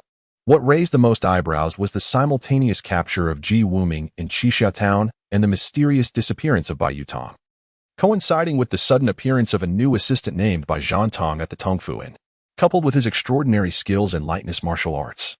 The suspicions surrounding him were indeed substantial. She acknowledged that these occurrences could be mere coincidences. However, the sheer number of such coincidences was too striking to overlook. Murong Yin was resolute in her conviction that this Bai Zhantong was none other than the reclusive and renaming thief, Bai Yutong. But those were bygone days. Li Dazue, in his typical braggadocio, waved his hand dismissively, quickly casting aside thoughts of Huilan. Murong Yin gently patted his shoulder and said, "Brother Dazue, please remain seated. I suddenly have a matter to attend to." As she departed, Li Dazue could only gaze at her retreating figure, rendered utterly speechless, seated in the grand chair. Qin Chu felt an urge for a melody to accompany the moment and began to sing. In this city, there lingers a heartbroken soul. Who is grieving? Li Dazue, attempting to assert himself, retorted, "Is it not merely a Huilan? I shall encounter countless Huilans henceforth." Yet, Qin Chu made no mention of young Huilan, unable to contain himself. Scholar L interjected, "Moreover, as a cook, where would you ever meet so many young Huilans? That is of no concern to you. I have my own means." Li Dazue replied, a subtle smile gracing his lips as he added mysteriously, "And did you not notice that young lady's interest in me just now?" "What?" Qin Chu gazed at him in utter disbelief and asked, "What led you to that conclusion?" "Intuition," Li Dazue replied, a smug expression adorning his face. "If she had no interest in me, why would she choose to converse with me instead of chatting with you all?" "Qin Chu, what kind of bandit logic is this? If chatting with you implies interest, then does Xiaobu's conversation with me suggest?" "Qin Chu, I have heard that the moon is particularly full tonight. Would you care to join me on the rooftop to gaze at it?" Wu Furong stood at the stairway, her eyes sparkling with mirth as she gazed at Qin Chu, only to find him lifting his head to meet her gaze, his cheeks slightly flushed. "All right, very well." Chapter 48, The Feathered Spear Technique. The following day, in the early morning, as usual, Qin Chu arose early and made his way to the inn's backyard, where he arranged the 4 weapons he held upon the stone mill. Were it not for Guo Furong's incessant watch over his martial training, he would not have brought such an array of weapons to the courtyard. Retrieving them from the system space would have been far more convenient. In his heart, Qin Chu silently recited, "Check-in. Ding. Today's check-in reward, Feather Forest Spear Technique. Would you like to claim the reward?" View Introduction. The Feather Forest Spear Technique, originating from the Tianzi Mansion and the game Jinsan, is a complete set of spear techniques that amalgamate the valor of a soldier. It comprises 4 styles and 13 maneuvers, with the styles being Piercing Cloud, Dragon's Roar, moonlit waves, and soul-severing, while the 13 maneuvers include thrust, stab, and sweep. It is a martial art of spear combat in close quarters. Qin Chu could not help but nod. Grasping the long spear in his hand, he immediately executed the first form. The tip of the spear in his grip quivered rapidly, darting forward to strike 3 times in quick succession, astonishingly swift, with its force unwavering. The second form, Dragon's Roar. The long spear in Qin Chu's hand moved in harmony with his form, each strike growing increasingly powerful. By the 8th thrust, an almost ethereal dragon's roar echoed through the air. With a resounding crash, the ground was left with a profound crater. While the little yellow horse calmly observed from the side, occasionally nibbling on some feed to boost its spirits. My heavens, what has exploded? Manager Tong hurriedly rushed from the inn's main hall, her gaze fixated on Qin Chu with disbelief. In a tone tinged with incredulity, she asked, "Did you do this?" "Indeed." Qin Chu nodded, feeling somewhat embarrassed as he said, "I have just learned a new marksmanship technique, but I haven't quite mastered the force yet. It was an accident. I assure you it won't happen again." "It's quite all right. We can find someone to remedy the situation," replied Manager Tong, gripping Qin Chu's arm and squeezing it, which felt as solid as iron, certainly not the physique of a 16-year-old boy. She shook her head repeatedly, lamenting, if only my Shirtu possessed even half of your prowess. The escort agency would have a promising future. Alas, isn't Shirtu doing well?" she queried dismissively. "Well, what good is he? All he does is indulge in food, drink, and entertainment.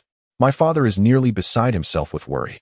Meanwhile, Guofurong sat on the 2nd floor, peering through the window slats at the backyard. Her tone tinged with pride as she murmured, "TSK, TSK, that astonished expression, clearly, he has never encountered a genius before." In that moment, she seemed to forget the expression and mindset she had when she first witnessed Qin Chu's abilities. In the inn's main hall, Murong Yin approached Bai Zhantong. Smiling as she said, "Could you kindly extend my stay for another day? The scholar shall keep the accounts." Bai Zhantong turned to Murong Yin and inquired, "Do you need assistance in tidying your room?" Murong Yin displayed a charming smile akin to a little fox, replying, "Would that be too much trouble for you?" "Not at all. That's precisely what we do," Bai Zhantong assured her, picking up a cloth and grinning. "You may head upstairs first. I will join you shortly." "Thank you," Murong Yin said with a smile as she dashed upstairs. While Bai Zhantong finished wiping down the last few tables before following her, no one noticed that Manager Tong, coming from the backyard, had a cold glint in her eyes. In the inn's backyard, Qin Chu wielded his long spear, continuously familiarizing himself with his strength and diligently practicing each technique he had mastered. At one moment, he transformed his weapon into a soft sword, and at another, he grasped a dagger. Just as he was about to lift a broadsword, an epiphany seemed to strike him. He turned and called out to the 2nd floor, "Guofurong, if you do not hurry to roll call, you shall be late." It was at this moment that Guofurong noticed the darkening sky outside. She hastily donned her clothing and rushed downstairs towards the yamen. As she passed the 2nd floor room, she seemed to hear the sound of chains clinking. Pressing her ear against the door, she listened for several seconds and discerned that Lao Bai was conversing with Miss Murong. Unfortunately, their voices were subdued, and she could not make out the details, surmising it was likely a discussion about the costs of dishes or something similar. In a hurry to reach the yamen, Guofurong did not dwell on the happenings in the room, but exchanged a few words with Manager Tong as she passed through the hall. "So, Manager, are we to raid the place?" Li Dazue, having just returned from purchasing groceries, seemed to have overheard someone enticing Lao Bai. "Raid what?" Manager Tong's expression turned cold as he pouted, saying, "I will go listen first before deciding." "Sister-in-law, I will accompany you," Mo Xiaobei said, tugging at her arm. "If Brother Bai dares to treat you that way, I shall have Brother Qin smash his head." "Manager, I will go with you as well. If anything happens, I can lend a hand." Li Dazue, eager to take leave to visit his family, was particularly enthusiastic at this moment. Scholar L quietly turned to close the shop door, signifying his unwavering allegiance to the manager. Manager Tong felt a surge of gratitude as he led the group to the 2nd floor of the inn. Inside the room, Bai Zhantong was recounting his tale to Murong Yin about his encounters with the world's foremost female constable, Zhan Hongling. Murong Yin rested her chin on her hand, listening intently, evidently immersing herself in the narrative. Bai Zhan shook his head and said, "In the end, she told me, 'Do not forget, I am a soldier. And you are the thief. Capturing you is my duty. You scoundrel.'" Mo Rongyan felt deceived. The existence of the world's foremost female constable was a fabrication. Her story was a mere illusion, her reputation a falsehood. Despite Bai Zhantong's kindness, she had not only failed to express her gratitude, but had even contemplated apprehending him and bringing him back to the yamen. The thought of collaborating with such a rogue left her feeling insulted. Bai Zhantong furrowed his brow and asked, "Why are you cursing me?" "Oh, I am not cursing you. I am cursing Zhan Hongling." Bai Zhantong responded, puzzled. "Why cast aspersions on her? You are so kind to her, yet she seeks to have me apprehended." Mo Rongyan, unlocking his handcuffs in a fit of anger, retorted, "Is the glory of capturing a thief truly more significant than the bonds of gratitude?" Mo Rongyan cast a glance around the room, noting the presence of numerous valuable items. In a fit of indignation, she seized the guide to catching thieves and hurled it to the ground, stomping on it vehemently. "I, Mo Rongyan, am ashamed to be associated with her." Bai Zhantong, utterly bewildered, responded, "Did you not wish to apprehend me as well?" Mo Rongyan, momentarily flustered, admitted, "In my excitement, I inadvertently condemned myself. Is there any hope for redemption?" At that moment, the door to the guest room was abruptly flung open. The inn staff stood outside, their eyes wide with astonishment as they fixed their gaze upon Bai Zhantong. "What is happening?" Bai Zhantong inquired, a hint of panic crossing his features. "Did you all hear that?" Tong Xiangyu offered a resigned smile to Bai Zhantong, surprised to learn that they had come to capture him. She had not anticipated that upon their arrival, they would overhear him proclaiming himself as the thief saint, nor had she expected him to admit it so readily. The thief saint. The thief saint. The crowd surged towards Bai Zhantong in exhilaration. None could have imagined that such a prominent figure was concealed within the confines of this modest inn. What is the meaning of this? As Qin Chu clutched his weapon and passed by the doorway, he fortuitously encountered the scene of a throng of people fervently shouting around Bai Zhantong. Lu Xiaocai stammered, Old Bai is the saint of thieves." Li Dazier, equally agitated, exclaimed, "Can you believe it? I actually dined with the saint of thieves. He even snatched my drumstick. I must rush to the academy to share this with the disciples of the 8 great sects." With that, Mo Xiaobei dashed out of the room with her backpack. The crowd responded, "The 8 great sects?" With an expressionless demeanor, Qin Chu lifted Mo Xiaobei and remarked, "This matter must not be disclosed." After stating this, he carried Mo Xiaobei back into the room. "Brother Qin, let me go." Mo Xiaobei felt somewhat humiliated being held aloft, struggling with flailing arms and legs. Qin Chu gently tapped her forehead and inquired, "Do you wish for your elder brother Bai to be apprehended by the authorities?" Mo Xiaobei shook her head and responded, "Why would elder brother Bai be captured?" "Because your elder brother Bai is a thief, operating in the shadows." Bai Zhantong squatted beside Mo Xiaobei, smiling as he said, "Xiaobei, could you keep this secret for elder brother Bai?" However, Mo Xiaobei replied with a tinge of distress, "But I have only just made the acquaintance of a skilled individual. Qiu Xiaodong and the others will surely envy me. Your elder brother Qin is also a notable figure." Bai Zhantong unhesitatingly pointed at Qin Chu and remarked, "In the martial world, he is known as the young master of Ziwei, a righteous hero." "Doesn't that sound much more impressive than me?" Mo Xiaobei blinked and asked, "Is that true?" Bai Zhantong nodded emphatically, "Indeed. You may freely share this with everyone. Even invite them to the inn to meet the young master of Ziwei." "Qin Chu, how shameless you are," Bai Zhantong. "Ns, this timeline has dragged on a bit too long. Considering the issue of aesthetic fatigue, I shall hasten to conclude this chapter and move on to the next realm." Chapter 49, The Dilapidated Temple. Before dinner, Mo Rongyan sat beside the elmwood table, smiling as she addressed the group. "Once this meal is finished, I shall be returning home." Bai Zhantong inquired, puzzled, "Aren't you going to the 6 doors?" Qin Chu shook his head and remarked, "Daring and tenacious. With a keen eye for observation, you are naturally suited to be a constable. It would be a pity not to pursue this path." "Indeed." Bai Zhantong silently nodded in agreement and smiled. "Although you may be somewhat impetuous, what our 6 doors truly lacks at present is precisely this kind of spirited constable." "But they do not want me," Mo Rongyan said with a hint of disappointment. "Zhan Hongling insists that I must capture you, yet I know you are a good person. How could I possibly use you to gain merit?" Hearing this, Bai Zhantong felt a surge of comfort and asked with a smile, "Just tell me if you wish to go. There is no need to worry about anything else." "Indeed, I dream of it." Mo Rongyan raised her head to look at him, her expression earnest. "I wish to be like Gui Juxia, serving the people and rooting out corruption. I also aspire to be like the 4 great constables, capturing thieves and solving cases. I simply wish to be a good constable. Then that is settled." Bai Zhantong replied earnestly, "Though I have walked the path of a thief, I sincerely hope for a world free of criminals. 6 doors needs constables like you." With that, He took a pen from his breast pocket and handed it to Murong Yin.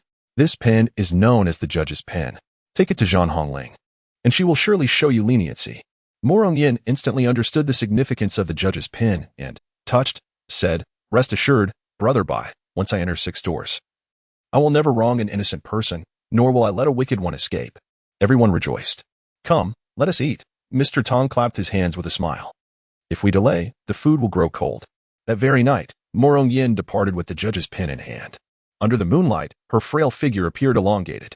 A few days later, 5 miles east of Baishur Bridge, a young lad rode a horse, followed by a large group of bald bandits. Had their gazes been a touch more benevolent, they might have been mistaken for monks.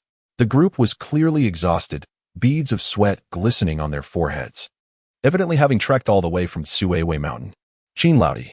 Lington wiped the sweat from his brow and panted. "Where exactly is Longjing Temple?" Qin Chu casually brushed off. "It will be soon."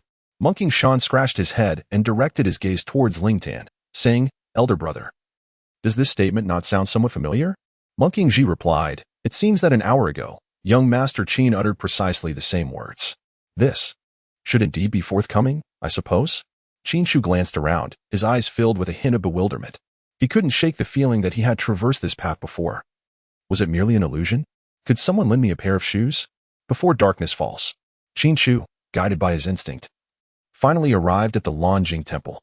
At this moment, the monks trailing behind him had lips parched white, each one laboriously carrying heavy boxes as they circled the white stone bridge 3 times. Their gazes, once gentle, now bore a semblance of solemnity, perhaps even hinting at thoughts of the afterlife in some of their minds. "Old Tan, what do you think of this place?" Qin Chu dismounted with vigor, his spirit radiating excitement as he gazed upon the crowd, his eyes brimming with an indescribable enthusiasm. Ling Tan surveyed the dilapidated temple before him, lacking even a door, and with a wry smile remarked, "Dear brother Qin, let us not jest. Please, take me to the true Longjing Temple." "This is it," Qin replied. Qin Chu pointed at the half-fallen plaque on the eaves and chuckled. "This plaque needs to be reattached, otherwise it could easily fall and injure someone." Ling Tan replied, "I suddenly feel as though I've been deceived. Did you not say that a minor repair would suffice to open for business? From what I observe, this seems to be quite a substantial undertaking. Come, let us enter and take a moment to rest." Qin Chu secured the horse and led Lao Tin towards the temple. While gesturing to the bandits behind him, everyone seemed stunned. "From now on, this shall be your home." The onlookers stared at him in disbelief, feeling a knot tightening in their hearts. Qin Chu paid no heed to the gazes of those around him as he led the group into Longjing Temple. Upon passing through the grand entrance, an expansive plaza unfolded before them, flanked by ancient trees of indeterminate age. The ground was overrun with wild grasses, reaching up to the calves of those present. After a moment of contemplation, Ling Tin managed to utter, "This place is quite spacious." "Indeed it is." Qin Chu chuckled lightly and turned to the bandits, inquiring, "Have you brought the sickles?" Several bandits replied, "Yes." Qin Chu Zhao beckoned, saying, "Come forward and clear the weeds." "Huh?" Before dinner, the bandits took turns clearing the underbrush, and at last, a path emerged that was passable for a person. Qin Chu led them to the entrance of the grand hall.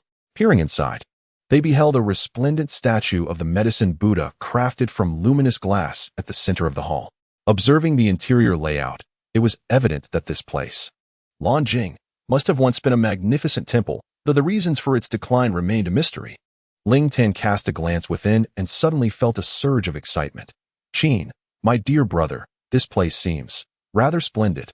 Qin Shuai smiled and said, "Of course, with our bond, how could I possibly deceive you?"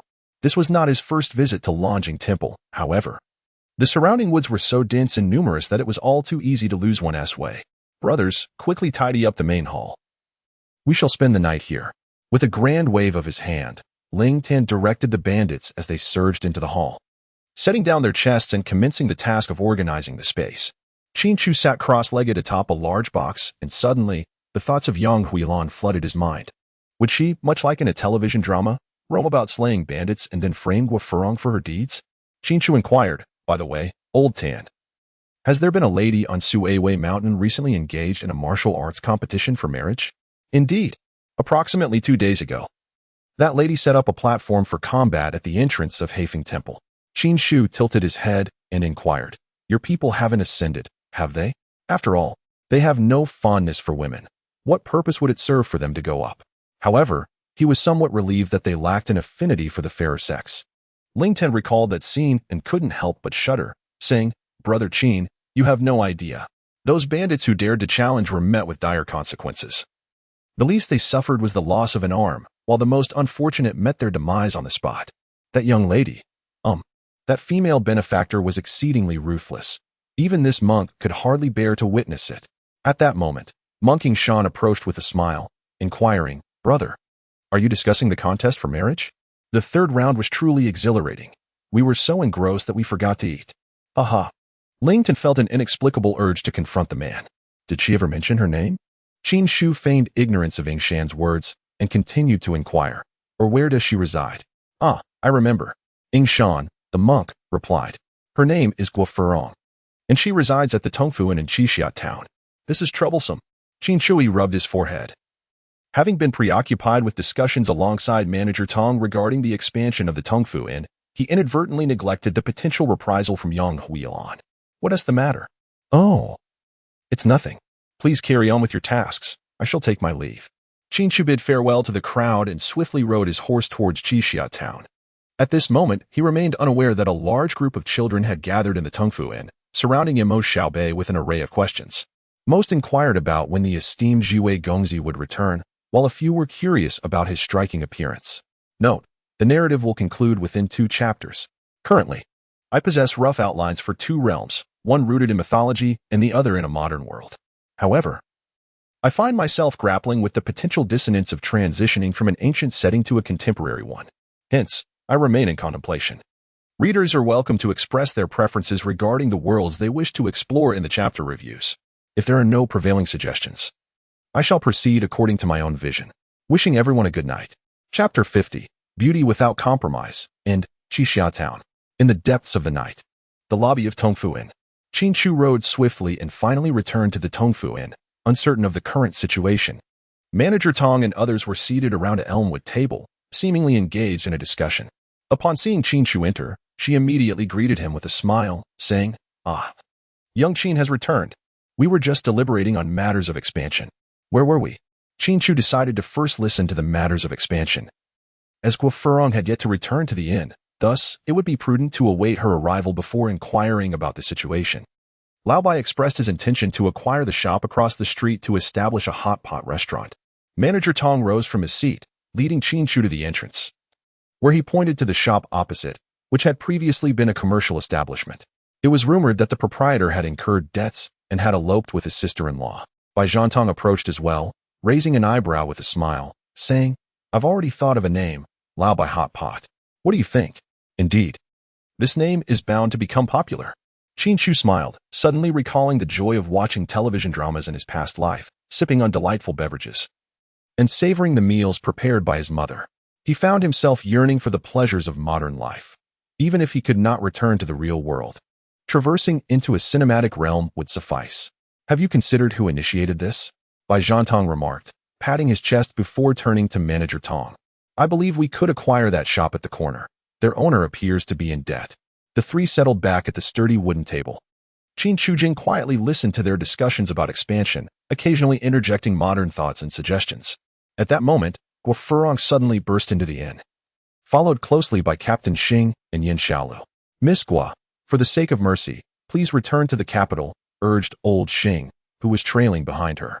"The masters of the underworld are soon to arrive. If you continue to stay here, it will surely lead to tragedy in Qixia town." "I will not go back," Guo Furong declared, plopping down beside Qin Chu and snatching the teacup from his hands, taking a hearty gulp of water. Captain Xing rubbed his forehead, exclaiming, "Oh dear. This will affect your career." Yin Xiaolu stood behind him, his brow furrowed in concern. The innkeeper, observing their comical expressions, inquired, "What seems to be the matter?" "Since little Guo became a constable, she has contributed greatly to your achievements. Why would you want to send her away?" Captain Xing sighed, "I am thinking of the people." The innkeeper sensed something amiss and asked quietly, "What exactly is happening?" Captain Xing, with a troubled expression, replied, "Do you remember Yang Huilan from the last martial arts matchmaking event? She has recently eradicated several bandits within a 100-mile radius, and then..." "Who?" Li Dazier rushed out from the kitchen, scanning the hall with his eyes. "Where's Huilan? When did she return? Why wasn't I informed sooner?" Your Huilon has not returned. Qin Chu gently rubbed his temples and remarked, she might be out there right now, purging bandits. What nonsense! Purging bandits? Li Dazue, with a face full of concern, exclaimed, it's exceedingly dangerous. What if someone retaliates against her, a vulnerable woman? The crowd responded with disbelief. Are you perhaps misjudging the frailty of a woman? It's not perilous at all. Captain Xing waved his hand dismissively, explaining, when she eradicates bandits, she does so under the name of Guofurong. Those seeking vengeance will come to Seven Heroes Town to retaliate against Our Lady Hero Gua. Shopkeeper Tong, caught between laughter and tears, remarked, in broad daylight. Under the clear sky, you still fear bandits seeking revenge? If only they would come back for more. Captain Xing shook his head, saying, that Yang Huilon intentionally leaves a few alive after each purge. Now, that group has banded together, raising 30,000 taels of silver to hunt down Miss Gua.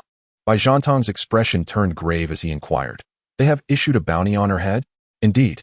Captain Xing responded, puzzled, but how do you know this? Bai Zhantong chuckled. One picks up a thing or two from listening to tales, doesn't he one? Captain Xing gazed at Bai with astonishment, yet found the explanation plausible. He turned to continue, currently, the three major families of the underworld, Wudu sect, Flying Knife sect, and the Heavenly Remnant sect, have taken on this bounty. Those from afar are likely en route, while those nearby, well, they might already have arrived at Seven Heroes Town. Captain Xing grasped Qin Chu's hand, pleading. Our relationship has always been amicable. You must save me. Li Dazier interjected, perplexed, shouldn't he be saving Miss Gua instead? Same difference. Captain Xing shot him a glare and continued, please persuade Miss Gua.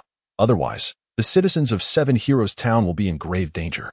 Qin Chu, with an impassive expression and a calm demeanor, remarked, the distance from Guangzhou to the capital is considerable. If you hastily send her home now and something unfortunate occurs along the way, when Guizhu Xiao learns of it, your skins may well be flayed from your bones. What shall we do then? Xing the constable trembled in fear, relieved that Guofurong had not consented to return home. Otherwise, his life would once again be in jeopardy. Manager Tong rubbed his temples and suggested, this matter is not insurmountable. Simply have County Magistrate Liu grant young Gua a few days off. Xing's eyes brightened at the prospect. If she were on leave, young Gua would not come to the yamen, ensuring his safety. Time is of the essence. I shall go at once. With that, Xing the constable strode briskly out of the inn. Guofurong, realizing the implications, exclaimed, but doesn't that put you in danger? Not at all. Manager Tong replied with a slight smile, gesturing towards Qin Chu and Bai Zhantong. We still possess 2 trump cards, do we not? And I am here as well. Li Dazier declared, thumping his chest. When you arrived at Tongfu, I assured you that anyone who stands against you. The others interjected, enough. Li Dazue shrank back, unable to articulate the remainder of his thoughts. I believe we should take the initiative, Lu Xiaozai proposed, his pen poised, presenting a rather mischievous scheme. That approach is not feasible. Qin Chu shook his head and remarked, at present, we do not even know who the assassin is, let alone their whereabouts. Bai Zhantong lowered his head in silent contemplation, while the others were similarly absorbed in thought. Are there any vacant rooms? At that moment, 2 women unexpectedly entered from outside. One bore a skeletal visage, so gaunt that she appeared almost monstrous, while the other had features that were alarmingly close together, creating the illusion of a large pancake-like face from a distance. The patrons of the inn stood frozen in astonishment, although none of them were particularly superficial. The uniqueness of their appearances was striking. Innkeeper Tong forced a faint smile and said, I sincerely apologize, esteemed guests, but we are closed for the day. I suggest you seek accommodation elsewhere. But your establishment is so brightly lit, it hardly seems closed. Des pouted and whined, sister. I believe she is merely concerned that your appearance might frighten away other guests. I refuse to believe it. The beautiful skeleton face broke into a smile. And with a delicate tiptoe, she approached Innkeeper Tong and inquired, pray tell, do you find me beautiful? Exceedingly so. Innkeeper Tong tightly shut his eyes, wishing to avoid the sight of that terrifying visage resembling a malevolent spirit.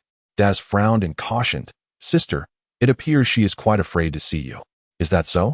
A flicker of anger crossed the beautiful face as her gaze swept over the assembly. I had intended to allow you all to live another day, but now. Upon hearing the question, am I beautiful? Bai Zhantong finally recalled the identities of the 2. You are. Mei Li. No discounts. Mei Li, known for her beauty, and her sister Daz, were both affiliated with the Flying Dagger sect. These 2 excelled in the art of poisoned throwing daggers. But they were even more adept at utilizing their striking appearances. Before executing their targets, they would meticulously prepare their looks and ask the question, "Am I beautiful?" If the response was no, they would break a leg of the respondent for their honesty. If the answer was yes, they would take the life of the target. As they detested being deceived. "Humph, now that you know who I am, you should promptly prepare to meet your end." Bai Zhantong stepped forward. His body gliding a full yard ahead, arms forming a cross as he bellowed, "Sunflower acupoint strike." Ding. Congratulations to the host for mastering Sunflower acupoint strike. Qin Chu widened his eyes, his hands forming a cross shape, and suddenly pointed forward, astonishingly striking 5 times in an instant. Typically, the technique of acupoint sealing allows for the restriction of only one acupoint at a time. Yet, the sunflower acupoint technique could simultaneously seal multiple acupoints. This was truly astonishing. What of the sunflower sect? Attempting to encroach upon our business, they would find only a dead end. With a graceful flick of her cloak, Mei Li unleashed a flurry of flying daggers that surged forth like a vast net, ensnaring Bai Zhantong. A mere parlor trick. Bai Zhantong lowered his body, his left hand gently brushing the ground as he spun to the right, effortlessly evading the barrage of daggers. Danger! Bai Zhantong suddenly recalled that Tong Xiangyu was standing behind him. However, time had run out. The daggers were already upon her. Clang! A figure abruptly appeared, drawing a soft sword from within their sleeve, and with a few gentle flourishes, effortlessly deflected the incoming daggers. What remarkable speed! Bai Zhantong could not help but marvel at Qin Chu's expression. Had the once second-rate Qin Chu truly evolved to such a level since their initial encounter? Mei Li inquired in a low voice, "Who are you?" "Call me father." Qin Chu Fei soared forward, swiftly reaching the side of the beautiful maiden. With a sudden flourish of his sword, he aimed directly for her throat. A spray of crimson erupted as she clutched her neck, collapsing backward. "Sister!" She cried out in despair, unable to fathom that in the blink of an eye, her beloved sister had been taken from her forever. "I will avenge you." Just as the words escaped her lips, a barrage of flying daggers surged toward Qin Chu, revealing that her martial prowess far surpassed that of her sister. "Qin Chu Fei, be cautious." The patrons of the inn felt a tightening in their chests. Could he truly evade such a multitude of concealed weapons? "Come on." Qin Chu took several steps back to assume a stance, and as the flying dagger approached, he suddenly bent his knees and leaped upwards, performing 2 complete rotations in midair. With a black dagger soaring from his hand, Kuwa, Dian, Shui, Shou. Bai Zhantong had also made his way behind the opponent, swiftly sealing their acupoint with a decisive strike. As he looked down at his chest, Deja realized a black dagger had embedded itself deeply within. Manager Tong clapped his hands in excitement, exclaiming, "Well done, old Bai." Guo Furong, unwilling to be outdone, chimed in, "Qin Chu is fantastic. Keep it low-key." Bai Zhantong turned back with a radiant smile. Meanwhile, Li Dazue and Lu Xiaocai could no longer contain themselves and rushed to the backyard to vomit. After Qin Chu called out, "Guodenxia, your merit has arrived. Why not hurry and summon someone to retrieve the body?" He placed his hand upon the corpse's dantian, channeling the profound energy of the Biming divine art. His internal force coursed through the meridians of his arms, gradually entering the dantian, transforming into the true energy of Biming. "Oh, splendid!" Guo Furong exclaimed, her face alight with excitement as she dashed out of the inn, making her way to the Qixia town government office. Before long, Guo Furong returned, accompanied by the grinning Lao Xing and Yin Xiaolu, to the inn. Upon seeing the body, the two were so startled they leapt up from their spots.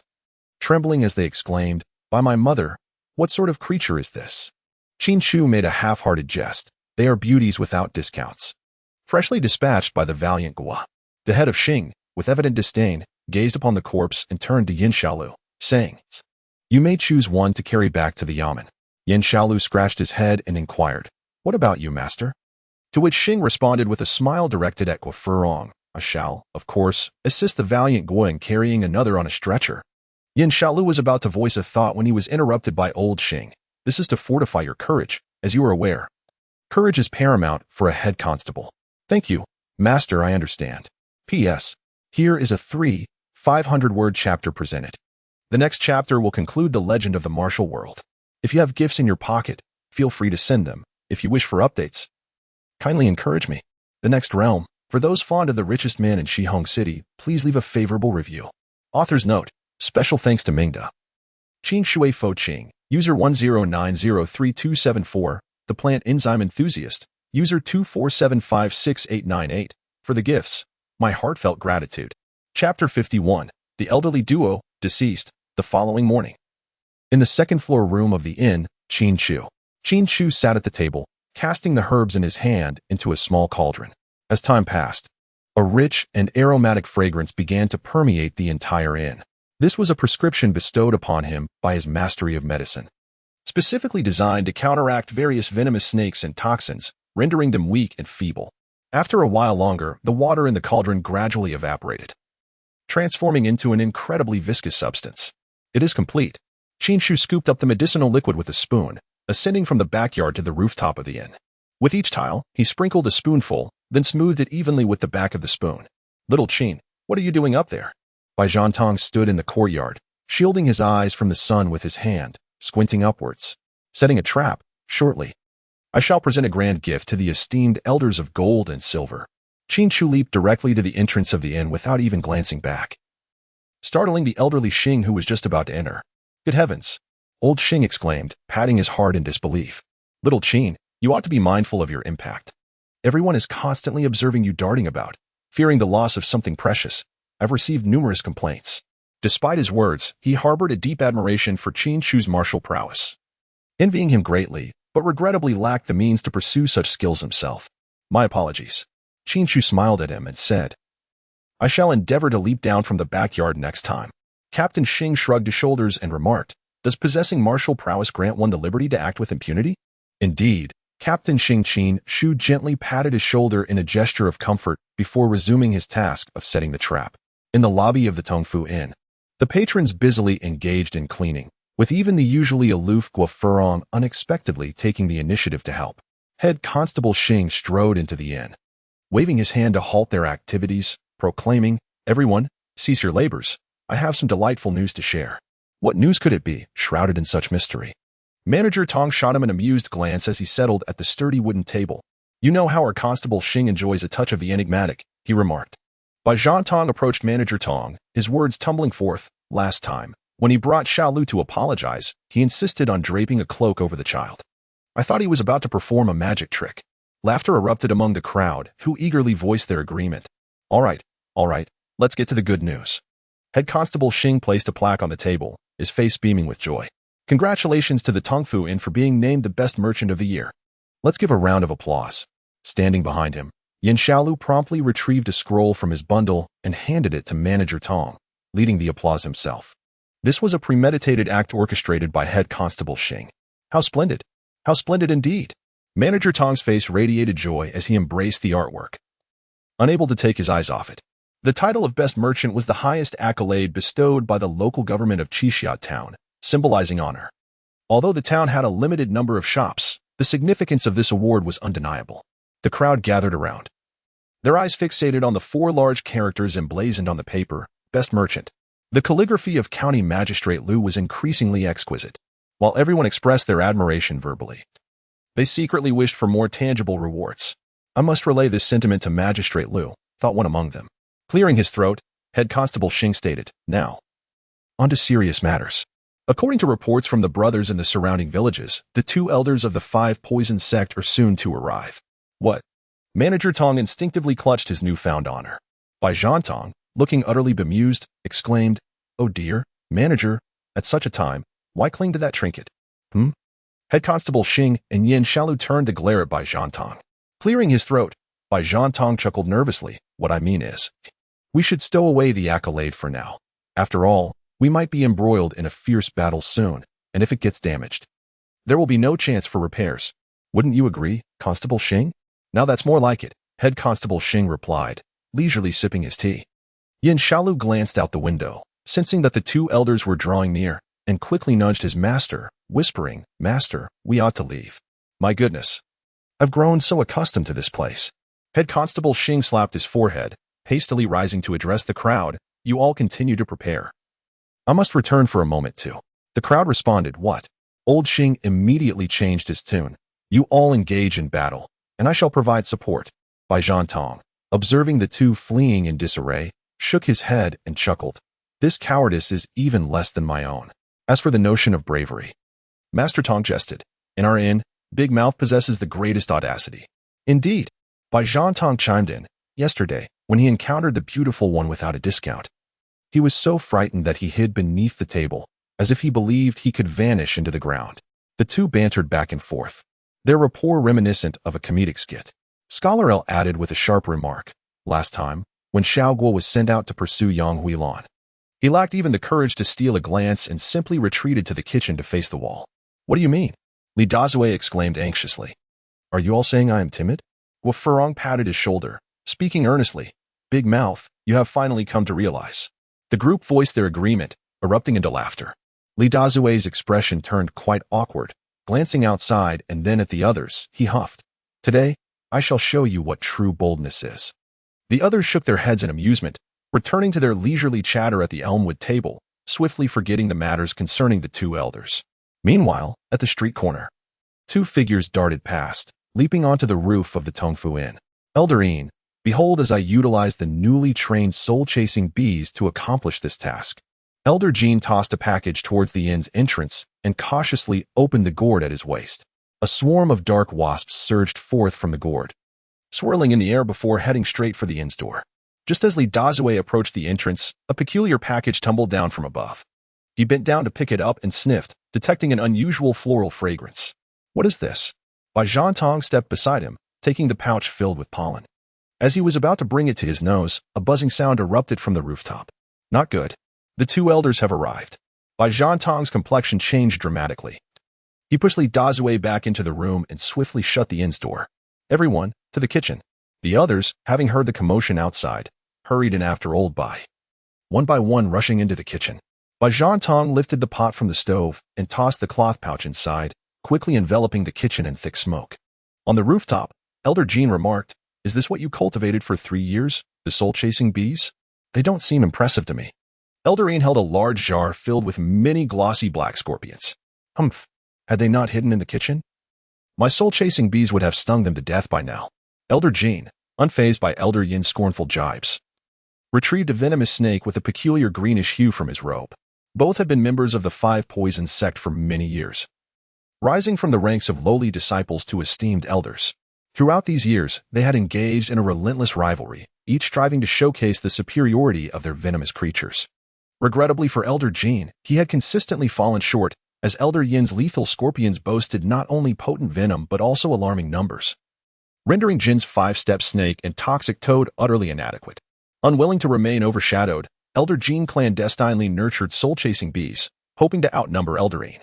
Yet, in a cruel twist of fate, the inaugural battle of the soul-chasing bees was effortlessly thwarted by a young attendant at the inn, leaving him in an exceedingly awkward predicament. With a derisive sneer, Elder Yin remarked, "Ultimately, it is your lack of skill that is evident. If I were to unleash my lethal scorpions, they would have perished long ago from their stings."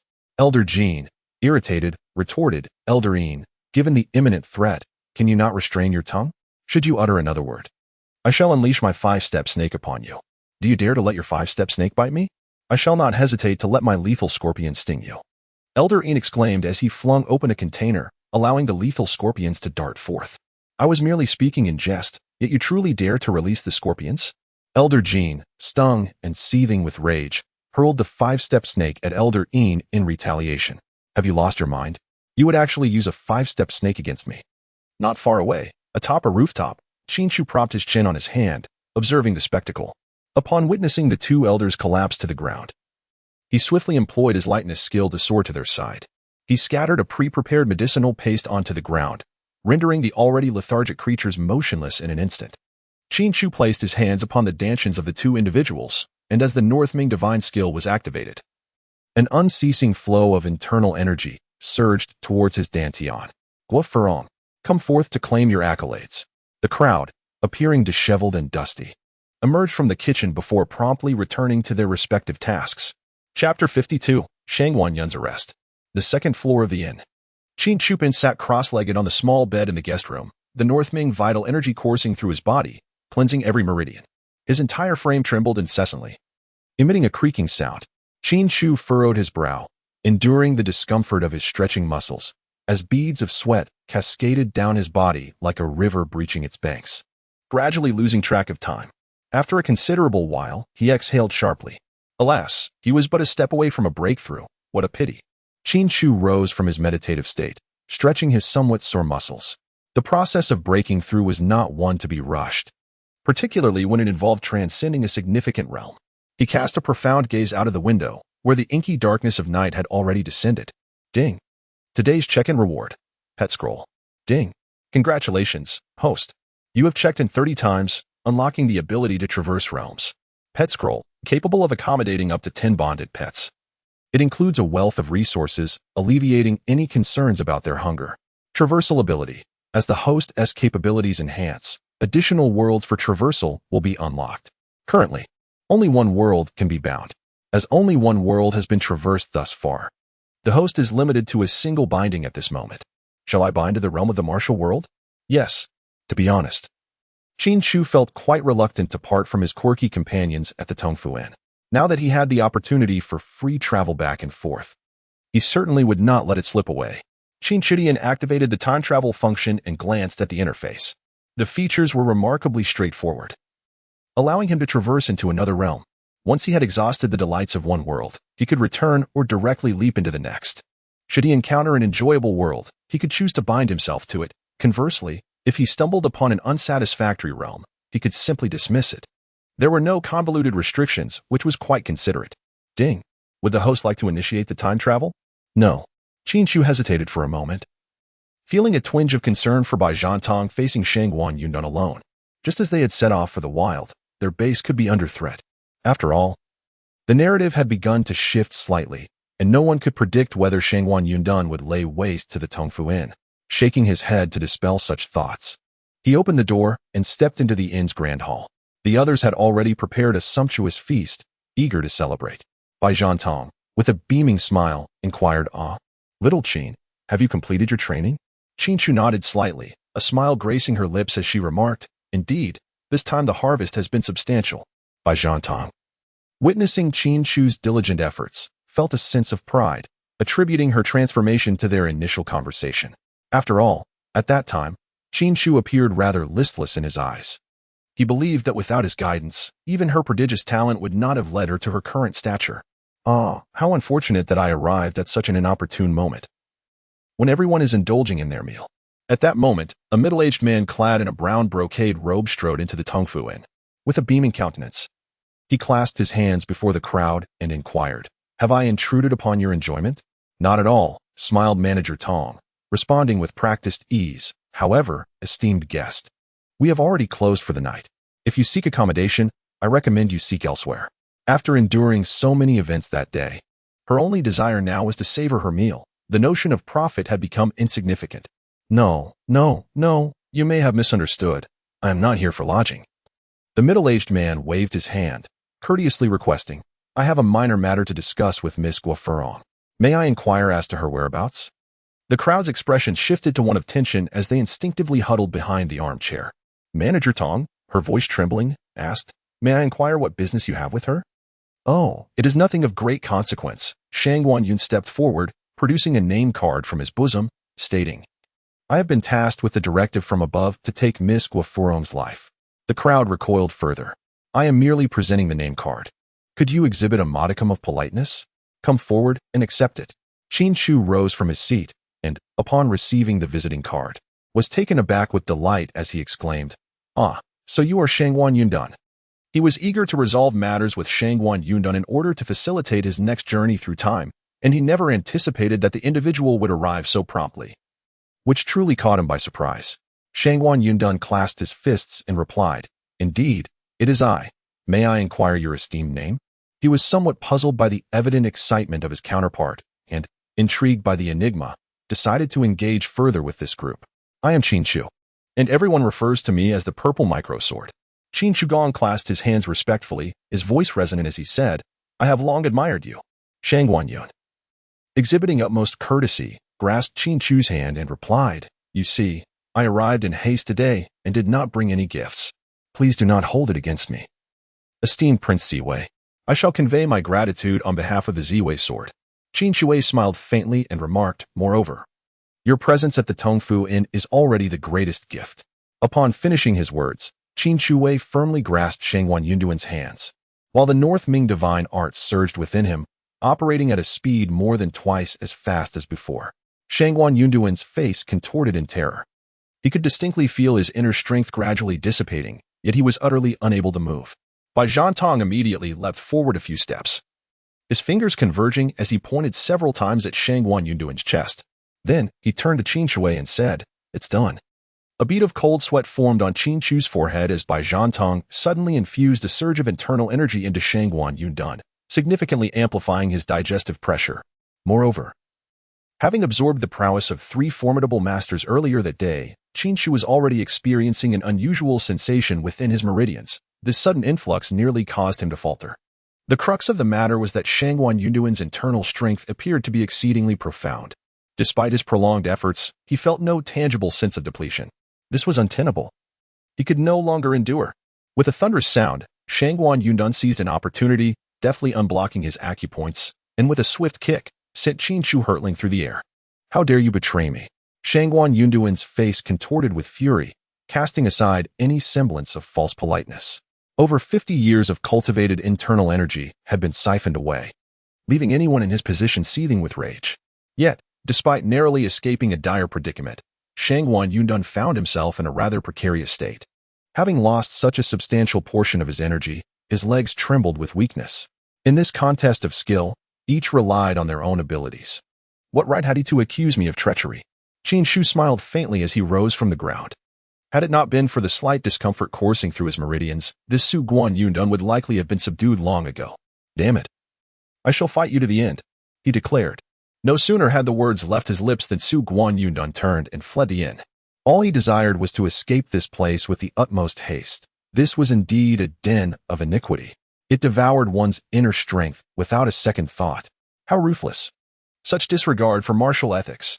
Qin Chu shook his head and lightly followed with the tips of his toes. "Aren't you, Shangguan Yundan, fond of teasing others? This time, allow me to playfully tease you in return. I wonder who bestowed upon you the audacity to slay Guofurong. Run, hurry, and flee." Qin Chu closely followed behind Shangguan Yundan, incessantly mocking him. Shangguan Yundan dared not turn his head, shouting, "Sir, we have no grievances from the past, nor enmity in recent days. Perhaps we could let this matter rest? If necessary, I am willing to offer my sincerest apologies. If apologies were of any use, what need would there be for constables?" Qin Chu trailed closely behind him, occasionally prodding him with a dagger. Thus, the two of them sprinted from Qixia town to Baisher Bridge, then from Baisher Bridge to Shibalipu, and finally returned to Tongfu Inn. By this time, a sliver of sunlight had begun to rise on the horizon, clearly indicating that the two had pursued each other relentlessly throughout the night. The renowned expert of the Tianqin faction, Shangguan Yundan, felt as if his head was about to burst from exhaustion. In stark contrast, Qin Chu maintained a demeanor of serene composure, steadily following him at a close distance. He neither afforded him an opportunity to escape nor allowed him to shake him off, creating a most tormenting scenario. "No more running," Shangguan Yundan exclaimed, wiping the sweat from his brow as he bent down by the creek to drink deeply of the water. Qin Chu squatted nearby with a grin and inquired, "Why aren't you running anymore?" With a hint of defiance, Shangguan Yun retorted, "Damn it, I can't run anymore. If you wish to kill me, then do so." He resigned himself to his fate, declaring, "After 18 years, I shall rise anew." They had spent the night running and conversing together. He was well aware that this young man was merely seeking to defend Guofurong. Such pettiness was unbecoming, after all. He had inflicted no harm upon her. Why pursue me relentlessly? Qin Chu shook his head and chuckled, saying, "No, we must continue to run. Whoever stops is a coward. I truly cannot run any longer. You might as well end me with a single strike." Shangguan Yun then lay on the ground, feigning despair, and declared, "Let it be over swiftly. I am exhausted." Qin Chu shook his head and smiled, contemplating for quite some time. Ultimately, he chose not to take the life of his adversary, instead opting to seal his acupoints. After all, the merit of a lifeless body is limited. It is the living criminal who represents a significant achievement. In the town of 7 heroes at the Tongfu Inn, Bai Zhantong, seated within, eagerly approached as he noticed Qin Chu returning with Shangguan Yundan over his shoulder. With a playful kick, he nudged Shangguan Yundan's rear, exclaiming, "Look at what you've done to my Xianyu. She is still unable to straighten her back." Qin Chu casually tossed Shangguan Yun to the ground, placing his hands on his hips and declaring, "Guofurong, your merits are here. I seek no accolades. I desire only Guo Furong spread her arms and leaped into Qin Chu's embrace, yet regrettably, she still dared not voice the latter part of her sentence. Have I then labored in vain throughout the night? Qin Chu gently patted her head and smiled, saying, Be obedient, quickly escort him to the government office. If we wait any longer, the acupoint will naturally release. It had already been resolved. Shangguan Yundun lay on the ground, weak and breathless, and said, But fret not. I shall not attempt to flee again. At this moment, he had no desire to escape. It seemed utterly pointless. It would be far better to remain in the prison. He had heard that the notorious thief goddess, Wu Ming, had been captured and imprisoned for 2 years, gaining 3 pounds in weight, and still had not faced execution. This illustrates that a prison may not necessarily be a dreadful place. Little did he know that the illustrious thief goddess, Wu Ming, was only guilty of petty theft alongside by Zhan Tong a few times. In contrast, he, Shangguan Yundun, had taken countless lives. A sentence of dismemberment would be lenient. Guo Furong spoke softly, her cheeks flushed. Then I shall first escort him to the government office, and then return to prepare some porridge for you. No. Qin Chu promptly declined her offer, vividly recalling the last time Guo Furong ventured into the kitchen. The memory of that cataclysmic spare rib dish was still fresh in his mind. It is no exaggeration to say that even Millet refused to partake in her culinary creations. As for the closing remarks, this is the final update for tonight. I shamelessly request a wave of encouragement through gifts and comments. Thank you all, and good night. Chapter 53, The Second Journey Through Time. In the early hours, at 1:30 in the morning, Qin Chu stealthily rose from his slumber and made his way to the backyard of the Tongfu Inn. The little yellow horse was indulging in premium fodder, and upon noticing Qin Chu's presence, it nonchalantly shook its head and let out a dismissive sneeze, offering a rather lackluster greeting. Look at you. You've grown so plump, yet still indulging in a midnight snack. Qin Chu gently patted the flank of the little yellow horse, feeling its taut muscles. After a period of nurturing, coupled with Qin Chu's medical expertise, the horse had undergone a remarkable transformation.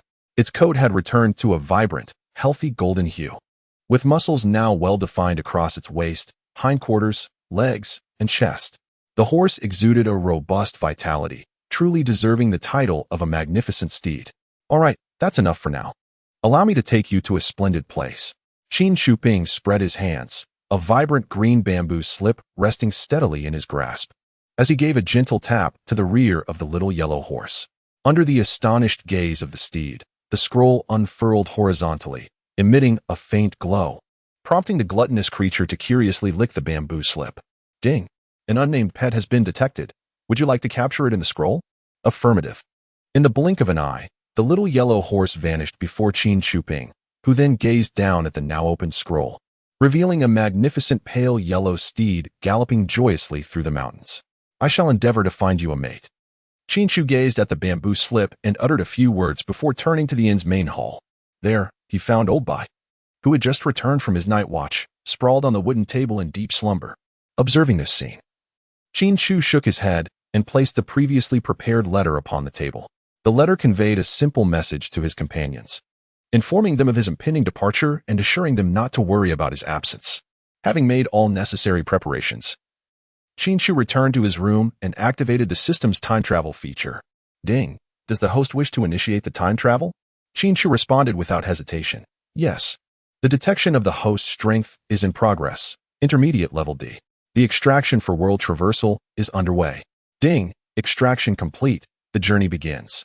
A blinding white light flashed, reminiscent of Qin Chu's arrival in Qixia town, enveloping him as he vanished from this world. Shihong City. Early morning, 6 o'clock. Qin Chu slowly regained consciousness and sat up from the worn single bed, gazing about the room in a state of bewilderment. The surroundings featured a dilapidated refrigerator, a television, and a broken fan. This was a rental space devoid of even a bathroom, yet Qin Chu felt an overwhelming sense of joy. He had finally returned to the modern era, although he remained uncertain whether this was indeed the world he once inhabited. Ding! Have you completed your initial check-in at the new world? Location: rental unit. Check-in. Ding! First check-in reward for the new world. Emperor's Fate, Luck 1, Mastery of Languages. Would you like to claim your reward? Qin Chu opened the refrigerator and leisurely retrieved a bottle of joyous soda, taking his time to peruse the introduction. Emperor's Destiny. The celestial and auspicious powers of the purple star descend upon the bearer. Those endowed with this fate receive a luck bonus of 3 and a charm enhancement of 10. Linguistic Mastery. The recipient is granted the ability to master languages contained within the system. The initial check-in reward remains abundantly generous and delightful. Qin Chu, filled with joy, took a sip of the effervescent beverage and declared, "Claim the reward. Please prepare yourself, host, as the countdown begins." Qin Chu, I suddenly have an ominous premonition. Speaking of which, what does this linguistic proficiency truly encompass? Goodness, your brother. As the countdown of the system reached its conclusion, an overwhelming tide of memories surged into my mind. In that moment, it felt as though an angel was guiding me. Goodness, am I seeing hallucinations now? Oh dear. Stop. Stop. Halt. Qin Chu lay sprawled on the floor, feebly uttering, "I do not wish to acquire so many languages. Cannot they be accessed at will whenever needed?" The throbbing headache he experienced was something he truly wished to avoid in the future. A chime sounded, signaling the cessation of language transmission, with the option to activate it at any time should the need arise. Qin Chu slowly rose from the ground, sifting through the memories in his mind. In a remarkably short span of time, he had not only mastered every language on Earth but had also acquired proficiency in 16 extraterrestrial languages, including the Zitaran and the Jawa dialect. While Zitaran could be excused, as it belonged to the Marvel universe and might prove useful in the future, the Jawa tongue was an enigma.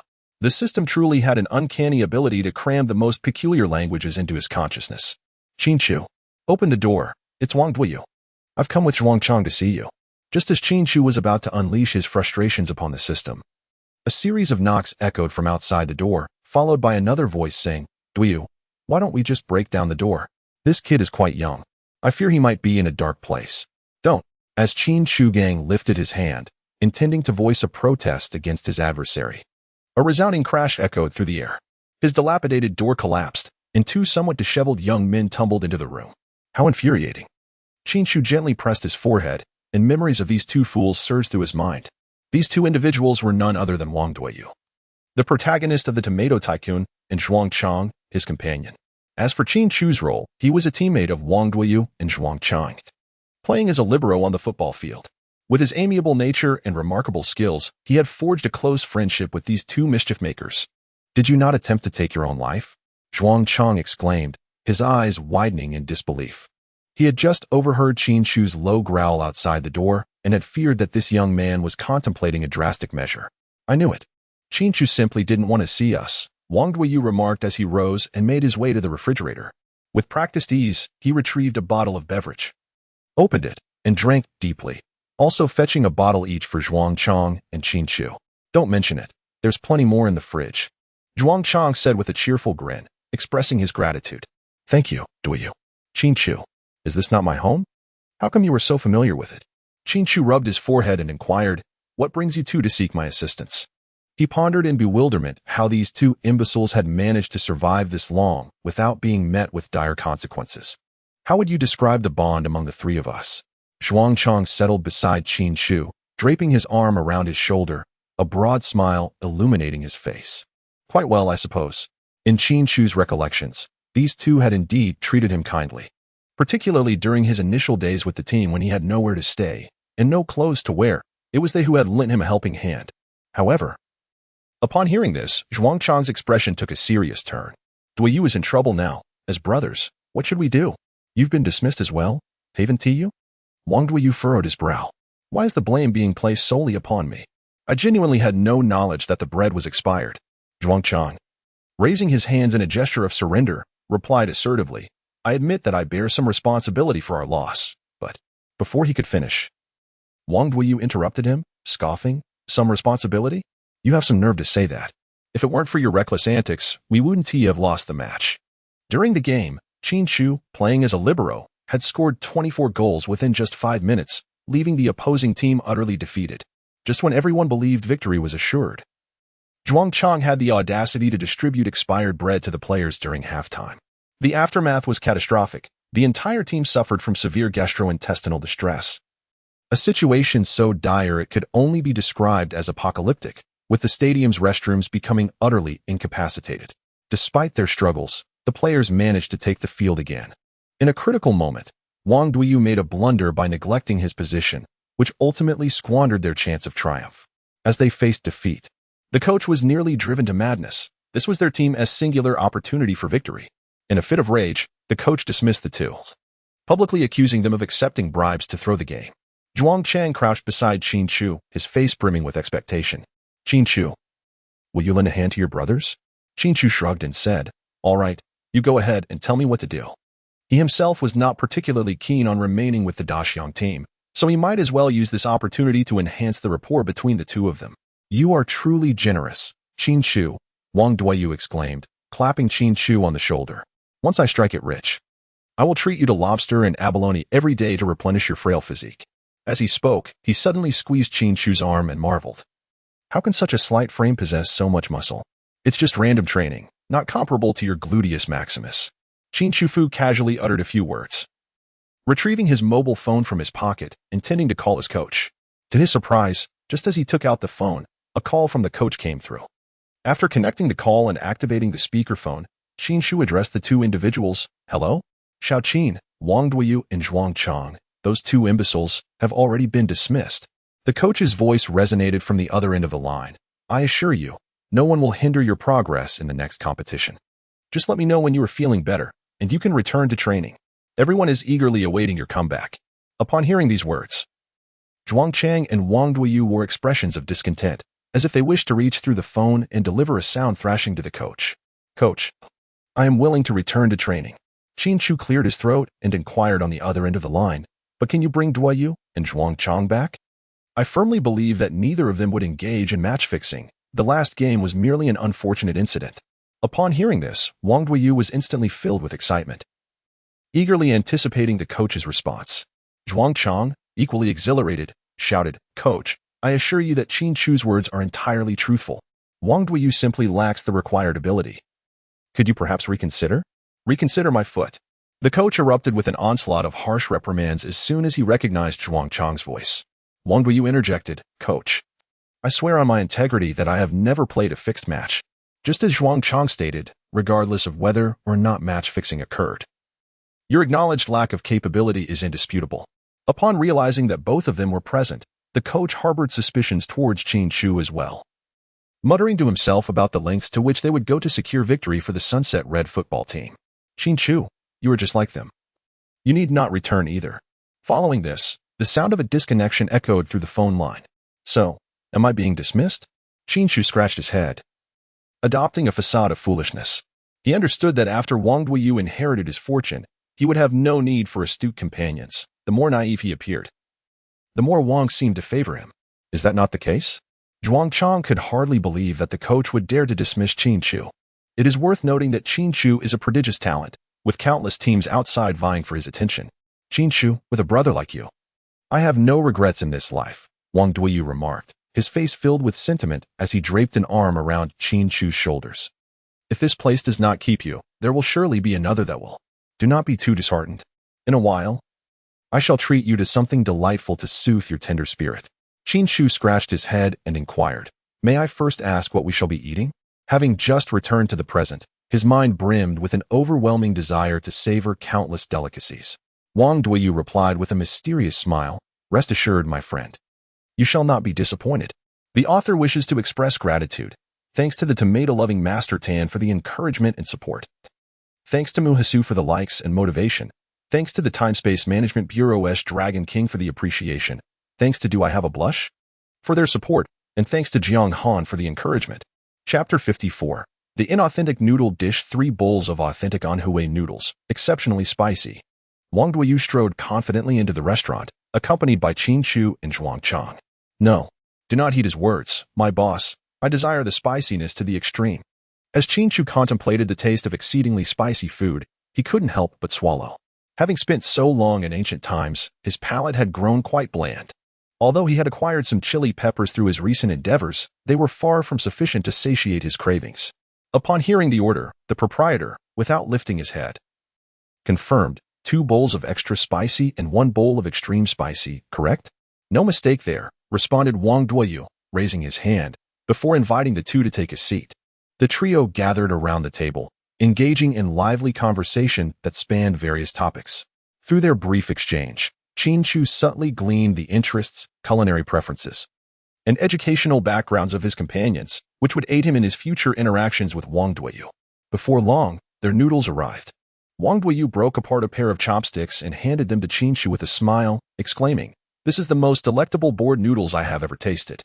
I specifically brought you here today to indulge in them. Please, do not hesitate. Feel free to eat." Afterward, he reached into his pocket. Feeling the weight of his change with a heavy heart, knowing he should treat Qin Chu since the latter had lost his job. Wait a minute. Why was Zhuang Chang remaining silent? He was equally implicated in this situation. Suddenly, Wang Duiyu looked up and called out, "Zhuang Chang." Zhuang Chang replied, his face a picture of confusion as he lifted his head, a mouthful of noodles dangling from his lips, with chili oil dripping onto the table. "Never mind. Continue eating," Wang Duiyu sighed, feeling exasperated at having befriended such a brother. "Duiyu, this board noodle is indeed quite remarkable." Qin Chu slurped a mouthful of noodles and couldn't help but nod in approval, exclaiming, "Delicious." Even in the presence of a culinary expert, he felt compelled to voice his admiration. Wang Duiyu was instantly delighted, relieved to have a friend by his side. Otherwise, he would have been utterly distressed. "Eat more. And if it's not enough, you can always have another bowl. This is authentic Anhui Bamiyan." At that moment, the owner happened to pass by the group. Upon hearing the word authentic, he immediately halted, thumping his chest with pride and proclaiming, "Of course, our establishment serves the most genuine Anhui Bamiyan in Shihong City," in a northeast dialect. Upon hearing these words, Qin Chu could not help but burst into laughter. Even if an acquaintance from Anhui had uttered them, he would have believed it. But how is it that a fellow from the northeast is so fond of jesting? Ahem. Wang Duiyu cleared his throat to mask his embarrassment, pursing his lips for quite some time, ultimately left speechless. "Duiyu." Zhuang Chang pointed to his empty bowl, muttering in a sulky tone, "I would like another bowl." "What on earth are you made of? You devour your food with such haste." Qin Chu gazed at the empty bowl that had once contained the soup, now completely devoid of its contents. Had he not witnessed the proprietor serving it himself, he would have doubted whether it had ever been presented to him at all. "Eat. Eat," he urged. Wang Duiyu furrowed his brow, extracting his phone from his pocket with a hint of impatience. "Hello, who is this?" You mean to say?" All right, you truly have an eye for talent. I shall bring my team over at once." After terminating the call, Wang Duiyu was ablaze with excitement, his limbs flailing in animated joy, feeling a sense of glorious vindication. Observing this display, Qin Chu, with an expression of disbelief, inquired, "What is the occasion? Did you win the lottery?" "I'm even more elated than if I had won the lottery," Wang Duiyu proclaimed proudly, gesturing toward his right leg. "A team owner has expressed interest in my golden right foot and has summoned me to discuss a potential contract." He cleared his throat and added, "I also mentioned the two of you to them. The owner, valuing our connection, is inclined to consider both of you as well." Zhuang Chang jumped up in excitement and embraced him, asking, "Duiyu, am I dreaming?" In response, Wang Duiyu playfully slapped him, gently inquiring, "Does that hurt?" "It does," Zhuang Chang replied, his face alight with joy. "I understand now, Duiyu. Your implication is that if it hurts, then it cannot be a dream." Wang Duiyu nodded with a smile, silently thinking, "What I mean is that you've eaten far too much. My funds are limited. Yet you devoured 5 tea eggs in one sitting. Come on, Duiyu, let us not keep the owner waiting." Qin Chu contemplated the delightful prospect of indulging in lobster and abalone later, instantly losing his appetite for the noodle dish before him. Just observe how perceptive Qin Chu is. Wang Duiyu patted Zhuang Chang on the shoulder and remarked, "You shall settle the bill later." "Boss, the bill, please." After the bill was settled, Qin Chu followed the two men to the street. There, Zhuang Chang elegantly retrieved a set of car keys from his pocket and, with a flourish, opened the car door, saying, "Gentlemen, please, do step inside." Qin Chu expressed his astonishment. "Do you actually own a car? In such a dismal team, earning merely 50 yuan for a match. How on earth could this fellow manage to save enough to buy a vehicle?" Wang Duiyu was equally taken aback. "When did you acquire a car?" Zhuang Chang shook his head and replied with a smile, "I suppose one could consider me somewhat of a wealthy heir. Is it so strange to possess my own car?" "And yet, you still boast about it," retorted Wang Duiyu, filled with skepticism. "What, did your mother win that money playing mahjong?" Zhuang Chang's face flushed crimson as he responded. "No," Wang Duiyu continued to jest. "Well, it can't possibly be an inheritance from your uncle, can it? My cousin has a new car that he's breaking in. He let me take it for a couple of days. Is that more believable?" Zhuang Chang, visibly displeased, pouted and stepped into the car, initially intending to play it cool, but found himself instantly exposed. Qin Chu fully embraced the essence of a mischievous friend, laughing heartily with Wang Duiyu. "For heaven's sake, are you two ever going to leave?" shouted Zhuang Chang, his face flushed as he struggled to roll down the car window. Let us go to Shihong Life Insurance. Wang Duoyu and Qin Chu climbed into the back seat of the vehicle. A silence enveloped the air for a few moments before the two erupted into laughter once more. A car crept along at a glacial pace of 20 miles an hour, finally coming to a steady halt at the entrance. Zhuang Chang, grumbling under his breath, exited the vehicle, while Qin Chu and Wang Duoyu continued to follow him, their laughter echoing. At that moment, over a dozen security personnel stood at the entrance of the building. Upon seeing the trio disembark, they hastily approached. The leader stepped forward and inquired, "Good day, Mr. Wang Duoyu, is it?" "Yes." Wang Duoyu, taken aback by the formality of the situation, quickly composed himself, suppressing his mirth. "Mr. Jin has invited me to discuss a collaboration. I would appreciate your guidance." The leader nodded slightly, gesturing for them to follow. "Please, come with me." He proceeded into the depths of Shihong Building, accompanied by a dozen security guards, half of whom flanked the trio protectively, while the other half walked alongside them. "Oh my! The grandeur of this affair. Duoyu, you truly are esteemed."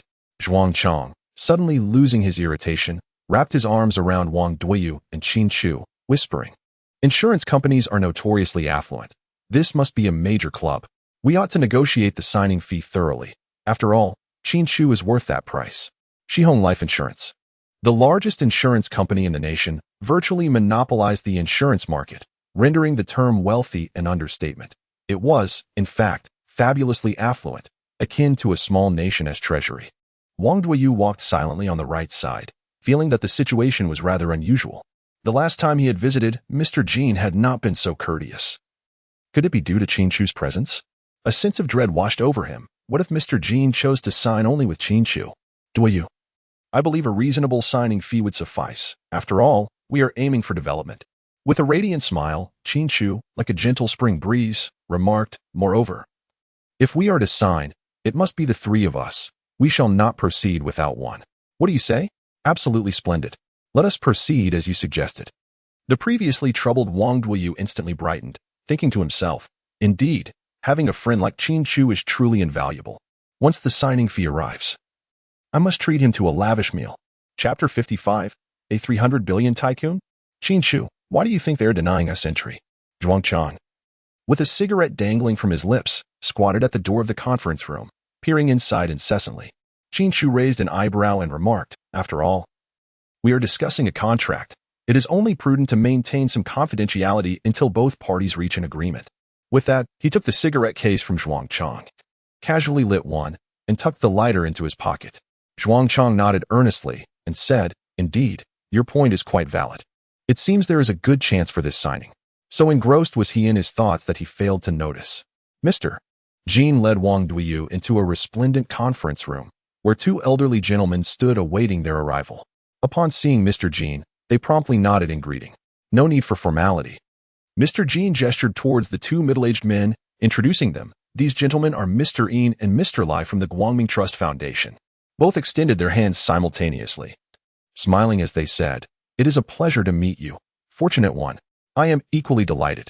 Wang Duoyu beamed with joy at the prospect of a successful contract, extending both hands to shake theirs vigorously.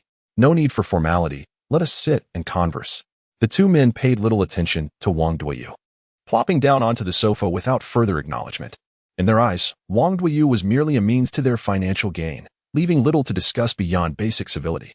Wang Duoyu cast a deep glance at the luxurious sofa, feeling an involuntary wave of inferiority wash over him. I'll just stand and listen." The two men smiled. "Responding as you wish, Mr. Wang." Wang Duoyu perceived contempt in their gazes, an unsettling sensation that made him yearn to escape. However, in pursuit of a successful signing, he resolved to endure. After all, he had yet to engage with a top-tier team and could not afford to let this opportunity slip away so easily. "Mr. Wang." Mr. Jin, leaning on his gem-encrusted cane, fixed his gaze upon Wang Duoyu and spoke solemnly. "Do you know that you actually have a second uncle? In 1949, he had a falling out with the family and lost contact. The family believed him to be dead, but he passed away just last month in Taipei. The wealth he possessed is beyond your imagination. So much. So very much." Mr. Jin's tone was peculiar, tinged with nostalgia and a hint of solemnity as he continued. "He was exceptionally intelligent and a genuinely good man. We shared many moments together." Wang Duoyu stammered, "I have a second uncle." How could this be? Such absurdity seemed unworthy of even a novel. After what felt like an eternity, Mr. Jean finished his account. Yet aside from the mention of immense wealth, Wang Duyu absorbed little else. Wang Duyu, do you comprehend?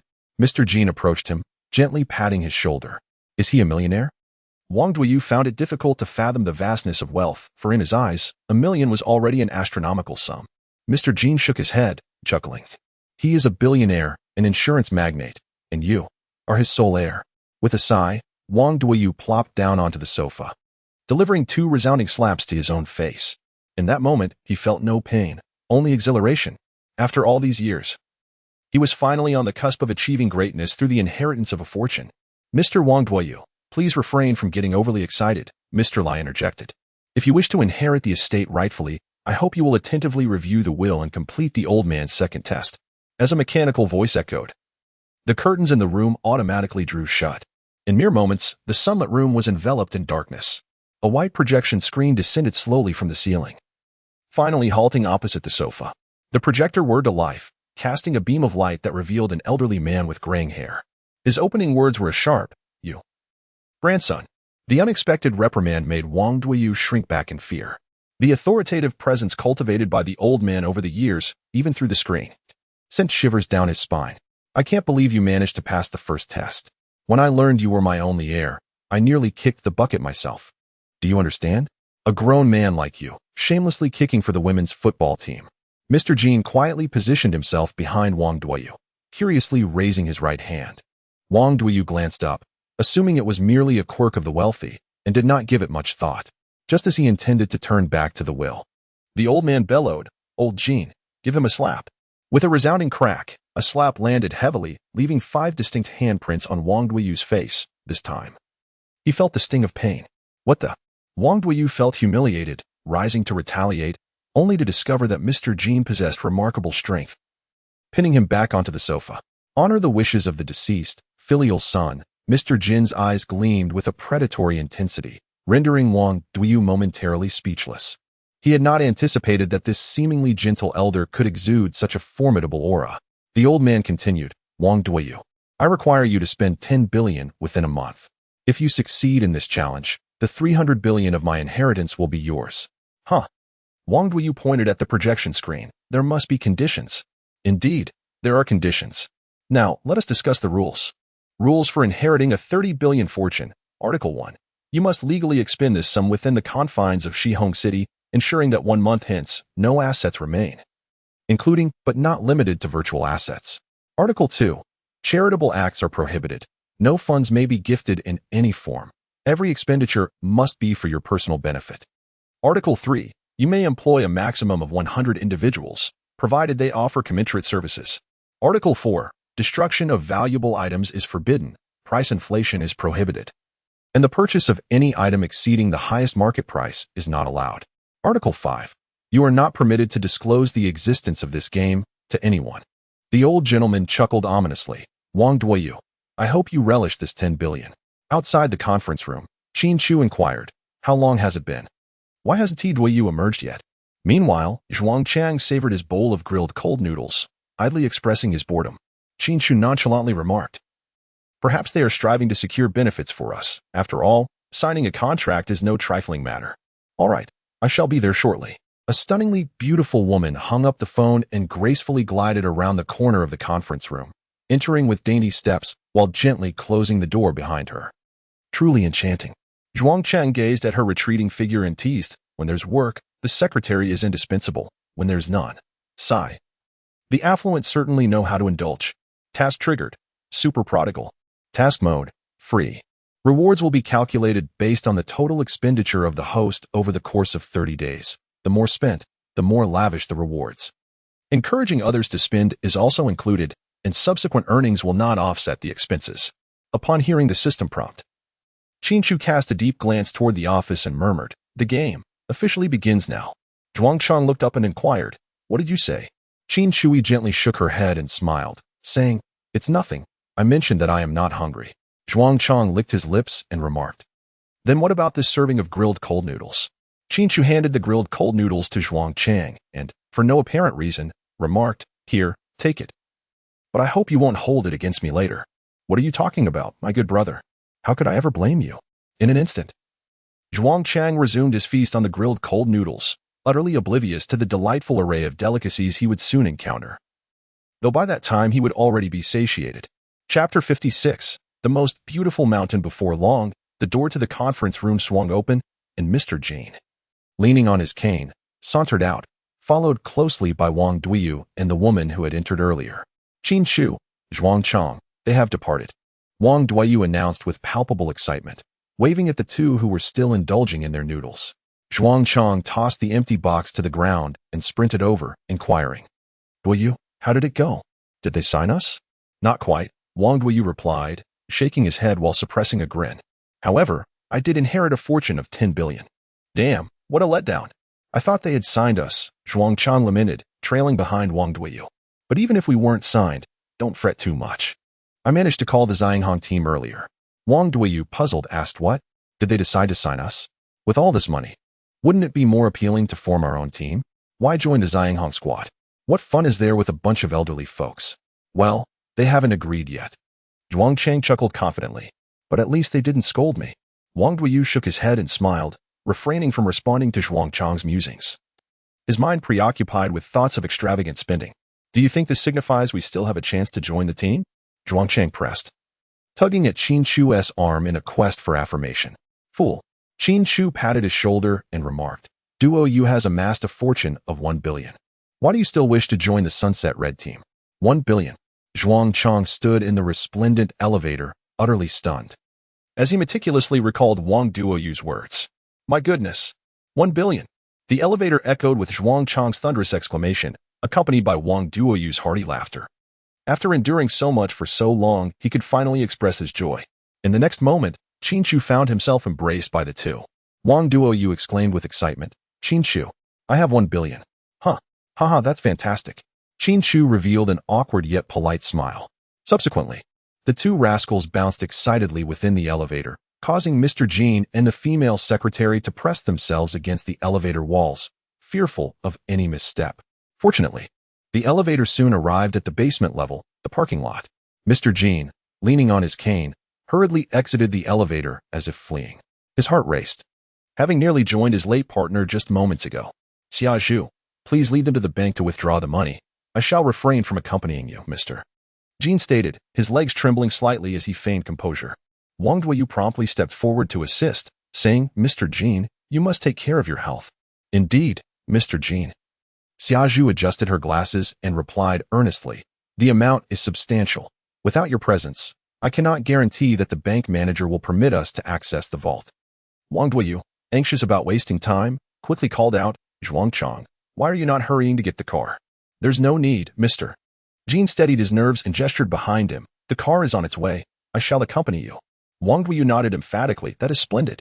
Without you, I shudder to think how much time we would waste. We could be losing millions by the minute. Mind your words, Mr. Jin cautioned.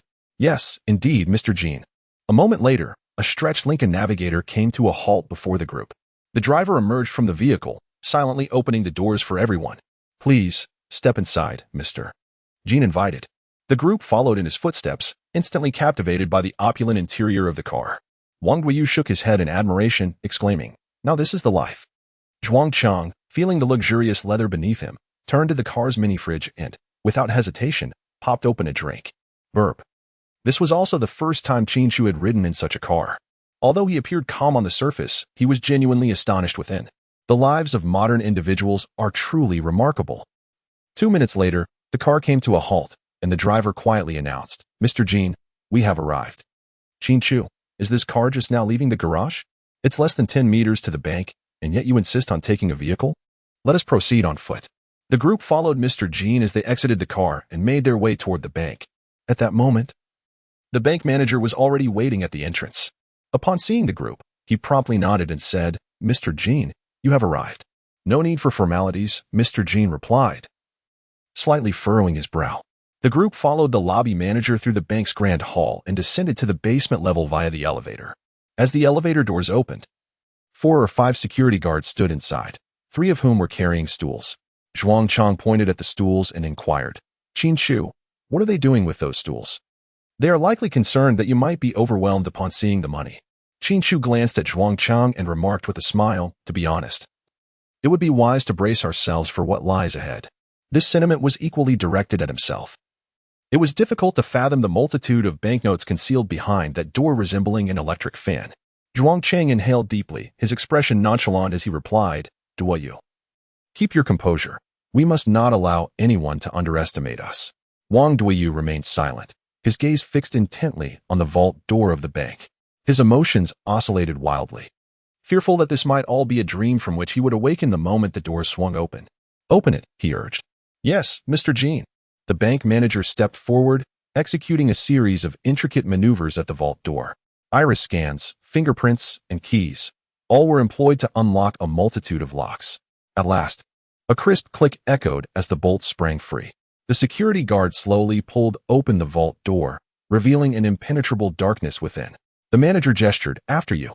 Taking a deep breath, Wang Duoyu reassured himself, "It's merely 1,000,000,000. I shall regard it as just 100,000 cabbages. I must not embarrass myself." He cautiously stepped inside, and as the lights of the basement flickered on, stacks upon stacks of vivid red banknotes came into view. The sight of this wealth, it towered even higher than a person, resembling a mountain. How exquisite! Ultimately, he could no longer withstand the overwhelming sensation.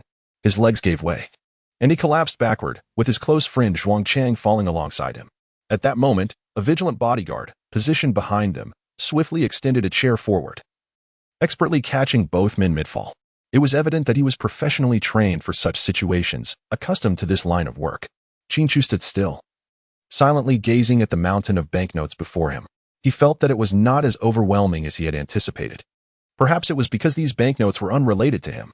Mr. Jean cast a puzzled glance at Qin Chu, pondering to himself, is this young man's composure truly remarkable? The eyes of Xia Zhu, the bank manager, and a series of other personnel were directly fixed upon Qin Chu. Qin Chu suddenly realized something was amiss. Alas, his legs felt so weak that he could hardly stand. He took a chair from the security guard and sat down, offering a brief word of thanks. Observing this scene, Mr. Jean couldn't help but shake his head and remarked, "This young man is quite clever." Initially, he felt nothing, yet he collapsed alongside Wang Duoyu. Such perceptive insight into human nature hardly seemed characteristic of a youth. Alas, all hope was lost. The entire battalion had been vanquished. Wang Duoyu glanced at Qin Chu and weakly uttered, "This can't be good." Zhuang Chang gasped for breath, nearing exhaustion as he insisted, "Duoyu, Qin Chu, we cannot let them underestimate us. Let's muster our strength and stand." Wang Duoyu silently nodded, bracing himself against the chair, desperately attempting to rise.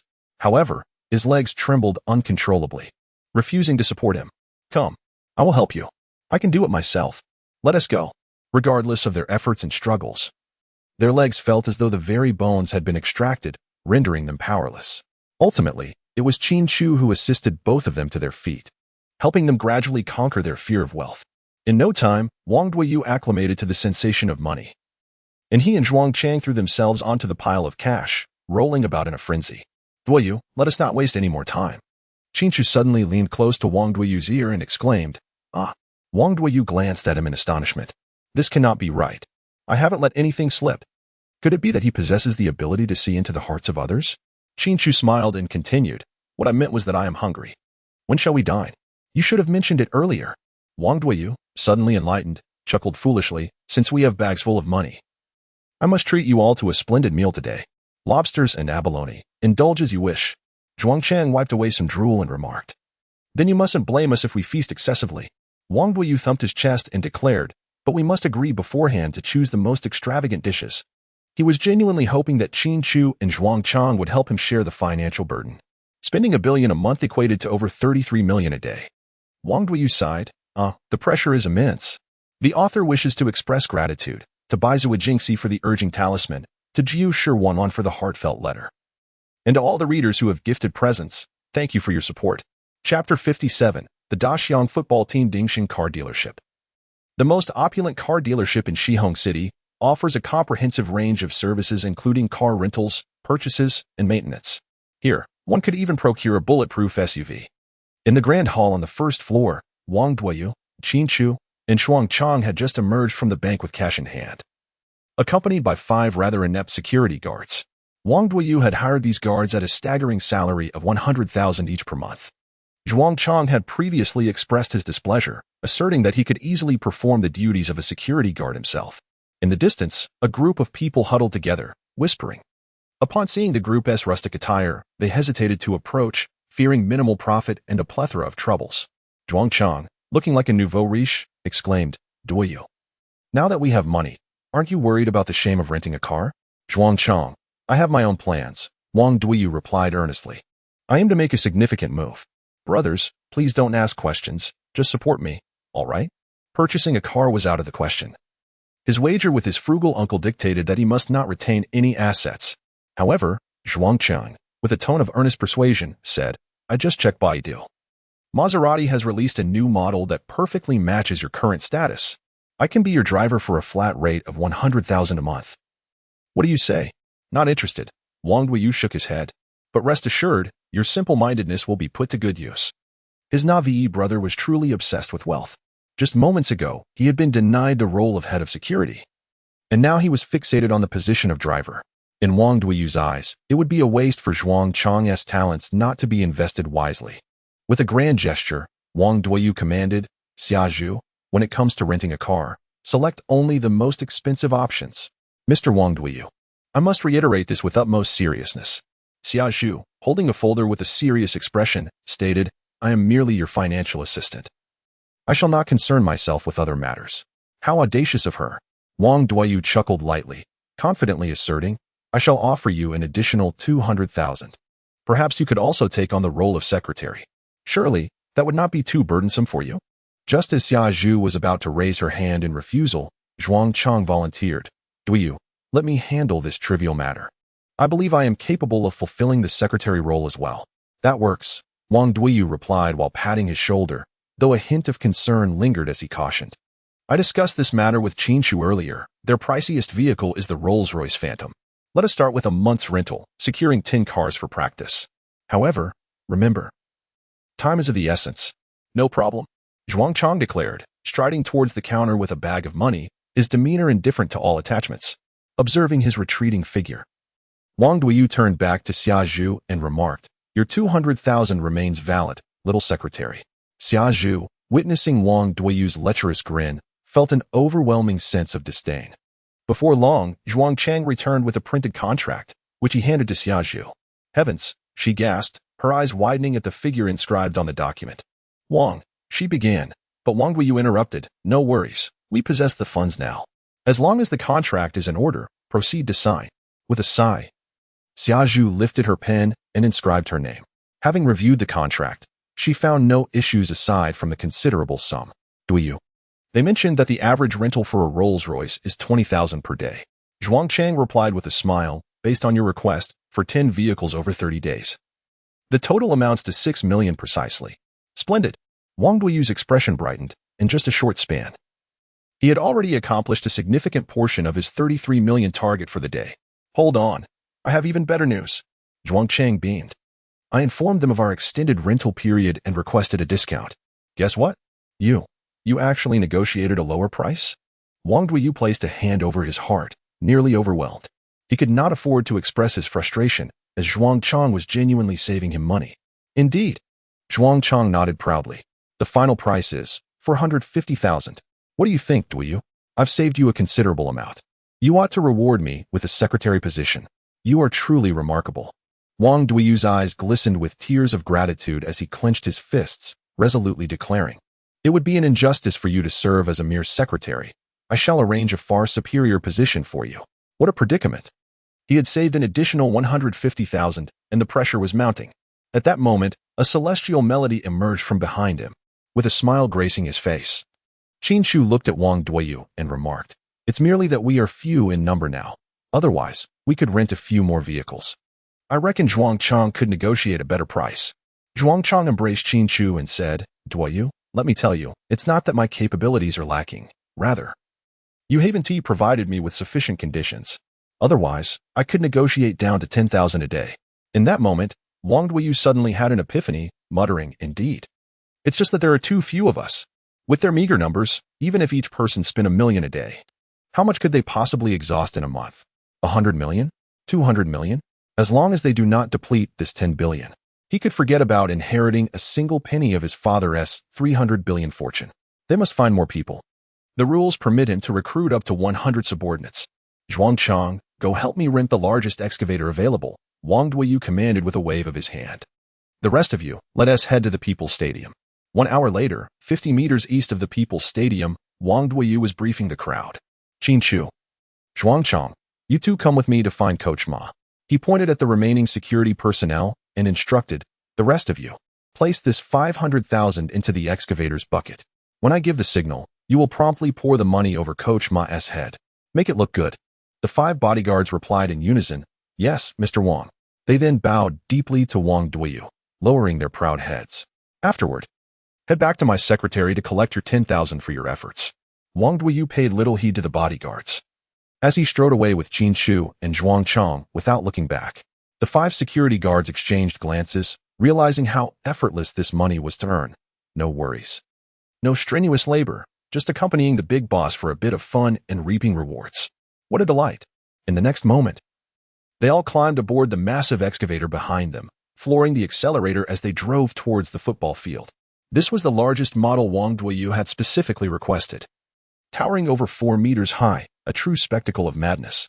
Xiaozhu glanced at the retreating figures and then turned to seek refuge in a shaded area to escape the heat. Casting her gaze towards the football field, it was a venue that had been abandoned for 20 years, now transformed by Coach Ma Daxiang of the Daxiang football team into an open-air football club. They had constructed a small wooden shelter in the stands, equipped with electricity to prepare food. Not far from the shelter was a water pipe for washing clothes or drinking, aside from occasional noise complaints from nearby residents. They had encountered no other troubles. Yet, why was their goalkeeper a dog? Xiaozhu scratched her head, perplexed as she observed the players practicing on the field. Surprisingly, the dog exhibited remarkable goalkeeping skills. The author wishes to express gratitude to Bai Shu Agency for the motivation symbol and a love letter. Gratitude is extended to user 71964979 for the blade, to Qingshui Fengqing for the heartfelt letter and the electricity, to Jiang Han for the electricity. And I have no shame for the electricity as well. We appreciate your support. Chapter 58, a glimpse into the mind. The azure sky stretched endlessly, devoid of even a single cloud. Beneath the blazing sun, the earth seemed ablaze, emanating waves of heat. The verdant trees, scorched by the relentless rays, drooped their branches, appearing utterly languid. On the vacant sports field, players huddled in small groups, resting and conversing about their recent missteps during the game and pondering how to rectify them. This dilapidated field was long overdue for renovation. Wang Duoyu, with his hands tucked into his pockets, made his way through the crowd. He gestured disdainfully at the surrounding residential buildings, stating, if we can't do anything, we should persuade the local residents to demolish their houses and construct a grand stadium in its place. Afterward, he approached another gathering. Standing at the center and pointing around him, the stands on both sides also require reconstruction. Later, let us invite an engineer to discuss building a 20-story grandstand. Excellent. Zhuang Chang nodded eagerly, inquiring, may I ask, Mr. Wang, should we address the turf as well? Turf? Wang Duoyu glanced at the ground, a look of incredulity on his face. How much wear and tear would playing beach soccer here cause to our shoes? Indeed, Zhuang Chang scoffed. This wretched place is a nightmare for footwear. Suppressing a laugh, Wang Duoyu continued, to safeguard everyone's shoes, let us reluctantly replace the turf. It need not be extravagant, merely compliant with EU standards. With this lavish and carefree demeanor, one might mistake him for a football investor. Yet, among those present, not a single person was unfamiliar with Wang Duoyu. Everyone was aware of his lack of wealth and skill. Are you two out of your minds? Preparing to take revenge on society?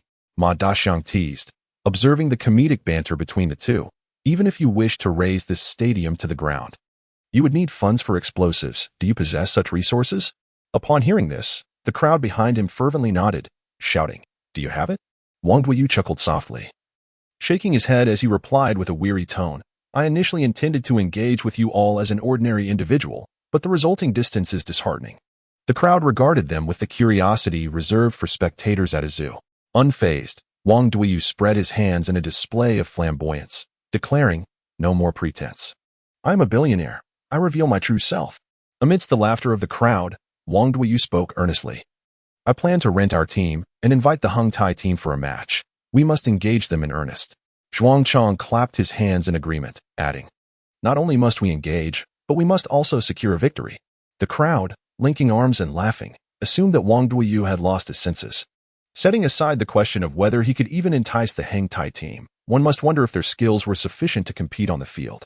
It would be better to let Qin Chu take the field. Even a dog tied to our goal could secure a victory. The forward remarked, Qin Chu.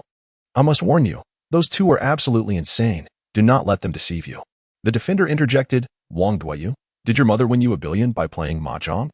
The midfielder added, I can only see them as utter fools, attempting to annoy us after being dismissed. Ma Daxiang gazed heavily at the two, his heart laden with remorse.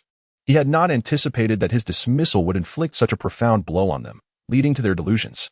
He placed a reassuring hand on Wang Duoyu's shoulder and said earnestly, Duoyu, I understand that this dismissal may be somewhat difficult for you to accept. However, this is, after all, our modest team, and it is impractical to support two able-bodied individuals without cause. The other players are bound to voice their opinions. Furthermore, we clearly had the potential to win the last match, yet you both. Alas, let us not dwell on this matter any further. Ma Daxiang feared that continuing would exacerbate Wang Duoyu's mental state. You should promptly visit a hospital to get checked. With that, Ma Daxiang retrieved 200 yuan from his pocket, a grave expression on his face as he handed it to Wang Duoyu. Duoyu, this is all I can do. I hope you can understand my position. Wang Duoyu clenched his teeth, seething within. Yet, as a billionaire now and a future tycoon worth 300 billion, he had to cultivate an unruffled demeanor. Coach Ma, your intentions may not be ill, but your perspective is rather narrow. He patted Ma Daxiang's shoulder, declaring, the matter of renting the team is settled. The rent will not be a penny less. Upon hearing this, the center forward hesitated to laugh, wondering if this fellow had genuinely lost his wits. Stop joking, Duoyu. Hurry to the hospital. Wang Duoyu ignored him, turning to glance at Zhuang Chong, who promptly brought the walkie-talkie to his mouth, playing the role of a sycophant to perfection. All right, come here. In the next moment, a tremendous noise erupted from behind. A nearly 4-meter-long bulldozer crashed through the stadium's fence, roaring towards the group like a mountain. With every rotation of its wheels, it seemed to crush the players' spirits. Finally, someone could no longer bear it and began to retreat hastily. This guy has gone mad. He wants to bury us alive. Coach, don't just stand there. Flee for your life. Ma Daxiang, bewildered, nodded in agreement. Just as he intended to run with the others, he suddenly realized his legs had become immovable. What on earth is happening? Qin Chu stepped back, retracting the 2 fingers he had just extended. The grand performance had not yet reached its conclusion. How could Coach Ma simply retreat without a fight? What on earth? Why isn't that fellow dodging? Murmured a nearby security guard, who continued to dig until the excavator inched perilously close to Ma Daxiang, at which point he finally halted, drenched in sweat. Where did this fool come from? Aiming directly at a person? It's utterly terrifying. This alarming maneuver not only sent Ma Daxiang into a frenzy, but also left Wang Duoyu in a state of utter shock.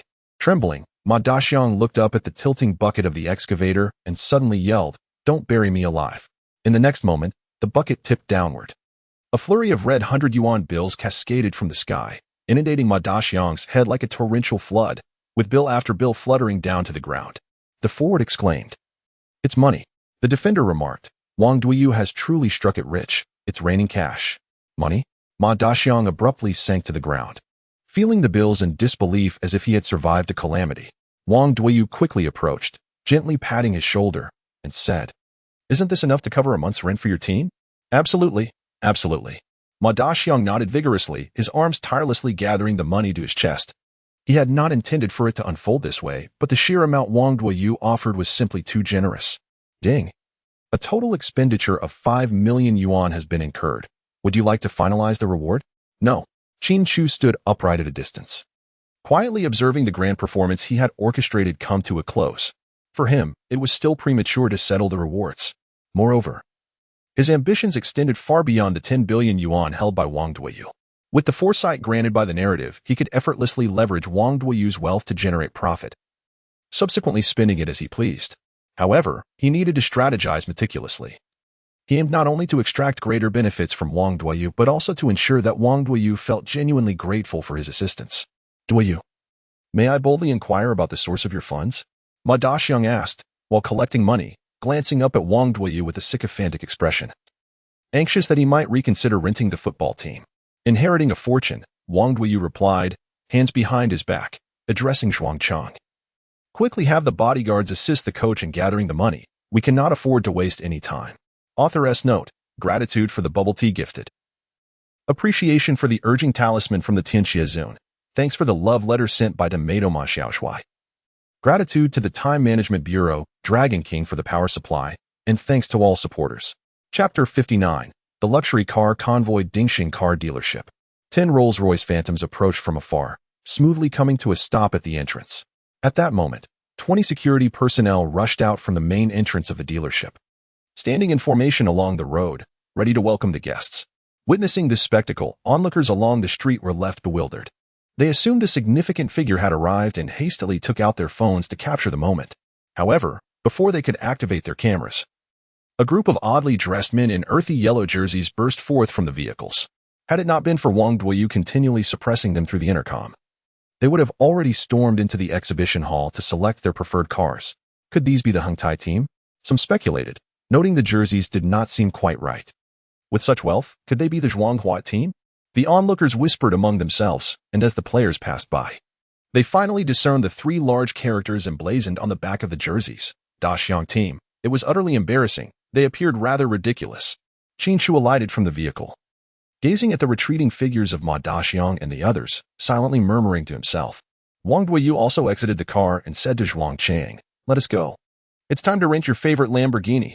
Upon hearing these words, Zhuang Chang dashed into the showroom like a wild stallion, barely pausing to express his gratitude. The youth today lack loyalty, Wang Duoyu muttered, then turned to Qin Chu and inquired, "What sports car do you fancy?" "Well," Qin Chu stroked his chin, pondering thoughtfully before he spoke. "Mustang." In contrast to the sleek and aerodynamic design of a Lamborghini, he found himself more enamored with the robust lines of a muscle car, reminiscent of the iconic vehicle driven by the bald protagonist in Fast and Furious. "Yes, that one it is." Wang Duoyu nodded silently. He typically paid little attention to cars and, aside from a few notable supercars like BMW, Bugatti, and Ferrari, his knowledge was limited. Therefore, he could hardly recall what a Mustang truly was. Nevertheless, as long as he wasn't purchasing a vehicle, he was indifferent to what he rented. To him, any issue that could be resolved with money was no issue at all. Lost in thought, the 2 friends ambled into the showroom, and Wang Duoyu finally laid eyes on the Mustang that Qin Chu had mentioned. With a look of disbelief, he remarked, "Really? You actually like this kind of car?" "Personally, I would prefer an Alfa Romeo." Upon beholding the wild Mustang before him, Qin Chu instantly relinquished any thoughts of driving a muscle car. The ochre-hued exterior was adorned with inexplicable graffiti, and the oversized rear wing affixed to the vehicle utterly marred its overall silhouette. He would rather forsake driving altogether than select this particular model. Absolutely not. "Come, let us see what you have mentioned about the Mayo." Wang Duoyu strolled with his hands clasped behind his back, suddenly turning to inquire, "By the way, what type of car do you think I should drive?" Qin Chu cast a perplexed glance at him and inquired, "Are you certain you wish to hear the truth?" Upon hearing this, Wang Duoyu promptly replied, "I am indeed certain." Overnight wealth, while bestowing upon him riches beyond the reach of the average person, did not endow him with the discerning insight typically possessed by the affluent. He yearned to broaden his understanding of new concepts or perhaps to listen to matters beyond his comprehension. In truth, it is often said that the affluent do not drive themselves. Qin Chu shrugged and remarked, even when driving, they indulge in modified vehicles, seeking a sense of uniqueness. In his previous life, his boss spent his mornings at the office idling away and devoted the rest of his time to immersing himself in the world of car modification clubs with friends. Qin Chu has had the fortunate opportunity to visit several times, and I must admit that those modified cars are indeed stunning. I secretly vowed that once I acquire wealth, I too shall possess a one-of-a-kind sports car. Wang Duoyu widened his eyes and inquired, "Is it a money-burning endeavor?" Qin Chu nodded with a smile, remarking on the extravagant expenditure. Upon hearing this, Wang Duoyu fell silent, redirecting his thoughts towards the modification of vehicles, pondering how he might cleverly circumvent the regulations to indulge in the realm of automotive enhancements.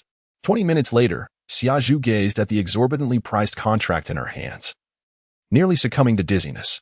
Initially, she had presumed that Wang Duoyu's sudden affluence would be fleeting. However, to her astonishment, barely 3 hours had passed before he once again startled her. "Sign it. Why are you just standing there?" Wang Duoyu prodded her arm, causing Xia Zhu to flinch, her disdain palpable. Ultimately, she could not withstand Wang Duoyu's persistent persuasion and, with a frown, acquiesced to signing the contract. A few minutes later, A luxurious convoy composed of 15 opulent vehicles officially set forth onto the main thoroughfare. Their destination was none other than the most lavish establishment in the entire Shihong city, the Antonio Manor Hotel. It had long been referred to as the Earl's Castle. Nestled amidst the floral realms, sprawling over an area of 100 hectares, equivalent to approximately 500 acres, encompassing gardens, orchards, swimming pools, and golf courses, among other amenities. As the evening rush hour approached, the city's main arteries lay tranquil, reminiscent of the calm before an impending storm. Qin Chu was driving a resplendent silver Alfa Romeo, glimmering under the rays of the setting sun. The car's radio broadcast incessantly narrated the intellectually impaired antics of their luxurious convoy. Qin Chu pressed a button on his Bluetooth headset, his clear eyes gazing ahead as he smiled and remarked, "Duyu, how do you find the advertisement I asked you to promote? Quite impressive, isn't it? You truly are remarkable." Wang Duyu, bubbling with excitement, was seated in a convertible Koenigsegg, animatedly gesturing with his hands. He had just heeded Qin Chu's advice and successfully spent a significant portion of his target. It had never occurred to him before that Qin Chu possessed such an astute understanding of financial expenditure. It seemed that to fulfill his wager, he must seek his opinion more often. "Do you look at me?" Zhuangchang shouted from atop his dream Lamborghini, seemingly anxious that Wang Duyu might overlook him. He had even removed his jacket, waving it vigorously in the air to express his exhilaration. "What a bumpkin!" Ma Daxiang commented disdainfully from a pink convertible Porsche, adjusting his hair as he observed Zhuangchang's antics. "Is this what it feels like to be wealthy?" Wang Duyu, witnessing the comical display of his companions, suddenly turned to Xia Zhu and inquired, "Why aren't you excited?" "I despise the cold wind," Xia Zhu replied, pushing back her forehead with an air of disdain, though secretly feeling a twinge of pride. She had always believed herself indifferent to wealth, oblivious to the fact that this very behavior was a manifestation of her affinity for it. "Come, let us take a selfie for Weibo." Wang Duyu suddenly pulled out his phone, disregarding Xia Zhu's consent, and snapped over a dozen photos. "Mr. Wang Duyu, I am not your inherited asset," Xia Zhu exclaimed in exasperation, particularly irked when she noticed that Wang Duyu had not applied any beauty filters. Wang Duyu chuckled heartily, teasing, "Look at this photo of yours. Even with makeup, you still look rather unappealing. No wonder you'll struggle to find a boyfriend." "Bah." Xia Zhu glanced at the photo, which was undeniably beautiful, and defiantly retorted, "I apologize for your disappointment, but not only do I have a boyfriend, he is exceptionally accomplished." Just as Wang Duyu was about to respond, a voice crackled through the tablet, belonging to Qin Chu. "Wang Duyu, kindly mute your microphone. I have no desire to listen to your display of affection." On the other end of the line, Qin Chu seethed, his teeth clenched in frustration. He abhorred witnessing public displays of affection, especially quarrels and sweet banter. Xia Zhu retorted without reservation, "Mr. Qin, please mind your language. I am in a relationship, so how could I possibly be showing affection with Wang Duyu?" "Oh." With a hint of a smile at the corner of his mouth, Qin Chu teasingly remarked, "The blind pig you speak of, miss, wouldn't it be Lu Jiannan? One of the top 10 young talents?" Wang Duyu, with a face full of questions, inquired, "What? Is this scoundrel wealthy? Please mind your words." Xia Zhu proudly lifted her head and stated, "He is merely an ordinary, outstanding young man, possessing an appearance akin to Wang Lihong's mediocrity, with little distinction in status, being only a speaker and an educator. Unlike you, who indulges in daily revelry, he merely appears on television occasionally, spreading positive energy." "Little Wang Lihong?" Wang Duyu retorted. "Is he as handsome as my brother?" Naturally. As she spoke, Xia Zhu, feeling a pang of guilt, turned her head back to glance at Qin Chu's direction. Their eyes met, and she found herself irresistibly drawn into the depth of his clear gaze. "Blind pig?" Wang Duyu poked her shoulder, wondering why she abruptly halted mid-sentence. Xia Zhu shook her head, a hint of embarrassment and annoyance on her face. "Of course, he is not as handsome as Qin Chu, but compared to you, he is several million times better." "Oh." Wang Duyu seemed to tease her intentionally, elongating his response with a playful tone. Qin Chu's magnetic voice resonated once more. "Since your boyfriend is so exceptional, why not invite him to come over and share some positive energy with us?" Wang Duyu playfully interjected, "Oh, he must be quite expensive then, given how remarkable he is." On the other end of the phone, Qin Chu remarked, "For a speech, surely a sum of 200,000 should be allocated, right? He must come here in person." Wang Duyu decisively affirmed, "We must attentively heed the teachings of this distinguished youth." "It's settled then, 200,000 per session. You shall not have it." Xiaozhu crossed her arms tightly, embodying a resolute defiance. How could such individuals be worthy of receiving Lu Jiannan's instruction? The author expresses gratitude. Thanks to Long Wang for the electricity. And thanks to Lu Rinjiao for the electricity. Chapter 60. 10 million is too little. Let us offer him 20 million. At the Manor Hotel, a man clad in a professional suit elegantly approached, halting before a group of unsophisticated individuals. Manager. The head waitress glared furiously at Wang Duiyu. Having clearly articulated that the Manor Hotel does not accommodate guests outside of its membership, she did not anticipate such brazen insistence from this individual. Adamantly demanding to dine here with his group of simpletons, she had painstakingly explained this, fearing the manager might question her capabilities. Consequently, this minor issue necessitated the manager's personal intervention. Never mind, you may attend to your duties. The manager adjusted his gold-rimmed glasses and waved the head waitress away, then turned his attention to the group. With a smile, he inquired in English, "How may I assist you?" Wang Duiyu, bewildered, responded, "What does that mean?" The manager smiled mildly, thinking to himself that these simple folk truly lacked understanding, unable to comprehend even English. Inside the hotel, nearly 100 pairs of eyes were fixed upon them, filled with disdain. These individuals displayed such a lack of decorum. Upon entering, they had carelessly touched everything. Little did they know, they had startled a peacock upon their arrival. Observing their attire, they resembled a band of beggars. Surely they were not here to seek charity? The surrounding waitstaff whispered among themselves. Despite their efforts to keep their voices low, their remarks inevitably reached Wang Duiyu's ears. The players, filled with shame, lowered their heads. Having endured such disdain for much of their lives, they could not help but feel embarrassed. Qin Chu absorbed the scene in its entirety, while Wang Duiyu found himself in a predicament, as he could not comprehend the conversation unfolding. Just as he contemplated asking Xiaozhu for assistance with translation, a sharp voice interrupted, "Please tell me, who permitted you to attend to Chinese guests in English?" The unexpected voice startled everyone, as it too was spoken in a language they did not understand. Turning around, they saw Qin Chu stepping forward, articulating in fluent London English. "My friend has come to spend money, not to be insulted. I have ample reason to contact your boss and inquire whether he shares your discriminatory attitude towards patrons." A London accent? Could this young man possibly be a friend of the owner?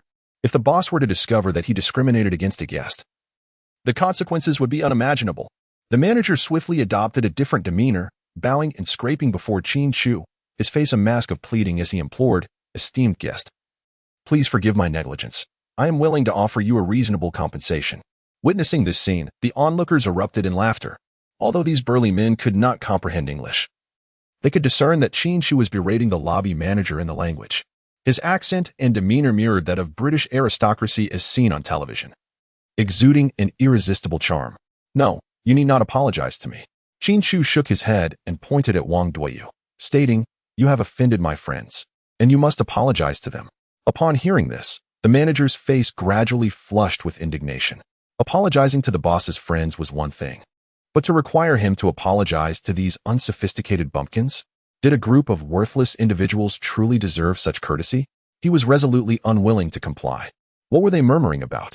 In a state of confusion, Wang Duiyu leaned closer to Xiaozhu and inquired, "Qin Chu is asking the manager to apologize to you." Xiaozhu shot him a glare, crossing her arms as she quietly observed the unfolding situation. "So, you wish for me to call your boss, correct?" Qin Chu retrieved his phone from his pocket, feigning a call, and ominously declared, "Per bigot, I assure you, you shall lose your job." "Please don't." The lobby manager bowed his head. After a tumultuous internal struggle, he could no longer contain his fear of losing his position. He humbly bowed to Wang Duiyu and the others, gritting his teeth and softly uttering, "I apologize. You must forgive me for my arrogant treatment of guests." A once domineering manager was compelled to apologize by Qin Chu's retort. What a remarkable reversal of fortune. Wang Duiyu waved his hand dismissively, exclaiming, "It's nothing. We're not ones to hold grudges." This felt far more gratifying than a monetary slap in the face, granting him a sense of dignity, as if he had stepped into the upper echelons of society. The crowd behind him could not suppress their laughter, erupting at the sight of the manager's ludicrous expression, both frustrated and distressed, clearly furious yet too intimidated to unleash his wrath. "Let us get to the point," Wang Duiyu said, gesturing around. "I wish to rent this entire place. What would be the cost for a day?" The lobby manager glanced at Qin Chu and, seeing no unusual behavior, realized that the shabby-dressed individual was the leader of the group. Although he could not insult him in English, he could certainly attempt to drive them away with pricing. I regret to inform you, our hotel operates on a membership basis, and we have never had an instance of the entire venue being booked out. The manager regained his poise, stating, if you insist on renting the whole place, I recommend you first acquire a membership. As for the price, our minimum is $150,000 for a day. Of course, you are free to leave before a contract is signed. His demeanor, tone, and choice of words left no room for criticism. He had addressed them with the stark reality, suggesting, I wish to make you uncomfortable, yet what recourse do you have? Moreover, Qin Chu's attire appeared rather shabby, perhaps indicative of a struggling student working abroad. Wang Duiyu chuckled, remarking, well, you are the most courteous among all the snobbish individuals. The manager smiled, remaining silent, pondering if this group of impoverished individuals was finally ready to take their leave. I think this place is quite acceptable. Wang Duiyu turned back, exuding confidence as he announced to the group, if none of you object, I shall book it. He suggested they use it temporarily as dormitory space, promising to build a better one in the future, inviting everyone to join him then. Upon hearing this, the players raised their hands in unison, exclaiming, great. Joy radiated from each face, while only the lobby manager's expression darkened, contemplating whether these people possessed even an ounce of dignity. Is my explanation still not sufficiently clear? However, I must confess, I harbor a strong aversion to acquiring memberships. With a smile gracing his face, Wang Duiyu remarked, I shall not impose upon you. The membership for exclusive access is $150,000, while for non-members, we offer you $200,000 in addition to. Wang Duiyu pondered for a moment, counting on his fingers, and suddenly lifted his head to propose. After all the calculations, it seems overly complicated. What if we settle on a flat rate of $10 million for a month? The manager's expression brightened, bewildered by the emergence of such a simpleton. The others merely shook their heads, even with ample wealth, wanted not to squander it thus. Just as the manager was about to agree, a voice called out, Duiyu. Everyone turned to see Qin Chu stepping forward to grasp Wang Duiyu's hand. Without uttering a word, can't you support me as a brother? Wang Duiyu patted his shoulder, his expression grave. Just when everyone presumed he would dissuade Wang Duiyu from his course, Qin Chu lamented passionately, 10 million is indeed far too little. Huh? Wang Duiyu was taken aback. What on earth was this fellow saying, that 10 million was insufficient? He had already enumerated all conceivable expenses. After much effort, he had managed to reach 10 million. What justification could Qin Chu possibly have to demand more? Just think about it, with such a rugged band of men lodging here. Shouldn't we consider the hotel's interests as well? Qin Chu turned to Wang Duiyu and said, wear and tear, aging, depreciation, damage. If one were to calculate these meticulously, wouldn't it amount to nearly 300,000 a day? That makes sense. Wang Duiyu nodded earnestly and replied, please, go on. Are there any other aspects that require additional funding? There are indeed many. Qin Chu, with persistent enthusiasm, remarked, consider this, we have been residing here for an entire month. The staff must endure the sight of faces they find displeasing daily, which surely weighs upon their spirits. In the spirit of humanitarianism, it would be only fair to offer a modest compensation for their emotional distress. 50,000 per day for the exclusive use of the venue is hardly excessive, is it? Not at all. Wang Duiyu, filled with joy, couldn't help but reflect inwardly on the rarity of true understanding. When we dine, if we request assistance with the wine, surely a fee is warranted, perhaps 2,000 for the opening of each bottle? Wang Duiyu added, we are indeed imposing upon them. Such sums are quite reasonable. Furthermore, should we desire specific ingredients that are not available at the hotel, their assistance in procuring them should also merit additional compensation. Wang Duiyu concurred. Indeed, such payments are essential. Qin Chu pointed at the manager and said, a flat price, 25 million for a month, is that acceptable? Wang Duiyu turned to the manager, his tone laced with sarcasm. This shouldn't be too difficult for you, right? The two gentlemen truly possessed remarkable acumen. For a moment, I found myself at a loss for words. The manager appeared deeply contemplative. After all, these two benefactors were here to bestow financial support. How could he have possibly treated them with indifference? It was utterly inexcusable. What about saving face? What nonsense! There is no substitute for tangible results. Thus, we shall heed my brother's decision. Wang Duiyu decisively made his choice and turned to Xiaozhu, instructing, 25 million, hurry and transfer the funds. Indeed, you have struck an excellent deal. Xiaozhu looked speechless, unable to comprehend how such fools still existed in this world. Absolutely, Wang Duiyu said, wrapping an arm around Qin Chu with immense pride. Since we've settled this, let us proceed quickly. Let us have fine wine and sumptuous dishes. Very well. The manager gestured towards the banquet area, his face beaming with servility. What are you gentlemen waiting for? Please, step inside. Ding. Total expenditure, 45 million. Would you like to claim the reward? No. Qin Chu gazed at the lively figures of the crowd, a faint smile gracing his lips. As he passed by the manager, he remarked, Please procure some wild ginseng for me, aged 70 years or more. The more, the better. Understood. Do enjoy, the manager replied. In a note, a 3,000-word chapter. I humbly request a wave of gifts and comments. Perhaps you might guess the purpose of the wild ginseng? For those who do not appreciate pretentiousness, fret not. This chapter will be the last of its kind.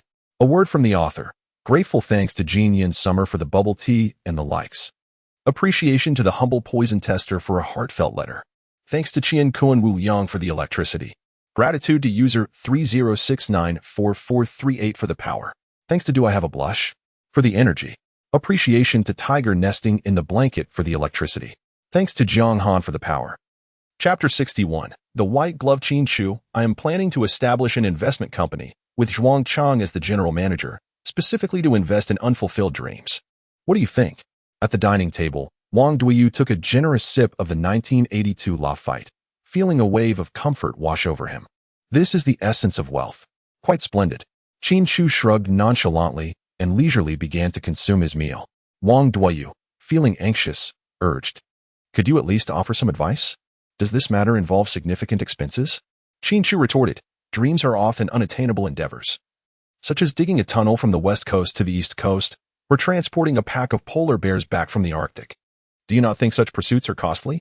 Enlightened by his words, Wang Duiyu gave Qin Chu a thumbs up and immediately leaped onto the stage to announce to the audience that he would be establishing an investment company starting tomorrow.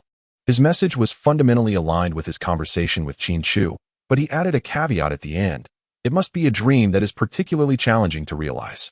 What followed was an unforgettable scene for all present. After successfully becoming the general manager, Zhuang Chang stood on stage and barked like a dog to the amusement of the crowd. Soon, this extravagant banquet came to an end. Wang Duiyu, Qin Chu, and Xiaozhu returned mysteriously to the presidential suite, though it could also be perceived as a clandestine exchange between the two men. However, Wang Duiyu felt that Xiaozhu, being a spy sent by Mr. Jin, might lead to unnecessary misunderstandings if he conducted discussions in her presence. Thus, the three of them gathered together. All right, Qin Chu. If you need to speak with me, now would be the time, Wang Duiyu said, reclining on the genuine leather sofa, pouring Qin Chu a glass of XO. And gazing at him with a look of utter perplexity, Xiaozhu stood nearby, arms crossed and struggling to keep her eyes open, as the clock struck midnight, reminding her that it was time to succumb to slumber. Qin Chu unexpectedly stated, In truth, I too possess a dream. Wang Duiyu replied, Is that all? Is it necessary to be so cryptic? Oh my heavens! Wang Duiyu, placing a hand on his forehead, added, We are brothers. There is no need for such formality. Just tell me directly how much investment you require. Qin Chu smiled faintly and said, An initial investment of 100 million is sufficient. Wang Duiyu rubbed his temples, seemingly indifferent, and replied, A trivial matter. I shall have Xiaozhu transfer the funds to you shortly. He had consumed considerable amounts of alcohol earlier, and now he was feeling slightly tipsy, his mind somewhat clouded. Suddenly, a thought struck him. Qin Chu was a clever individual. What if he invested that 100 million and Qin Chu managed to earn back 10 times that amount for himself? Even if he only gained 1 million, that would still be more than enough for him to indulge. Just think of how much ginseng and fine red wine he would need to consume to deplete such a sum. No. This money absolutely cannot be invested. Not a single cent. Wang Duiyu spoke again. I cannot invest in you. However, if you are truly in need of funds, I could offer you a position as my personal assistant. I would provide you with 500,000 a month. You could comfortably spend it on my behalf. What do you think? The financial prowess of Qin Chu Hua is evident to all. Investing this 500,000 will undoubtedly yield no loss. Duiyu, your intellect is rather lacking. Qin Chu whispered in his ear, Have you ever heard of a white glove? It's akin to a fund custodian, where my wealth is your wealth. But no one else is privy to this arrangement. I have set a goal, to amass 10 billion within 10 days. Wang Duiyu's eyes sparkled with understanding. He instantly grasped Qin Chu's intent. Was this not the legitimate means he had been tirelessly seeking to circumvent the rules? Even if he failed to expend the 10 billion, Inheriting 300 billion in assets would suffice. Relying solely on the profits from his investments, he could comfortably live out the remainder of his life. You may wonder what would happen if Qin Chu were to incur losses. In fact, Wang Duiyu would prefer Qin Chu to suffer considerable losses. Ideally, he would squander the entire 10 billion, allowing Wang Duiyu to directly inherit the 300 billion fortune. Is there a way to keep her in the dark? Wang Duiyu gestured towards the drowsy Xia Zhu.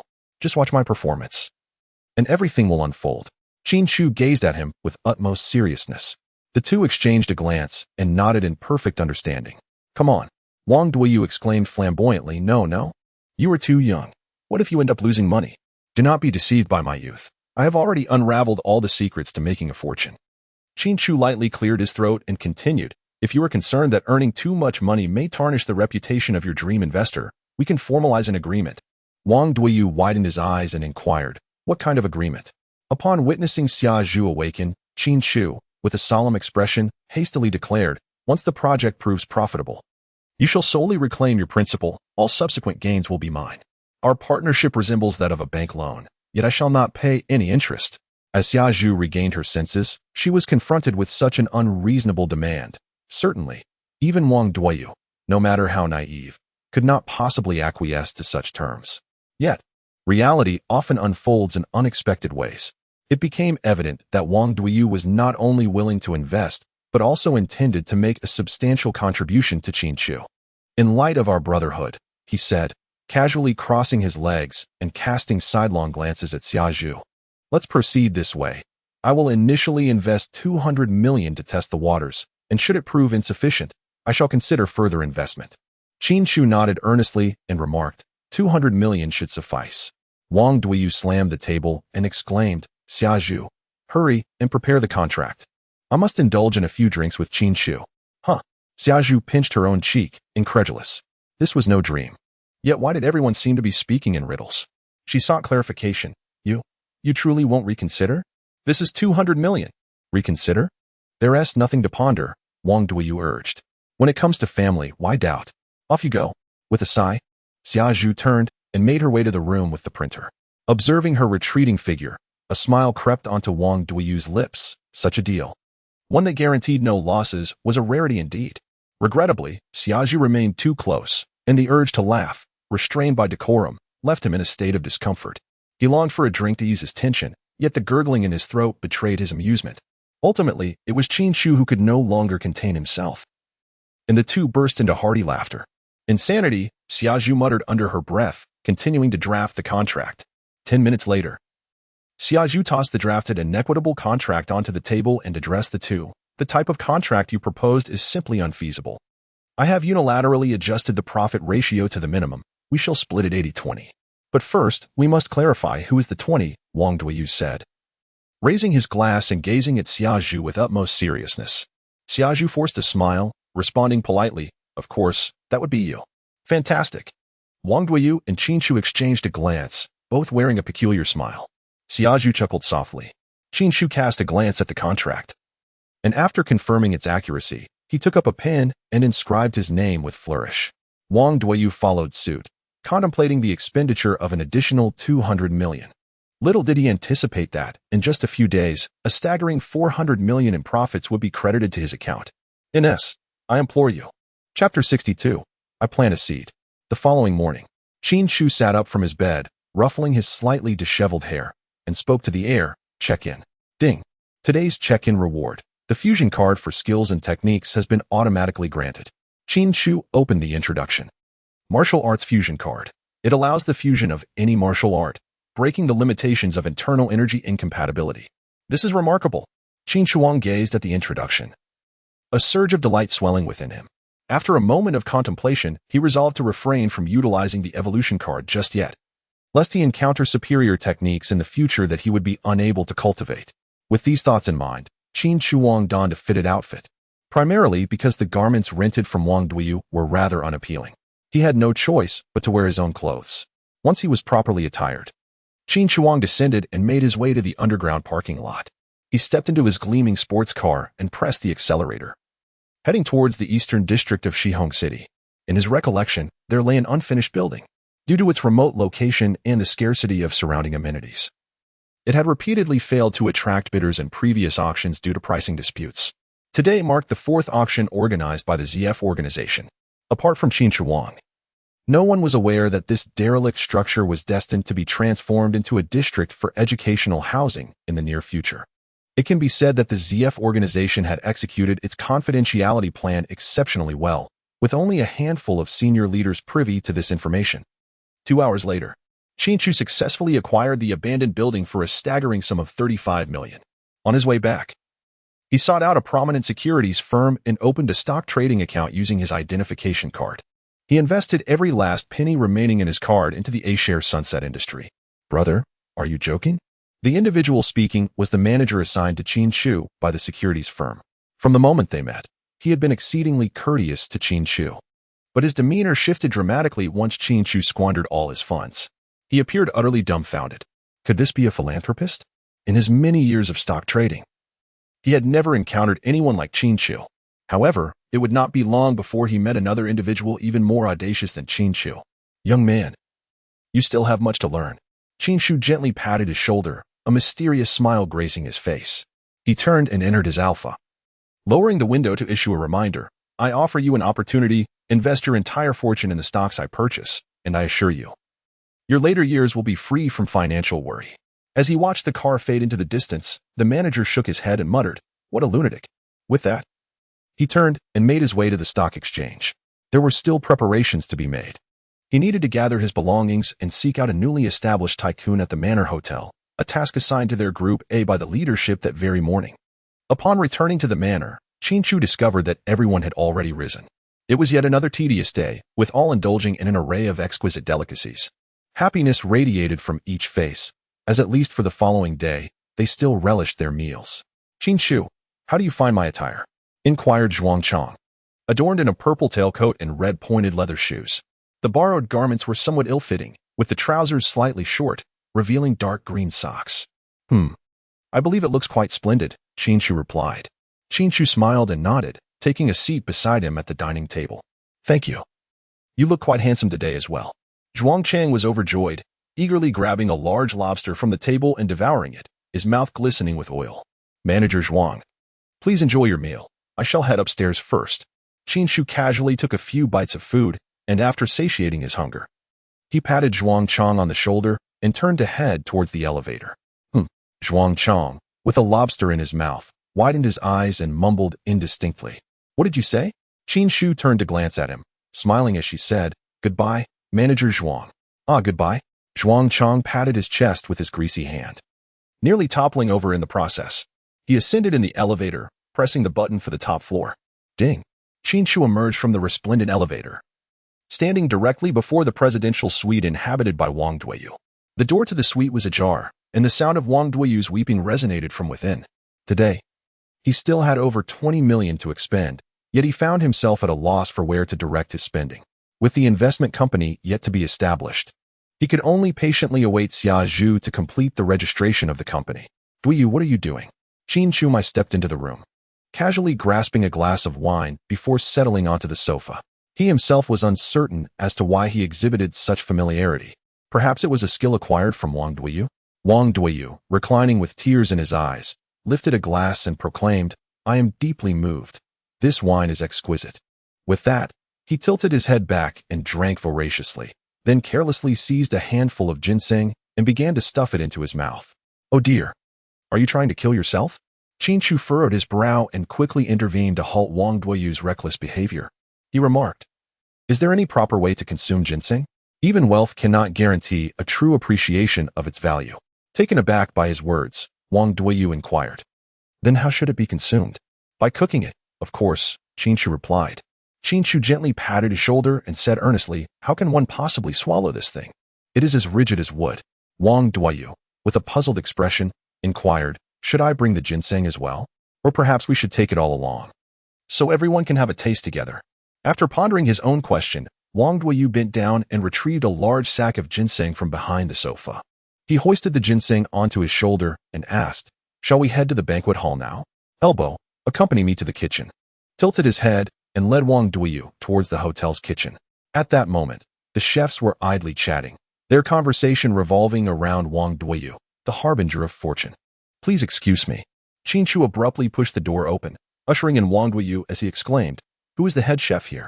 A chef adorned with a tall hat stepped forward and replied, "I am." Qin Chu continued, "I must borrow your kitchen." Without waiting for his consent, he seized Wang Duyu's ginseng and made his way to the stove. The onlookers exchanged bewildered glances, utterly perplexed by his actions. Qin Chu inquired, "Do we have any cabbage?" "Indeed," the head chef replied, as he made his way over with 2 heads of cabbage in hand. Qin Chu took 2 heads of cabbage, and with a swift flick of his wrist, a dazzling display of blades ensued, stripping the cabbage of its outer layers, leaving only the tender heart. After igniting the gas stove, he sought out the head chef and procured a large iron barrel intended for preparing braised delicacies. Qin Chu poured an entire bag of ginseng into the container, his right hand grasping a flaming piece of ginseng, ready to press it into the iron barrel. "What are you doing?" Wang Duyu hurriedly intervened, sensing that Qin Chu intended to incinerate the ginseng. Such an act was strictly prohibited by the rules. It was utterly unacceptable. Qin Chu blinked and remarked, "Using ginseng as fuel enhances the flavor of the cabbage. This is a culinary method, albeit somewhat rare. Yet it certainly does not constitute the destruction of something valuable." Upon hearing this, Wang Duyu was suddenly struck by a sense of enlightenment. Where on earth did this young man acquire such skills? He certainly knows how to squander resources, doesn't he? Can he really cook? Qin Chu extended his hand into the iron barrel and stirred it a few times. It seemed that the ginseng within had sunk a layer down, and many fine specimens had vanished without a trace. "All right, I shall procure some more ingredients for everyone to enjoy together." With that, Wang Duyu dialed the hotel manager's number and commanded, without a hint of doubt, "Bring me another sack of ginseng." A notification chimed. Total expenditure: 245,550,000. Would you like to claim the reward? No.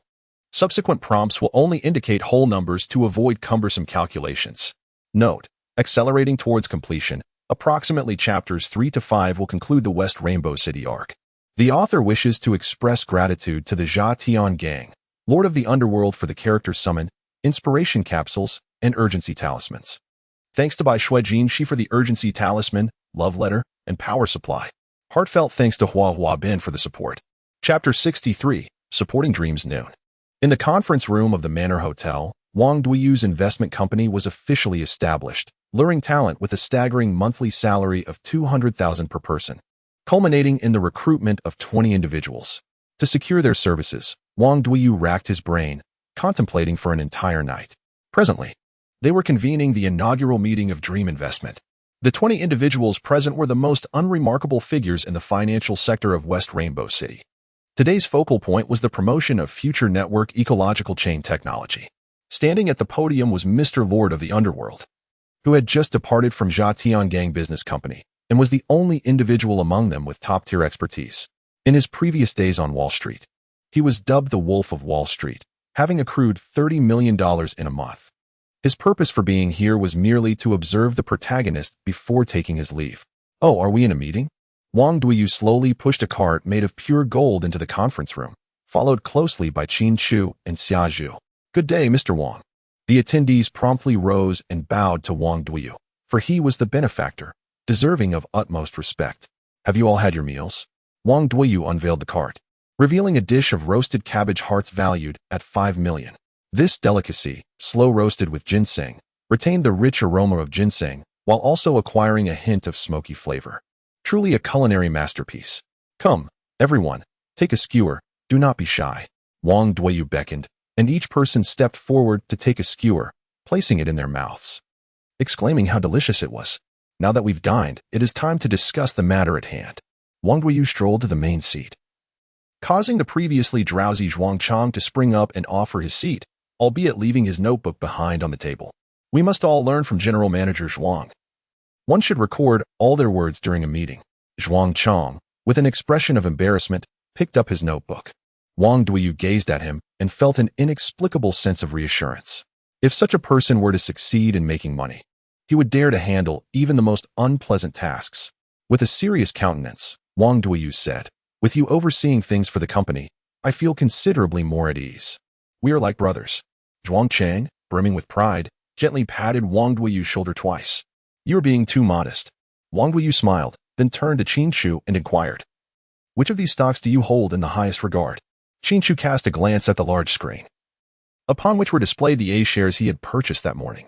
He uttered a phrase that Wang Duiyu particularly cherished: to amass great wealth, one must invest in the green. Otherwise, it holds no significance. Ah, how true. Wang Duiyu stifled a chuckle and declared, by all the stocks highlighted in green on the screen, is this truly what Mr. Wang is suggesting? The speaker was none other than Mr. Hua Bin, the manager Qin Chu had encountered earlier at the stock exchange. Indeed, if one were to invest, it should be in the sunset stocks. Mr. Wang intended to seize the moment just as they faced the prospect of delisting. Qin Chu's gaze fixed upon him, and he couldn't help but exclaim inwardly, how striking. Did you hear that? If you don't invest now, the market will retreat. Wang Duiyu, upon hearing that stocks were on the verge of a downturn, became increasingly agitated. Hurry, we must act swiftly. Several managers dashed to their laptops, their fingers dancing across the keyboards as they accessed the stock accounts. Before long, all available funds were allocated into investments. Mr. Wang, there's someone outside the estate looking for you. He asked me to convey that he has a dream, announced the security guard as he entered the office. Wang Duiyu's eyes widened with curiosity. What does he look like? I'm not quite sure how to describe him. He appears rather untrustworthy, and... The guard's words were abruptly cut off by Wang Duiyu. Quickly, bring him to me. His voice brimmed with urgency. He was in dire need of such talent. The more unreliable, the more he could entrust them, for losses were indeed the ultimate goal. Moments later, an individual lacking any clothing, adorned with a swimming cap, draped in a transparent raincoat, and wearing oversized rubber boots, entered the office, followed closely by two of Wang Duiyu's security guards who were wheeling in a large object concealed beneath a quilt. Witnessing this peculiar scene, Wang Duiyu muttered to himself, regardless of the circumstances, I am determined to invest in this person's dream. Qin Chu reclined on the chair, smiling as he spoke. Please share your dreams. Ladies and gentlemen, behold my latest research achievement. The man in the raincoat, brimming with excitement, lifted the cotton quilt and exclaimed, Tada! The terrestrial swimming apparatus. A profound silence enveloped the room upon witnessing the land swimming device, solely due to the extraordinary novelty of this invention. Qin Chu stepped forward to touch the peculiar contraption, exclaiming, this thing is truly remarkable. It's one thing to see it in a film, but witnessing it in person is simply awe-inspiring. By my word, it's a treasure. Crafted from a gasoline barrel with a toilet seat for a head, filled with water, and its legs fashioned from two joined wheelchairs, the creation was a curious sight. A small stool adorned the left side, while a vertical iron post, likely pilfered from some construction site, stood on the right. What on earth is this thing meant for? Wang Duiyu tilted his head, utterly perplexed by its purpose. Although he was keen on investing, he felt he needed a legitimate reason. Otherwise, it would merely become a gift. The man in the raincoat climbed into the iron barrel, positioning his head directly above the filthy toilet seat, and proceeded to swim in front of an astonished audience. Wang was gurgling, while the onlookers were left speechless. Is this fellow here to amuse us? One observer remarked. Why doesn't he speak while gasping for air? Waiting until his head is submerged to utter a word? Enough is enough. Let us get him down before he drowns. Wang Duiyu quickly instructed his staff to assist the man before a tragedy unfolded. Upon receiving the command, two security guards hastily pulled the raincoat-clad man out of the barrel. Wang, let me explain my project. No need for explanations. Wang Duiyu interjected with a wave of his hand. I'm investing in your project. Let us arrange for mass production immediately. Zhuang Chong looked at Wang Duiyu in disbelief, questioning how he could possibly invest in such an improbable venture. Do you have a vendetta against your inheritance, Wang? Xiaozhu exclaimed in frustration, her heart sinking at the thought of her company facing bankruptcy yet again. This would mark the 5th time. Xiaozhu had worked as a financial officer for 4 different companies, all of which had inevitably collapsed. She had earned the notorious title of Company Killer No. 47. Dream Investment was her first position in the mainland, and this time, she vowed that the company would not fail. Money is irrelevant. We can always earn more. Wang Duiyu raised his glass high and proclaimed, we must honor our dreams. No matter who you are or what profession you hold, as long as you have a dream, you can come to me. With that, he turned to Qin Chu, grinning and asking, so, have you recorded everything? Rest assured. Qin Chu gently patted his shoulder and smiled. It has already been uploaded to WB. I even enlisted the help of several prominent influencers to share it at a total cost of 600,000. Wang Duiyu burst into laughter. Let us go find Xiaozhu for reimbursement later. Who else has dreams? Wang Duiyu shouted from atop his desk to the assembly in the conference room. The head of security exclaimed, Mr. Wang, I have dreams too. A waiter chimed in, Mr. Wang, I too have dreams. Soon, the chorus echoed, Mr. Wang. Mr. Wang. Mr. Wang. We all have dreams. Wang Duyu waved his hand to the crowd and said, Please form a line. We will meticulously record your dreams and convene a meeting to discuss them collectively. Come forth to fill out your dream project forms. Qin Chu stood behind his desk, holding a substantial stack of forms. 5 hours later, Wang Duyu personally finalized a dozen unreliable dreams. The total expenditure exceeded 20 million, marking a successful completion of his spending task for the day. Ding, total expenses amounted to 270 million. Would you like to claim the reward? No. Qin Chu rested his feet upon the desk, exuding an air of languor as he surveyed the assembly before him. You truly are my lucky star, Wang Duyu remarked, shaking his head in admiration. Notice, the esteemed characters have arrived. Please acknowledge their presence. A word from the author. In the forthcoming realm, Mr. Zombie, I shall endeavor to craft a more concise outline. For those who cherish this work, feel free to express your enthusiasm and bestow a 5-star rating. Chapter 64. The Wayward Duyu. The following day, the back garden of the Manor Hotel. Qin Chu, adorned in a striking purple attire, with his hair elegantly tied up, leaving a single strand cascading over his forehead, strolled gracefully into the pavilion. Upon his arrival, a notification chimed. Today's check-in reward, the weapon Duan Pajan Hun, has been automatically granted. Qin Chu's gaze was filled with curiosity as he utilized his thoughts to access the item description. Soul-severing blade. Inflicts additional damage to supernatural entities. What a remarkable treasure. Qin Chu's expression brightened with joy as he glanced around. Noticing the absence of any onlookers, he gently extended his right hand forward. In the next moment, he grasped a golden-sheathed tang dao in his hand.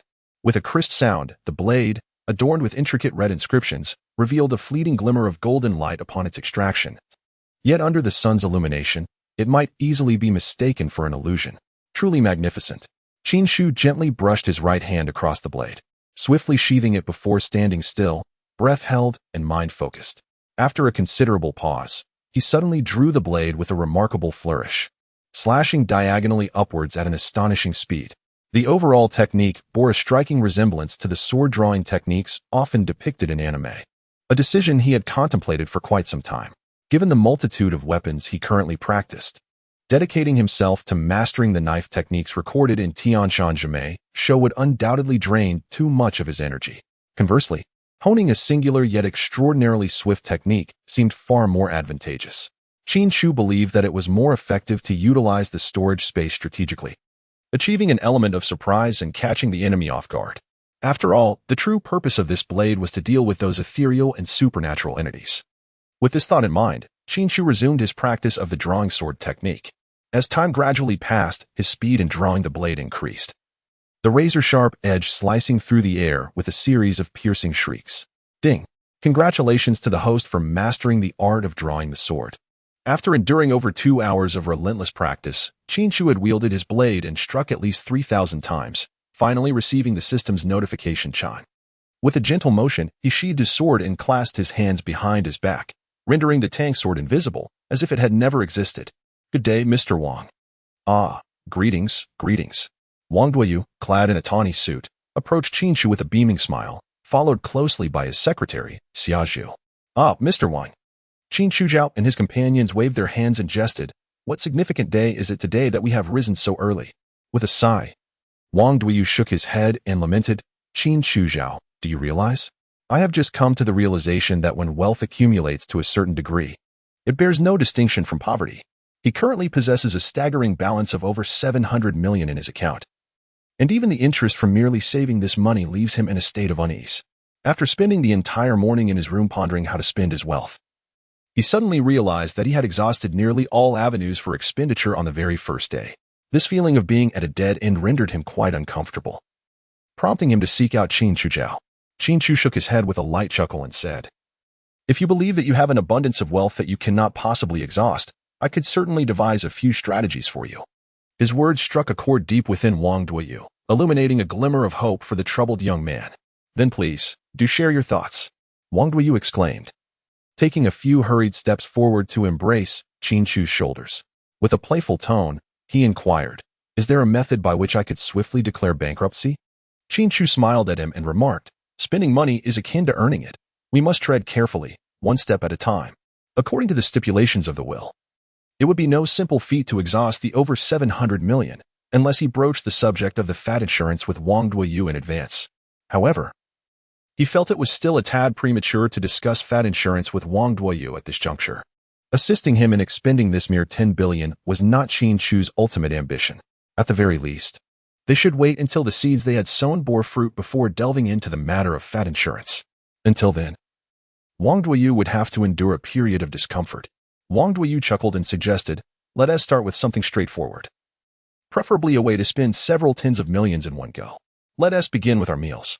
Qin Chu chuckled, suggesting, "Perhaps you could invite a few Michelin chefs to prepare meals for our team."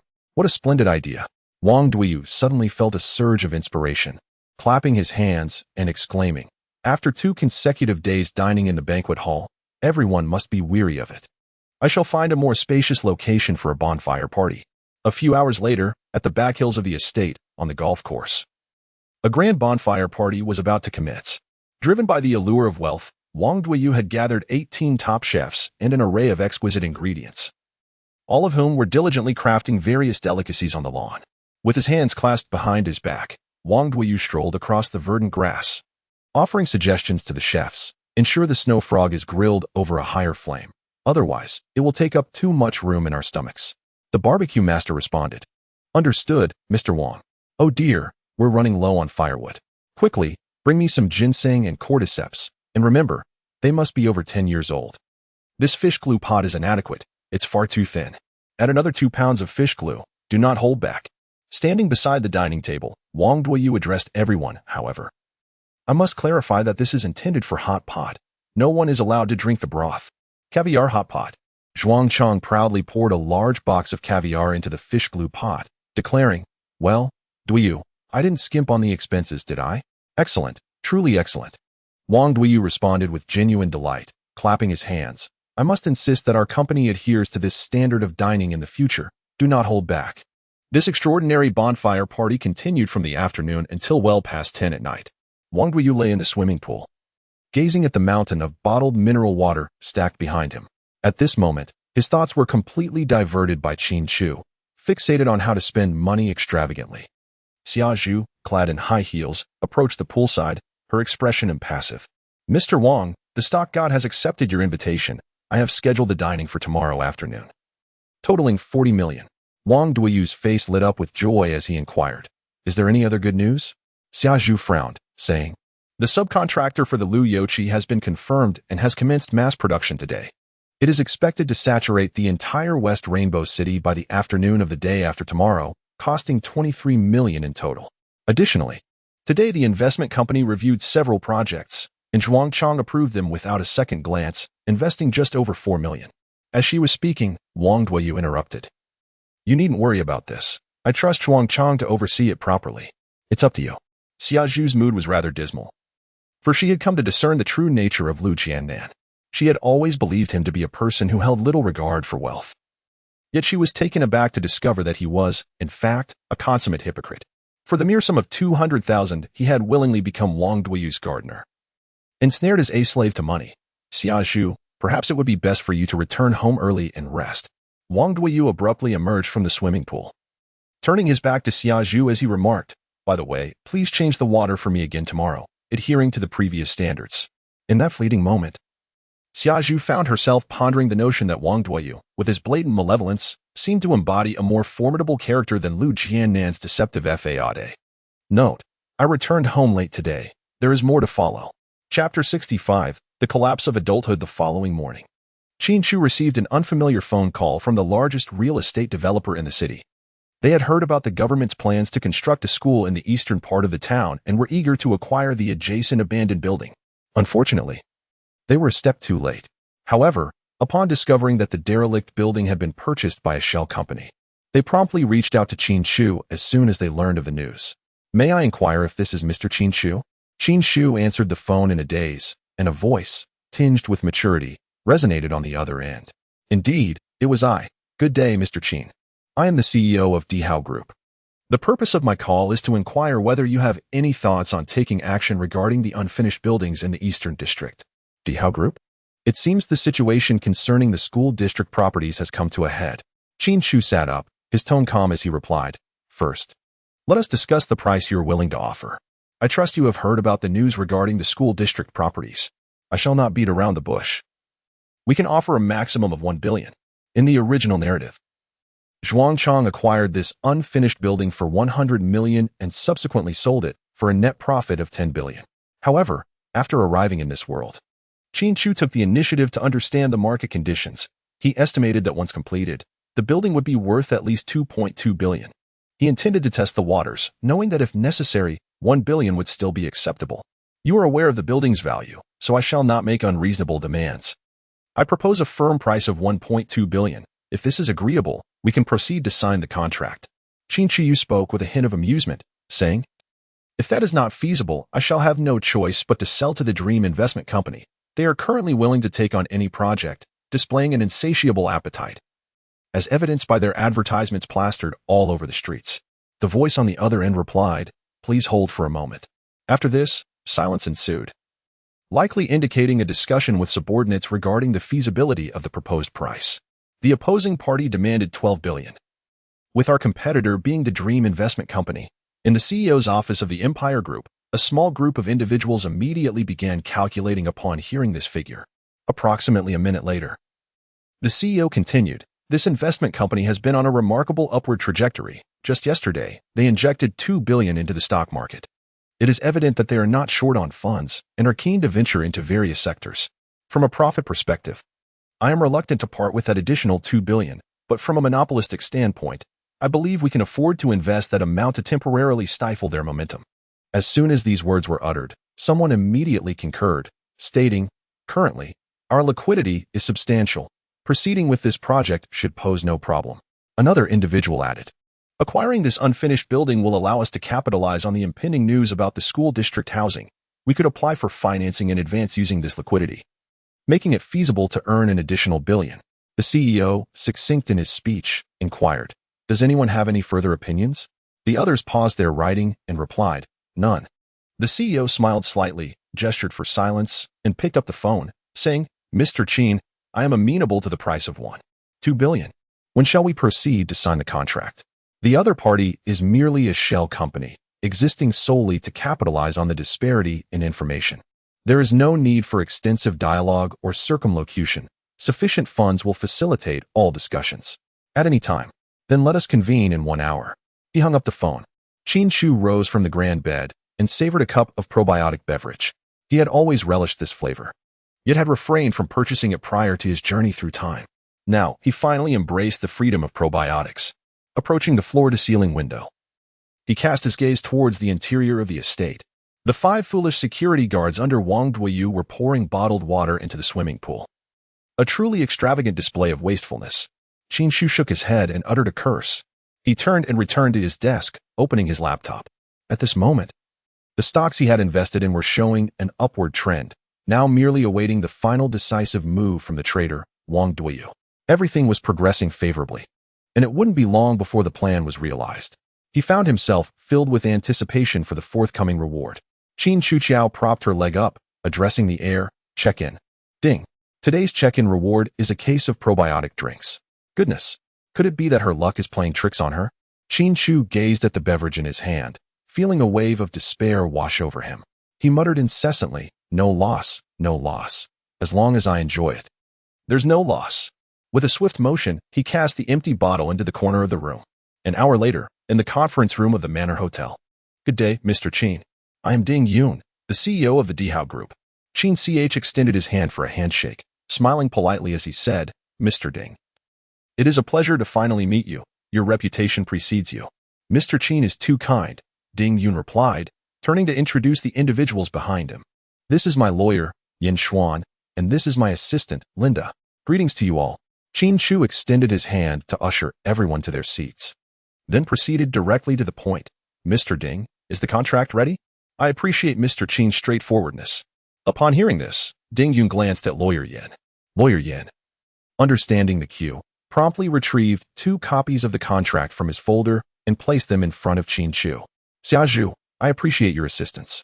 Qin Chu nodded at Xiazhu and then engaged in casual conversation with Ding Yun. After approximately 3 to 5 minutes, Xiazhu suddenly spoke up, saying, the contract is fine. Thank you for your assistance. Qin Chu took the contract, casting a discreet glance at it. And indeed, it was as Xia Zhu had mentioned. The contract posed no issues. It appeared that her professionalism was commendable, though it seemed she had merely lacked a stroke of fortune, consistently encountering subpar companies throughout her career, becoming a veritable nemesis to them. A pleasant collaboration, Mr. Qin, she remarked. Upon the successful signing of the contract, Ding Yun expressed his delight, stating, "The substantial transfer will require some time. I kindly ask for your patience, no more than 2 hours at most. I have faith in you, Mr. Ding." Qin Chu rose with a smile and inquired, "Would you care to stay for a meal?" "No, I cannot," came the reply. "There are matters at the company that require my attention, so I must take my leave." The two exchanged pleasantries once more before Ding Yun departed from the Manor Hotel with his companions. They still needed to deliberate on the construction of school district housing and the materials required, and it was anticipated that they would be quite occupied in the near future. Once the guests had left, Xia Zhu, clutching a folder, suddenly asked, "Qin Chu, will you be picking up Mr. Lafitte later?" What do you mean? Why is Lafitte coming here all of a sudden?" Qin Chu gazed at Xia Zhu in bewilderment. Xia Zhu shrugged and remarked, "Wang Duyu has spent 40 million to secure a lunch with Lafitte, and the dining experience is scheduled for today at noon." 40 million. I wasn't even involved. And what about the incident of pouring mineral water into the swimming pool? Which extravagant fool conceived such a ridiculous idea? It's utterly absurd. On his way to the airport, Wang Duyu suddenly sneezed and muttered to himself, "Am I coming down with a cold?" Qin Chu gazed at Xia Zhu with tears unshed, suddenly feeling that the 12 billion he had earned had lost its allure. Oh, by the way, within that 12 billion, 240 million belongs to Wang Duyu. Do remember to transfer it. Goodness. Qin Chu lay languidly in his chair, utterly dejected. The collapse of an adult can occur in an instant. Chapter 66, The Reclaimed 40 Million. Recently, the wealthiest individual in the city, Wang Duyu, secured a staggering 40 million for a luncheon with the so-called pioneer of the investment world, Mr. Lafitte. This is also. Qin Chu nestled on the sofa, his gaze fixated on the news report on television. He truly wished to avoid the airport, where he would witness the loss of his 40 million. Buzz, buzz, buzz. The telephone rang. Qin Chu picked up his phone and saw it was a call from Wang Duyu. Why is he calling me at this moment? Qin Chu glanced at his phone and then lifted his gaze to the television screen, where Wang Duyu was crouched in a corner, clutching a phone with an anxious expression, reminiscent of someone desperately searching for a restroom. Witnessing this scene brightened Qin Chu's mood considerably, and he gently tapped the screen to connect the call. The impatient voice of Wang Duyu immediately resonated from the receiver. "Qin Chu, I urgently need your assistance." "Are you listening?" Qin Chu, suppressing a smile, spoke calmly. "So? Are you unable to find the restroom?" "What restroom?" Wang Duyu was taken aback and continued, "Just now, Xia Zhu informed me that Buffett does not speak Chinese. Do you comprehend my meaning? I am saying that I have no means to seek his counsel. Yet, Xia Zhu is proficient in English." Qin Chu pointed at the smiling face of Xia Zhu on the television and remarked, "Turn around and take a look. Your little secretary is beaming with joy. I surmise she harbors a great admiration for Buffett. This presents a splendid opportunity for you." "Undermine?" Wang Duyu furrowed his brow, perplexed by the absurdity of it all. It suddenly dawned on him that, apart from himself, everyone else seemed to be in a state of madness, particularly that Zhuan Chang, who was prepared to kiss Buffett. Never mind, he thought. It would be better to discuss it later. As he observed Xia Zhu approaching him, Wang Duyu swiftly ended the call he was on. "Wang Duyu, what are you doing squatting here?" Xia Zhu inquired with a puzzled expression. "Are you unable to find the restroom?" "It's just thank you, I am aware." Wang Duyu interjected, shaking his head as he turned towards his car, muttering incessantly, "The leaders of the television station are lunatics. They actually invited a lisping host." Watching Wang Duyu's retreating figure, Xia Zhu wore an expression reminiscent of an elderly man on the subway engrossed in his phone, exclaiming, "Insane." An hour later, Qin Chu was yet again drawn to the dining table by Wang Duyu, accompanied by the specially adorned Xia Zhu. Xia Zhu was strikingly beautiful. One must seize the opportunity. Qin Chu whispered with a smile in Wang Duyu's ear. Wang Duyu shot him a glance and retorted, "Get lost. I have no such thoughts at all. Besides, isn't she doing quite well with that young Wang Lihong?" Qin Chu mysteriously remarked, "To my knowledge, they parted ways just last night." "Is that so?" Wang Duyu feigned surprise. His face slightly flushed with embarrassment as he inquired, "Does that mean I have a chance?" "Indeed, my friend. You certainly have a chance." Qin Chu raised an eyebrow and inquired, "Do you require my assistance in strategizing?" "A mere 40 million will suffice." Just as Wang Duyu was about to respond, He suddenly heard Xiaozhu exclaim, Wang Duiyu. Qin Chu, your whispered conversation is quite impolite. Do you not realize this? Wang Defa, weary from the journey, felt parched. As he raised his glass to take a sip, Xiaozhu's voice startled him. His hand trembled, causing the wine to spill over him, prompting an expletive to escape his lips. I'm sorry. Xiaozhu clasped her hands together, apologizing profusely. Dear Mr. Lafite, please forgive our rudeness. I apologize for their behavior. No. Lafite interjected, pointing at Wang Duiyu and Qin Chu. They were merely contemplating how to seek my counsel. It was your scream that startled me, madam. Xiaozhu's cheeks flushed, and she embarked on yet another round of apologies. Meanwhile, Wang Duiyu was utterly bewildered. Although his command of English was limited, he discerned that Xiaozhu kept repeating sorry, as if she had committed some transgression. Wang Duiyu asked, What is that old man babbling about, mumbling incoherently? Qin Chu took a sip of wine, wearing a slight smile and remaining silent. Wang Duiyu curled his lips, thinking to himself, My employee, I would never scold him. Yet, this old man seems to be getting a bit too presumptuous. Come, Mr. Lafitte, do try our specialty from Chichihar. Wang Duiyu picked up a piece of kidney and placed it on Lafitte's plate, cheerfully exclaiming, A splendid kidney. Oh, how delightful. Lafitte, utterly speechless, felt increasingly uncomfortable with everything surrounding him since his arrival. Very well, sir, it is time for you to pose your question. Wang Duiyu frowned and muttered, What is this old fellow saying? Is he scolding me? He felt a twinge of anger, thinking, I am kindly supporting your business. And yet you dare to insult me? No. Xiaozhu intervened gracefully. He merely wishes for you to ask your question. Oh, a misunderstanding? Wang Duiyu smiled awkwardly and said, Please inquire of him what his most unsuccessful investment was. Qin Chu chuckled and remarked, This question holds great significance, as I too am exceedingly curious.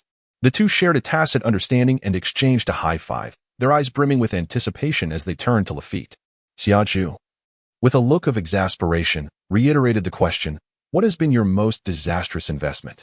Lafitte pondered for a moment, a mischievous tone creeping into his voice as he replied with a smile, It might very well be the hamburger I had in France. I mean, it was absolutely dreadful, slathered in foie gras. He continued, Well, I believe it is time for you to pose some more conventional inquiries, Mr. Wang. Wang Duiyu, feeling affronted, slammed his hand on the table, rising to point accusingly at Lafitte. Are you mocking me? I detest it when others insult me, especially in a language I cannot comprehend. Wang Duiyu, calm yourself. Xiaozhu interjected, shaking her head. Mr. Lafitte will only instruct you on how to achieve success, not how to fail. Your question is rather foolish. Frustrated, Wang Duiyu thumped his thigh and indignantly resumed his meal of kidneys. Qin Chu gazed at him, a mysterious smile gracing his lips as he said, It won't be a waste of money. You shall find out tomorrow. What does it mean? Wang Duiyu suddenly grasped a certain point. Is Qin Chu subtly suggesting that I should seize this opportunity to secure the next lunch with Lafitte? If it costs 40 million at a time, that amounts to. Goodness, what a remarkable friend. Wang Duiyu exclaimed with unrestrained excitement. Xiaozhu, please hasten to inquire whether Lafitte offers a monthly package for this lunch. Lafitte, perplexed, craned his neck towards Xiaozhu and inquired, So, my dear lady, what are you discussing? May I partake in this conversation? Xiaozhu, mustering a strained smile, stammered, My boss has requested me to ask you, can this lunch be arranged on a monthly basis? Damn it. What the? Lafitte rose from his seat, directing a barrage of invective towards Wang Duiyu. He then turned to Xiaozhu and apologized. I'm sorry. I have made my best effort. Your boss is truly a fool. I mean, he is as dreadful as this undercooked kidney. He gestured towards the half-cooked dish with disdain. I sincerely apologize for my rudeness. With that, he strode away, indifferent to the world around him. Wang Duiyu pointed at his retreating figure, affirming, I understand. That old chap is indeed cursing me. What on earth are you doing? Xiaozhu glared at Wang Duiyu, her face contorted with anger. Do you have any idea how many people wish to seek his guidance? You made me pose such an impolite question, and to mention the raw kidney. You are utterly unreasonable.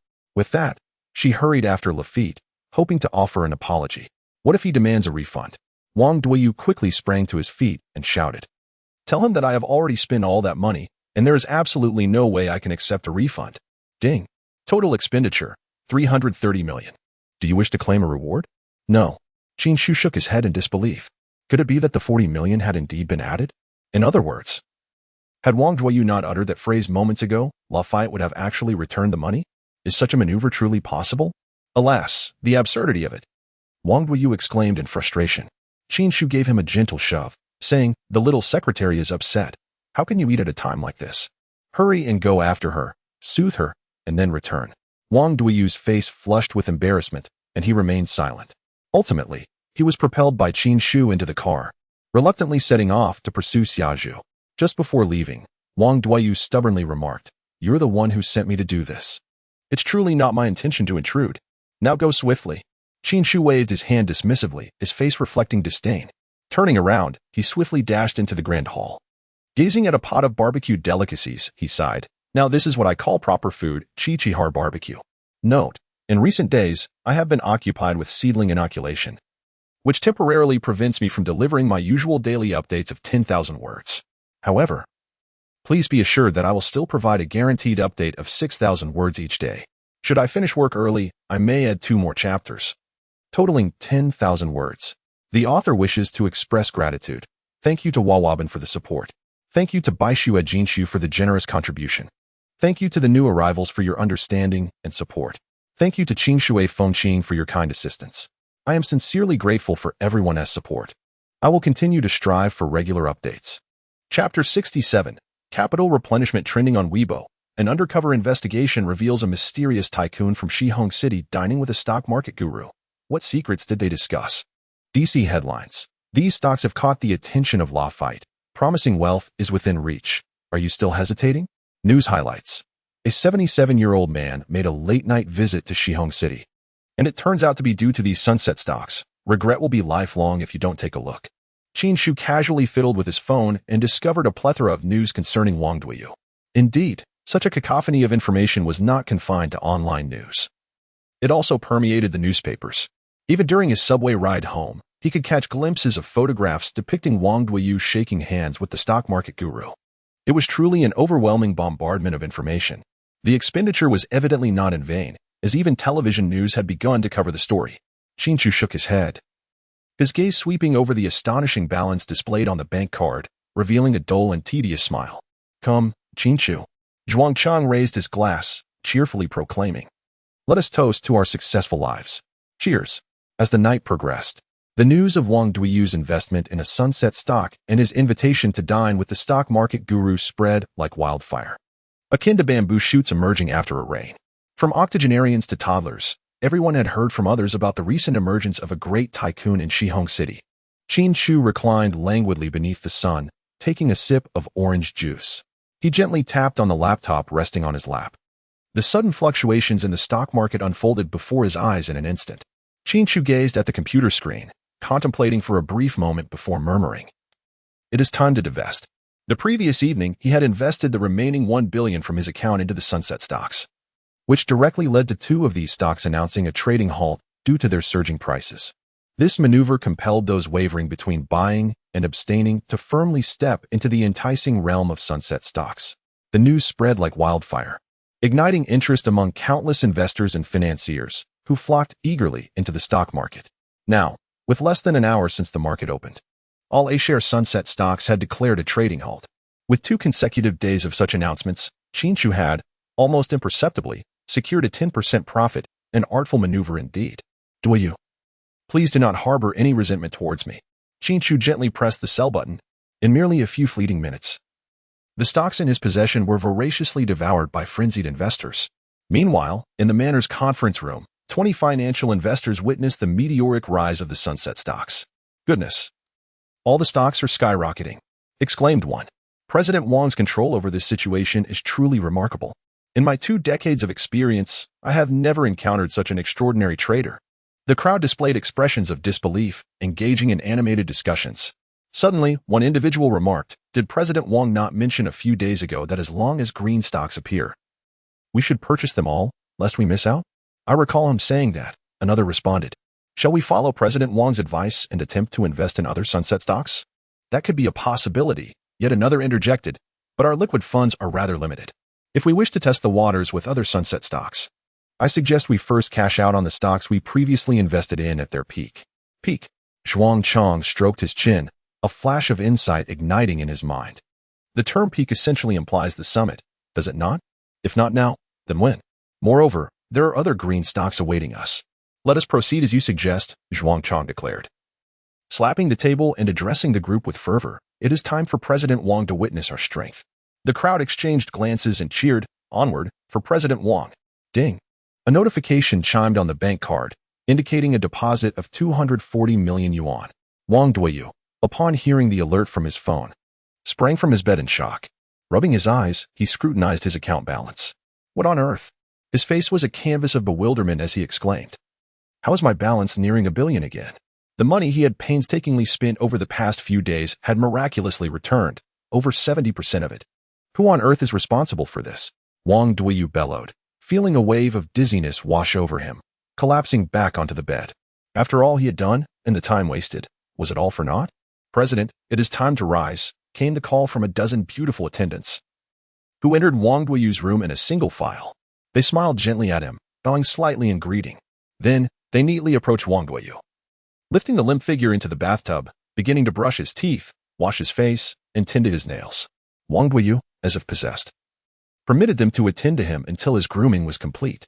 One of them inquired, President, would you like us to dry your hair? Wang Duoyu, with vacant eyes, stared blankly ahead. Very well, President. She instantly grasped Wang Duoyu's meaning and exclaimed, hairdryer. In the next moment, a multitude of hairdryers materialized, all aimed directly at Wang Duoyu's head. Get ready. Blow. The room erupted with a cacophony of mechanical noise. Moments later, clad in a bathrobe, Wang Duoyu dashed frantically into the courtyard. Was it merely an additional 240 million? A trifling matter. How could Wang Duoyu not find a solution? He needed to head to the conference room immediately to provide additional funding for the projects previously invested in by Zhuang Chang. Good morning, Mr. Wang. Hello, Mr. Wang. Countless individuals greeted him along the way. Under ordinary circumstances, he would have paused to engage in casual conversation, but this was a critical moment, and he had to cherish every second. 20 minutes later, Wang Duoyu hurriedly arrived at the conference room. Grasping Xiaozhu's hand, he inquired, Xiaozhu, quickly tell me, how much has our company lost today? Xiaozhu pressed her lips together and bowed deeply to Wang Duoyu. I apologize, Mr. Wang, for my earlier rash behavior. Wang Duoyu was momentarily taken aback and asked, what do you mean? Why was Xiaozhu suddenly apologizing? Could it be that his plan to undermine others had succeeded? No, that was irrelevant now. He needed to spend money quickly. Just as Wang Duoyu was about to speak, he heard a round of applause from behind. Why have you all arrived so early? He turned to find all the employees of the Dream Investment Company standing in the conference room, gazing at him with utmost respect. Mr. Wang, please accept my kneeling. One investor exclaimed. Your strategy to dine with the stock god was truly brilliant. Following media coverage, investors have flocked to follow suit, and the stocks we purchased have skyrocketed. What? Wang Duoyu felt as though struck by a thunderbolt, shouting, quickly sell everything now. Rest assured, Mr. Wang, I have already cashed out at the peak. The investor continued. Just now, we have reinvested all the funds into new sunset stocks, and we anticipate substantial profits in the near future. Wang Duoyu shook his head mechanically, about to speak when he suddenly heard another investor say, the stocks we just bought have all hit their limit. This time, the profits will be at least 300 million.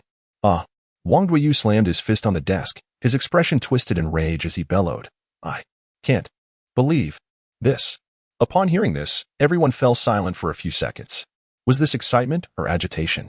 Why did his expression appear so terrifying? As if he had lost 300 million? The investor scratched his head and tentatively remarked, oh, yay, yay, yay, yay. Damn. Wang Duoyu spread his arms wide and jogged to the main seat, eager to see if there were any other avenues for financial loss. To his surprise, the crowd mistook his enthusiasm for joy and extended their hands to high-five him. Sighing deeply, Wang Duoyu sank into his chair, his heart heavy with resignation. Zhuang Chang placed a hand on his shoulder and, with a grave expression, said, Duoyu, while you're in high spirits, I must share some unfortunate news. A flicker of hope ignited within Wang Duoyu. That news could mean that a project had incurred losses. He was determined to identify that project and invest heavily into it. Speak quickly. Reveal the bad news.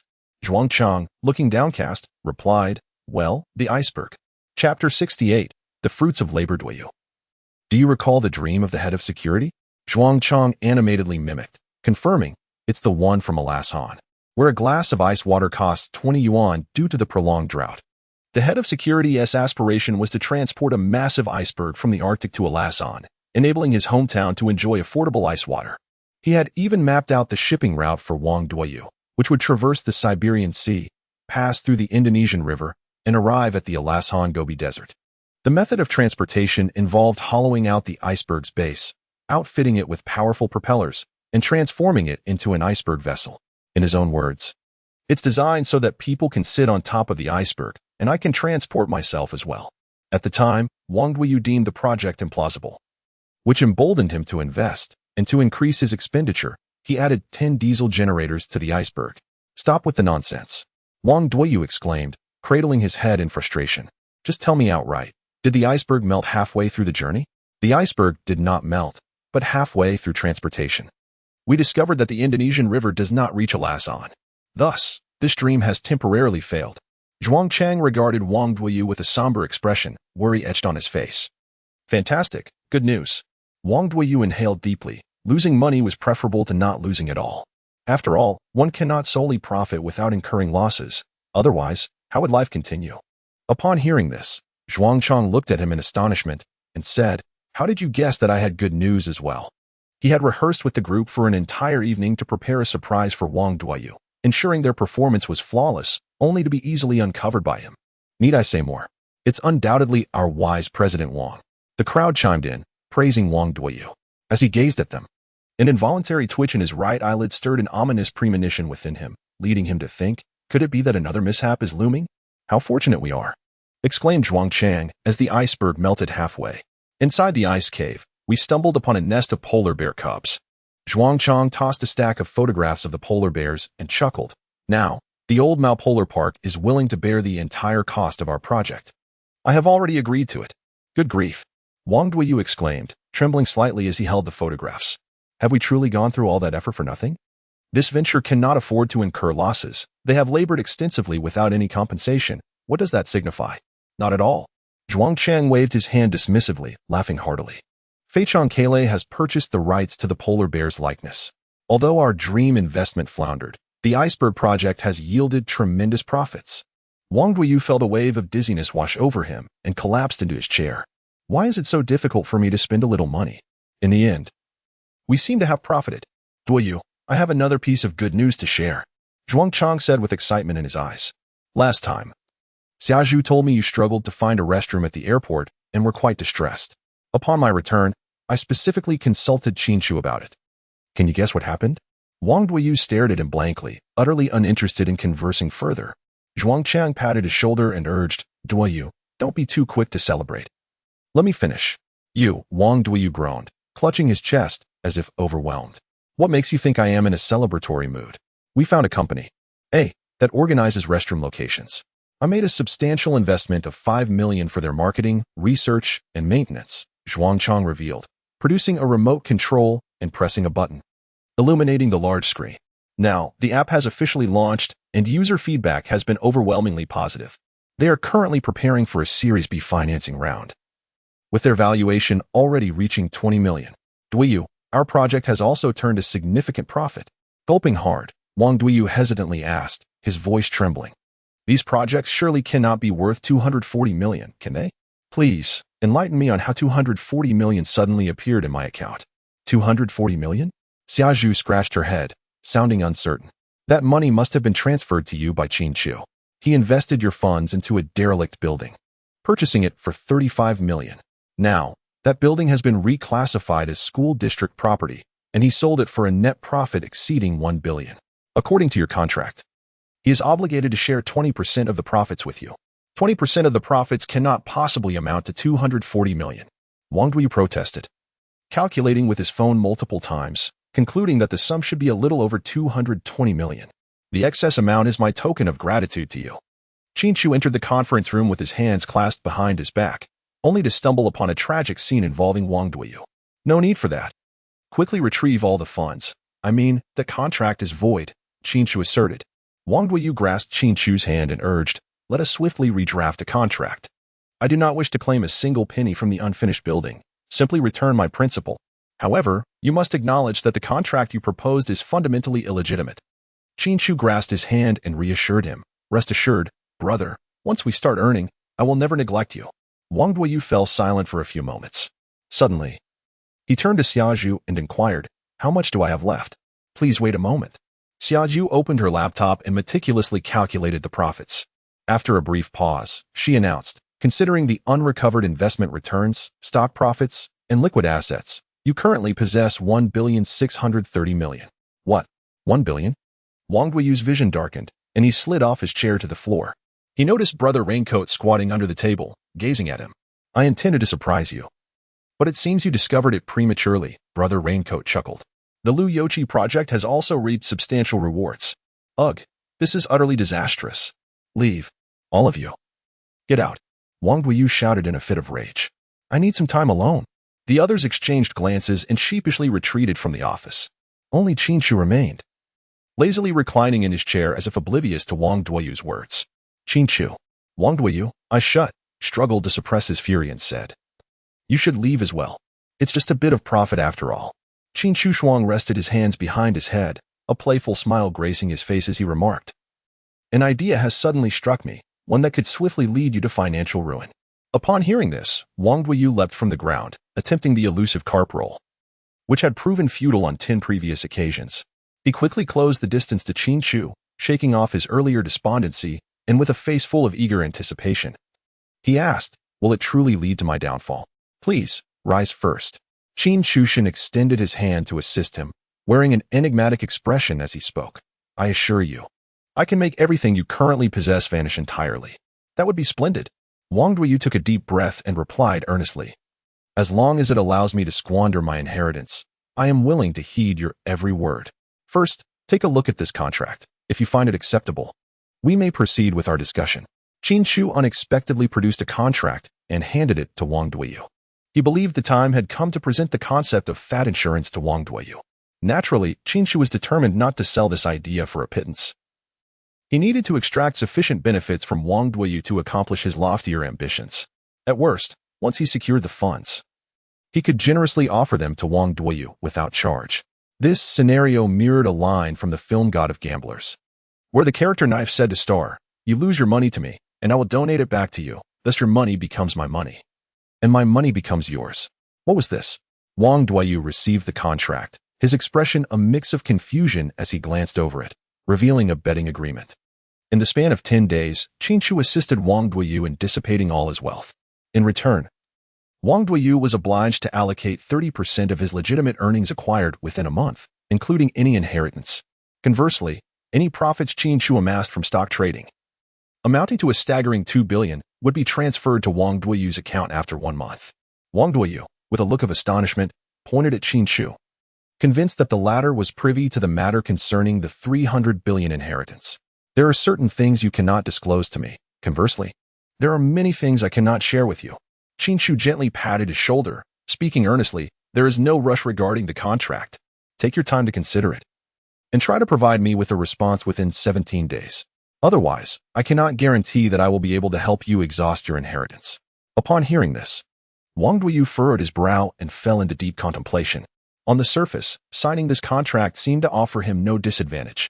Even if he were to leave some of his 10 billion inheritance unspent, he could still obtain an additional 20 billion from Qin Chu through the contract. Just imagine. Spending 10 billion is already a cumbersome task. How could one possibly exhaust an unrestricted 20 billion in a lifetime? However, calculating the legal benefits from the first clause, Wang Duoyu realized that once he inherited the wealth, he would be obligated to share 100 billion with Qin Chu. 100 billion. That is a staggering sum.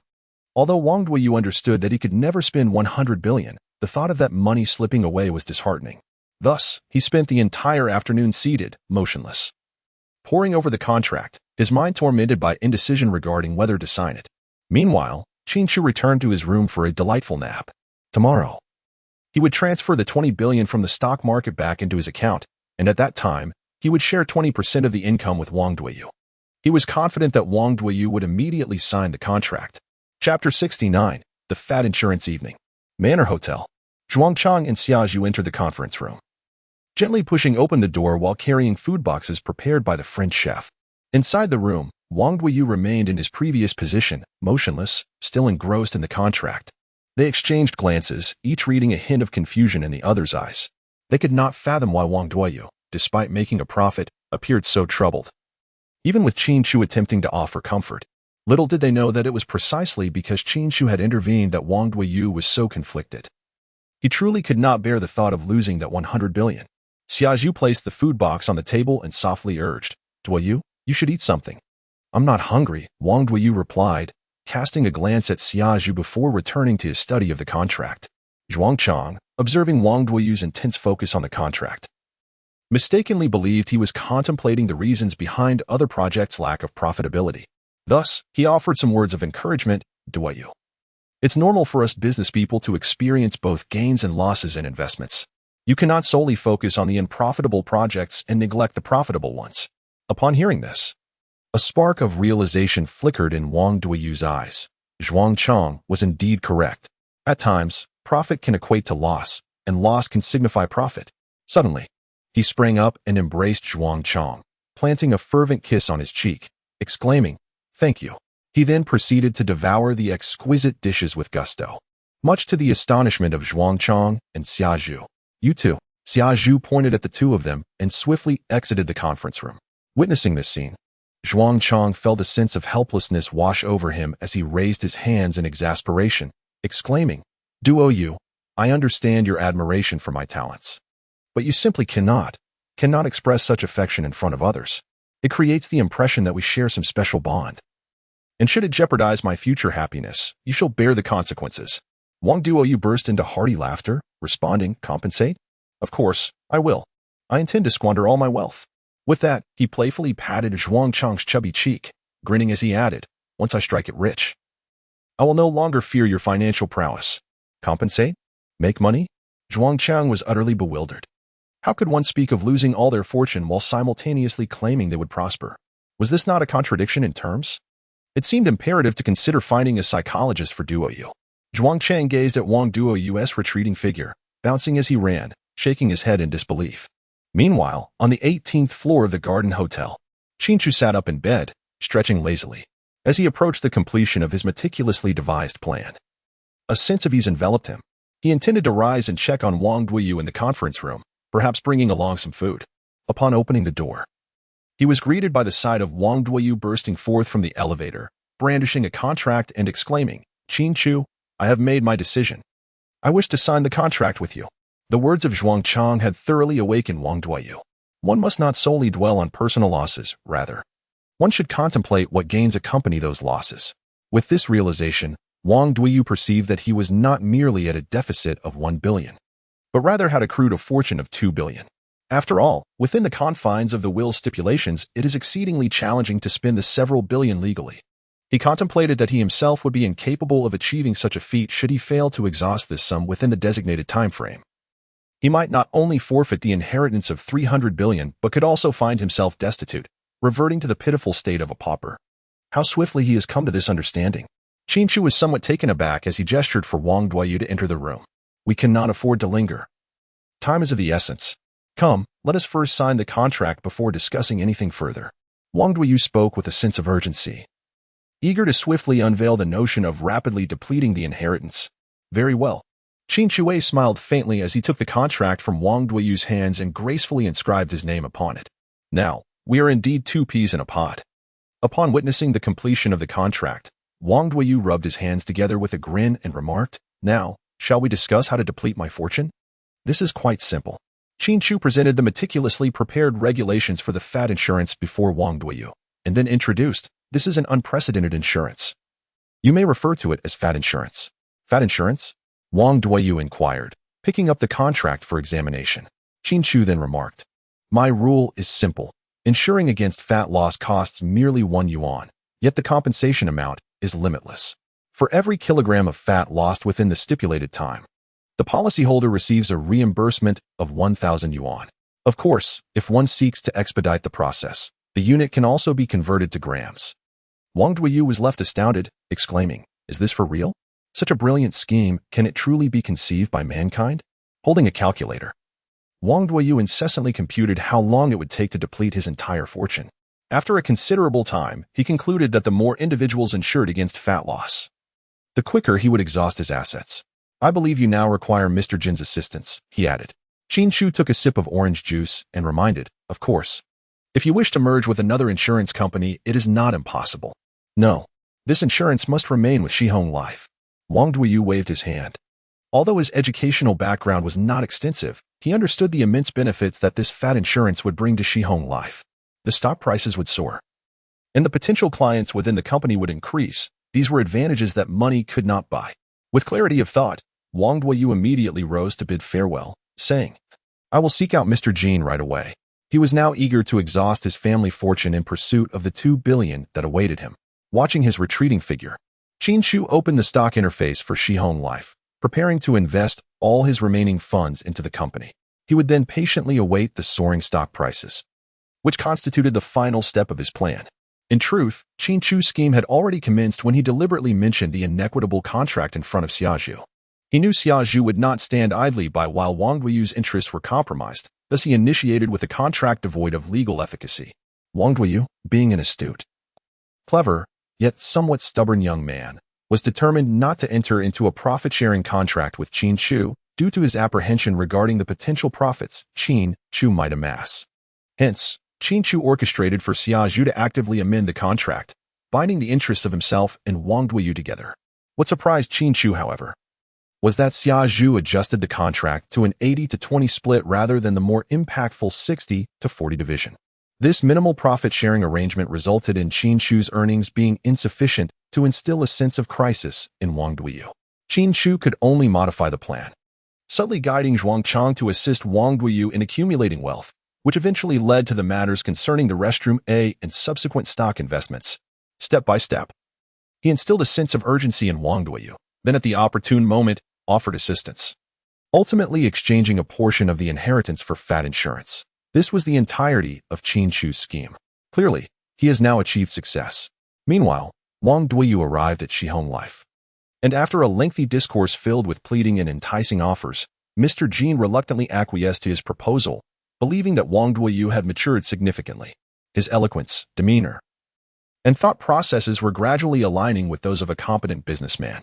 However, these attributes alone were insufficient for Wang Duyu to inherit the 300 billion fortune. The hidden challenges within the will's game of human nature posed a true test for him and the second master. Yet, Wang Duyu remained blissfully unaware. Convinced he was on the brink of success, time swiftly passed, and 2 days later, the fat insurance, propelled by Wang Duyu's relentless and extravagant marketing efforts, finally reached the ears of every resident of Shihong. Wang Duyu convened a press conference, employing a particularly exasperating tone that successfully incited the ire of the masses. On the very day fat insurance became available, over 50,000 individuals signed up. The vast Shihong city was instantly engulfed in a fervor for exercise and dieting, resembling a scene where each participant showcased their unique talents. As time progressed, the number of individuals seeking fat insurance continued to rise, and Wang Duyu's wealth diminished rapidly due to the payouts. This relentless loss imbued him with a glimmer of hope, alleviating his previous anxieties about expenditure. Presently, he is leading the Daxiang team with unwavering focus, striving to reach the pinnacle of performance to engage in a true contest against the Hengtai team, fulfilling his first goal of wealth. During this period, Wang Duyu also employed the methods imparted by Qin Chu, creatively courting Xiaozhu each day.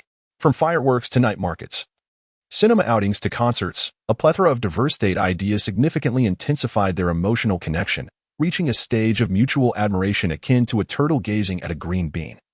Finding it irresistibly appealing, Qin Chu's involvement has altered the trajectory of many events. The prodigious figure known as Tsong Ming, often referred to as the Phoenix Chick of Shihong, had not even made his grand entrance before the narrative had already concluded. As for Xiaozhu's former boyfriend, the contemptible Jian Nanxiong, he is currently basking in the generous salary bestowed by Wang Duyu, seated in the garden of the Manor Hotel, immersed in writing. Everything appeared to be progressing favorably. Except for, Phoenix Chick brother, I had intended to summon you from your retreat, but alas, you have not arrived, and the situation is precarious. Zhuang Chang, filled with indignation, stared at his phone's camera for an extended moment, struggling to find the right words. What exactly do you wish to convey? Tsong Ming stared intently at his phone screen, unable to suppress a twitch at the corner of his mouth. What on earth did this fellow want to convey? Mixing classical and colloquial language? Zhuang Chang pursed his lips and chuckled, saying, in summary, I've lost my job, the company has collapsed, so continue your seclusion, and I'll summon you when the opportunity arises. Tsong Ming replied, Couldn't you just state it plainly? If it weren't for my mother nagging me to go downstairs for a walk, do you think I would want to emerge? Dream on. Ines, this chapter is a bit late, but I managed to finish it before midnight, totaling over 8,500 words today. Additionally, noticing a zero. One drop in ratings has left me feeling somewhat melancholic. Ahem, enough of the self-pity. Dear readers, please offer your free encouragement and positive reviews, I beseech you. Chapter 70, The Peculiar Kid on This Day. The football match between the Shihong Daxiang team and the Changzhou Hengtai team took place as scheduled at the newly constructed stadium by Wang Duiyu. The stadium, after nearly 10 days of high-standard renovations, bore no trace of its former dilapidated appearance. At Wang Duiyu's request, the designer had demolished several surrounding residential buildings, expanding the stadium outward by several hundred meters. Viewed from above, the stadium's specifications even surpassed those of many EU home grounds, with seating for up to 110,000 spectators to witness the match. Photos of this spectacular stadium, widely disseminated through Qin Chu's generous funding, had gone viral across Western networks, evoking profound admiration. Beautiful country news, a nation renowned for its infrastructure, truly living up to its reputation. EU new media, this is nothing short of a modern engineering marvel, only possible in the land of flower cultivation. Qin Chu sat in the helicopter, scrolling through news comments on his phone, feeling increasingly joyful. As an avid flower cultivator, he felt an immense sense of pride. In the stadium, at the commentary booth, Chen Yan announced, "Ladies and gentlemen, we are live at the commentary for the match between the Daxiang team and the Hengtai team. I'm your longtime friend, the renowned football commentator, Chen Yan." Yin Ziyun added, "I am your old friend, Yin Ziyun." Chen Yan continued, "It is a great honor to commentate on this match." All right, enough of the pleasantries, Yin Ziyun interjected with a smile. Let us now direct our attention to the entrance of the football field. The Hengtai team, playing as the away team, is making their way toward us. The gaze of over 100,000 spectators was drawn to the entrance. The Hengtai team, a diverse mix of 18 nationalities, entered slowly through the gates, waving to the audience one by one. "Hengtai, go." The crowd erupted in a deafening cheer, endlessly repeating the words "Hengtai, go." One might easily mistake the Hengtai team for the home team, given the fervor of their supporters. As we observe, the Hengtai team, despite being the away team, is waving at us from the center of the field. Chen Yin scanned the stadium and remarked, however, the Daxiang team, as the home team, still has not made their appearance. Could it be that their bus is once again stuck in traffic? Or perhaps they are choosing to play the role of a turtle? Yin Ziyun chuckled, preparing to deliver a light-hearted jab. We cannot ascertain the specific circumstances, but before he could finish, a series of thunderous roars filled the air from the sky nearby. All eyes turned to see 3 helicopters approaching the football field. Chen Yin exclaimed, "Wow, their entrance is extravagantly over the top." Yin Ziyun chuckled wryly. The method of entry for the richest person in Shihong City remains uniquely extravagant. But have they considered that such a flashy arrival might irk their opponents? Chen Yin responded with a knowing glance, "Hearing you say that, I find myself anticipating the match even more. Look, they have landed." The 3 helicopters descended simultaneously, arranging themselves in a triangular formation. Ma Daxiang, dressed in a sharp suit, kicked open the helicopter door and stepped onto the football field. However, within 3 seconds of landing, Ma Daxiang, intending to appear impressive, leaned against the helicopter and promptly vomited. Gao Ran, alongside the Hengtai team's goalkeeper, stood in astonishment beside the helicopter. Was this fellow here to amuse? Please give me your guidance, Wang Duiyu said as he led his teammates down from the helicopter, making his way toward Gao Ran. Having spoken, Gao Ran promptly turned and returned to the boundary of the Hengtai team. Regardless of the circumstances, Hengtai was, after all, the champion team of the nation, and it was nothing short of an affront for their owner to send them to compete against a disreputable sea-level team. The prospect of either victory or defeat was equally humiliating. This was an utter lack of respect. Zhuangqiang, hands on his hips, cast a displeased glance at the Hengtai team. Qin Chu flexed his wrist and smiled, saying, "Let us give them a double-digit score and teach them a lesson in humility." Ma Daxiang mumbled, "This time, let's give them a surprise." Everyone rallied together. Wang Duiyu furrowed his brow as he led the team back to their designated area. A few minutes later, both teams were ready. Through a coin toss, Wang Duiyu's Daxiang team secured the right to serve. Zhuangqiang stood at the midfield spot, his gaze fixed on Qin Chu, who was standing a short distance away. "Come on." With unwavering confidence, Qin Chu shouted towards Zhuangqiang, "Let us proceed according to our prior plan." Zhuangqiang silently nodded in agreement, and as soon as the whistle pierced the air, He moved with heavy strides to pass the ball to Qin Chu. Let's go. Without pausing to control the ball, Qin Chu subtly adjusted his position, then unleashed a powerful strike with his right leg. The football soared into the air, tracing a perfect arc before swiftly finding its way into the opposing net. The referee's whistle signaled a goal. The goalkeeper of the Hung Tai team was caught completely off guard, staring blankly at the ball. How could this happen less than 10 seconds into the match? We, Hung Tai, are champions of the nation. Must you not grant us a modicum of respect? On the other side, the players of the Xiong team erupted with exuberance as if they had already secured victory. Qin Chu! Qin Chu! They cheered, rushing to the center circle to hoist the jubilant Qin Chu into the air. Witnessing this spectacle, Gao Ran furrowed his brow tightly, repeatedly reassuring himself that the opposing team's goal was merely a stroke of luck.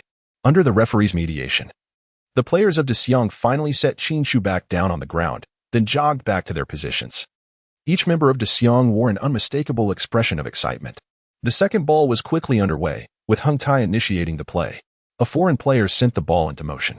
At that moment, all players surged forward towards the De Xiong side.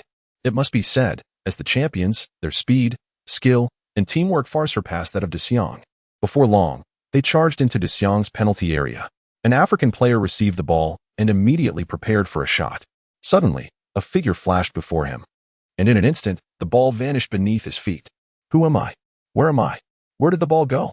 The African player stood frozen, grappling with existential confusion. Zhuang Chang. As Qin Chu observed Zhuang Chang lost in thought at midfield, he unleashed a powerful shot while exclaiming, At that moment, Zhuang Chang was engaged in a light-hearted conversation with Gao Ran, preparing to execute his scheme to have Gao Ran sent off with a red card. Suddenly, Qin Chu's shout pierced through the air, startling him into a brief shudder. Thank you for the ball, Gao Ran replied with a sly smile directed at Qin Chu, leaping high in an attempt to control the ball with his chest. You're welcome. Qin Chu smiled at him and murmured, as long as you don't blame me, that's all that matters. In the next moment, Gao Ran was struck as if by a cannonball, his body arching backward like a shrimp. The football that hit him fortuitously landed right at Zhuang Chang's feet. You dimwit, what are you dawdling for? Hurry and advance with the ball. Wang Duyu shouted from beside the goal, hands cupped around his mouth. Zhuang Chang nodded vigorously, dribbling towards the opposing goal, evading a player attempting to seize the ball, and yelled, Qin Chu, get ready. At that moment, Qin Chu had already entered the opponent's penalty area, gazing at the football soaring towards him, silently calculating the timing in his mind. As the ball approached his head, he immediately flipped backward, executing a stunning bicycle kick. The referee's whistle pierced the air, signaling another goal scored against the opposing team. The entire football field fell silent for a few seconds, only to erupt into thunderous cheers. That bicycle kick was undeniably magnificent, the most graceful display they had ever witnessed. This kid is simply uncanny. Gao Ran rubbed his chest, slowly rising to his feet. Just moments ago, he felt as if he had been hit by a vehicle, uncontrollably flying backward. Brother Ran, how are you? Should we call a timeout to check on your injuries? Several players rushed to his side, concern evident in their voices. You may not believe it, Gao Ran said, rubbing his chest, but aside from a bit of pain in my backside, I feel perfectly fine. Chapter 71, Shihong City, End, Commentary Booth. Chun Yan remarked. The bicycle kick by this young football prodigy from the Daxiang team is truly phenomenal. If his first goal was merely luck, then this bicycle kick unequivocally demonstrates that he possesses not only fortune but also extraordinary skill. At this moment, I must ask, who dares to label the Daxiang team as novices? Yin Ziyun exclaimed, with such a rising star in existence. The rating of the Daxiang team is bound to elevate from this day forward. Indeed, Chun Yan concurred. Now, let us focus our attention on the field. The third goal is about to commence. In truth, they were not inclined to extol the virtues of the Daxiang team. Yet Wang Duiyu's contributions were simply too substantial to overlook. Coupled with Qin Chu's undeniable prowess, it was only natural that such complimentary remarks were uttered. Meanwhile, the third goal of the first half had already commenced. Upon the referee's whistle, the majority of Hung Tai's players abandoned their defensive duties, concentrating their efforts solely on surrounding the Daxiang team as penalty area. It is worth noting that Hang Tai was inherently a fast-break team, and fueled by pin-up frustration, they forsook even the most basic principles of conserving energy, resulting in a terrifyingly rapid offensive onslaught. The quality of Daxiang's players varied significantly, with Qin Chu largely bearing the brunt of the pressure. Faced with Hung Tai's ferocious attacks, they found themselves struggling to keep pace. Duiyu, receive the ball. The defender of Dexiang intercepted and sent a powerful pass toward Wang Duyu. Damn it! Wang Duyu lunged to the right, forcibly securing the ball, and exclaimed, "Right behind me is our damn goal. How am I supposed to receive anything?" This marked the fourth time he had nearly conceded a goal due to a teammate's misguided attack. Were it not for Qin Chu's steadfast presence up front, Wang Duyu genuinely felt on the brink of despair.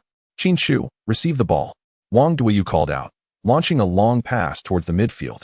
Qin Chu cast a fleeting glance at the football soaring towards him, and in a moment of mental calculation, deduced that its landing point lay behind him. Without hesitation, he pivoted and sprinted towards the opponent's penalty area. After a few strides, he leapt into the air, not even glancing back for confirmation, and skillfully intercepted Wang Duyu's pass with his head. The central defender of the Hongtai team immediately approached him. "Come on," with a swift motion. Qin Chu elegantly maneuvered past the opposing center back while dribbling the ball. In a seamless transition, he clamped the football between his feet and executed a somersault, deftly leaping over the defender. In a mere few seconds, he had evaded two players, resembling a wound-up toy as he surged towards the opponent's goal. The rival players trailed closely behind, yet they always fell just a few steps short of catching him, their frustration palpable. "Here he comes." The goalkeeper of the Hongtai team wore a grave expression, watching Qin Chu approach with increasing speed, slowly crouching down with his hands partially raised. Qin Chu lightly tapped the ball with his toes, propelling himself forward with a burst of speed. With a swift kick, the football arced gracefully into the upper right corner of the goal. While this strike might have appeared fortuitous, you notice that Qin Chu had just deftly maneuvered past two opposing defenders, surging toward the goal with determination. The referee's whistle signaled a goal once more. In response, Ma Daxiang leapt exuberantly from the bench, arms raised high as he sprinted across the field. However, in his fervor, he became overwhelmed and collapsed to the ground. Only then did the crowd erupt in cheers. "Humph," Gao Ran scoffed quietly, thinking to himself that this lad was simply too lucky, managing to score from such a close range. The other players, filled with a sense of humiliation, resolved to retaliate and show their opponents a lesson in due time. The match continued, ushering in the fourth goal. Following Qin Chu's remarkable trio of strikes, the confidence of the entire Daxiang team surged. As the referee's whistle blew to commence play, they swarmed towards their adversaries like a swarm of flies, swiftly surrounding the few players responsible for the offense. Qin Chu seized the opportunity to swiftly intercept the ball, executing a powerful strike from midfield that found its way to the forward stationed within the opponent's penalty area. Fortuitously, the forward managed to connect with Qin Chu's pass midair, delivering a decisive shot that sent the ball skimming along the grass and into the opposing goal. The referee's whistle signaled the goal.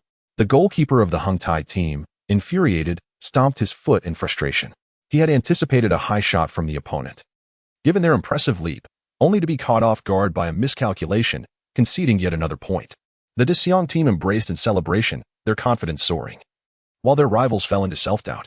The contrast in morale was stark. By the end of the first half, the score stood at a humiliating 8-0, akin to having been shaved bald. During the halftime break, the Hongtai team huddled together to strategize, while the Dexiang team indulged in their time-honored tradition of consuming energy-boosting snacks. They chatted amiably, seemingly dismissing the Hongtai team entirely. Wang Duyu, seated comfortably, exclaimed in disbelief. Who would have thought we would leave the Hongtai team in such a state at halftime? Although he had played a minimal role in the match, it did not diminish his enjoyment of the victory. Zhuang Chong, brimming with confidence, declared, "The second half will be no different. We shall deliver them a double-digit defeat." "What a so-called top team," he scoffed. Ma Daxiang, with a pale visage, contemptuously remarked, "They are utterly ineffectual." Before long, the second half commenced. The Hongtai team adjusted their tactics, assigning two players to closely mark Qin Chu. They understood that if they could completely neutralize Qin Chu, denying him any opportunity to touch the ball, then the so-called inferior Dexiang team would be at their mercy. Qin Chu also employed their tactical maneuver, subtly utilizing a hint of Lingbo Weibo in his footwork, effortlessly evading their encirclement. Less than 2 minutes had elapsed since the commencement of the second half. Qin Chu scored yet another goal, bringing the score to 9-0, poised to surpass double digits. How on earth can this be played? It's akin to wrestling with an eel. The entire Hongtai team instantly descended into a profound existential crisis.